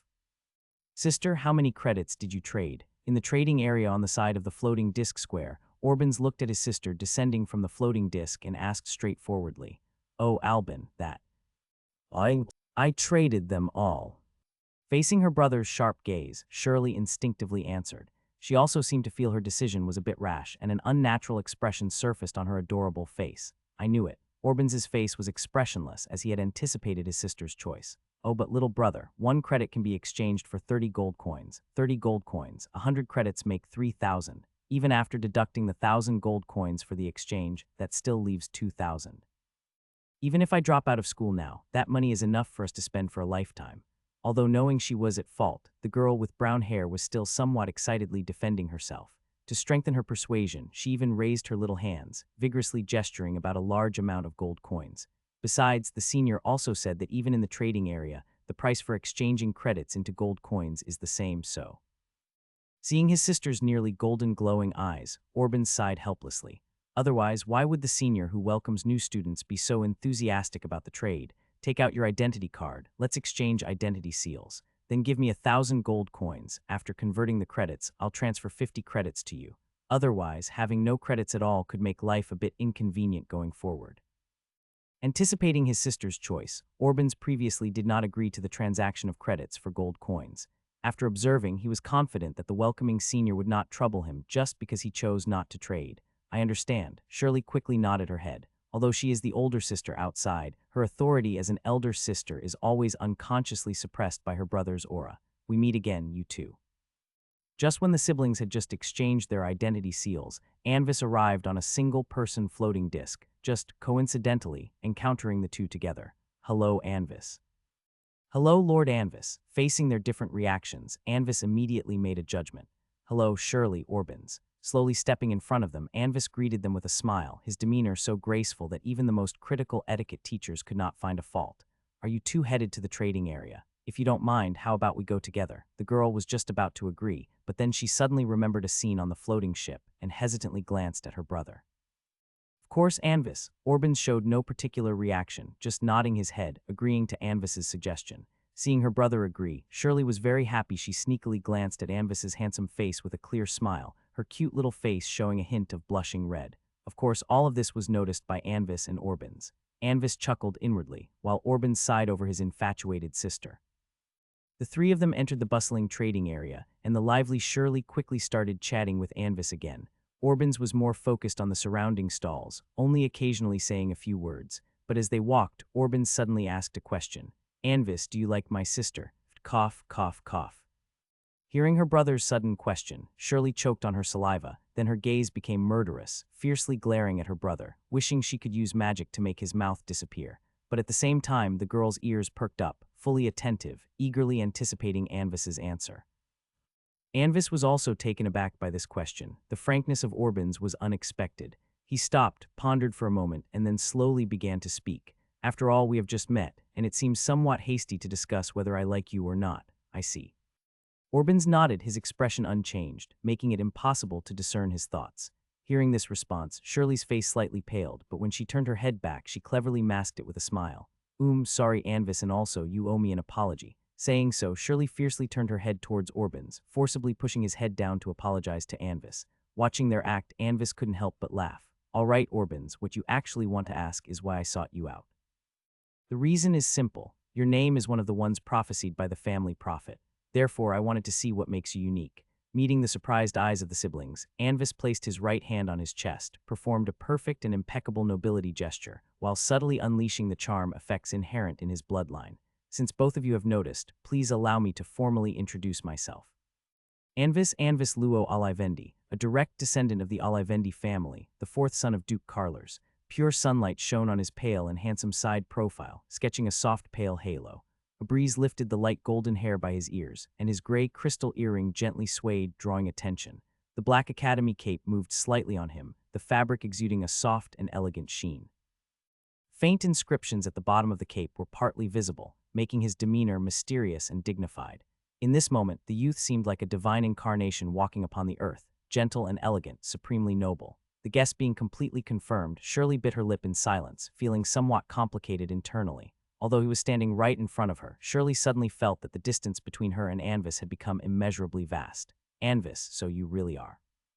Spreading his hands lightly, Anvis appeared somewhat helpless. I'm really sorry, Shirley. I didn't want our relationship to be hindered by issues of identity. I just didn't expect that this would lead you to doubt my intentions. The girl lowered her head, a self-mocking expression flickering across her eyes. Is that so?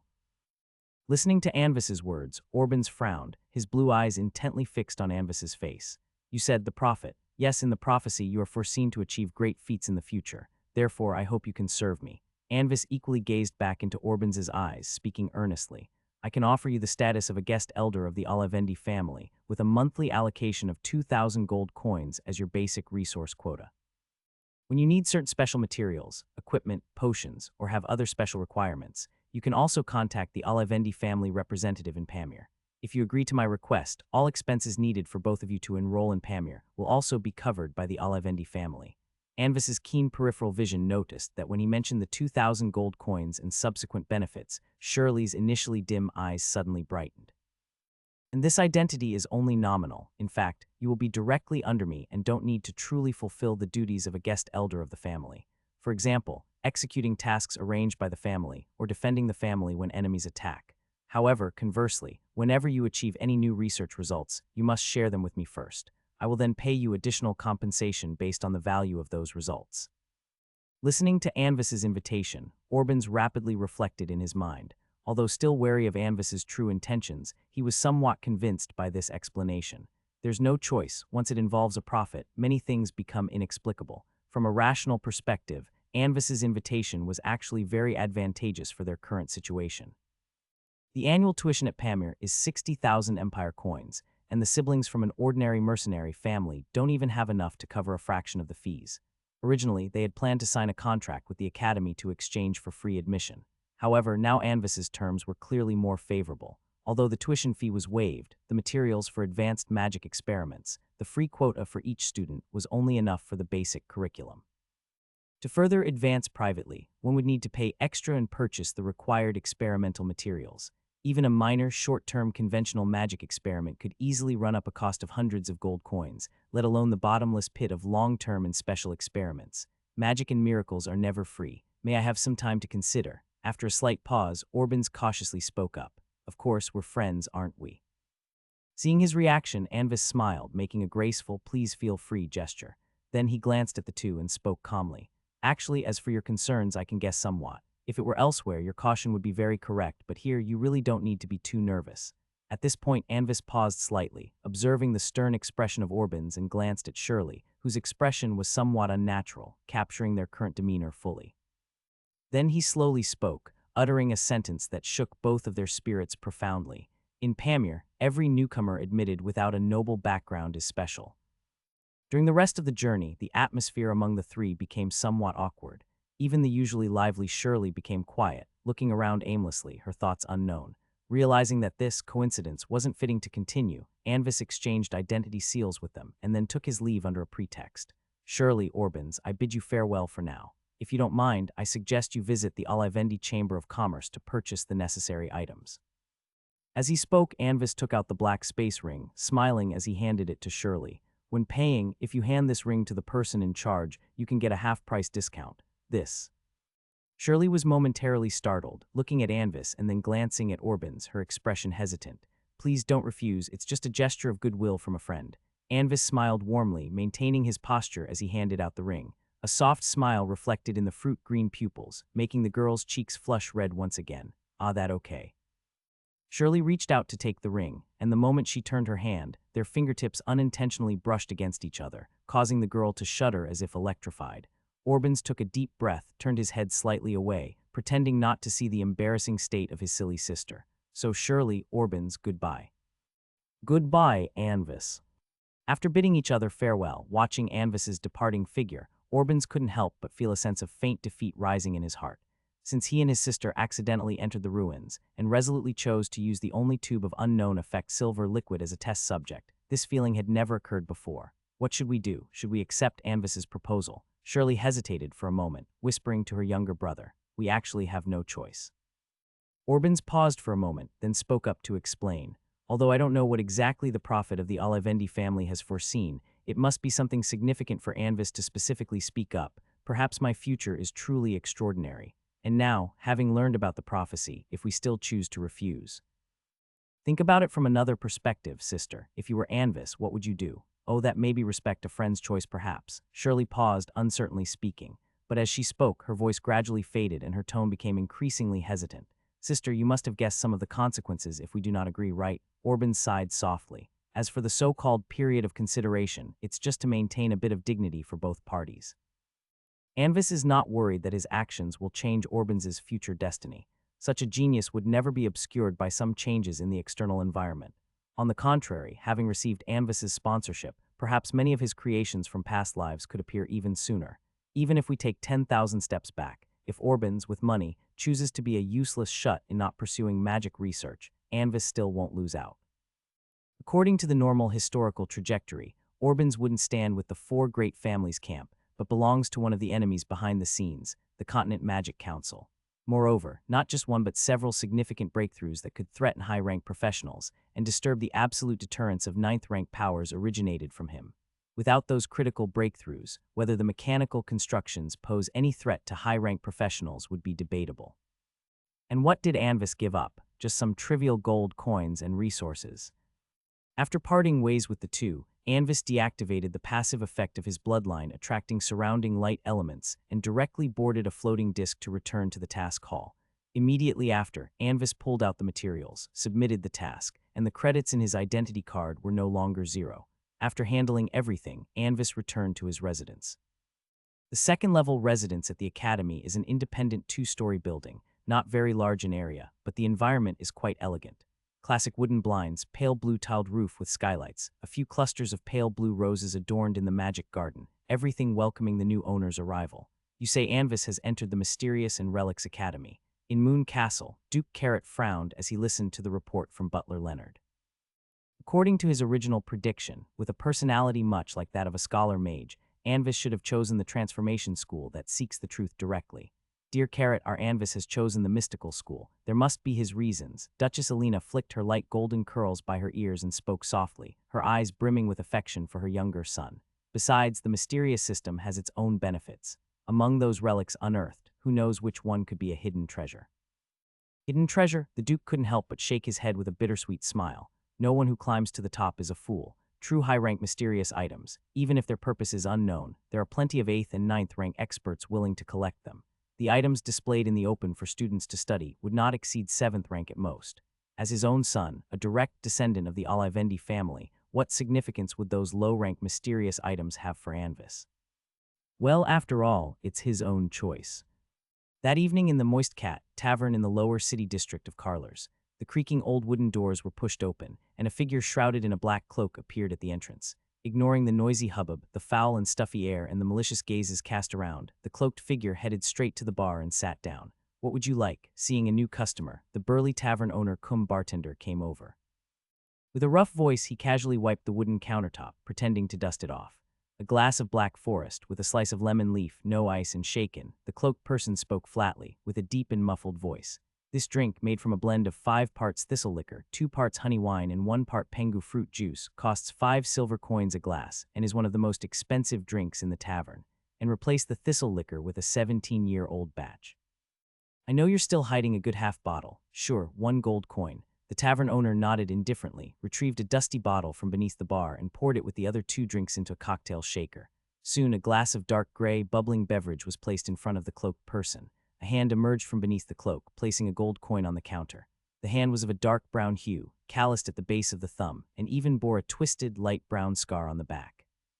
Seeing this hand, much of the ill-intentioned gaze around dissipated, but when they caught sight of that dazzling gold, several more gazes swiftly emerged. HMPH. I think it's about time for a cleanup here. Sensing the malice surrounding him, the cloaked person hummed a grunt, raised his glass for a big gulp, unaffected by it all. What's the use of cleaning up so thoroughly? This is a tavern, not an inn. The tavern owner wiped the countertop with a sweep of his hand, grabbed the gold coin, shielding it from the greedy eyes around. The cloaked person hummed again, emptied the glass in one go, slammed the cup on the bar, and got up to leave the tavern, completely disregarding the quietly following shadow behind him.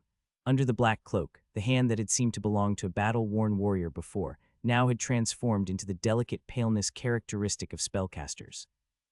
Inside the tavern, the owner turned and entered the back room, lifted what appeared to be a worn-out wooden floor panel, revealing a miniature communication array below, and sent out a specific code, 17. Elsewhere, as the communication array emitted a bright light, a figure in a black robe gently raised his hand, skillfully placing a special piece of magic paper into it. When he picked it up again, the faintly glowing pattern had already been imprinted on the paper. Holding the paper on a golden tray, he walked into a study room. Facing the depths of the study, he bowed deeply with respect to the luxurious chair shrouded in profound darkness, and with both hands he presented the tray. Somehow a blurred figure appeared on the chair, as if it had always been there from the beginning. Without any visible movement from the figure, the paper flew up in front of it. After glancing at the pattern on the paper the next instant, a deep and night-like flame completely engulfed the entire sheet of paper. Mystical school. Looking up at the person who was still bowing deeply, the figure spoke in a hoarse voice with a peculiar overlapping echo in its tone, sounding very strange. Notify the dark side to keep a close watch on his daily activities, especially his research content. Having said that, the figure lightly tapped on the desk, and the silhouette once again merged into the darkness. For the Empire, hearing the voice, the figure in the black robe straightened up, fervently addressing the seat that had become empty again. After another deep bow, he left without delay. As the black-robed person departed, the hollow and dim study room once again fell into a deathly silence.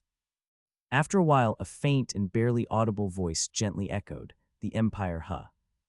Unaware of the events transpiring outside, Anvis, who was in the academy, was engrossed in studying the secret techniques recorded in the Mercury Prophecy book. During the days of waiting for the term to officially begin, Anvis spent his days studying the Mercury Prophecy book and experimenting with some prediction school magic. He would also occasionally tour around the academy, purchasing some mid to low-rank magic items that he might need. At night, he would practice the carrot meditation method, and every night he would go through the ancient secret scripture once, using its mystical frontispiece to stimulate the growth of his spiritual power, living a very regular life. In the meantime, Orbans contacted Anvis through his identity card and agreed to his proposal. Anvis invited the siblings to his residence for a meeting and took out the pre-prepared contract. The content of the contract was the same as previously agreed, with not too many restrictions on Orbans, just to ensure that he could get Orban's latest research findings at the earliest. Furthermore, it determined Orban's status as a guest elder of the family. This was crucial, as this status meant that he was officially joining the camp of the Alivendi family. From now on, any power that wants to recruit him must consider this fact. To ensure this, Anvis made a special request to Duke Carrot for a contract of the highest standard. The paper made from a 9th-rank magic beast's hide was used as the carrier, while the ink was a mixture of top-notch alchemical materials such as void-eye demon essence and the blood of a 9th-rank giant dragon. The text within the contract was personally written by a 9th-rank alchemy grandmaster, invoking the rule power as a witness, binding even the peak powers of the 9th rank. The total value of all resources he paid to Orbans was not even a fraction of the value of this contract. This was an arrangement targeting the 3rd councilman of the Magic Council, Space-Time Ring Verica. In a future that once was, she would take Orbans as her only direct disciple. But now, with Orbans willingly signing this contract, some things had changed. Unless the contract is nullified, even if the Magic Council adores talent, they would not dare to fully cultivate a genius from another camp. For this kind of contract involving rule power, even for the space-time ring at the peak of the 9th rank, it would be incredibly difficult to unilaterally nullify it. Because of the inertia of fate, if Verica still wants to take Orbans as her student as she did in the previous life, she would first need to come to him to dissolve the contract. This way, he gained more leverage for bargaining. Through the destiny vision of Mercury eyes, Anvis was pleased to see. As the spiritual power imprint of Orbans was left on the contract, the half-illusory thread of fate extending from his own head suddenly became entangled with Orbans' thread of destiny. After the contract was completed, Anvis handed Orbans a light green space ring. Its internal space was about 1 cubic meter, containing 2,000 gold coins. The space ring's value was extremely high, and the siblings of commoner origin naturally didn't possess one. And the volume of 2,000 gold coins was not small, which wasn't convenient to carry around. Seeing this, Anvis generously stated that this low-rank space ring was a gift for their first meeting. Orbans hesitated for a while but still accepted the gift and handed it to Shirley to carry. In the upcoming academy life, he would acquire better space items, which was his own confidence. September the 15th, early morning at 6 o'clock. Although he had left the castle, the biological clock formed over more than a decade still made Anvis open his eyes on time. Coo, coo, coo. Kogor. The pigeon, not knowing when it had emerged, was now perching on the desk, gazing at the timing bird popping out of the small door above the clock, cooing along with it. Anvis twitched the corner of his eye, ignoring such bewildering pigeon behavior. His gaze shifted to the luxurious mahogany wardrobe, whose doors opened automatically, and the complete set of academy uniforms flew out, dressing him by itself under the influence of magic. Seeing him rise, the pigeon fluttered away. "Why are you leaving so early today, Coo? Today is the official start of the academy. I'm going to attend the inauguration ceremony." The engraved mithril sleeve buttons automatically flew up, fastening at his cuffs. Anvis stood in front of the dressing mirror, meticulously checking his appearance. In the mirror, his face handsomer than ever. Pleased with himself, he wound his pocket watch while casually posing a question to the pigeon. By the way, you know what the school opening and inauguration ceremony mean, right? Ku. Of course, Ku. My other low-dimensional observable perspectives have synchronized this information before, Ku. The pigeon nodded. Oh, then, have you synchronized with any other information? Anvis found the pigeon's remarks interesting. He put the pocket watch back into his coat pocket and, with a thought, summoned a clear little water ball to water the windbell grass blooming on the windowsill. Certainly, Ku. While Anvis was watering the plants, the pigeon flapped its wings and perched on top of his head. The early crystal bird gets eaten by the cat. Anvis rolled his eyes, suddenly feeling the urge to feed this damned pigeon to the cats. He went downstairs, made from white oak, with the pigeon on his head, took the floating disc, and headed to the ceremony venue. The inauguration ceremony was held in Gloria Great Hall, also known as Pamir's Crown, a building with a history of several thousand years. Its vast interior space, expanded through space magic, appeared immensely grand and solemn. Here, a painting, a stained glass window, even a column, or a seat might each have its own legendary story. In that year, after the founding of Pamir Academy, Emperor Gloria personally visited and delivered a speech on the Dragon Heart Wood Podium, which was the famous Academy speech. It was in this speech that the great emperor set the tone for the open promotion of professional colleges across the empire. The inauguration ceremony was personally attended and presided over by the vice principal of the academy, the ninth-rank Light of Illusion Hughes Duman. He first read a passage of ancient Gumanese greetings, which included the Pamir motto and rules, as well as personally confirming that all new students present from that moment on are officially members of Pamir. After the greetings, the vice principal switched to the common language to express a welcome to all the new students, and wished everyone would forge ahead on the path of truth, break through all obstacles, and aim for the peak. Anvis listened to the greetings he had once heard in his past life and was intrigued to watch the frescoes on the Great Hall's dome and the huge portraits of the former principals on the walls. However, he looked for a long time and did not notice any portrait moving. About half a magic time later, the inauguration ceremony came to an end. Anvis followed the crowd out of Gloria Great Hall. He set the floating disc to the lowest speed, admiring the scenery while leisurely heading towards Mysterious Academy. This year, there were only 4 new students in the mystical school, including Anvis, just 2 more than the prediction school. But as soon as he entered the towering high-rise of Mysterious and Relics Academy, Anvis immediately sensed something was amiss. There was no one inside the tower, and the environment felt subtly discordant, as if it were isolated from the outside world. Anvis frowned, his right hand instinctively forming a spellcasting gesture behind his back. Spiritual power surged around him as he carefully perceived his surroundings, a flash of realization passing through his eyes. Reality Mirror. Reality Mirror is not a specific spell, but rather an effect of spells, with many types of spells and force fields capable of producing such an effect. He turned around, trying to exit the tower. But the brass-colored tower doors were now unresponsive to Anvis's commands to open, as if they were rusted shut. Interesting, is it necessary to break a spell or find an exit? With a gentle touch of a white-gloved finger over the silver-white tome at his waist, Anvis looked around and then smiled slightly, stepping towards the upper levels of the tower. He was clear in his heart that this must be the mysterious system's way of welcoming new students. There might be tests involved, but there would certainly be no real danger. What's crucial is that if there is a test, then there must certainly be a corresponding reward. Perhaps the reward might not mean much to him, but this was an excellent opportunity to establish his image. At this moment, in the spacious circular room at the top of the tower, many uniformed senior students of the mystical school were gathered excitedly, watching something. A glowing crystal ball was placed on the side of the hall, with 2 magic projections floating above it. The main character in the projection was none other than 2 new students exploring the tower. The senior students crowded around the projection, commenting and evaluating the new students' responses to various challenges in the tower. They too had once gone through these experiences. As time passed, it was now their turn to congregate at the top of the tower and watch and comment as the new students faced their trials. Suddenly, another projection appeared. A youth with a monocle in his left eye and a silver-white tome at his waist appeared in the center of the projection. The brass tower doors were closing behind him. It was Anvis who had just entered the tower. Oh, another one has arrived. This is the 3rd one. Being able to sense something wrong as soon as he entered the tower door, this new student must be quite powerful. I'm not sure about that. With nobody in the tower, even if only a farmer came in, they would realize something was off. Wow, his smile is so charming. Opinions on Anvis's performance were mixed, but a few 3rd and 4th rank students had a shiver run down their spine. They noticed the subtle movement in Anvis's right hand. When they sensed something amiss, they immediately prepared to cast spells. This is the precious battle instinct only mages who have genuinely been through blood and fire in real combat could learn. Guys, how long do you think this newcomer will take to get out? A blue-haired girl asked curiously.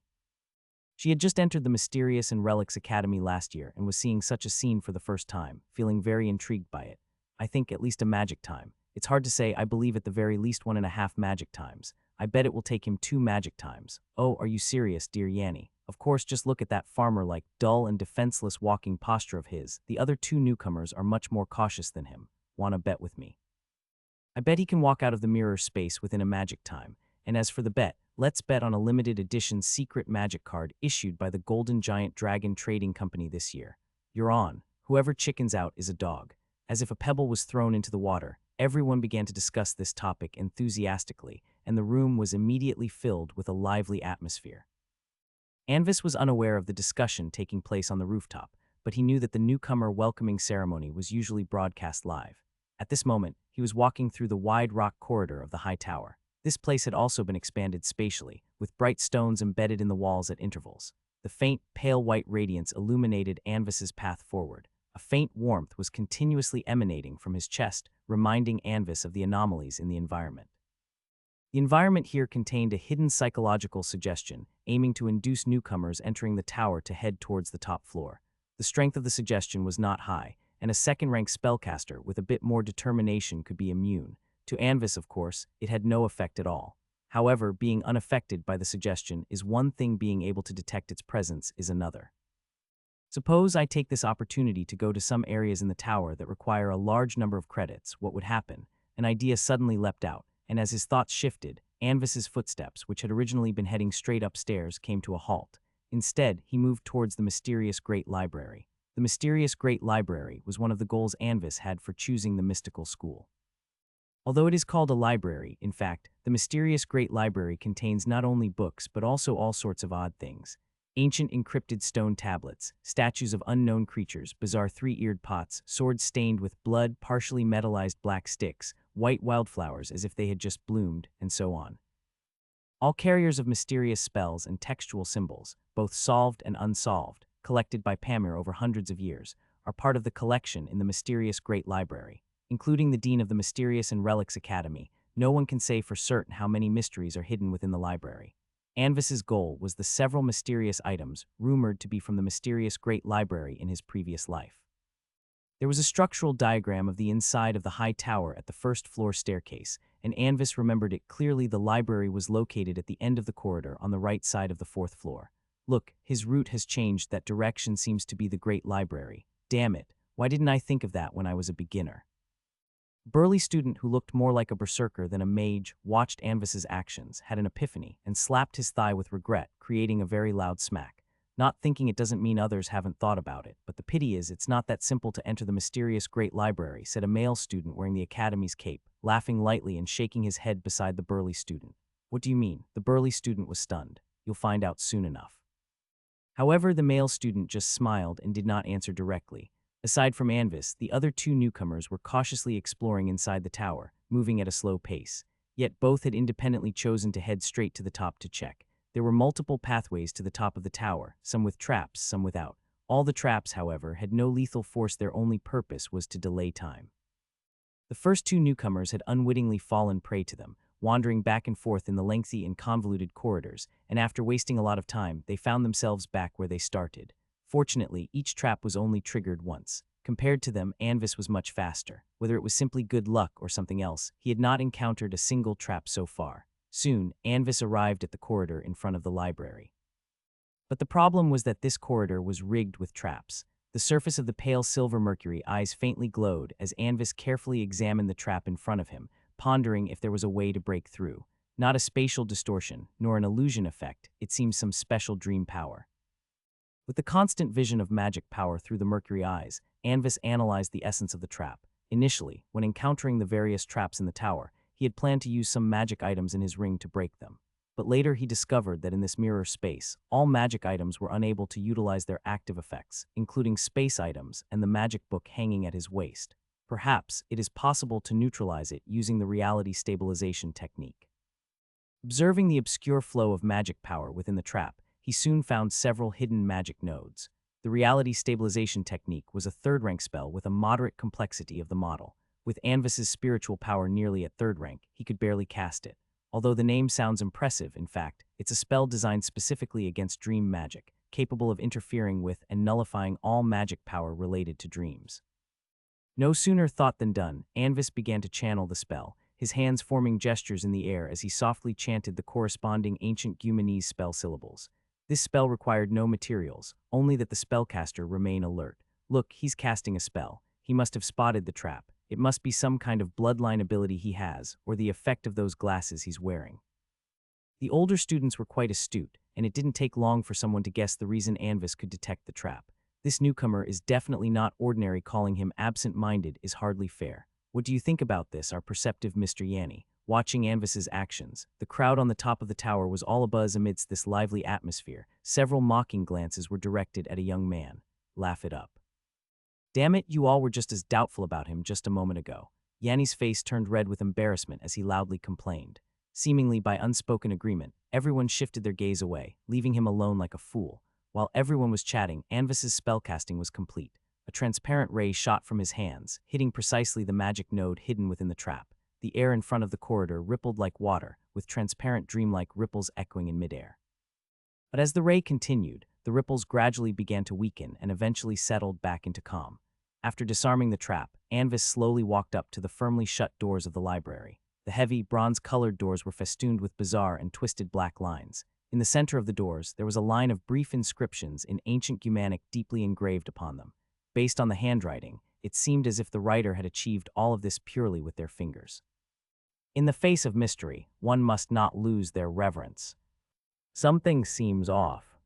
Anvis's deep blue eyes reflected the inscriptions on the door, and he did not immediately push open the doors, but instead paused for a moment.